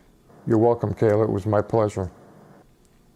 If you'd like more information on the food pantry, please visit the Town of Raymond website.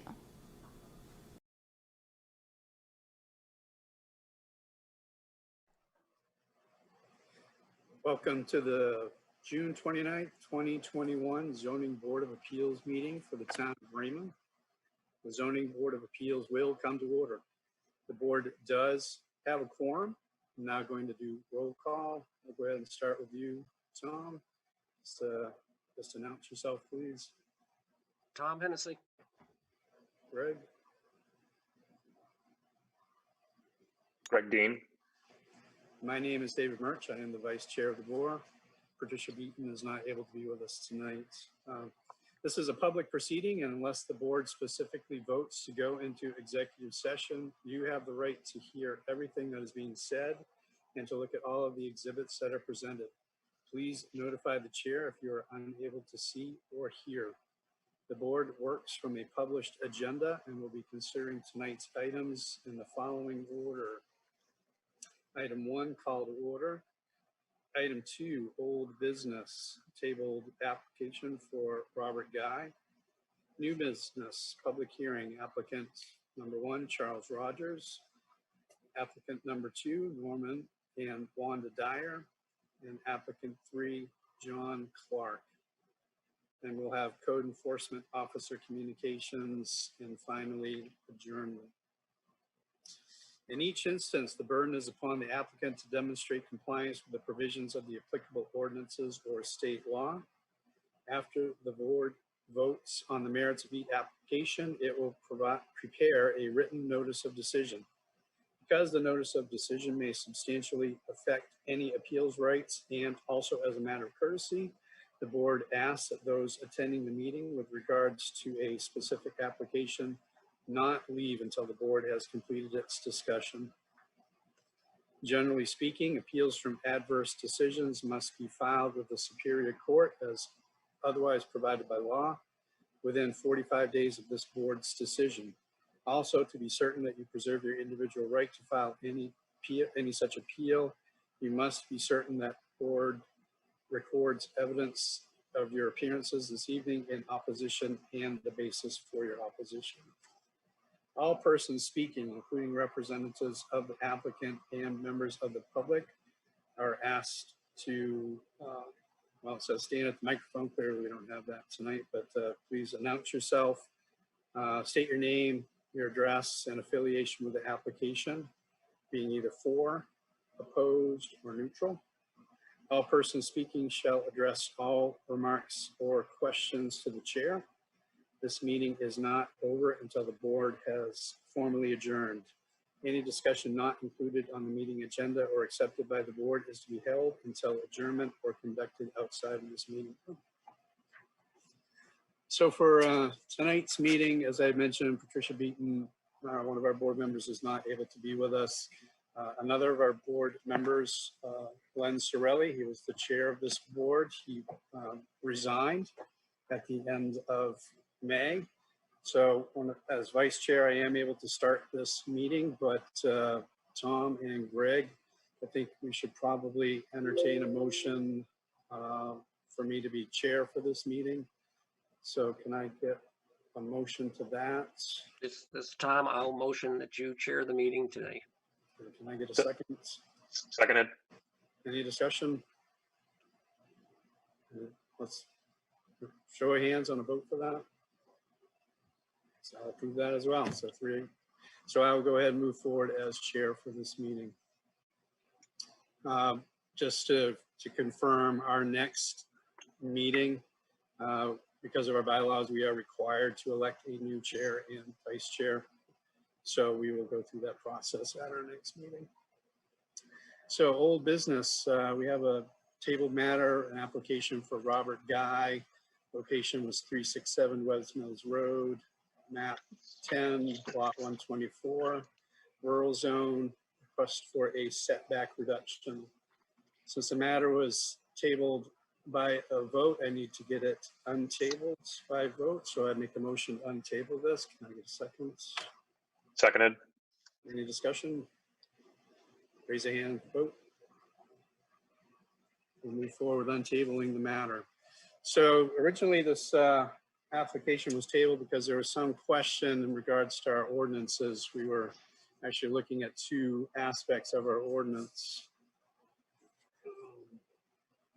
One specifically was in our land use ordinance, Article 6, D, reductions from minimum setbacks.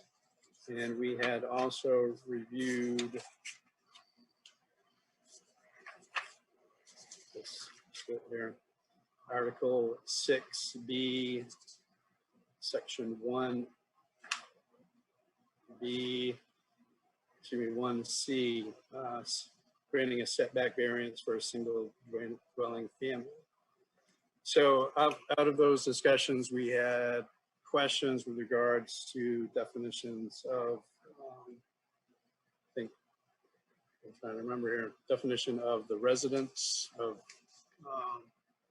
the current residents. And we also had a question with regards to how much setback reduction could be allowed. So at that point, we tabled for further feedback from a town attorney, to which we did get a response. Too many pieces of paper. I will go ahead and read this for the record as it is applicable to our other appeals later tonight. From Phil Saucier. As we discussed, the Raymond Land Use Ordinance actually has 2 separate provisions that are related to the relaxation of setback requirements. Number 1, setback variances for single-family dwellings pursuant to Article 6B1C, which largely mirrors the criteria found in the Zoning Adjustment Statute 30A, MRS 4353-4B. And also number 2, reductions from minimum setbacks pursuant to the authority in Article 6B. This used to only be available for lots in existence as of 12/31/86, likely to deal with being grandfathering issues, but that limitation was removed through an amendment in 2013. They are separate and distinct provisions, though as I noted, the reduction provisions used to be only available to certain lots. Although it is not clear why an applicant would choose to seek a setback variance when the reduction provisions are much less onerous. Shoreline zoning provisions contain the reduction from minimum setback language, but does not include a setback variance. In regards to your questions about primary residence, I do think the ZBA could make that requirement of a condition approval, although it appears the applicant has stated that they would be willing to, or that will be using it as their primary residence when completed. So arguably they will meet the criteria already, but a condition would make it explicit. Subsequent to that email from the attorney, we asked a follow-up question for clarification between a setback variance and a setback reduction, to which we received an email today. from Phil, where he followed up on that. Said, as I noted below, the Raymond Land Use Ordinance has two separate provisions that relate to the relaxation of setback requirements. Setback variances from single dwelling families pursuant to Article 6B1C, which largely mirrors the criteria found in the zoning adjustment statute 30A MRS 4353-4B. And number two, reductions from minimum setbacks pursuant to the authority in Article 6D. Undue hardship variance found in Article 6B1B and required under M30A MRS 4353-4 is separate and distinct from the setback variance and the reduction from minimum setback provisions and provide different avenues of relief. The reduction from minimum setback provision has been included in Raymond's land use ordinance and applied for many years, most recently amended by the town in meeting in 2013 to give it broader applicability. While not included in the zoning adjustment statute 30A MRS 4353, it is similar to setback reduction ordinance provisions in many other municipalities. While there are questions whether a municipal ordinance can allow a zoning board to grant setback reductions, the board must apply the ordinance provisions currently in place until further amended by town meeting or by a court order stating otherwise.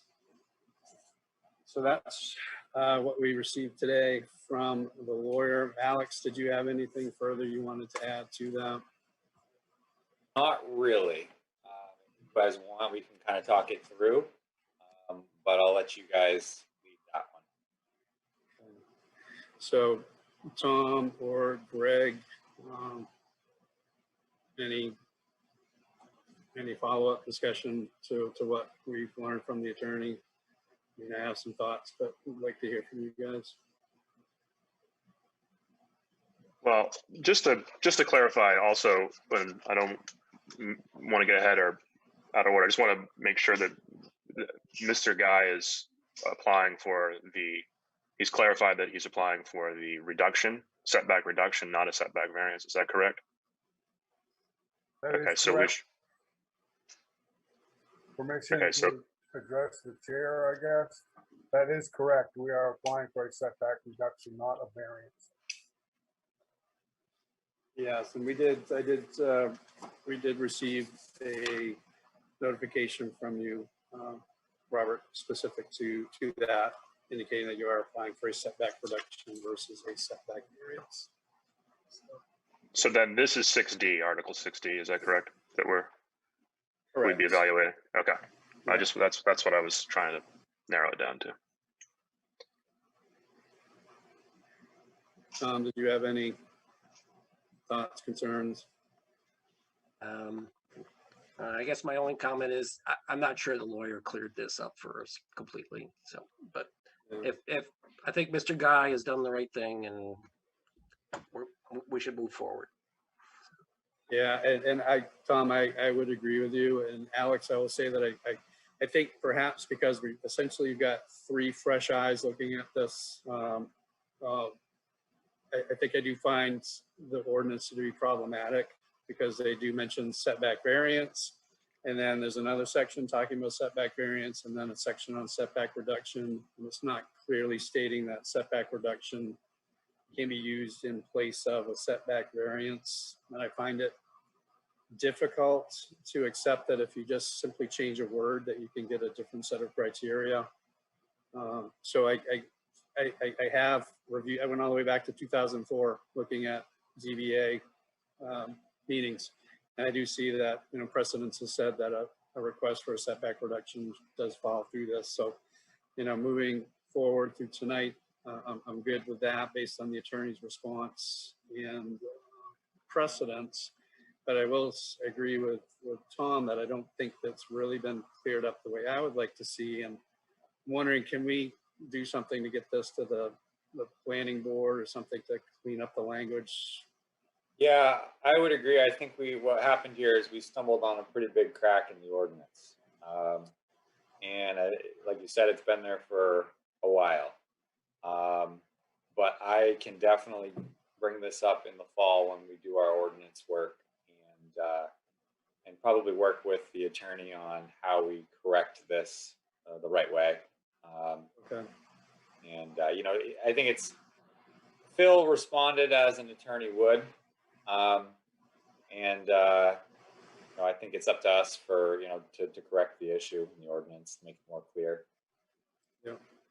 So, Tom, I agree. I think that our applicant has done exactly what has been requested of him based on attorney response and precedents. I would say we move forward, looking specifically at Article 6D. I agree, David. I think let's just do what's right.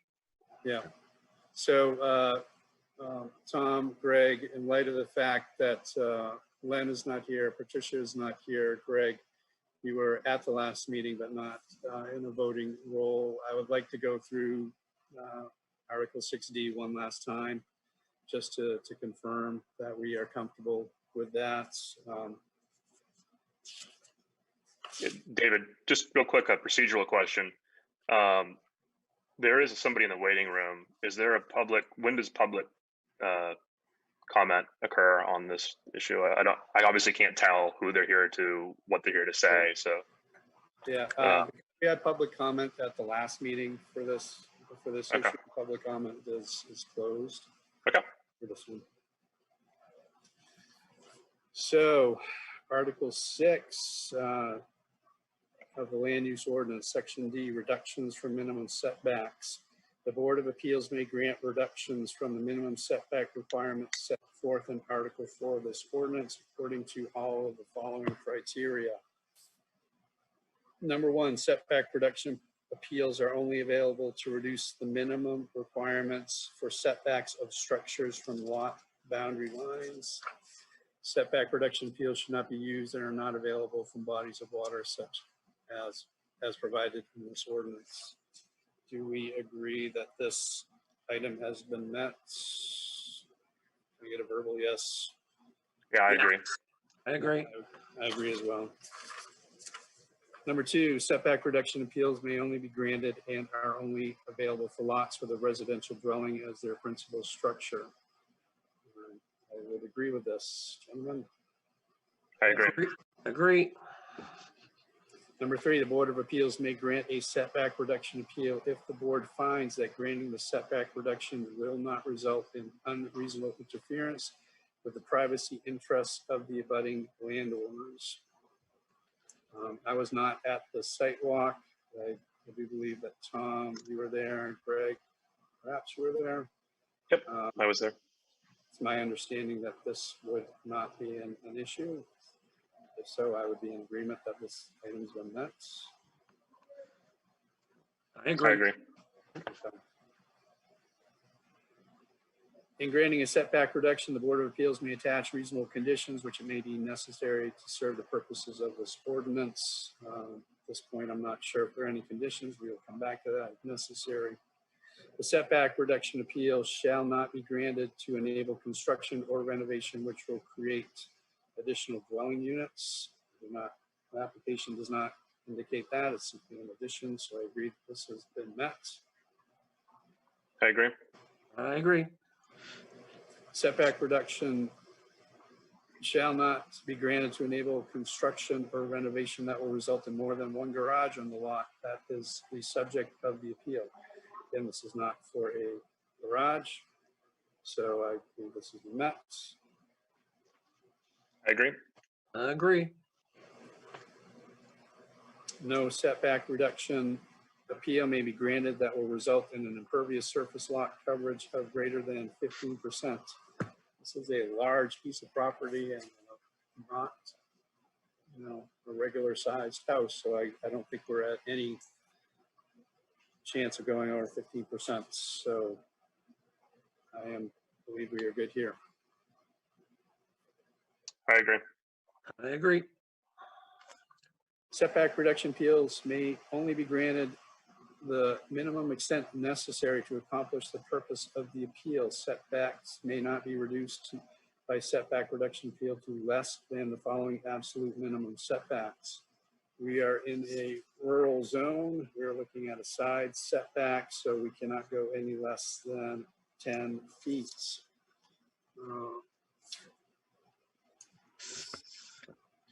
Get a confirmation from Jonathan about what we're looking at here. And David, Mr. Guy requested a reduction and only to 13 feet and 1 inch. And based on his sketch in our conversations, I do believe that that is the minimum extent necessary. So I am good to go with that item as well. I think we're satisfied. I agree. I agree. Okay, so I think at this point, unless I am missing anything, we need to entertain a motion to grant this setback reduction. I'll make a motion to reduce the setback to 13 feet 1 inch for Mr. Guy. I'll second it. Any further discussion? We'll go ahead and take a vote. Great show of hands. All of you in favor? You are all set. Mr. Guy, your setback reduction has been approved. Well, I'd like to take a second and thank the board for their attention. Grateful that I can do what I need to do to get a set of stairs in there. Thank you. Very good. Thank you for bearing with us as we just want to get that clarification, make sure we were doing the right thing. And so I appreciate No, not at all. I've be patient. been involved in this stuff a long time, and I expected it to get tabled the first time around. Okay. Well, good luck with that construction. Hope it all I'll goes be for you. I'll be in touch with you, Mr. Soroyce. Okay. Permitting and that kind of thing. Sounds good. I assume I need to be in touch with you for that. Yeah, yeah, give us a great call. Yeah, give us a call or swing by and we can get you taken care of. All right, sir. Thank you. Thank you. Good night, gentlemen. Good night, sir. Good night. So, moving David, on. Yes, may I make just a sure. quick comment for the people waiting for the public? So I see you raising your hand, but there's a dedicated time for public comment. So I'll take note of people that are raising their hand, and when it is that you'll be given the opportunity to speak. So there's also a couple people in the waiting room, and we'll let them speak when David basically says it's time. So I do see you. I didn't mean to do that. I was trying to. Oh. I'm sorry. I'm really sorry. Okay, Thank no you. worries. You're fine. So next on our agenda is new business, moving on to a public hearing specifically for applicant Charles Rogers for property located at 49 Inlet Pond Road, map 20, lot 7, zone LRR1, requesting a setback reduction. The board did have a site walk on this property on Saturday, June 19th at 9 a.m. In attendance was Tom Hennessy, Greg Dean, and myself. Patricia Beaton was unable to attend. What I would like to do now is Charles is here, or representative for Charles. I'd like to open this up for you to have a chance to talk with the board. Let us know what you're looking to do with this appeal. Once that is done, the board will just ask you some questions specifically to the appeal. At that point, we may ask a question or two of Alex, but then we'll open things up to public comments. Looking for those in favor, in opposition, or neutral. Once that public comment is done, we will close public comments specific to this application, the one for Charles Rogers, and the board will discuss the application and see if the setback reduction can be granted. So is Charles here, or representative? Yeah, I'm here. Can you hear me? Yes, sir, I can. And my screen just went blank. So I'm using my wife's cell phone, but you can hear me all right? I personally can hear you fine, and I can see you as well. You can see me? Yeah. Okay, good. Want me to start talking? Yeah, please, if you can just go Okay, through. first of all, I want to thank you guys for coming out during doing the site visit. I really appreciate it. I know you guys are volunteers, but hopefully I presented things pretty good out there. And if you have any questions or concerns from the site visit. No, but if you can just go ahead and go through your appeal for us. Okay. What I'd like to do is build a garage at 49 Inlet Point Road, and we're the thing is we have to be 100 feet from the water. So with that in mind and keeping 100 feet from the water, we're proposing to build a garage in whatever it is on the corner of our lot, which would then be less than 30 feet from the road setback. So I'm requesting a variance or a setback reduction from the road to keep us 100 feet from the water. And there's no problem with keeping us, whatever it is, 20 feet or something like that from the neighbor's property. It's just a setback from the road, so I would be able to build a garage. I'm not sure what else I need to go through, but we're planning on building a 24 by 22 foot garage. That would be done upon approval, and I would like to get started as soon as possible with that. But with that in mind, I think it's also in my application that the time frame, since we're only part-time residents, the time frame for starting that, I would start it upon approval, but the time frame to complete it, I think it has to be done within a year. I'd like to make that time frame be done by like September of next year, which is a little more than a year. And I think I have to request that at the time, an extension at the time of this project. I have a building permit in to Alex that was done last year, but it wasn't approved because of the setback problems. And I also have a tree removal permit into Alex, and that's contingent upon approval of the variance that we're requesting for the setback of the road. The other, I guess, important part would be that our neighbors right down the road, it was a different neighbor at the time. I think Sean's on our current neighbor, Sean, is on the video with us now, but the prior owner of that, he requested a setback to build a garage real close, well, within 10 feet. I think it's about 10 feet from the road, which I think you folks noted when you were here from the site visit. But he was able to get a setback reduction approval to build the garage, and I would like to do something very similar to what he did and get a setback approval reduction so I could build a garage. I guess that pretty much, I think, covers it. I think you have the paperwork, and let me see if there's anything else.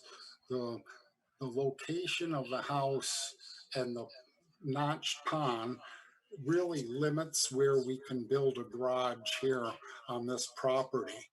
There really isn't a whole lot of other space available on our land where you can build a garage and still be 100 feet from the water, which we definitely would be 100 feet from the water. And that's why we're requesting a setback reduction. Let me see what else is on here. No, just, I don't, again, it's kind of like I'd like to do the same thing that our neighbors did when they built their garage. Fine. I have one quick question for you. One more thing. I have hearing aids, and I'm picking up pretty much everything you guys say, but it may be not 100%. So if you'd speak up and bear with me, because I'm using my wife's phone. I may not catch everything the very first time. Go on. Okay, not a problem. Thank you for letting us know that. for your setback reduction requests, can you confirm for me how much of a setback reduction you're looking for? Is it from the front? Is it from the side? Is it from both? And exactly how much of a setback are you looking for? I think you want to know what the setbacks would be. Yeah, it would be probably a little over 100 feet from the, definitely a little over 100 feet from the water. I'm not sure what the setback would be from the side property. When you were out doing the site visit, we looked at where the orange stakes are, but I'm not sure what it has to be, but I think it's, what is it, 20 feet from the border or the end of the land, and it would be at least 20 feet. Let me look at my map here. Yes, it's 20 feet. It would be more than 20 feet from the edge of the property, more than 100 feet from the water. And now what I'm proposing, because the road kind of turns a little along with our land, the setback, requested setback would be 10 to 14 feet, depending on the angle of the garage. Does that answer your question? so if I'm reading it does. We'll probably have to follow up with you on that, but for the moment it does, yeah. Greg or Tom, do you have any questions for our applicant? I have a quick question. Is this your primary residence? No, we're a seasonal resident. Okay. We're down in Florida and then we're up here for about almost 5 months. Thank you. Mm-hmm. It might be our thinking down the line. Our family is up here. It might be our primary residence sometime in the future, and that's one of the reasons we want to build a garage, because eventually we're getting older and we want to be up here full time near the family. But right now, no. Do you have anything, Tom, you wanted to ask? Yes, I guess I have a couple of questions. We have a sketch, and we also have a copy of the tax map that was provided to us by Mr. Rogers. When we did the site visit, I did ask the question of whether actually had a survey which would give some dimensions of the actual property and the location of the garage. Yeah. And Mr. Rogers replied he didn't. Well, I might have misspoken, because going through the paperwork, let me find it. Going through the paperwork, I'm looking, let me find it here. There was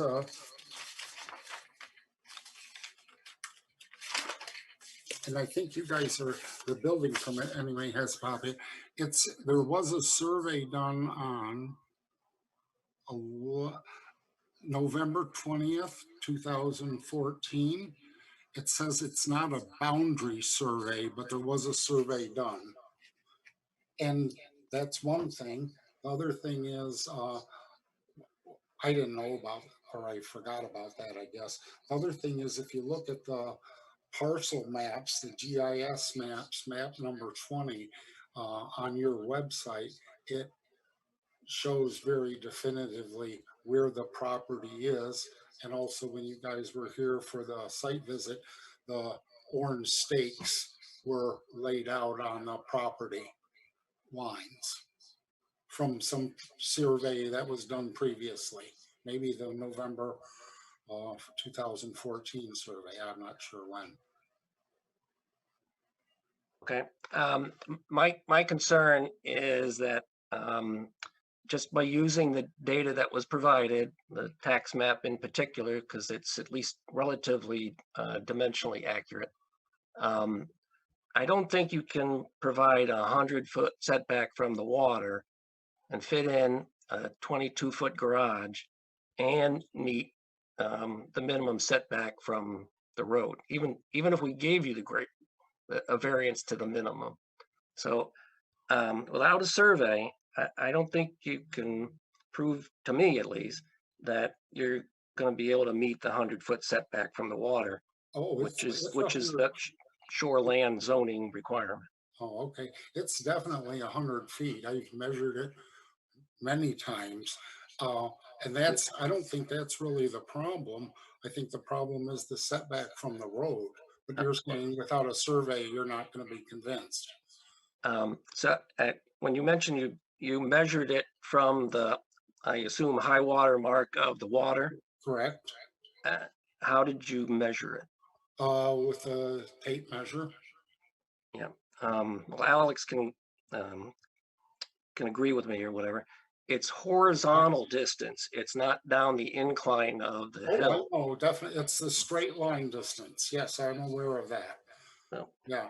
And in fact, one of the trees that we would like removed in the tree removal permit, which is contingent upon you guys' approval, that tree is about, well, it's 104 feet from the water mark. And that's how I know that, and on my drawing that I showed, where I have hill marsh, that's about 100, well, it is 104 feet. And that's about where the back of the garage would go. Okay. Well, in just looking at the tax map, which actually is somewhat dimensionally correct, as I said, and using the scale that's on the tax map, I believe the water is just slightly, the water to the corner of your property is just slightly over 100 feet. So I don't see how it's feasible to fit in a 22-foot wide. All right. Which tax map are you talking about? The town tax map. Oh, okay. The one where it has GIS maps, map number 20? That map, I guess that's the map. I don't. Alex probably has them memorized, I guess, but I don't know the GIS number. But you provided a copy in your application, and the only dimensions on there are the waterfront dimension and the road frontage. And if you even try and scale off of that, I think you'll find that it's just slightly over 100 feet to your corner of your road. From the water to the road? Yes. That's not accurate then. Because that's why I asked if you had a survey, or I assume when you purchased it, you had a boundary plan or something provided to you, or you now have a deed that gives the dimensions correctly. I don't know. We didn't have a survey when we bought it, just that one that I referred to earlier in November. So I guess I'd like to hear from Alex if he went and did a site walk and see what his opinion is. Greg, are you host? Pardon? Yes, I am. Can you enable screen sharing? Sure. Let's see here.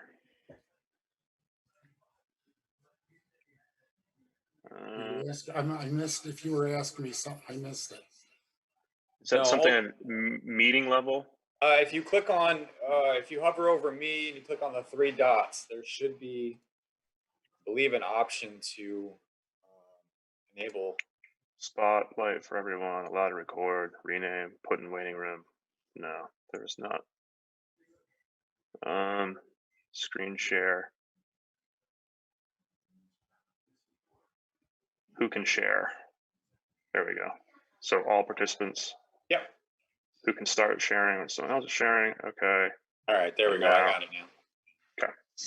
All right, so just doing a quick measurement on the tax map.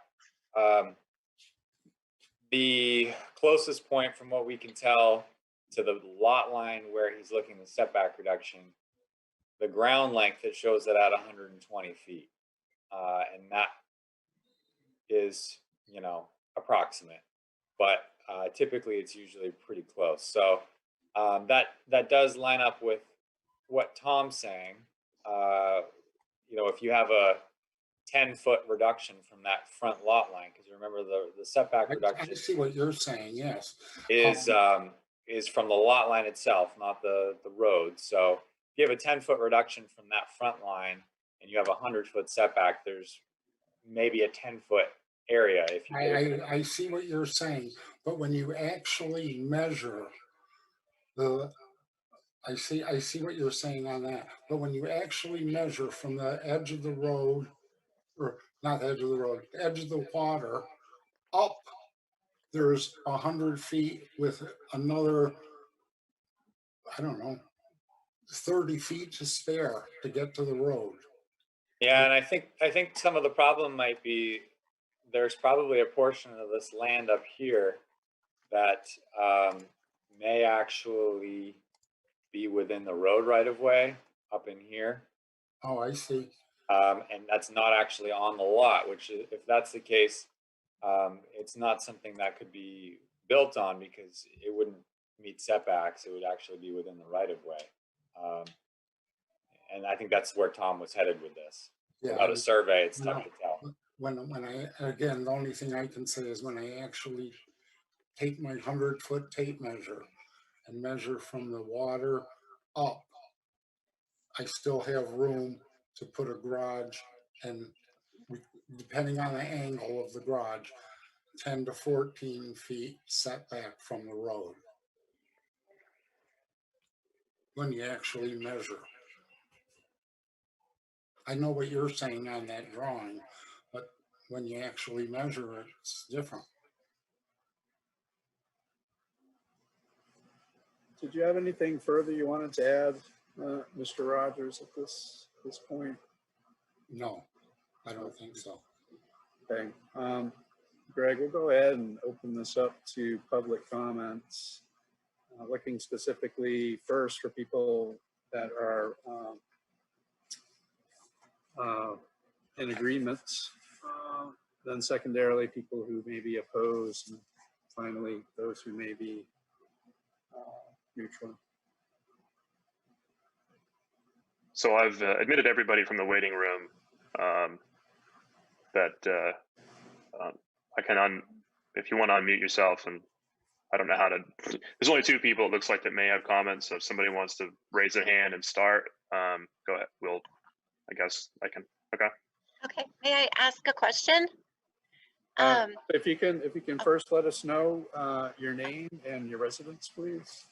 Yeah, my name is Sean Higgins, and I am at 51 Inlet Point Road, just up the street.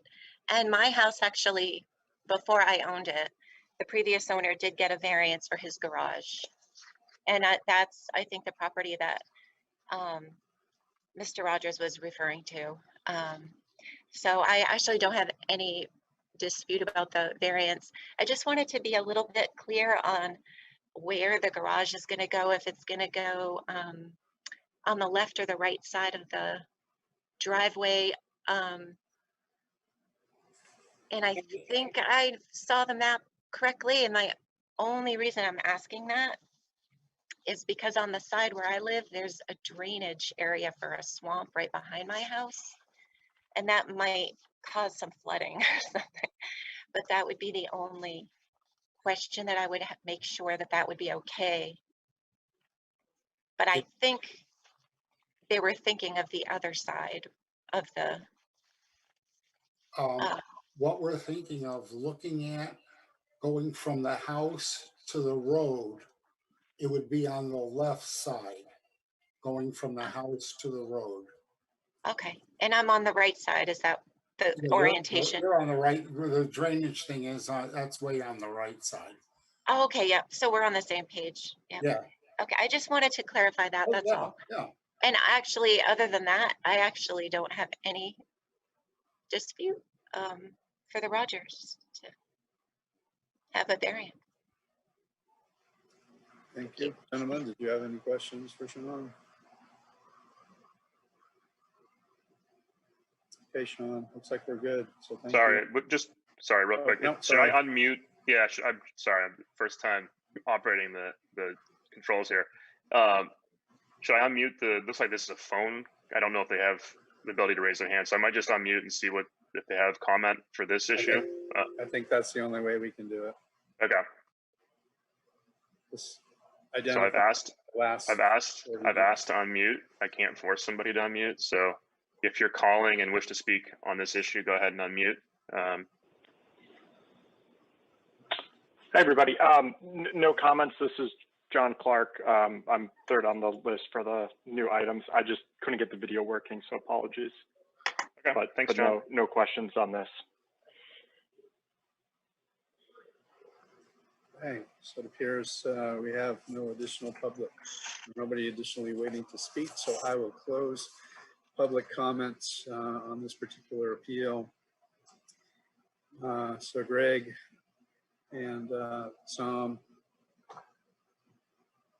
looking at this, I think part of what I wrestle with is a lot of what Tom has identified. We have a rough sketch. I'm not sure if anything was provided to Alex, but looking at the sketch, it's not clear to me the exact variance or exact setbacks that are being requested. And it appears that the dimensions of the proposed garage 24 by 22 may not even actually fit within property based on the setbacks, even the minimum ones. I'd love to hear you guys' thoughts. I mean, we can certainly go through the ordinances, but I think this is something we got to talk about. Yeah, and just to clarify, David, we're again going 6D on this, right? This is this is actually in shorelands. Okay. So this is similar though. In shoreland, it's section 16, section G, item 2F. Okay, great. Thank you.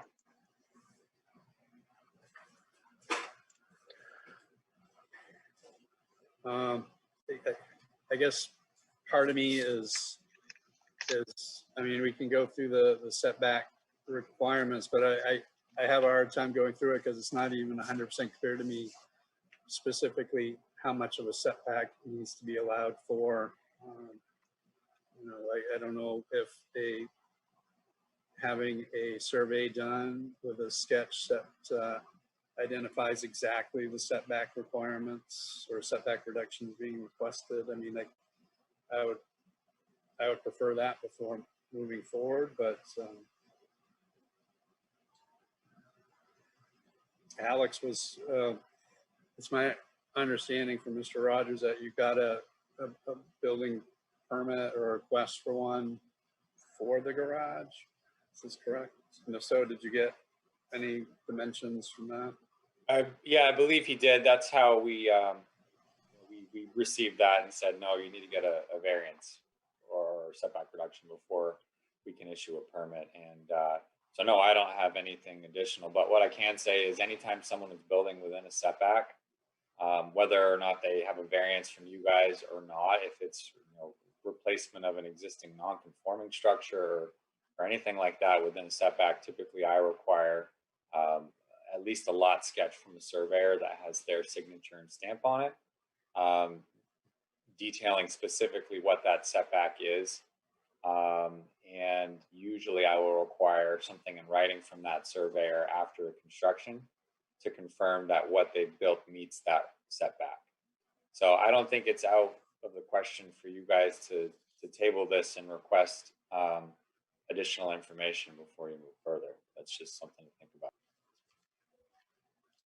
Appreciate it. Greg or Tom? I guess I'd like to propose a motion if we're ready. I will entertain a motion.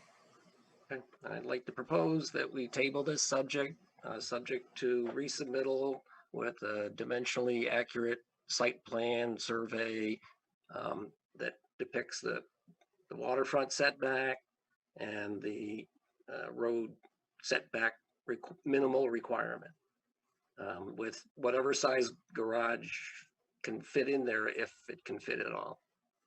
So I would,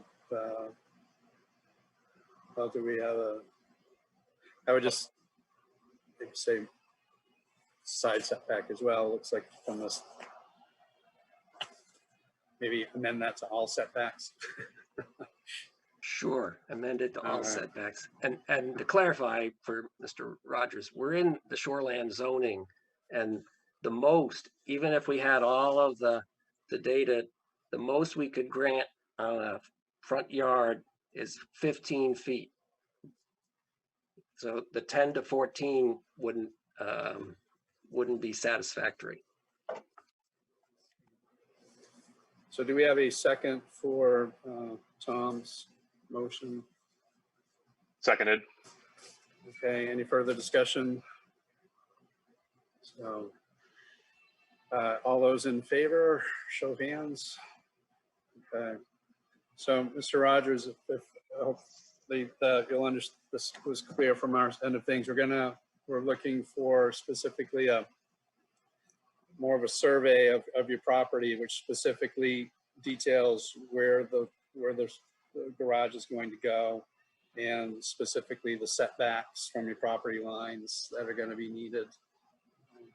So we're going to table this until our next meeting. That information can be provided, I believe, to you, Alex, and then we'll move forward from there. Okay.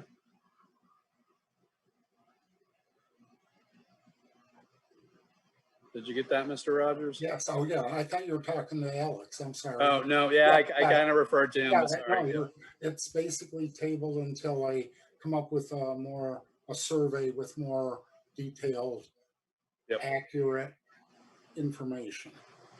Very good. Yep, exactly. Okay. Okay. Thank you for your time tonight.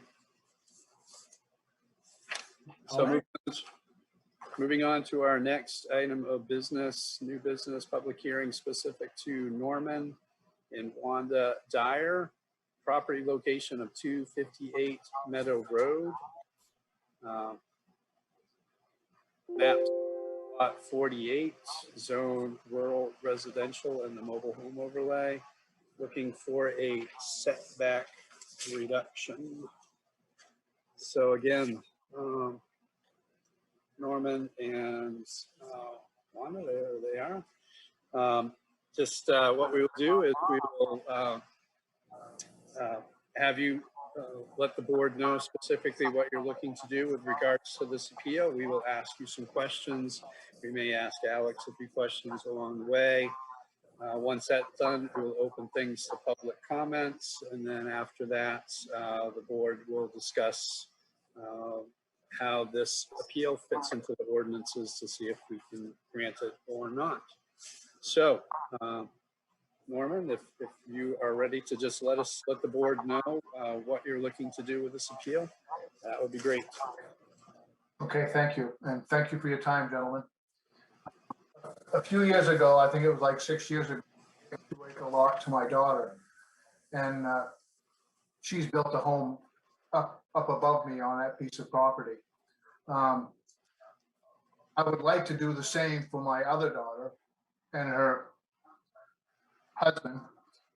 And I asked Chris Flynn to give me a sketch of what he could do if we was to try to make 2 conforming lots out of what I had for 1 lot.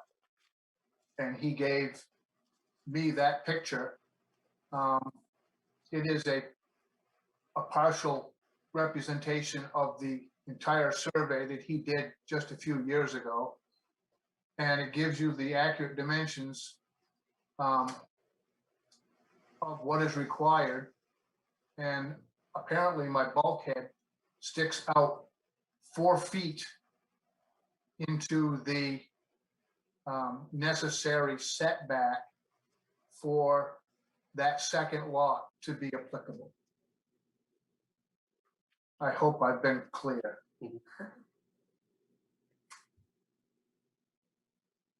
Yes, you are clear. Anything further you wanted to add? I would just like to add that Chris Flynn, when he did this new sketch,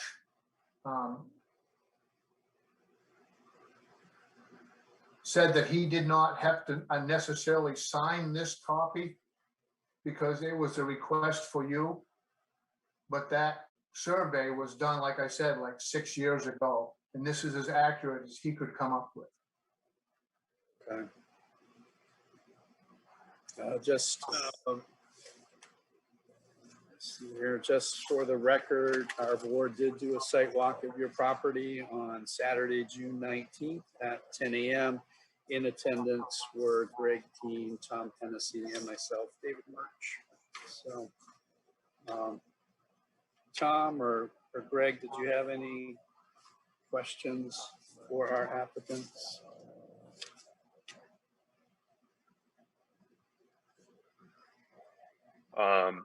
No, I think we got a pretty good picture from the material submitted, at least from my side. Yeah, I'm satisfied with the site walk and the material provided. I do have a question for Alex. What I find interesting here, it's a setback reduction request for a parcel that isn't even a parcel at this point. Is that something we can even do? I mean, work. Yeah, I mean, it's different, but I think you can, because they can't really split the lot without the variance. So order of operations would be, if you guys approve it, then they could then split the lot, because the variance is more or less an approval from you guys saying you would approve it, do approve it, and they can't split the lot until they have that. Other way to configure it. So I don't think there's an issue with it. It's just a little different. Okay. Yes. So Greg, will open this up to public comment. I don't necessarily see that we have any. No, so we'll go ahead and close public comments.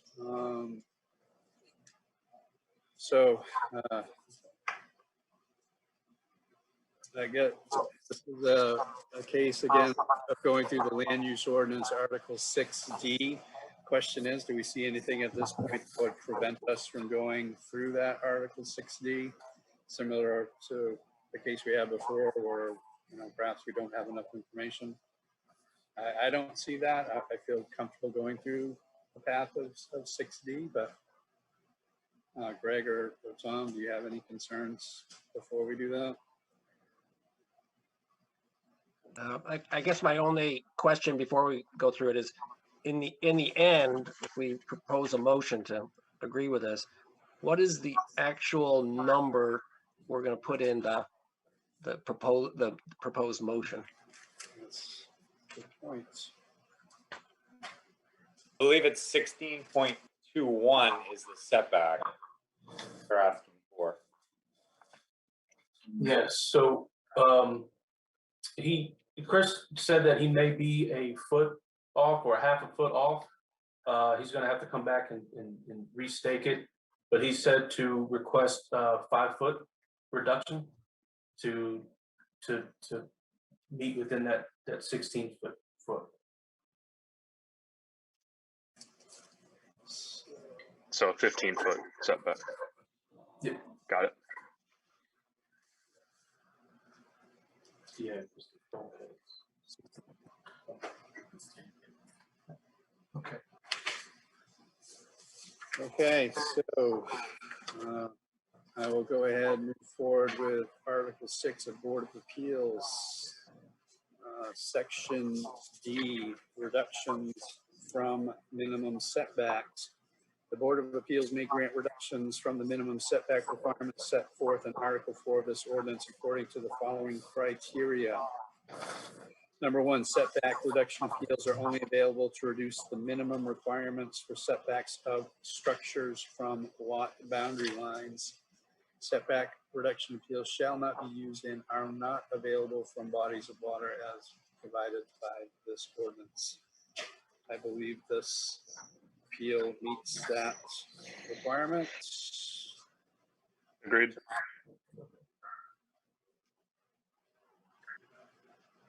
Agreed.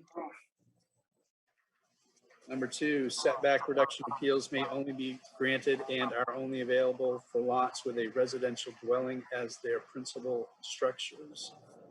In this case, we are definitely looking at a residential dwelling as the principal structure. From my perspective, this is met. Opinions? Agree? Disagree? I agree. Agreed. Number three, the Board of Appeals may grant a setback reduction appeal if the board finds that granting the setback reduction will not result in unreasonable interference with the privacy interests of the abutting landowners. I do not see an issue there. I believe this has been met. Agreed. Agreed.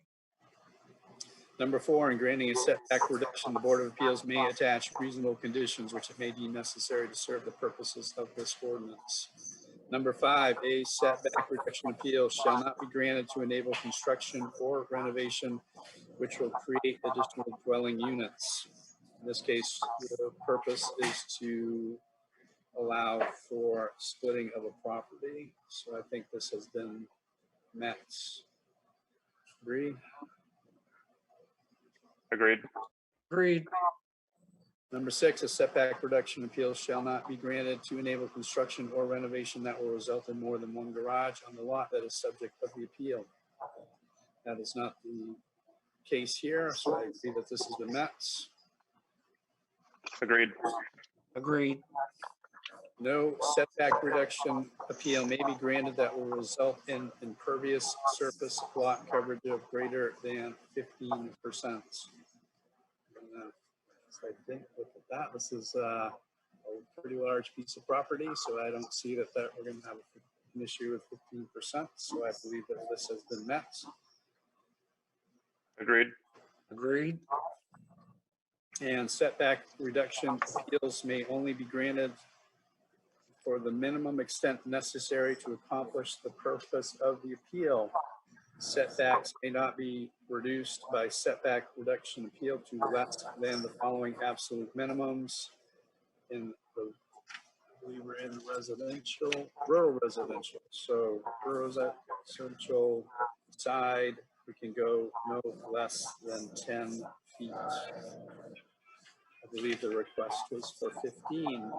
So I believe this has been met as well. Do you agree? Agreed. Agreed. Okay. So all items we are in agreement have been satisfied. I will entertain a motion on this appeal. I'll make a motion that we approve a side setback reduction to 15 feet. Second. Seconded. Seconded. Any further discussion? All those in favor, show of hands. So moved and passed.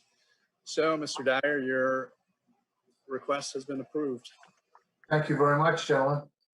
You are very welcome. Have yourself a great evening. Thank you. You too. And then too much pieces of paper here. And our final piece of new business, a public hearing for applicant John Clark, property location of 70 Plummer Drive, map 23, lot 23, zone LRR1, that's shoreland zoning, looking specifically for a setback reduction. So I believe John is on the phone, number ending in 4224. John, what we'll do is we will ask you to unmute, give us a quick rundown of what we were looking to accomplish with this appeal requests. From there, our board will ask you a few questions. We may ask Alex a few questions. Then we will open to public comment. And then finally, we will discuss whether or not our ordinances will allow this request. So I will state that the board did do a site walk of this property. Trying to find the work that was done.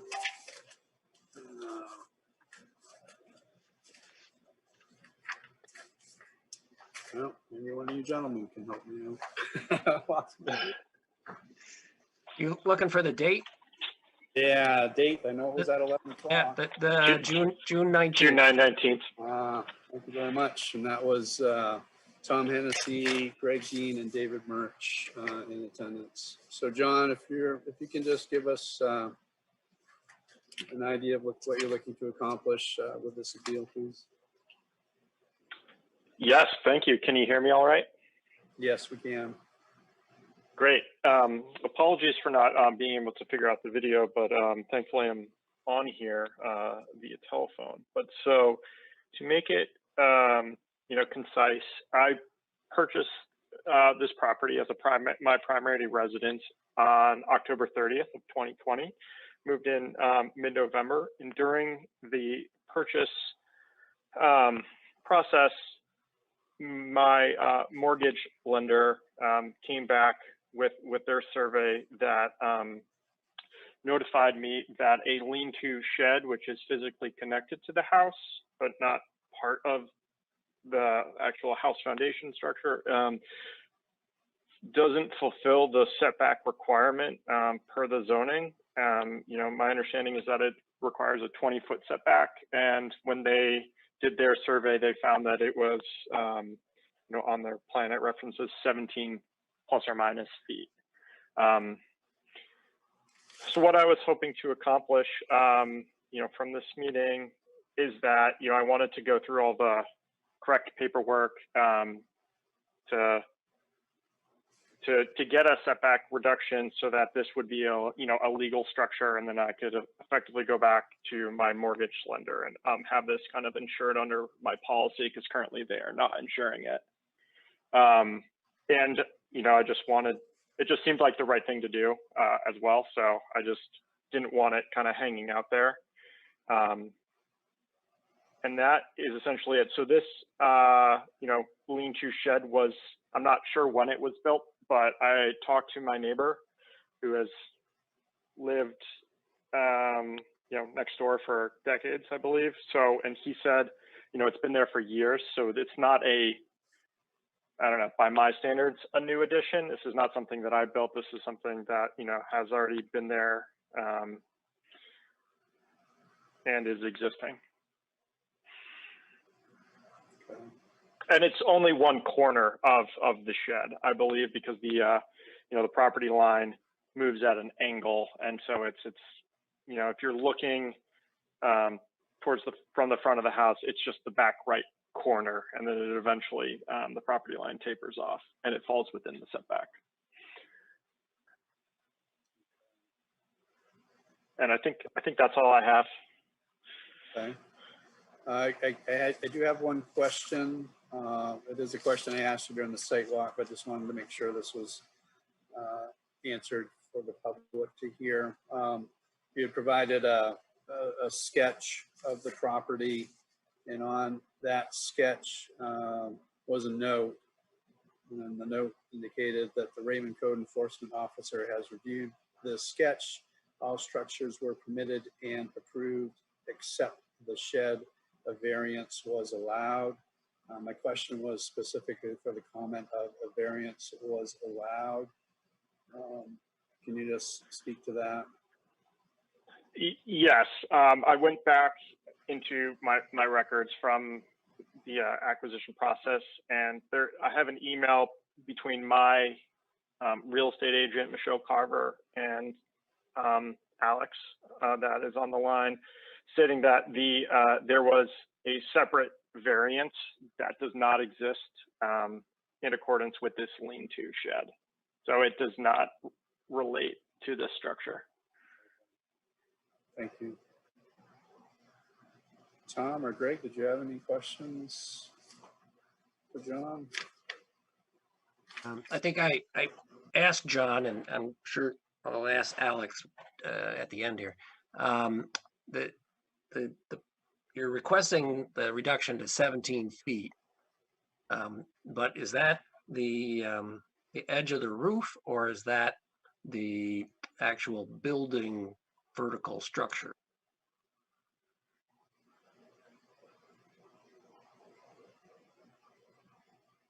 Yes, I went out and measured it, albeit, with a tape measure, and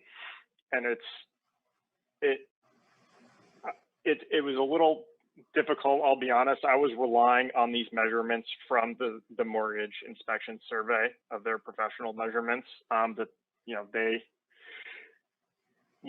understood the methodology better than I did. So I'm not sure whether it's from the roof or the kind of foundation post, but clarity on that would be great. And if it's possible, whatever is the simplest, assuming that there are no other issues. Okay. So Alex, just to clarify,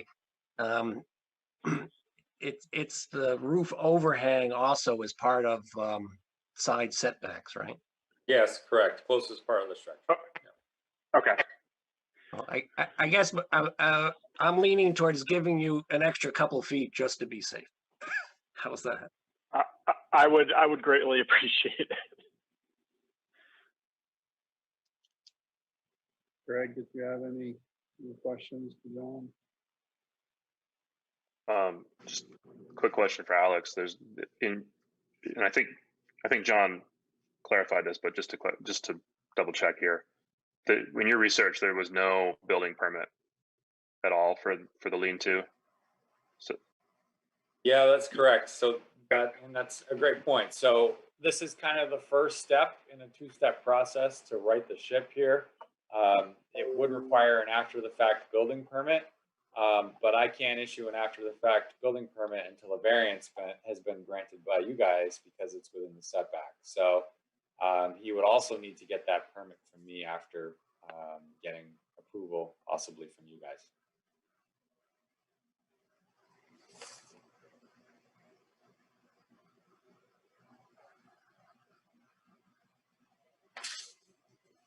All right. I will go ahead and open public comments. I do not see that anybody here, though. Did you guys also get the email from DP? Oh, yes. Thank you.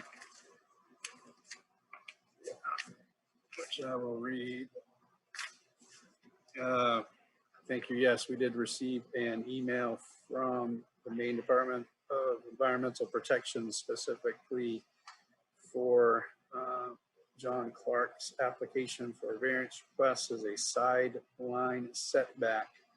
The mandatory Shoreline Zoning Act does not establish minimum requirements for road setbacks or sideline setbacks. These setback requirements are determined locally.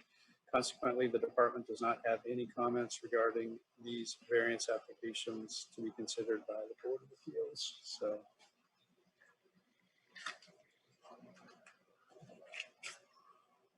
I think I opened public comment. I didn't close it. I'm going to close it now. Yes. In this case, we are looking at shoreline zoning. That will take us through section 16.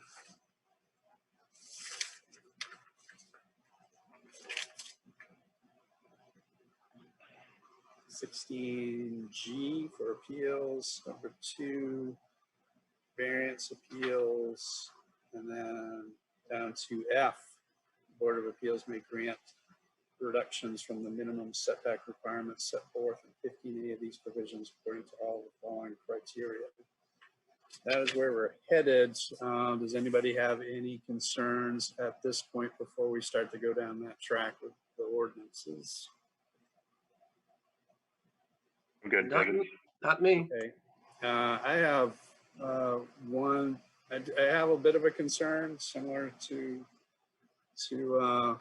what we had with Mr. Rogers, in the sense that we're looking for 17 feet plus or minus for a setback, and we don't have confirmation yet of where that setback, specifically what the actual setback request is. Does anybody else have that concern?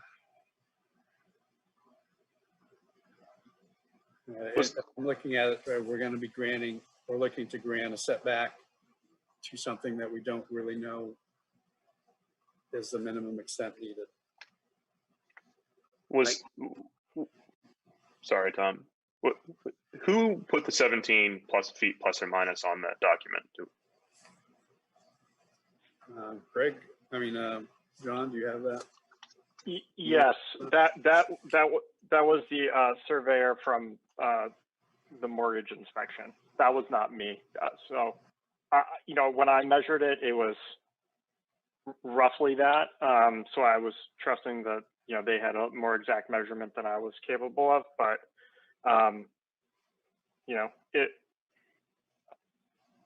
if 15 feet doesn't seem unreasonable, I think that should be fine and enough of a buffer, but happy to, that's just off the top of my head, happy to hear thoughts or comments. So Greg, I do see that it's stamped by State of Maine Land Surveyor David L.J. Hughes and initialed. Right, but the note was added, right? Is that right, John? No, everything in red. I'm not sure if you have the PDF version, but everything in red is what I added. Yeah, I have black and white. Yeah, I have black and white as well. So, so the 25 foot and the line across, I added that line in, but I did not add in the 17 plus or minus, if that's helpful.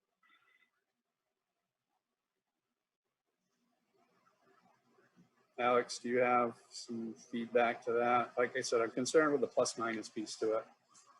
Yeah, I think that's fair. Typically with the mortgage loan,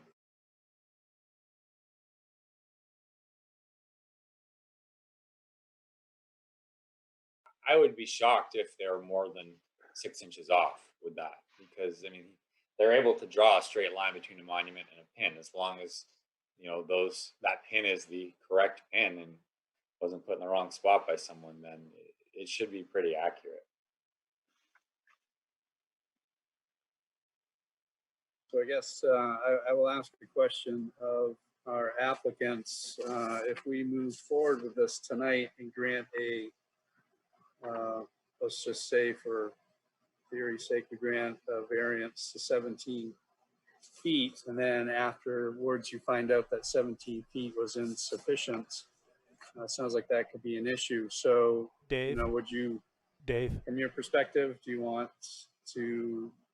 you prefer to get a survey and then come back to this, or would you want us to move forward with the information we have?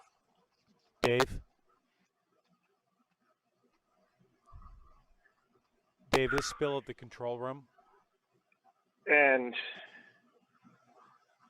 And I guess, before I answer my question is, what is kind of that, is there room for margin in that? I'm assuming there's not, but that was a question I have.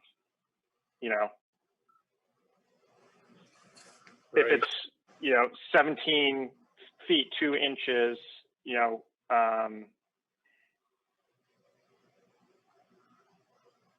or should I say, it's 16 feet, 10 inches, if that is,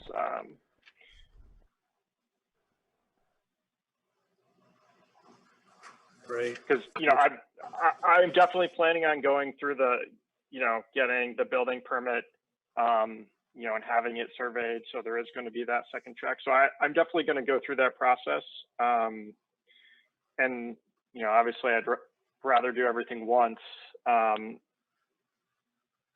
But,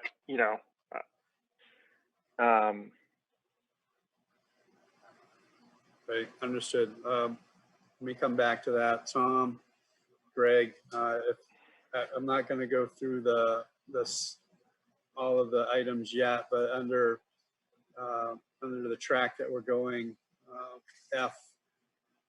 F8 indicates setback reduction appeals may only be granted to the minimum extent necessary to accomplish the purpose of this appeal. Given that we can have a setback, a maximum of up to 10 feet, and the fact that we have a map or survey that indicates 17 plus or minus, what is the minimum you believe acceptable? Probably using 17 as a starting point. Yeah, I think kind of going based on Alex's interpretation of how this was surveyed, we could use that as a reference point of like what minimum might be. So, I feel like adding a half a foot is probably reasonable as a minimum, but wouldn't want to go much further. In my mind, I don't know. What do you think, Tom? I'd rather get this resolved today. So pick a number, 16 feet, whatever. And if Alex is good with it, then let's move forward.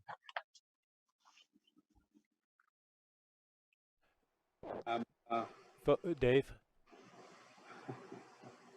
David, this is Bill at the control room. What's that? Can you hear me? This is Bill in the control room. Yes, I can hear you, Bill. We had a computer failure about 5 minutes ago, so I've missed about 2 or 3 minutes of your meeting. So I don't know whether you want to recap for the public. Yeah, I'll be honest, I don't know what we asked the past 3 to 5. I mean, basically, the question you guys just asked will probably summarize the entire discussion, which was okay. Thank you. How much of a buffer do you add in here? So we have 17 feet plus or minus, suggestion to go to 16 feet. I would be accepting of that. Tom, Greg, would you 16 feet sound reasonable? I'm good with it. To me. Okay, so John, we will go through the steps of making sure your appeal can be granted the setback. If we do a setback, we are looking at 16 feet.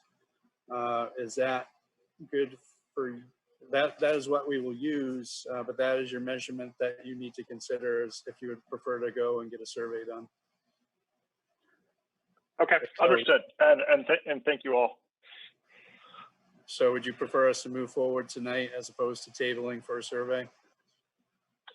Yes, I'll move forward and roll the dice. And if I have to come back, then I have to come back. Okay, very good. So Tom, Greg, we'll go ahead and go through our section here in shoreline zoning.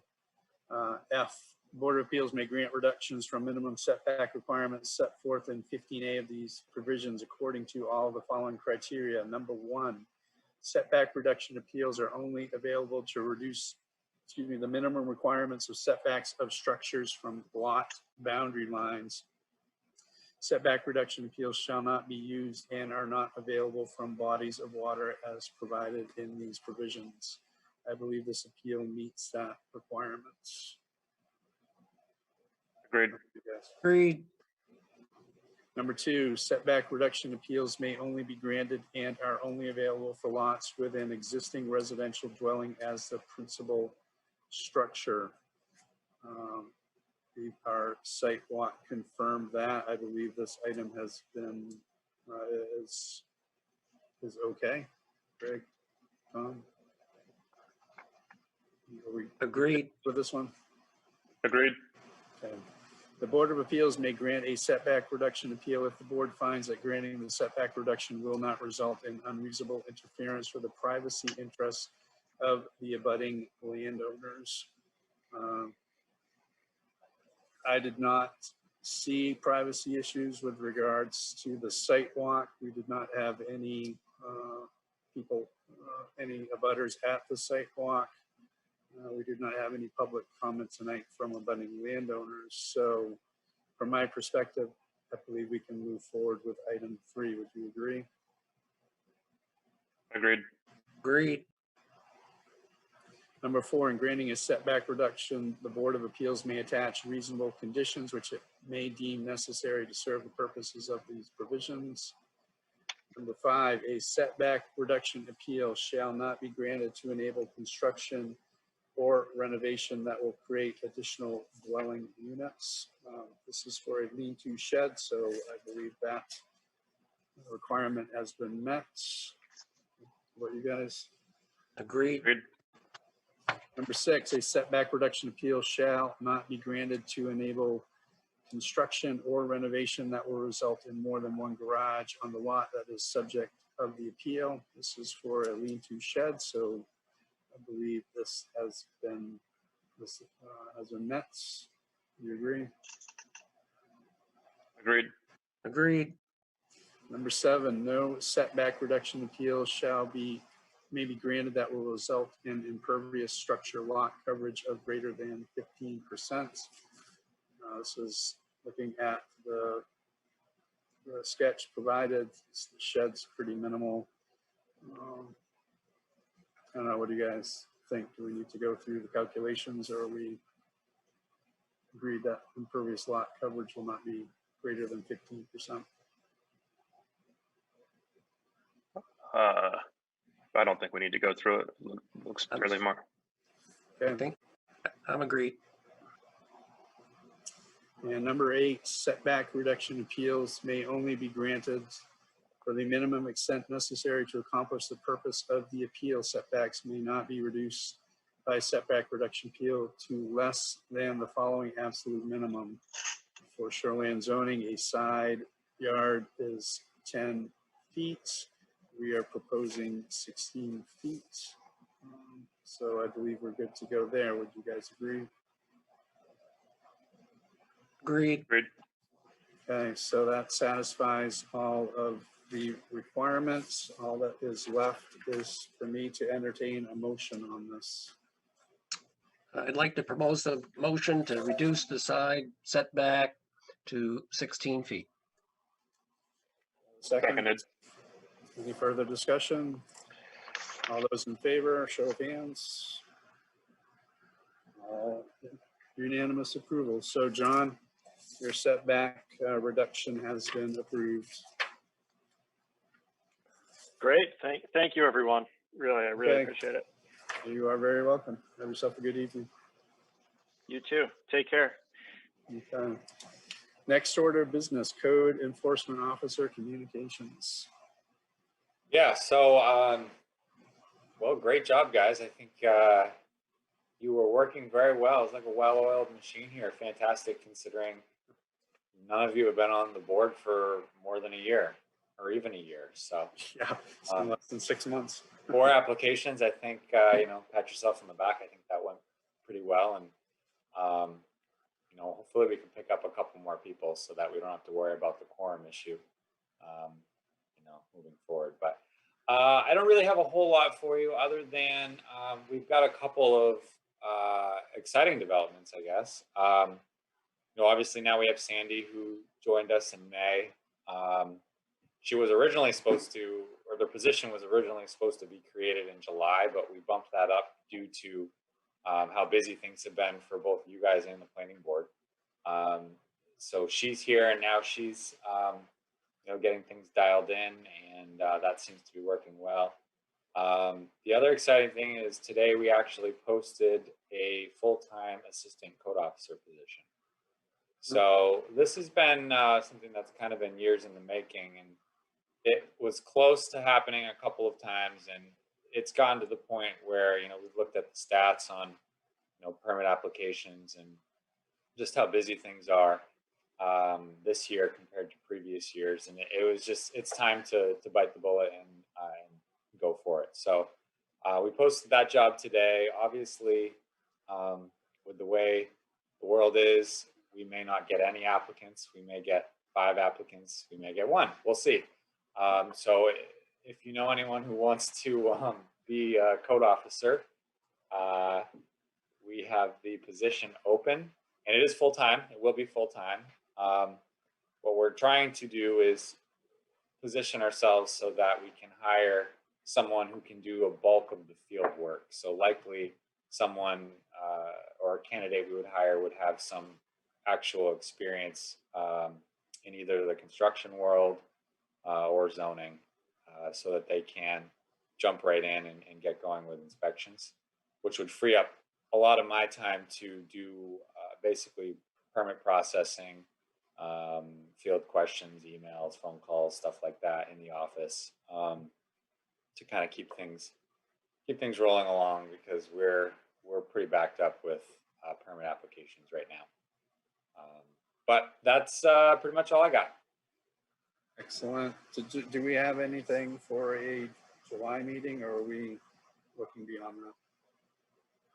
Well, the deadline was the 25th, but now you just tabled 2 tonight, so. Oh, yeah, you're right. Well, no, we only tabled 1. So Charles. Oh, that's right. Yeah, that's right. You were So, able the second one. okay. You want him to get that surveyed, right? So that's gonna Yeah. take So time, I think. it's all dependent on his timing, I guess, at that. Sandy, what's the drop dead date for getting on the July meeting? Well, like I say, technically the filing date was the 25th, but it really hinges on the publications. So let me just check what the date that it has to be published by.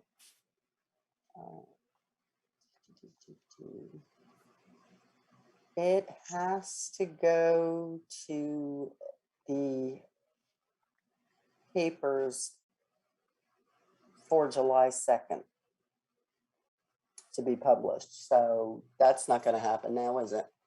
No. Nope, that's what I thought. Okay. Yeah. So I will send a note to Mr. Rogers and let him know that he will be on for the August meeting. Okay. Depending on the timing of his submittal of a survey. Well, right, because it's not going to make it for July because of it having to be in for publication by July 2nd, which is Friday. Okay. Very good. So I'll quickly say, I was listening to the select board meeting last week or the week before, and they indicated there that our meetings will no longer be allowed to be done by Zoom per state of Maine requirements. So it looks like we will be meeting at the broadcast studios for our next meeting. I see Alex shaking his head. So. Yeah, that's correct. He said, sorry. Yep. So obviously no July meeting. So yeah, the August meeting, unless something changes, I would plan on meeting at the broadcast studio. Okay. And I guess publicly, I'd like to say thank you to Sandy and welcome aboard. I appreciate all of your help. I'd like to say also welcome aboard Greg. Pleasure working with you this evening. And I would also like to thank Len for his time serving on the board. It was approximately 3 years, so that's a lot of time investment. Appreciate his efforts. Absolutely. Our last item of business is adjournment. So I think I need a motion to adjourn. Anybody? I'll propose a motion to adjourn as soon as possible. I'll second that one. So all those in favor? You're not in favor, Greg? That's No. never one I've seen fail. Thank you all. Have a good evening.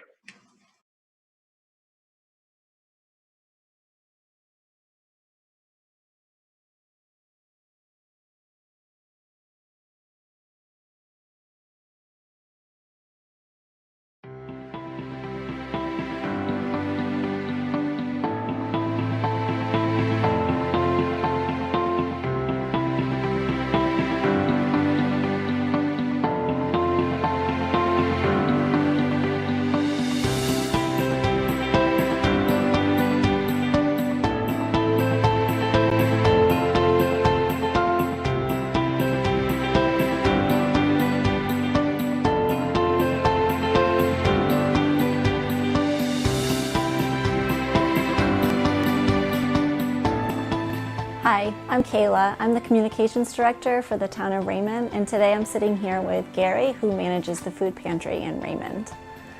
I'd like to talk with Gary today about the food pantry and how COVID-19 has affected his operations. But I'd also like to get to know Gary too first. Gary, how long have you been managing the food pantry? Well, I've been involved with the pantry for about 5 years or so, but as manager about 4 years. What started your involvement with the food pantry? Well, I had a forced retirement, and I was involved with the Raymond Lions. Some of the Lions were supporting the pantry. They brought me in. There was concern over pantry operations and how things were operating and what it looked like going down the road. Reverend Elmer, who was the proprietor of the pantry, took me under his wing, entrustment, and I've been building on that throughout. What are the hours of the food pantry? The pantry itself, the operation is on the second and fourth Thursday of the month from 4 to 6 p.m. Are there eligibility requirements for the recipients? Yes, we follow TFAB requirements. The TFAB is a temporary emergency food program provided through Wayside and Good Shepherd. Also, we allow, some families will have a hardship in any given month, and they come to the pantry as well. You mentioned that a bulk of your products come from the Good Shepherd Food Bank and Wayside, but you also rely on local businesses. Yes, we do food rescue pickups once a week from both Hannaford and Shaw's out of North Windham. But we also have food drives that are done and donations dropped off from some of the local businesses. Good Shepherd's a big one. The Ready Care, one or two of the local daycare centers. PNF has done donations and food drives, and so has 302 Nutrition. One of the things I didn't want to forget is the Thomas Pond Christmas in July. That event brings in over 1,000 pounds of dry goods for that one event.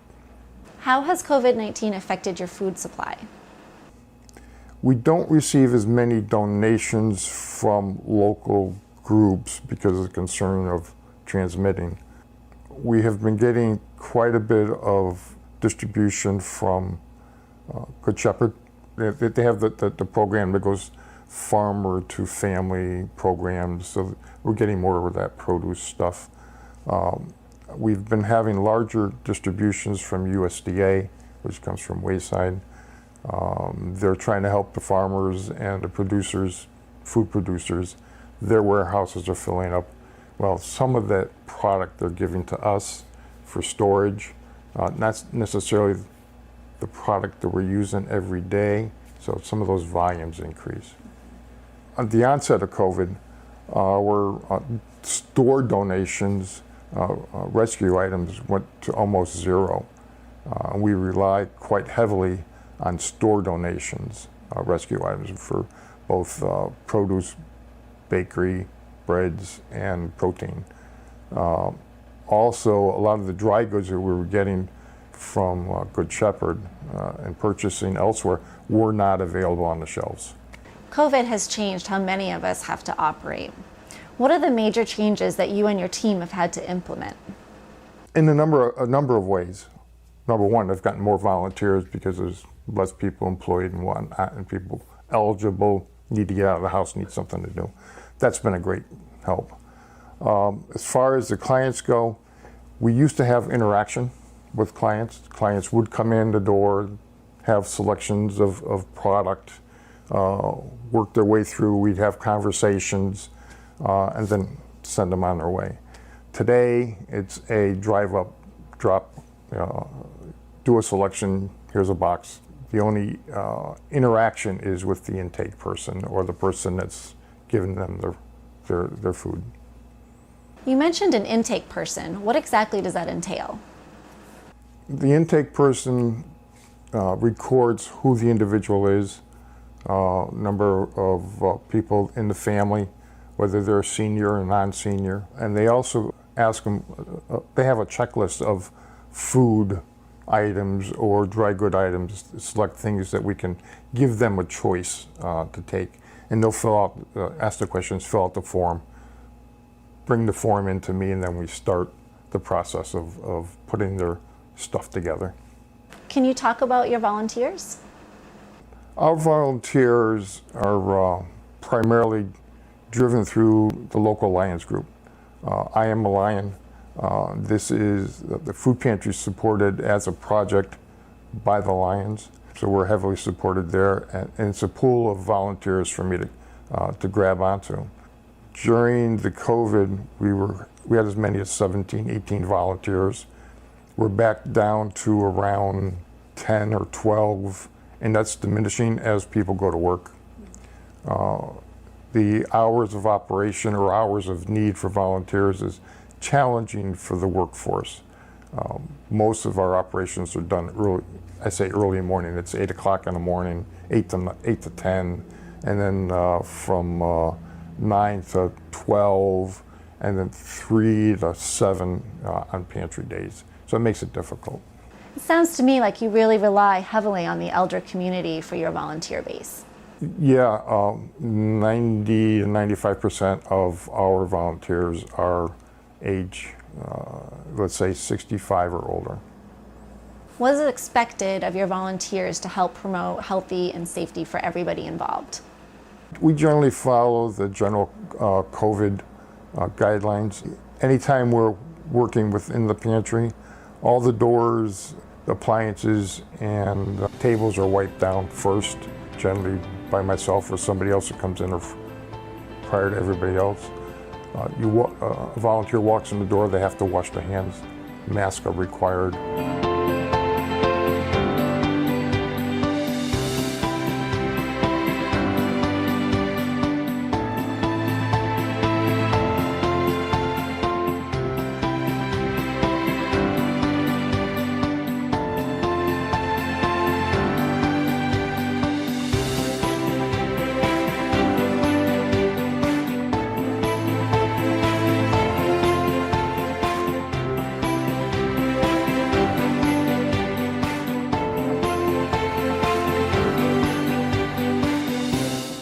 Gary, thank you for taking the time to speak with me today. It's been a pleasure. You're welcome, Kayla. It was my pleasure. If you'd like more information on the food pantry, please visit the Town of Raymond website.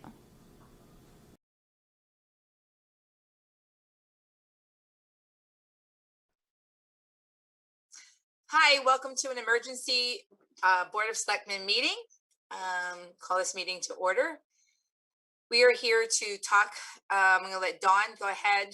We're going to talk about the Marine One boat. Yes, thank you, Teresa. So a couple of days ago, it was discovered that one of the engines on our Marine One, this is the large boat that we acquired some years ago from the federal government. It's a former United States Coast Guard offshore patrol boat that we've used in Sebago Lake since 2007, was leaking oil from the port side engine. Is that correct, Bruce? Yes. And so it was leaking oil, so it was sent down to Portland Yacht Services where it was torn down and evaluated. It has a blown head gasket. It's basically a total rebuild. The engine itself is approximately 17 years old. So that is probably not a good investment for us. And the other engine is the same exact age. And so basically we'll probably experience a similar failure at some point in the near future.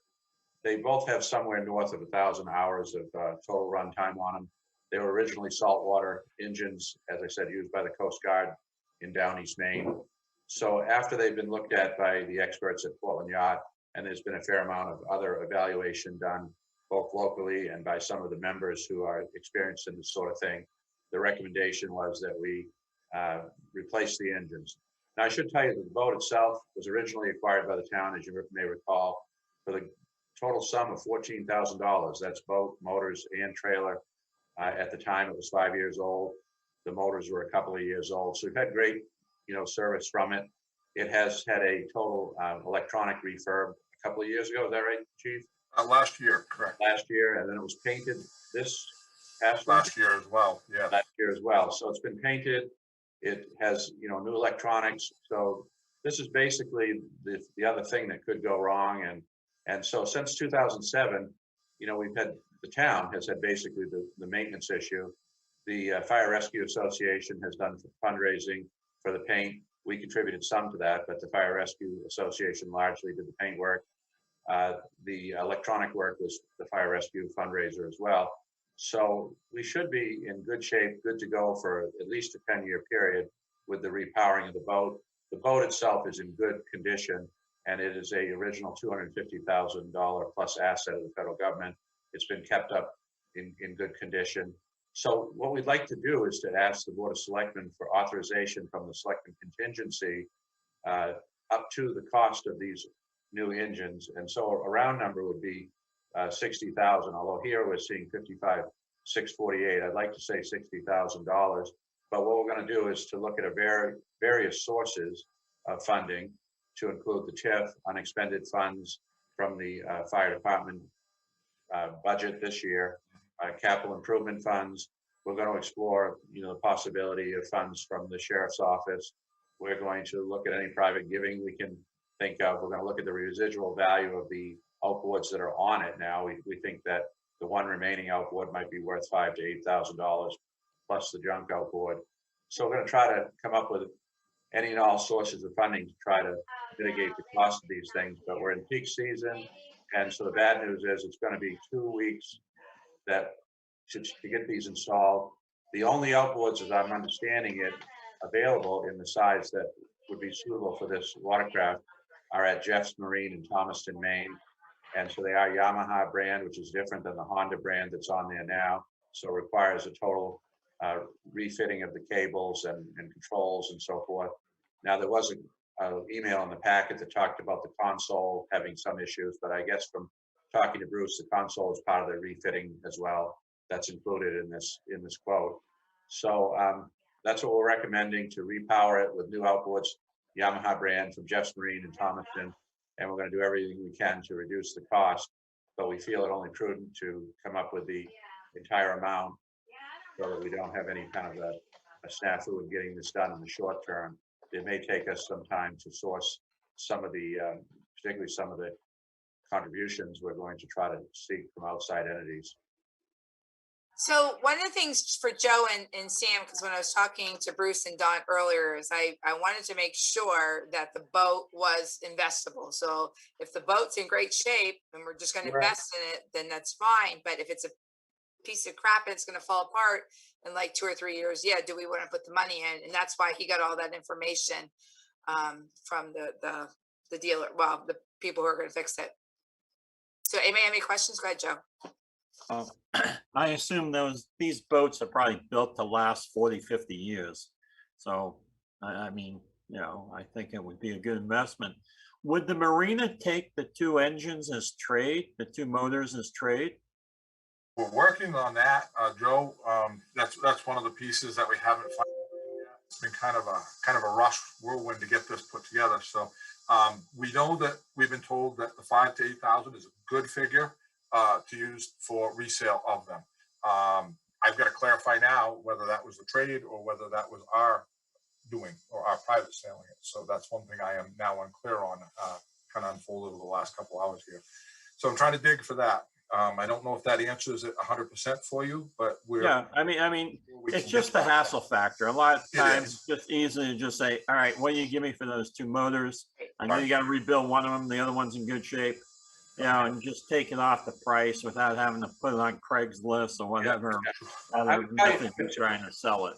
I would tell you from our previous experience in the boat sale business, we had a boat before this that was refurbed for nothing by Sabre Yachts.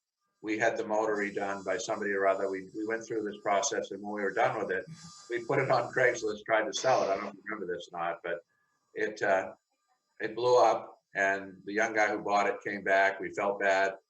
By the time we got done, we were sorry we were in the boat sale business. So I'm with you. Let's just trade these things in.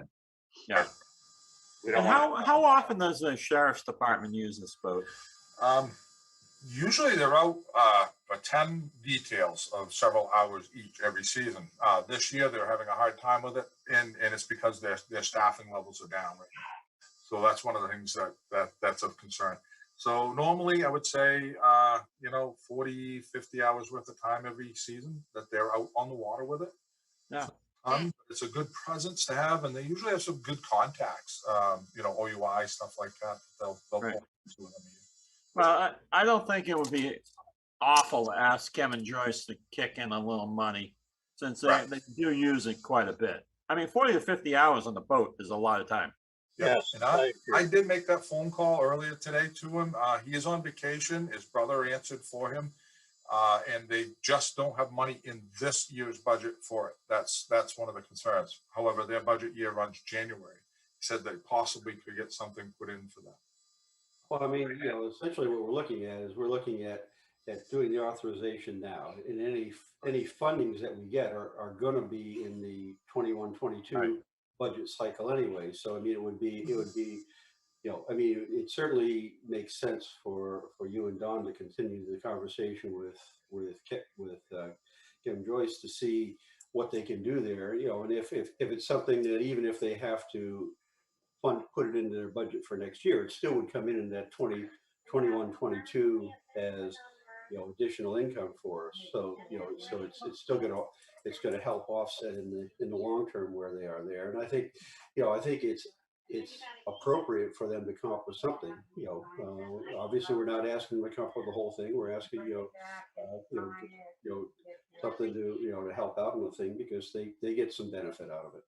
Right. Well, the other thing too is the boat will be down 2 weeks, correct? And Dawn and Bruce are going to come up possibly with another plan to get another boat to cover us for the 4th of July on Sebago. Well, they do have another boat that they use in the Harpswell area. I think it's off the water. They typically keep it in a fire station, we believe. So we're going to ask them to see if that's possible to move to Sebago, because I don't think they keep it on the water. And so, as we've shared this boat with them, we hope that could be moved to Sebago to be actually on the water.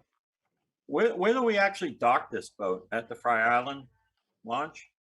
Oh, it's over at our, I keep wanting to call it Jordan Bay. It's not. It's the other marina, the blue one. Down Port here. Harbor. Port Harbor. That's the one. I just drawn a metal blank. Port Harbor gives us a slip to put our boat out every year. Okay, good.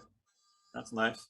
We over the years, we've had, through the kindness of local marinas and even homeowners, we've had a free slip for the boat. Nice. Just one clarification question, Bruce, and it may be in their coding on the things, but obviously you've got a counter thrust and a forward and a regular thrust engine. Right. Yeah. Props look like they're saying the same prop, but you should have a right hand and a left hand prop. Yeah, it will be. Yeah, because of the thrust on the engine, they have to be configured that way. Right. Yeah. It's just that they've used the same code for both props. Maybe I don't have that sitting up on my screen. I was trying to dig it up, but yeah, I'm sure that's just something we got to look at and double check. Yeah. It's supposed to be that. Otherwise you blow up the engine. Correct. Yeah. Yeah. If you look at the actual quote, the engines are slightly different cost and have a slightly different code on them. Right. The engines are fine, but the engines come without a prop. You have to have the prop, which he's got in the accessory list. The reason you got two different is you've got a regular rotation and a counter rotation on the engine. That's why you've got two different. That's why you have two different model numbers. But in the accessories for the prop, they've picked up the same code for both. Well, I'm sure that the boat will go in a circle with the same prop, right? It will. So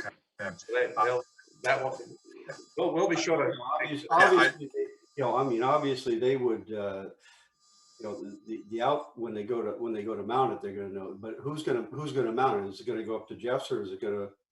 Yeah, they're supposed to take care of it, soup to nuts, if you will. That's what will happen. 2 weeks, we'll have it all in person. I mean, obviously they're not going they're gonna know when if they got the wrong one to put on there, so. Yeah, well, I made a note of it, Rolf, too, just so I can follow through with that. Good catch. And yeah, I saw the differences in the models of the motors. I didn't follow up on the prop. The motor models, that makes sense, because one's a Right. counter rotation, one's a regular rotation, so. Correct, it is, yeah. Yeah, I didn't pick up on the prop, so yeah, doesn't hurt to check. No, won't hurt at all. All right, anybody have any other questions? Can I get a motion to accept? Okay, let me first ask Alex. So Alex, essentially what you're gonna, what we're gonna be doing, what we do would be authorize the not to exceed. And you're going to have to work with the accounts on where you pull that from in order to balance it out, correct? Correct, yes. Right, and the other spot, I don't know, as I mentioned, was the TIF. Ralph had also mentioned the TIF. I don't think I mentioned that. Yeah, because it is public safety, so it can fall under TIF funds. So if we have unexpended TIF funds for this year, the logic would be to pull some from that instead of all from contingency. The one thing we have been able to disqualify, though, Rolf, that you mentioned was the American Rescue money. Yes. That we've disqualified already, unfortunately. That's all right. I mean, but until you look, you don't know. So Right. So is there still 75,000 in the contingency account? Alex, I think we had determined those. Go ahead. Yeah, I believe so. So we didn't use any last year, okay. So There's a couple of places we can pull it. Yeah, originally we were going to, when we were, did something on one of the, I think it was on, it's either, can't remember, it was Public Works or Fire on one of the engines, and we decided instead to increase that in order to cover that instead of taking that out of contingency, because it was so early in the year, so I guess I'd make the motion to authorize the repowering of Marine One not to exceed $60,000. I will second that. 60,000? I thought it was a little bit more. No, it's a little less, actually. Well, quote's 55.6, but that gives a little bit of room there if something else comes up in there. So I had been told 60 earlier. I hadn't seen the quote when I was talking to you earlier. So okay, but what's the cost for the steering wheel? it's included. That's included with that? That's a common thing, Teresa. It's a seal Right. on that unit, so it's really nothing more than a gasket replacement. So it's a half-hour labor and a gasket cost to do that. Okay, just wanted to make sure that was included with That's it. included to make that work. Yeah. Okay, can I get a second on that motion? I did. Yeah, Sam seconded. Thanks. Any questions? All in favor? All right, good. Thank you. Is that it? Motion to adjourn? So move. Second. All in favor? And we're out. Thanks, guys. Thank you. Thank you. Thank you.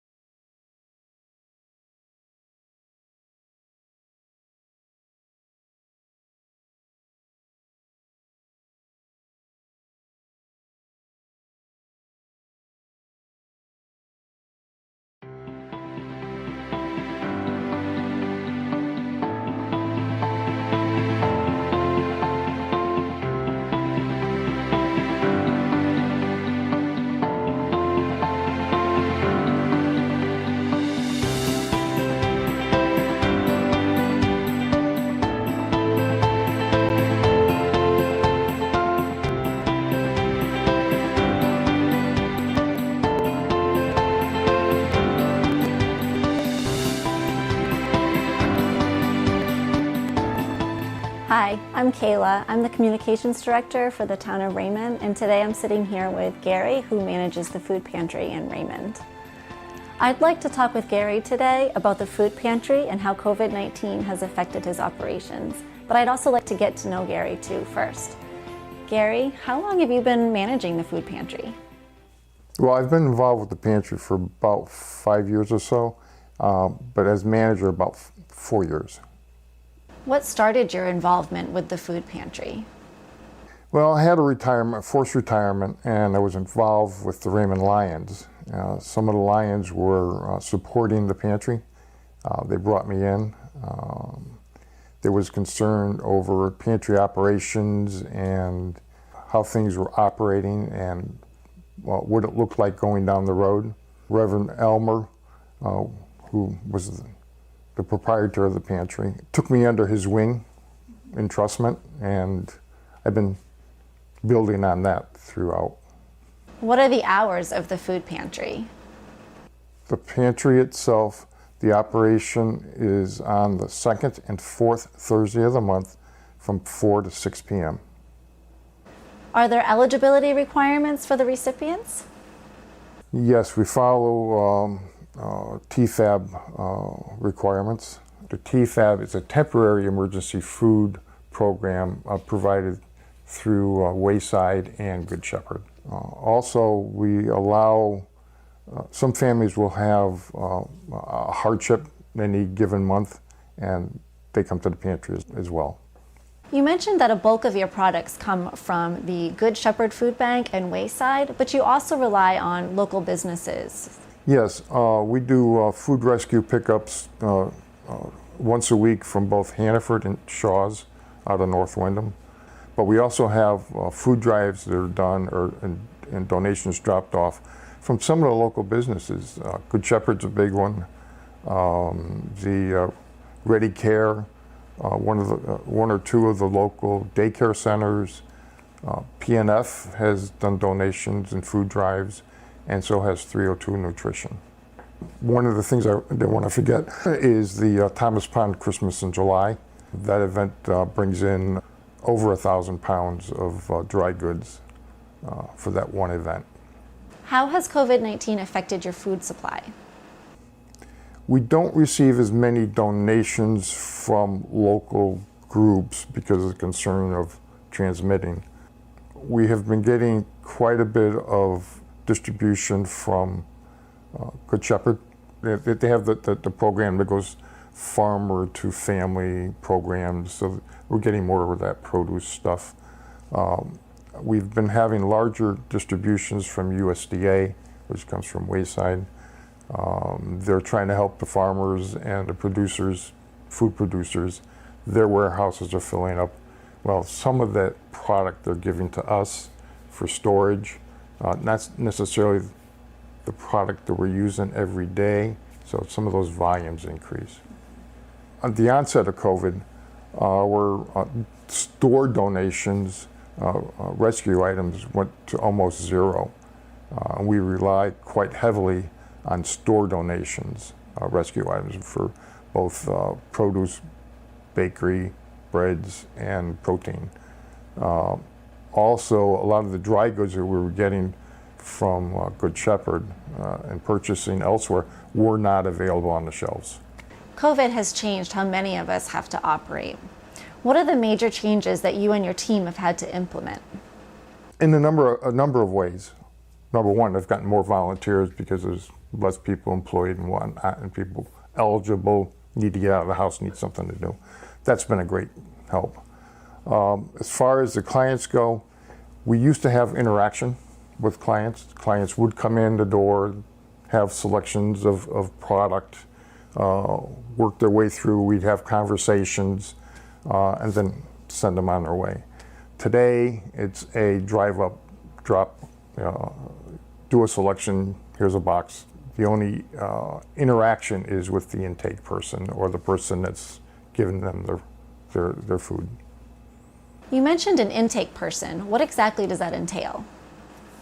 The intake person records who the individual is, number of people in the family, whether they're senior or non-senior. And they also ask them, they have a checklist of food items or dry good items, select things that we can give them a choice to take. And they'll fill out, ask the questions, fill out the form, bring the form into me, and then we start the process of putting their stuff together. Can you talk about your volunteers? Our volunteers are primarily driven through the local Lions group. I am a Lion. This is, the food pantry supported as a project by the Lions, so we're heavily supported there, and it's a pool of volunteers for me to grab onto.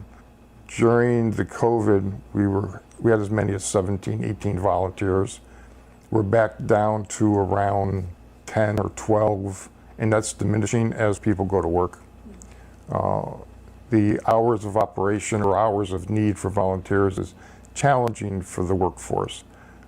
Most of our operations are done early, I say early morning, it's 8 o'clock in the morning, 8 to 10, and then from 9 to 12, and then 3 to 7 on pantry days. So it makes it difficult. It sounds to me like you really rely heavily on the elder community for your volunteer base. Yeah, 90 to 95% of our volunteers are age, let's say 65 or older. What is expected of your volunteers to help promote healthy and safety for everybody involved? We generally follow the general COVID guidelines. Anytime we're working within the pantry, all the doors, appliances, and tables are wiped down first, generally by myself or somebody else that comes in or prior to everybody else. A volunteer walks in the door, they have to wash their hands. Masks are required.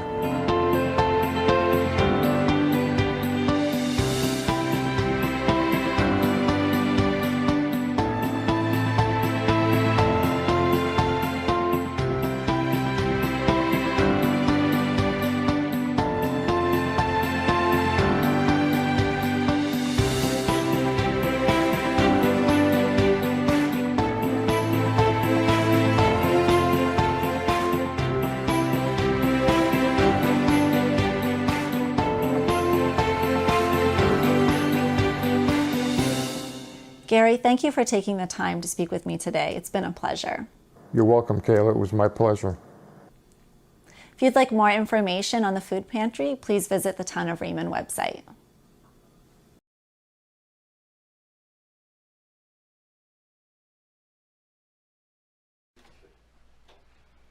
Good evening and welcome to the Select Board meeting and welcome back to in-person meetings.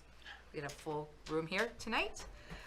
We are going to be moving some things around and tabling some of the items that are on the agenda. We've got a lot of moving parts on some of these things, so I'll keep you up as we go. So, can I have a motion to approve the minutes of June 15th? So moved. Second. Any questions? All in favor? How about the minutes of June 30th? So moved. Second. Any questions? All in favor? All right. So we have 3 public hearings. 2 of them are going to be tabled tonight.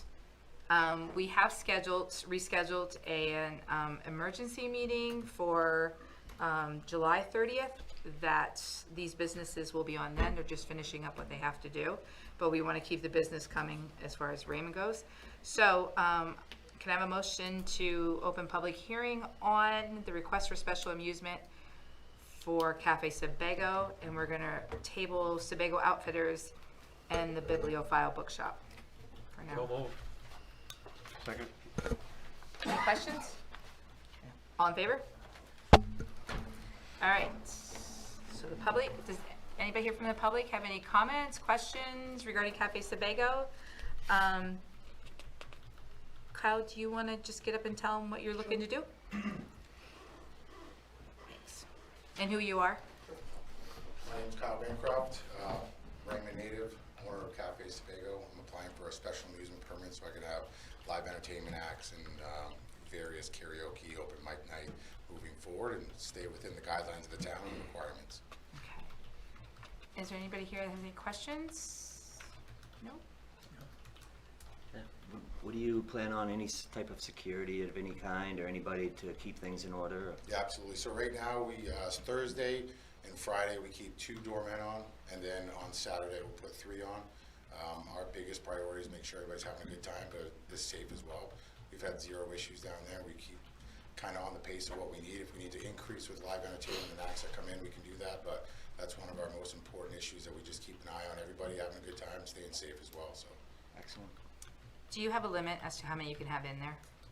Right now, there's been some discussion back and forth. There was supposed to be, when I applied the first time for my license, the fire marshal was supposed to issue me what my capacity was. I haven't seen that. I'm assuming that coronavirus and all that kind of held it up. But I actually don't have that information. So right now, I'm still trying to figure that out myself. You're on. Yeah, thank you. We happen to have the fire marshal here. So Wayne Jones, the fire inspector. The original occupant load for Cafe Sebago is 48. Since last year, Kyle has removed some walls, and so we've done some remeasuring for what that capacity would be, but right now it's 48. Based on what we have on file right now, it's 48. So the 48, you have the inside, but now you have, I believe, from what I saw on your plans from before, a fenced-in outside. Yep. Okay, so only 48. What about the outside? Does that include the inside outside? No, the outside would be its own occupant load for that enclosed area. It's not really, you know, a closed off building, but that enclosed area needs to have exits for the amount of people that can be in that space. And currently with that enclosed area, Kyle's 2 exits meet that capacity. Okay. How do you stop the 48 inside if they're all coming in from outside? Do you have like somebody watching that, or? I mean, I'm there a lot of times. We're trying to keep an eye on the flow of people coming in and out. Again, we're in Raymond. We do see, it's been pretty good. You know, we get a group of people in and they come in and enjoy themselves and then they move out. Generally, they're either out back or in. There isn't a lot of shifting between. So it's been easy to manage up until this point for sure. Okay. All right. Thanks. Anybody have any questions? No? I have just a couple things further. So Kyle's aware that this special amusement permit that he's asking for right now expires with his liquor license next month. So he needs to do this all over again. Okay. Because the liquor license is only good for the term, the special amusement is only good for the term of the liquor license. And he's aware of that. So he's got to do this process all over again. All right. So Sue, if you can make sure that's in the queue for next month, next meeting. I don't know what the date is on that. I think our meeting's August 10th. August 10th, yes. Yeah. So if we can get on that, okay. Yeah, and Kyle's aware of what he needs to do. Once he gets things that he has to do completed, then he's going to schedule an inspection with us so that he can be set to go for his liquor license. Okay. So when you do that, if you can just put in another application for another, permit, then that way you're covered. Yep. Okay. All right. You did good. Thanks, Good. Wayne. Yep. All right. A motion to close public hearing. Moved. Second. All right. Can I have a motion to go into executive session? We have to close the public. We just did. Yeah. Oh, vote. All in favor? Sorry. Okay. If we can have a motion, it's the A, consideration of private property issue with town attorney. So moved.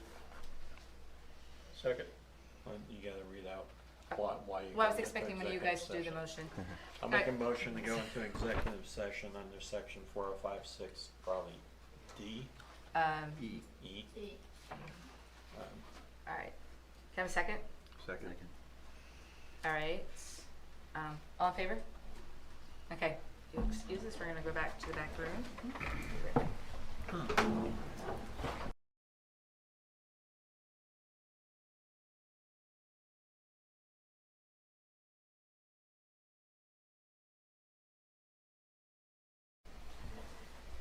Okay, can I have a motion? Move to come out of executive session. Second. All in favor? Okay, so under the new business, we're going to table Sebago Outfitters and the Bibliophile Bookshop until the 30th. And we are back on to the consideration of a special amusement permit. Need a motion table. Oh, I'll make a motion to table those 2 items. Second. all in favor? All right, now we're back on the consideration of a special amusement for Cafe Sebago.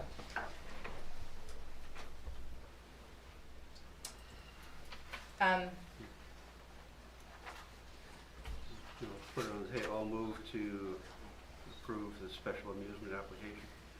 Second. Discussion. Give me- Have a second? Yeah, I already got a second. I mean, Kyle? Yes. Can you just step up?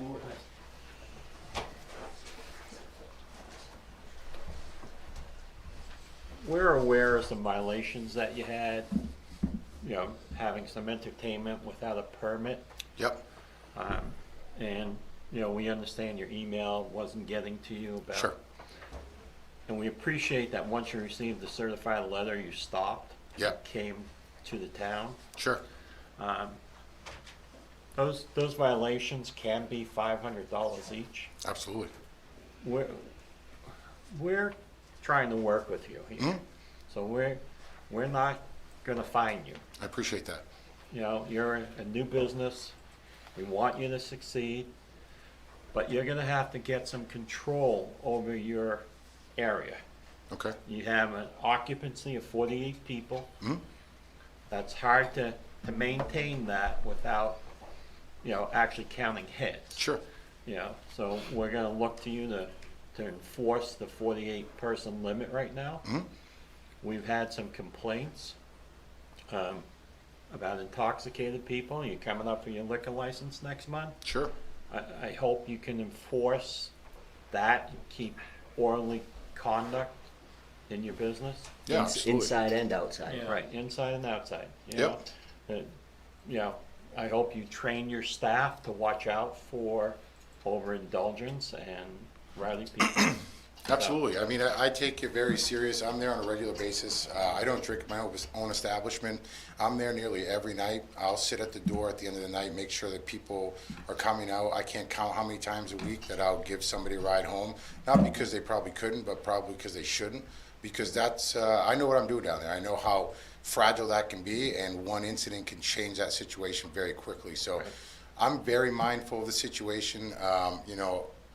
I think that some of these complaints and some of these things are, in a different nature than, let's say, caring about what's actually going on there. We've had some issues with some people around that were just personal issues that have come into my business that should have kind of kept separate, I believe. So I'm very cognizant of what goes on down there, and I understand what it takes to keep that balance and make sure that I'm in check with you guys, with the state, and what I'm doing down there. So I want to make sure that we're all on the same page and just give these people a place to have a little bit of entertainment within the town and have some fun, but we will keep it in check and keep We're our all finger for on the fun. We want everything to be safe. Oh, 100%, as do I, because if I don't have my liquor license, that really cuts into my business down there. So I know that we have to find that balance, make sure everybody's operating where they need to be. Okay, we appreciate it. So, and thank you for coming right up once you did get the letter. Yeah, And absolutely. emails and doing all the stuff that you need to do on that. And if you can just check on the ordinances just to see if there's anything else that would apply to your business. Sure. So that way where you're up to speed on it too. Yeah. And I think that's it. It's been moved and seconded, so. So you're gonna file an application Mhm. and you're gonna file, your other thing. Yep. Okay. All right. All in favor? Okay. Thank you, I appreciate it. Thanks for coming in. Good luck, Kai.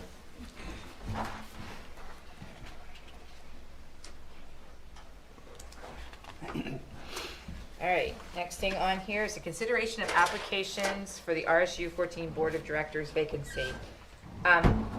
I think I can speak on behalf of the whole board when we say we are really sorry about the loss of Janie Cummings, and she will be missed. And I also want to say a big thank you to, we have, I think 5 on here, 5 applications for the board vacancy for the school board.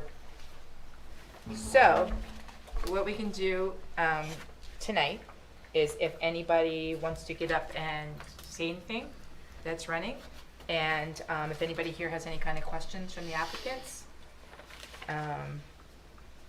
we can start with, Char, do you want to start first? Sure. All right, you go up and say who you are and.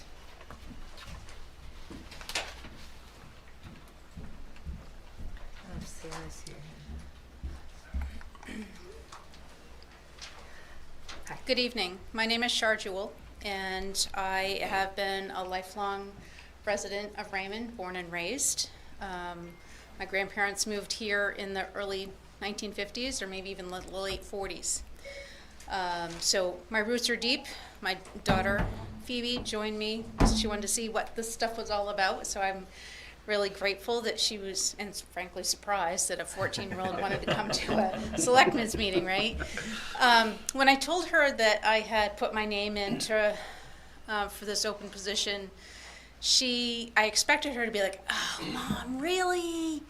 And she was like, "Mom, that's cool. Definitely you should do it." And so that surprised me again. 14-year-olds are always surprising people, right?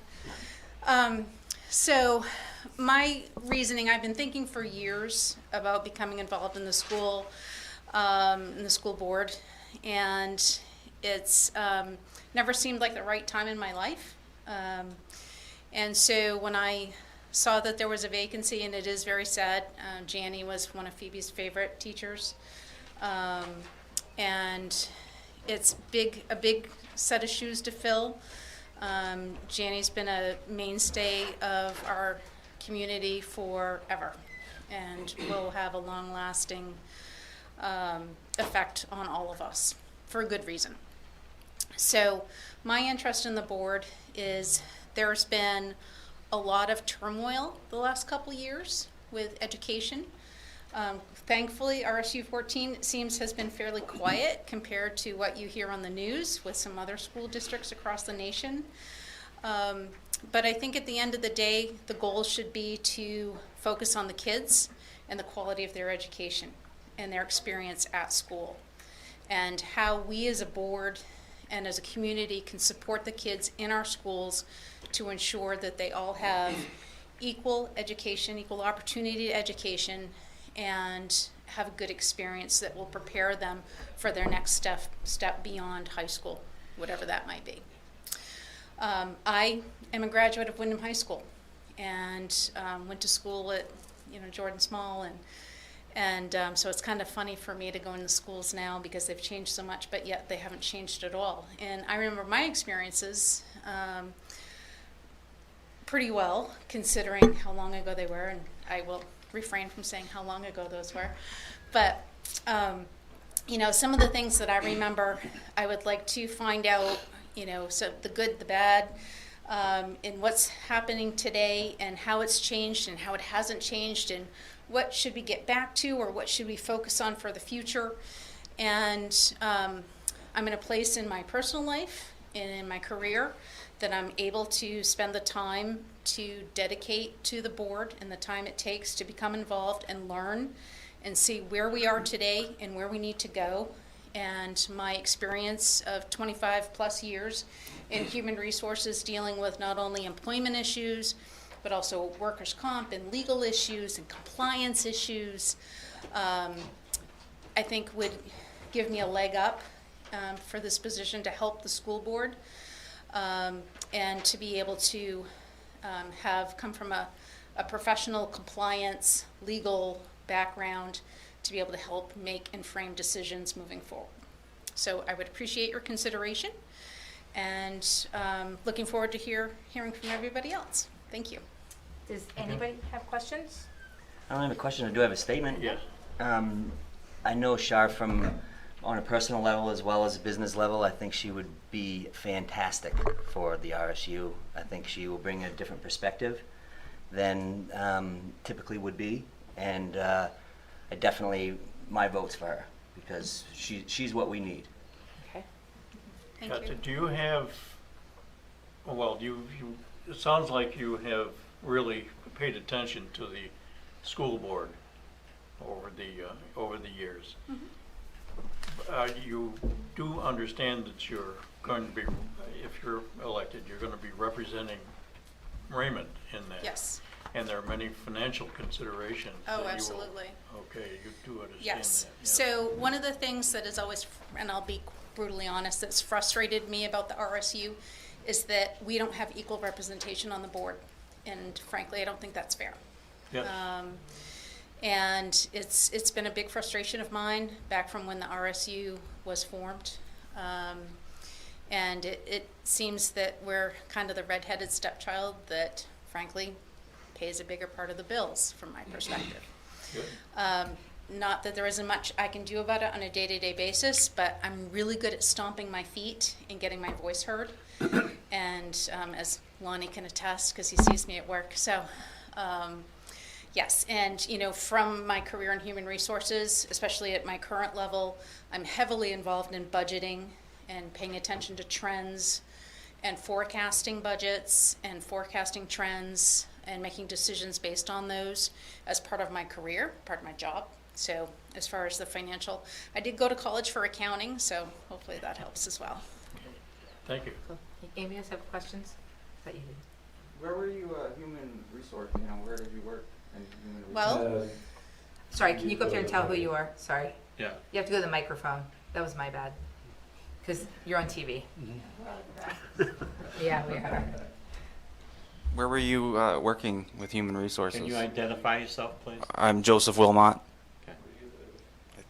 From where? I live right down the road on Webbs Mills Road. All right, thanks. What you gotta do, who you are. Yeah, that's all. Thanks. You know this You want an exact address? Yes.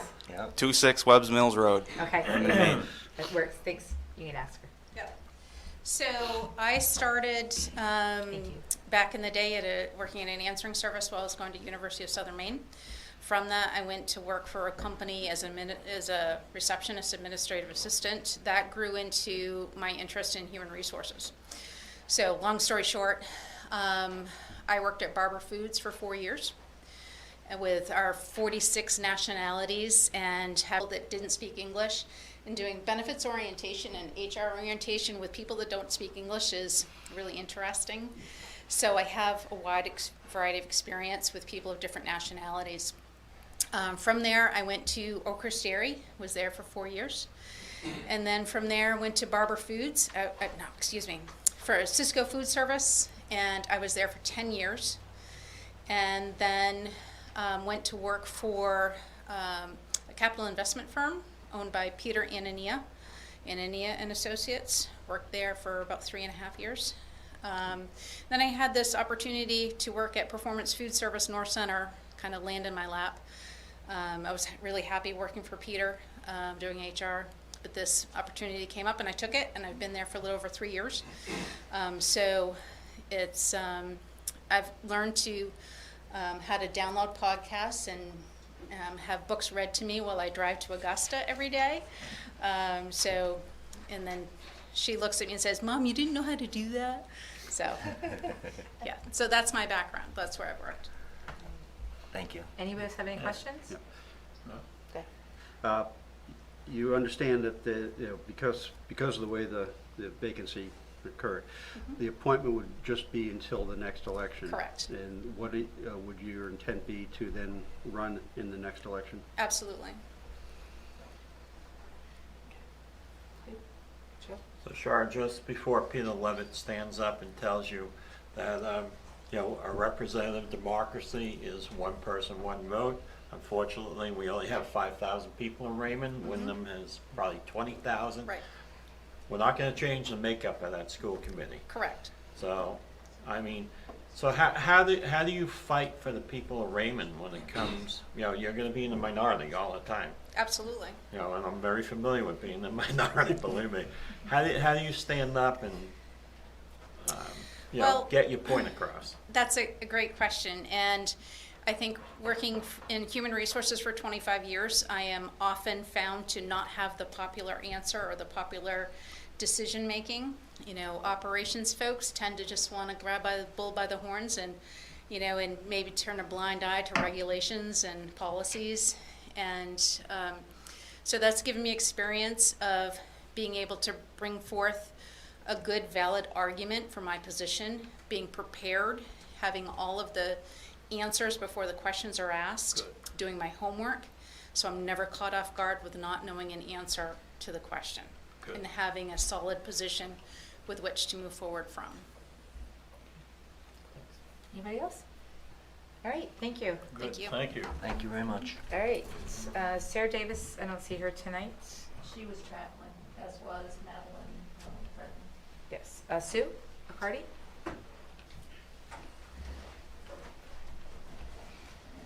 Sue, look, do you have Madeline's letter? Yes, not on me, I have it in the email. It isn't, okay. Hi, my name is Sue Accardi. I live on Deep Cove Road in Raymond. I'd like to commend Shar on a wonderful presentation. And I pretty much agree with most of the stuff that she has said, really. And I think she would be a great member of the RSU School Board. I applied. I didn't know how many people would apply. So I said, I'm going to throw my hat in the ring. As you all know, I worked for the school system between Raymond and Wyndham for over 25 years. I started at the Jordan Small School when we were K through 6, worked there. And then I moved to Biddeford for a couple of years, and then I went to Wyndham. And I worked at the middle school, the high school, and retired in 2015. And then since retiring, I've subbed for the nurses in the district. And I've pretty much worked in all the schools. I've worked in the clinics. I worked in the Jordan Small, I worked a lot in RES, and I worked in all of the schools in Wyndham. So I've come to know the school system really well, working at the high school for 20 years for sure. And I've gotten to know many of the staff, the administrators, and a lot of students and families. And working as a school nurse, you work a lot with families and kids. So I felt that I might have something to offer the school board. I know the system somewhat, having worked there. I think that what my skill set would be, would be mostly knowing the system, being comfortable in the system, paying attention. I was on the board finance committee many years ago when we were still doing our budget for our school here. So I have worked with budgets in the past. But I think next year is going to be, it's going to be a challenge as well. I mean, this year was certainly a challenge. But I think they managed to get kids in person at schools, which was awesome, and it was a stress and strain, especially for the nurses. So I think next year is going to be hard too. So from my medical background, I feel like I would have something to offer in terms of where we're going. I mean, obviously this disease isn't going away. I think we're going to be challenged again next year. There's going to be tracking, there's going to be contact tracing, and hopefully, and decision making all along the way. So I hope that I could offer some insight and some expertise in that. I guess that's it. Anybody have questions for Sue? No. Good background. I think the same question that Rolf asked. This the 1 year, would you run again? I don't know. I don't know. Okay. All right. Cool. All right, Sue, thank you. Thank you. Thank you. Mike. Mike McClellan. Well, good evening. I'm Mike McClellan. I live on Pismar Mountain Road in Raymond. I sadly am a New Yorker like Joe Bruno.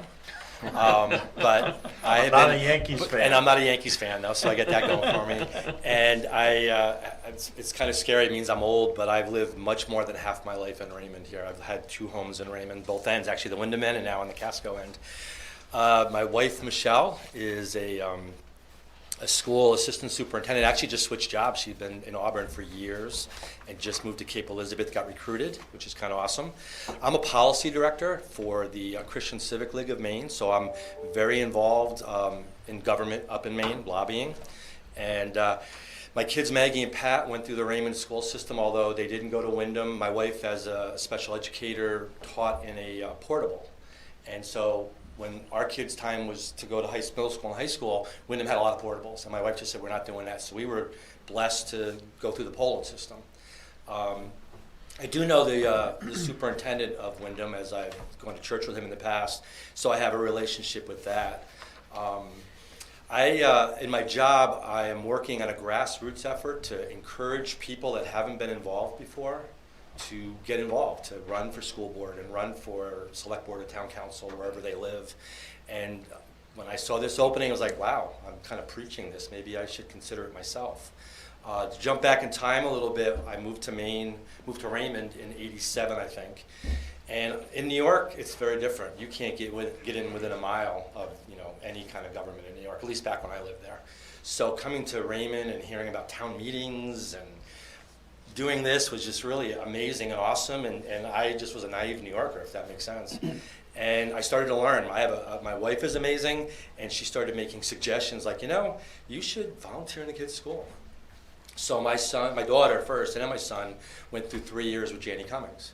And I volunteered in her class, not every week for 3 years, but pretty much every week for 3 years. I was in her classroom and learned a lot about education, to the point that I subbed at times in different districts. Next, my wife said, you should go to a PTA meeting and see if you can help out. And I walked out of the meeting the president. And I remember tonight thinking about this. I actually chaired the first candidates debate. The PTA did the first one, then the Lions Club took it later. Continued on, so let's see, PTA. Then Joe Bruno started making moves. So I started following his footsteps. And actually, you moved, I think you moved to the legislature, if I remember right. And so I took your open seat for the school board, and I did 2 terms. And my first meeting on the school committee, David Boyce came in, who was the superintendent principal. I thought he was having a heart attack. And I said, David, what's going on? I came into the meeting. He said, Mike, we just got a building permit for, the state funding for what became Raymond Elementary School. And so in my 5 years that I was on the school committee, I was involved in that project. And then the year I was the chair of the committee, I ended up being the chair of the project. So I ended up being the person doing the public hearings and getting yelled at and stuff like that. But leading through that, David Boyce, of course, did all the work, but I was the one that stood up and took all the credit probably. And that included the building and the design, the curriculum, the ball fields, involved with all that. What an amazing process. And then for some reason, I ran for select board and got that. So I did, I think, 8 or 9 years, and I was of the thought that I'm not putting signs on lawns, so I'm done. I'm not doing any more. And actually, I'll mention in that time as a selectman, I actually was on the committee when we hired Don, which again was a long time ago, but you've been here a while, Don. We really appreciated that. So I thought I was done, and an opportunity came, I think about 9 years later, to run for the state representative. And our state rep had to step down, or he was moving away, so he had to leave. I got that seat. I served 6 years, and the 6-year, 2-year terms, I was always on 2 committees, but one of those 2 committees was always the education committee. And actually, we won some awards for bipartisanship up there. I was clearly the more conservative of the 13 people, but we worked really well together, got a lot of stuff done. I certainly worked hard and learned a lot about it, and did the 6 years there. When I finally, and I lost my 4th term, so when I was, in a sense, again, done with public service in my mind, I took a job as a policy director for the Christian Civic League, and found myself back up there kind of doing the same thing, except that I could go home at night and put it to bed and not really just stress on it all the time. So that's been kind of a blessing. So, this opportunity came up. Again, Janie was awesome to my kids, and so there's a great sadness, for how that played out. But I'm pretty invigorated. I believe in service. I've done a lot, like a lot of us have. I've coached, I've been on the recycling committee, I've done a lot of these things, but everybody does that, and I turn it around and think how blessed I've been for Raymond, to have us here. My family has been safe, my kids got a great education, my wife and I, I can't imagine living somewhere else, and again, I came from away, so I think what I have to offer is a couple things. When I talk to some people about this opportunity, honestly, I haven't followed the school committee because my kids are 36 and 34 or something like that. So other than what's in the paper. But when I thought about it, I started talking to people, I heard a perception that this 9-person board pretty much was a rubber stamp for the school system. And I'm not saying that's true, but I'm saying that that's what people said to me. And I think I come to you, and I think I've worked with all of you, even Lonnie, who's not going to vote for me. He and I coached T-ball together. We did. And imagine my surprise 12 years later when you were coaching T-ball again. Yeah. You know I'm a communicator. You know, everywhere I've ever done something for this town, I write a blog and I tell people what I'm doing, what the agenda is, what the votes are. So that would be my intent, is to go to that committee. I don't have any issues with the school system. I know, as I think Char said, there's been issues. And I was actually on the first committee that looked at leaving the school system. So I don't come on any biases like I'm out to get somebody, but I definitely go there as a Raymond citizen and as someone that will be representing Raymond. And, to the question I think Char took and maybe Joe presented, what do you do when it's 60? And that would have been my answer too, is because of the population, it's just the way it is. It's going to always be 6-3. What do? You shine light on it. If you're the representative for Raymond, you make sure people in Raymond know what's going on there. And again, good, bad, whatever.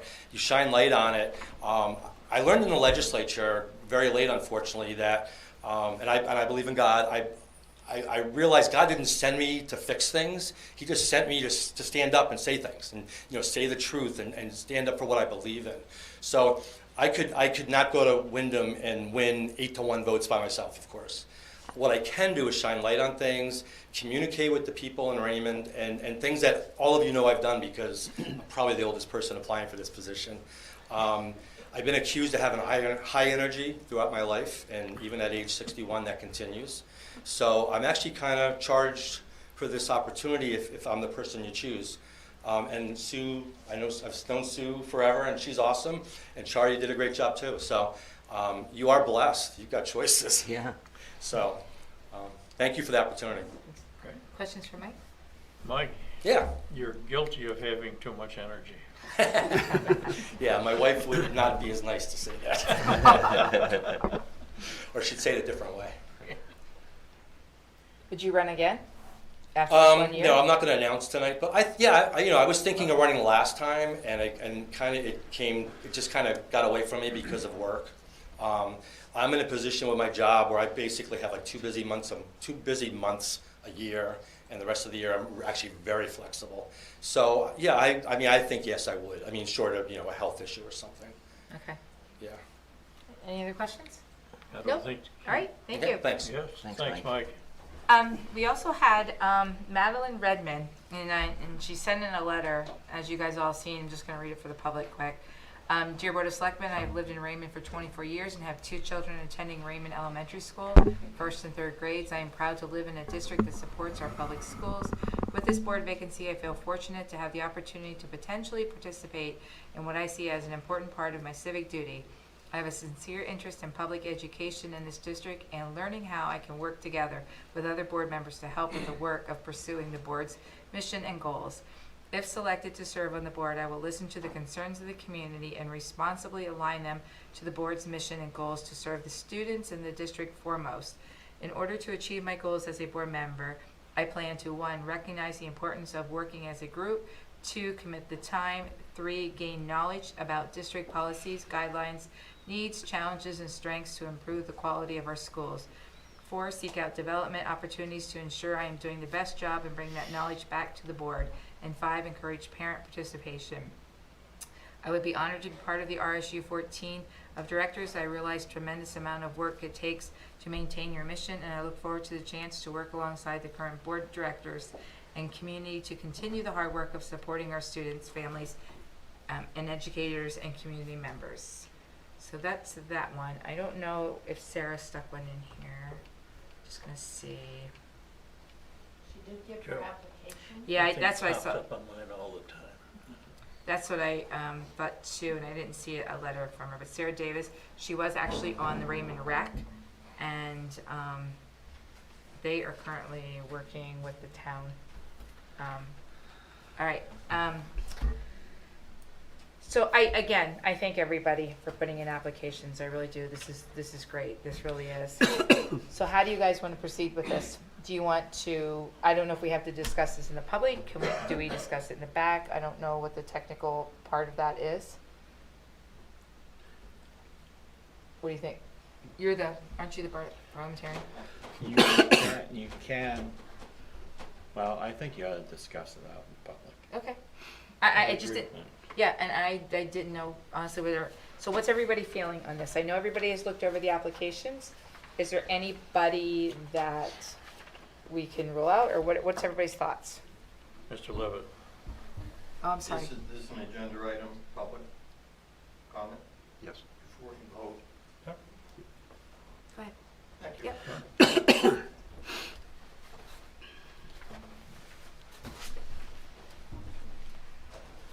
Peter Levitt, 2 Levitt Road. Thanks for this opportunity.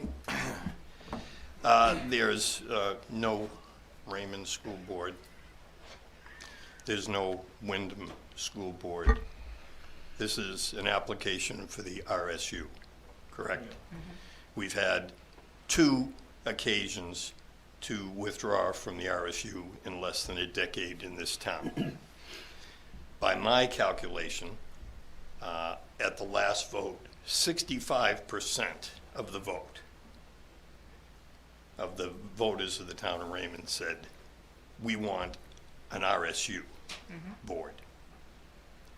So as I hear conversations about advocating for Raymond's students, I'm not hearing that correctly, because the responsibility of a school board member in an RSU is to advocate for all the students. That's my emphasis, all the students.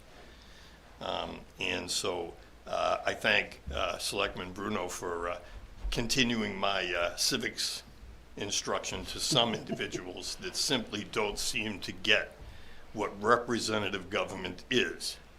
But that being said, my concern is, as reviewing, and I think we got some excellent applications here for the RSU, my emphasis, school board members. However, I came across one answer, and sometimes the simplest answers are the most revealing, to a question or an application from one of the applicants that basically stated, in response to the application question about responsibilities, it was to serve Raymond and its people, to be an advocate for Raymond's best interest in the RSU organization. My emphasis on Raymond. And so that informs me that there's agendas that are being brought to this application that I believe have been well defined as over the last decade, where the majority of the voters of the town of Raymond that take the time to vote have indicated they want us to go. I guess I'd just say one last thing for emphasis, as far as not continuing a civics lecture, but simply the fact that we were all hearing about,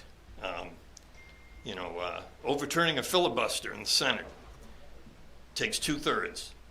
So I'm going to emphasize 65% of the voters of the town of Raymond want an RSU. Thank you. Thank you, Peter. Thank you, Peter. All right. Anybody else want to speak? No? All right, back to the board. What do you guys want to do? What are you thinking? I'm thinking there's a lot of good applicants. Yes, indeed. So it makes it very difficult. Usually it's 1 or 2 and it's pretty cut and dry. But unfortunately, there's only 1 position open. Well, I'd like to make a motion to have Shar Jewell be the candidate for the RSU. Anybody want to second that? Nope. Okay. Anybody else have a motion? Or anybody want to rule anybody else out? I don't think that's. No. All right, no, I'm trying to figure out how you guys want to come to this. No, they're all I'll make great a motion applicants. for Mike McClellan to be appointed. I'll second Mike. Okay, so we have a motion and a second. Okay. Any more discussion on that, or any other conversations? Okay. All right, so we have a motion for Mike, a second motion for Mike. Second. All right, no more discussion?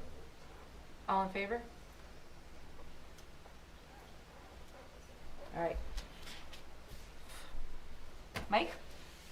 Thank you. And thank you to everybody for coming out and putting in the Thank you very applications. much. Thank you, everybody. And I hope that if there's more, if there is a vacancy, Don't be discouraged. yeah, please don't. Absolutely There's don't. plenty of help we need. We need plenty of help. We have Your more. presentation was terrific, I thought. It was. Yep. All right, we have more applications. But Phoebe, you don't really sound the way your mother said you sound, but she imitated you. You don't sound that way, do you? It's Mommy. Thank you very All right. much for Thank coming you. in. Thank you. She would have been a good one. Very good. New blood. Yeah. New blood. Oh, they have plenty of energy too. All right, recycling committee applications. We have Jessica Fay, Kathy Goslin, Susan Accardi, and Grace Levitt. How many appointments are there? It's a new committee, So, so I would say all of them, because we need a committee. There wasn't a minutes that are number 7, members. I've been trying to get rid there's of no this. limit on this committee. No. And this is the one Kevin Oliver is chairing? No, Kevin Oliver is moved. What? Yes. So he will not be on that committee. He has moved out of town.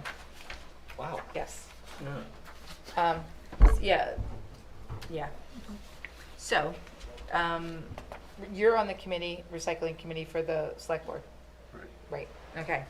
So, I'm going to move something out of order here. If I can get Nathan to stand up.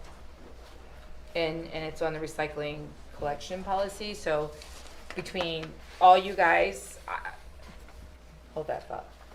I say we make a motion To accept all the members? Yeah, to accept all of them, because we need a new committee, we need a strong committee checking this out. Yeah. That's a strong committee right there, too. You're not I'll kidding. make That's that really terrific, yeah. Okay, so Joe made the motion. Second? Any discussion? All in favor? All right. Thank you guys again for Thank the you. Thank for you. coming out to do it. And Nathan's going to talk about. On that committee, Nathan and I will be there as well, ex officio. Thank you. I was just gonna ask that. Yeah. that happened. Thanks. Yes, unfortunately, yeah, Kevin was going to try and do that committee, but he cannot. Moving out of town too. So you working together, you're going to He makes it difficult. put together a policy, working on a policy. For the recycling, do you want to table this trash and recycling policy until that gets going, or? It's up to you. I think, if I may, I think it would make sense to hear what the committee has Yeah. to say. I think Before it we would. start looking at a policy. Most of the policy that I have to present tonight is just operational policy stuff. I was gonna ask to table it anyway, because I wanted the transportation manager to see it before we did this, so maybe we just table it and. I'll make a motion to table. I mean, we have, at this point, we have an existing policy. No, we don't. We don't? That's why I'm here. We don't have one. What I'm running into for problems is it's more neighbors complaining about neighbors not putting the trash in trash barrels, and I don't have anything that says you have to put it in a trash barrel. Well, the policy does say that. We don't have one Yeah. though. I thought We had one for a while, and it got pulled out for It got pulled one out of the because I could contracts. find no record that the select board had ever approved it. So, I mean, it was definitely there. I will agree, it used to be there, and I had Didn't I Sue read go it digging in for my it. e-packet? Because that's what he put in there. That's what we put in. That's what we Ah. put in. I Oh, found okay. the old policy, updated it with what's currently in the contract and with what Nathan wanted. Because the point of this was so Nathan had something he could hand to people who were fussing to say, this is the policy, this is what you have to go by. It used to be you're only allowed two trash trash cans, barrels, 32 gallons, had to have your name on them. Correct. Right? Yep. It's an administrative problem that we don't have a vote that we can find, so we're just, Right. Oh, so that's Well- all, so we were just trying to. So Just maybe trying we'll to go correct forward it. with this and we can so that adjust we it had an later enforceable on. an enforceable Excuse me. policy. Thank you. So, in that case then, we can have the committee work on that. Sure, With if you- if Nathan. you'd like to do that.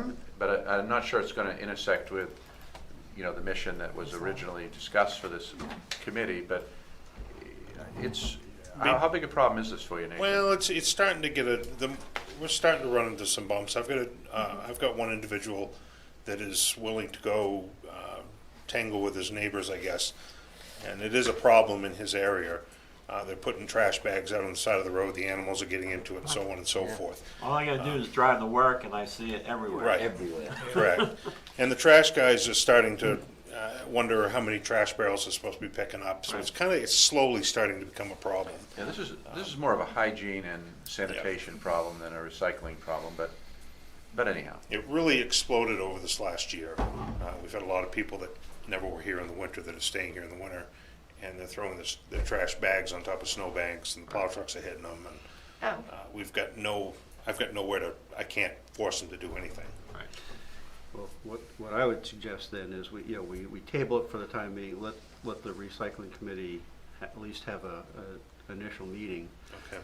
Kind of set out some timelines in that, and then see if we need to do an interim approach to get something done there, or depending on what the timeline's gonna be on that, then we can have more of a consolidated approach. I know we used to have a policy, because we used to have to put Right. orange stickers on the trash barrels. Yeah. Just can't find the It's vote. in the contract, and there was a policy written, I just couldn't find any record that the select board had ever approved the policy. Wow. All right, so we need a motion to. I'll make a motion to table. Second. Okay. All in favor? All right, so then Rolf is gonna be the chair of that committee? No, not Oh, on that necessarily. board to get everybody there? I'll be on that committee, I'll not necessarily be the chair. No, but I mean as far as organizing them to get them together, and then they can pick chair from there. We'll send out an email. Correct. Okay. All right, so Kathy, Goslin, and Susan and Grace and stuff, you'll get an email. Okay, great, thanks. Thank you, Joe. All right, the comprehensive plan. All right. So, this was asked to be put on a thing, which I think is a good idea. I think that we need to, who's got the history? I just lost everything. I got it right here. You can look at mine. Well, you can get on a guest Wi-Fi Go- and get it go- back from your link. Right, go back to the RSU guest, and that gets you in, versus the town one that doesn't I'm- work. Right. Yeah, wow, something I mean, just. it works, but. All right, I'm sorry.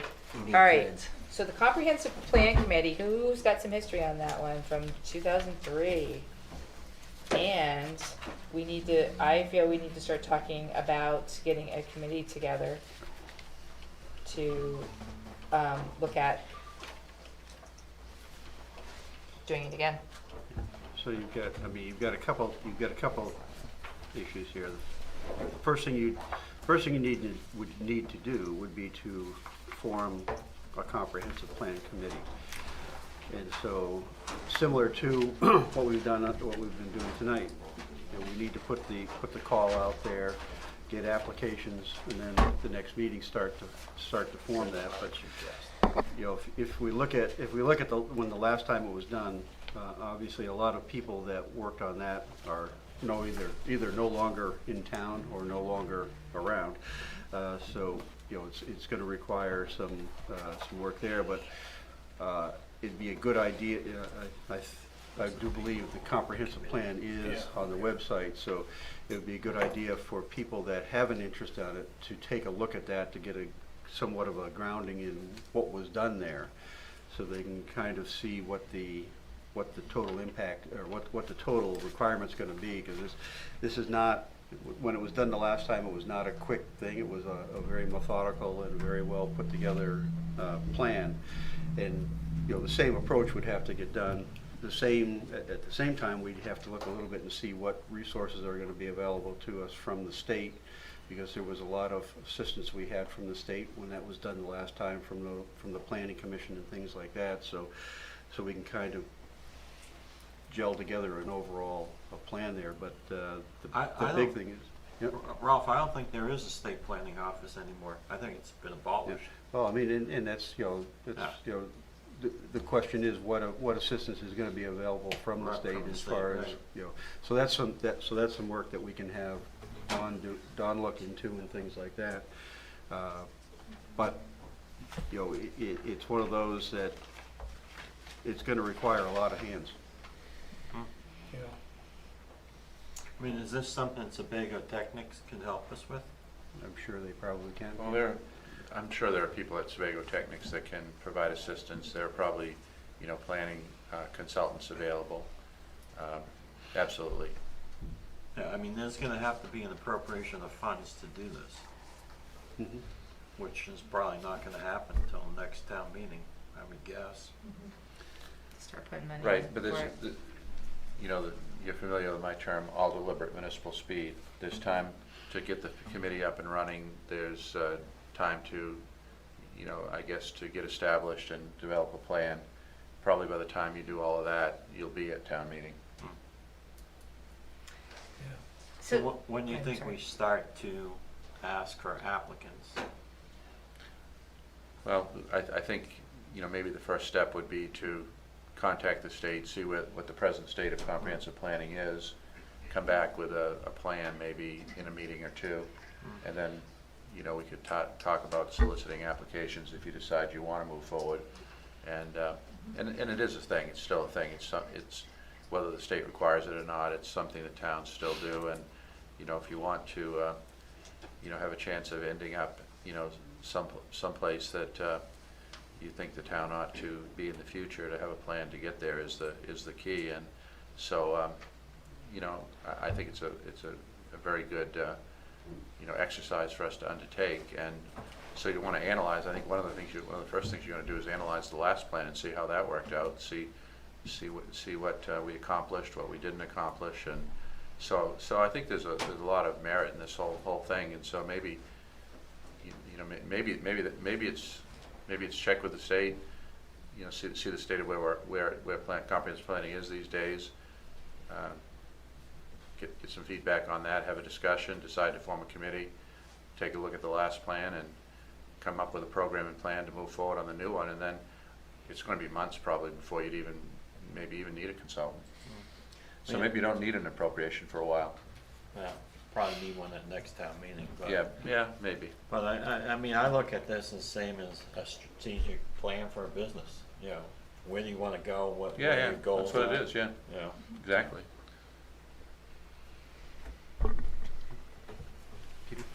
Yep, please, thanks.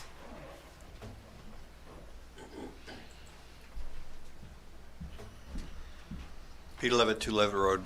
I happen to know that Joe is right. There is no state planning anymore.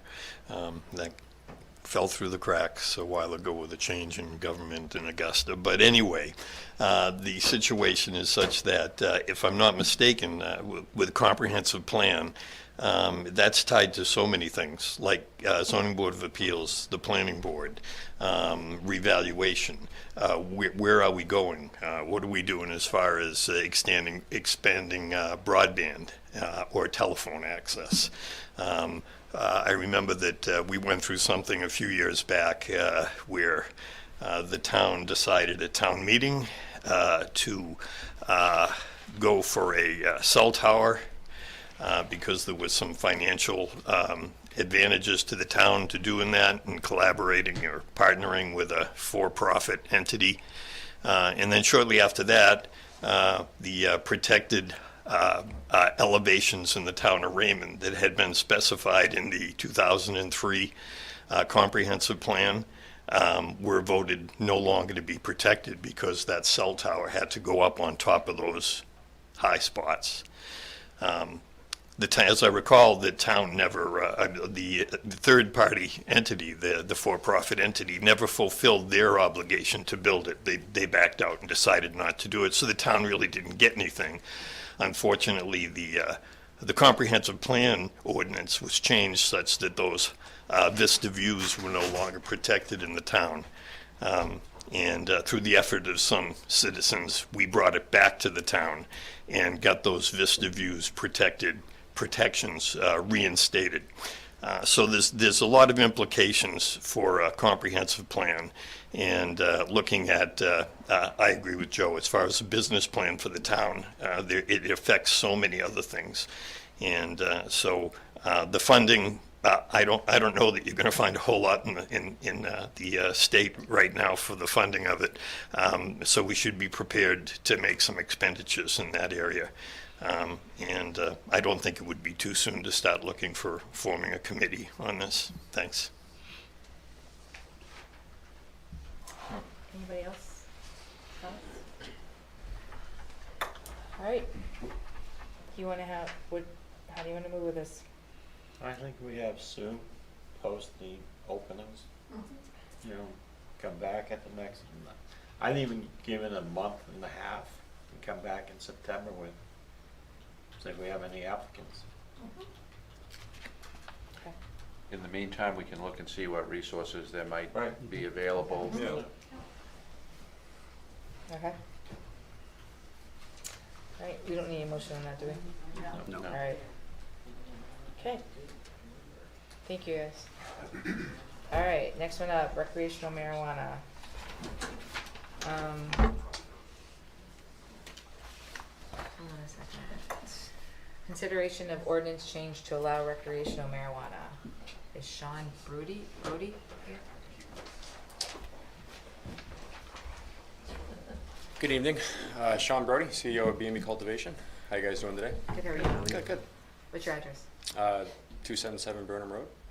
In Raymond? No, that's where we live. 1259 Roosevelt Trail would be Okay. the address for the business. Okay. All right, so you sent a letter in, we didn't get it Monday morning. So you're looking for? So basically, we're looking to open up a recreational store next to the current medical storefront that you guys are aware of. We're looking to open up a very friendly, very professional, safe recreational store, which sells recreational cannabis to people over the age of 21. Okay. Does that need to be an ordinance change? There actually needs to be an ordinance. Yes. Because you have to opt in, and we have not opted in. Okay. So right now, So you have to have a public hearing. yes, That's right. and it also has to wait.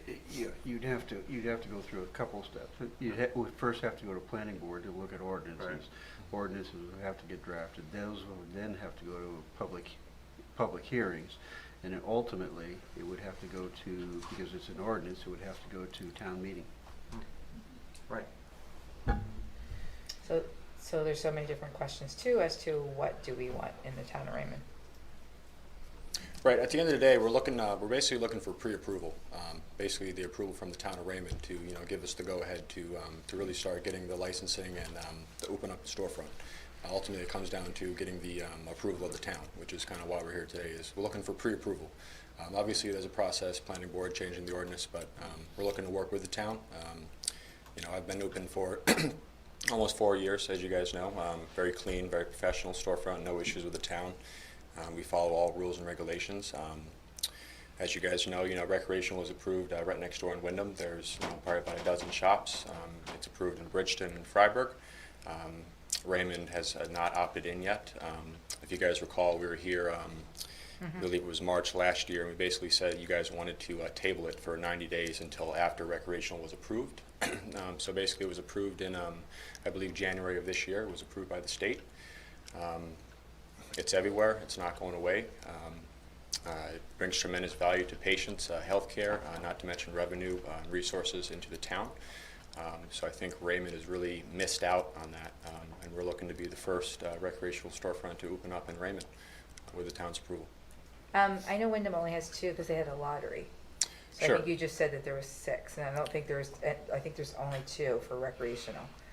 There's a lot in Yeah. the stages of being open, but Right, they've exactly. approved it, right? Right. Mm-hmm. We can't give pre-approval because there's a process. Sure, And- right. Right, and Right. if we give you pre-approval, then everybody else that wants to come in and do it, we've got to give them pre-approval also. Of course, of course. So like Rolf says, it is a process that we have to do. And we have to decide as a board, do we want to opt in? Right. Or do we want to continue to not opt in? Or what do we want to do as a And board? one thing I would mention too is, you know, if you guys decide to opt in, you don't have to just opt in and allow it to be the Wild West, right? Obviously, Raymond's a very small community.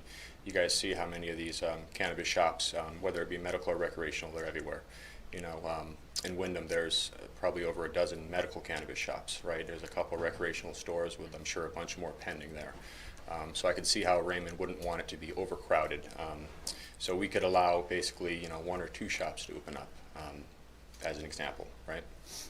Well, and that's what we would have to consider is do we want to do a lottery like Wyndham did? How many do we want in the town? We haven't really even discussed it yet and thought about it because there is a lot of options. Right. You know, and I agree. Raymond is small, but it depends what you want to do. Do you guys want to think about this and figure out how we want to proceed? I'm willing to go down the road of send it to planning board and have them start writing ordinances and eventually the town's gonna have to vote on it. But I mean, yeah, look. It's not going away. It's not going away. It's the way of life to some degree. I mean, there was just a bill introduced in the Senate to make it legal nationally. Look, as a pharmacist, I've studied a lot of pharmacology, kind of know about this stuff. Sure. People want to use it. I don't have a problem with it. You know, and if we're gonna do it, there ought to be competition. I don't think you go, you're the winner, and you clean up. I don't like that at all. I think you make it competitive, and you know, and whoever wins, you know, as far as being the best customer service, that's gonna succeed. You know, that's the way it goes. Right. But I'm not willing to say you are the chosen one. Of course, right. Yeah. Ditto. Yep. Makes total sense. I would go on the record to saying I don't want recreational in town, but I'm one person, so I'm Right. And there's one thing I also want to say too, guys. When it comes to recreational and medical cannabis, obviously there's very different laws, rules, and regulations, but at the end of the day, it's the exact same product. Right next door, you know, when we open up the rec store, hopefully, we'd be selling cannabis, and we're already selling cannabis. And it's everywhere around us. At this point, Raymond is just way behind the power curve. It would bring an enormous amount of business to the town, economic value, tax revenue back into the towns. And I can say personally, I'd love to get back to the town of Raymond directly. Take some of those profits. I'm not sure how that works, but we'd love to give back to the town in a big way. I hope the town can opt to do this quickly. I don't want this really, I hope it cannot be a thing that's really drawn out, because at the end of the day, federal legalization could happen this year. So I just don't want Raymond to miss out on everything that it can be. There is no speed here. This is going to take a while. This is not like next week. This is going to be months in the making. Right. Doesn't have to take that long, though, if that's what we want, right? Well, I mean. Oh, it does, because it has to go to a town meeting. Sure. But it's done Well, by the that's going to planning. planning board, Yeah. write an ordinance. Of course. That's Yes. going to take legal to get involved. This is a long process, so. I'm aware with the administration. Yeah. And we are way behind. Way behind. We tabled it, and I was outvoted the last time this came up, because again, it's here. Right. Jump on the curve, Yep. or watch it go by, and we watched it go by. Right. You know, so I'd like to watch it go by again. So your 2 eyes and my 2 eyes see it differently. I mean, no, I'm that way too. and I but, respect yours too. but- So and you respect mine too, right? of course I do. Just saying. No. So no, and I guess my question would be, I have a daycare. And I know all the time people are driving by and the kids will go, oh, there's a skunk smell. Yeah, there's a skunk smell is what we say, is what it is. But is there regulation as far as, and excuse my ignorance on this, is just people driving and smoking, and if they get stopped or they cause an accident, that type of stuff? Yeah, that'd be the same as a DUI if you're caught. So They're not allowed to be smoking in their High car, cannabis, but they yeah. do. Right, and the skunks Right, just smell, like man, I you're can tell you not that. I supposed use to that drink. because I'm talking to 2, 3, and Sure, 4. sure. You know what I Right. mean? Yeah, So, yeah. I mean, I can tell you, like our storefront, you walk in, you literally can't even smell cannabis. That is not Right. meant to be an insult. I swear to God it wasn't. But when they're outside, they're Right. saying, "Oh yeah, so Sure. sorry, Right. yeah." Well, as you guys know, medical cannabis, recreational cannabis, cannabis in general has saved so many lives and helped so many people. We personally, my wife and I personally see on a daily basis, patients come in, try the stuff, and it changes their whole lives. And there's a lot of people that they don't want to get their med card for various reasons. I know a lot of veterans don't want to get the medical card, so the recreational market really just opens it up to anybody who just wants to try it. It's a lot easier to get it, more expensive, but at the end of the day, it's all the same thing, and we're really just trying to help people, and that's really what cannabis does, and I don't think anybody can argue that benefits of the medicinal values. And I don't argue against this again. So that's just my one opinion. So. As opposed to pharmaceuticals, right? That you take and you get symptoms upon symptoms, and you get sick from that, and Okay. take more stuff, right? As I said, I'm a pharmacist. Right. So I've got lots of education behind me. Ouch. Don't Right. go down that road, because if we're going to argue medical cannabis, Sure. it's easy for me to argue that it has no value. Really? Okay. Yes. All right. So I'm going to move this conversation along. So, But I have no problem with people using it. Sure. Right. Just so you know. Yeah. Thank you, Joe. Peter. To the, Let's hear it, Peter. He's on tonight. He is on today. He misses these meetings. Look at him. I'm a big market forces guy, and I think I spoke at one of the last meetings about the fact that it's, you can try and regulate or control growth or whatever you want to call it, but generally, in my experience, it comes down to the market. So, once again, I find myself in agreement with Selectman Bruno. If That's 3 times tonight. I know Peter. it. I know. That's more than you have done in 15 years. Yeah, you aren't going to get me to agree on the Yankees. Don't worry about that. But the bottom line is that it's a market forces. So if there's, you can't restrict competition under our system of capitalism, generally speaking, unless it's Central Maine Power or something like that. But the bottom line is, if there's 12 in town this year, I guarantee you there won't be 12 in town the year after. Thanks.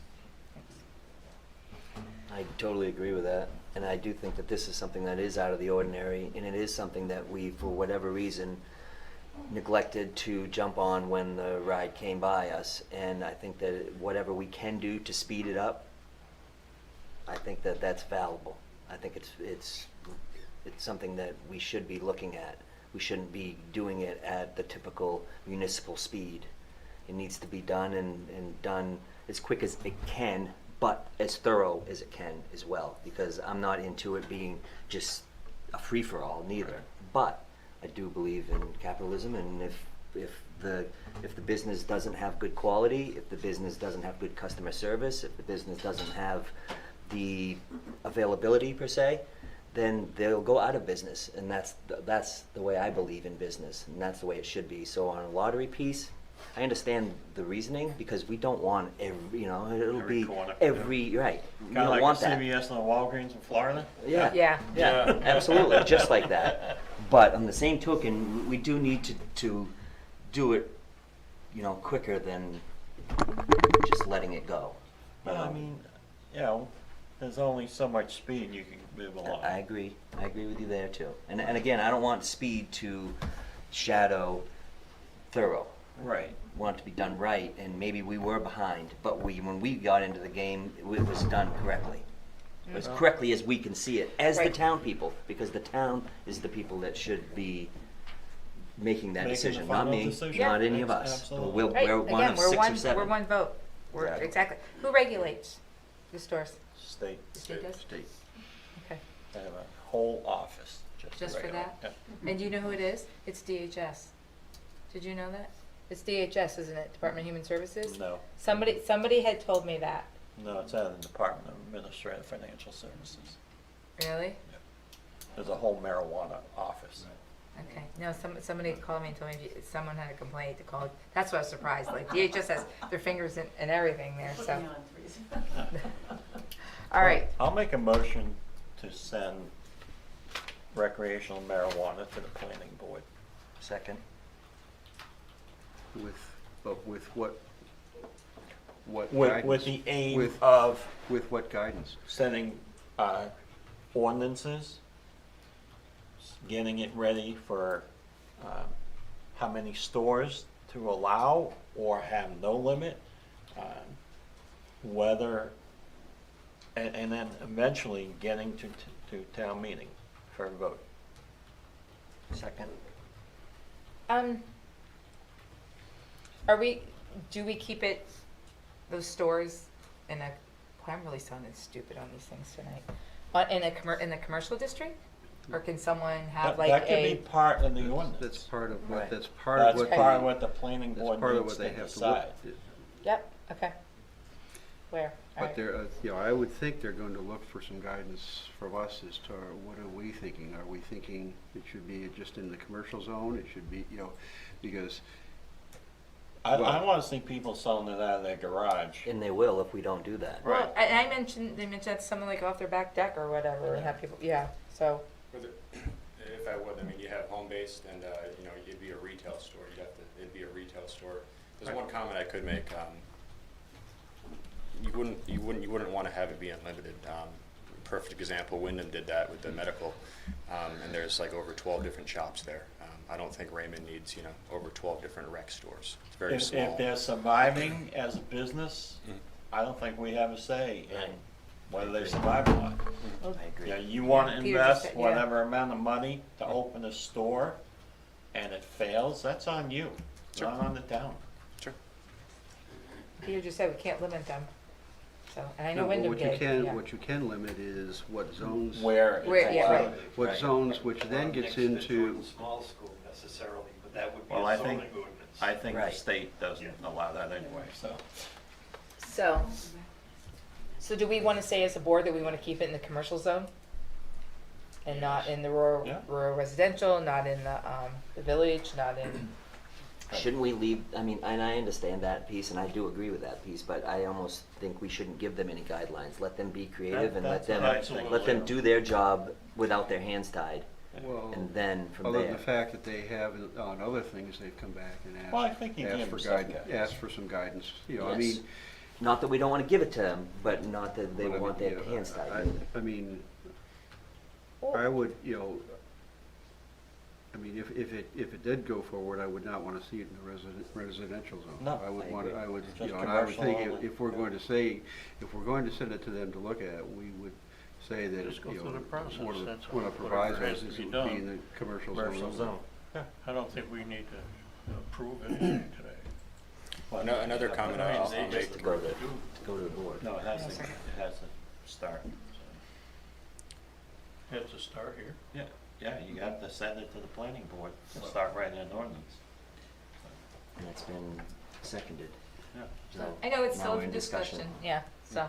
And she's stalling the inevitable. No, there's still comments and questions. I was just going to say, what it comes down to is each town can elect to do retail. There's one front of it. Like we're trying to get a retail-only store, no cultivation. So there's like 4 different categories. It's retail.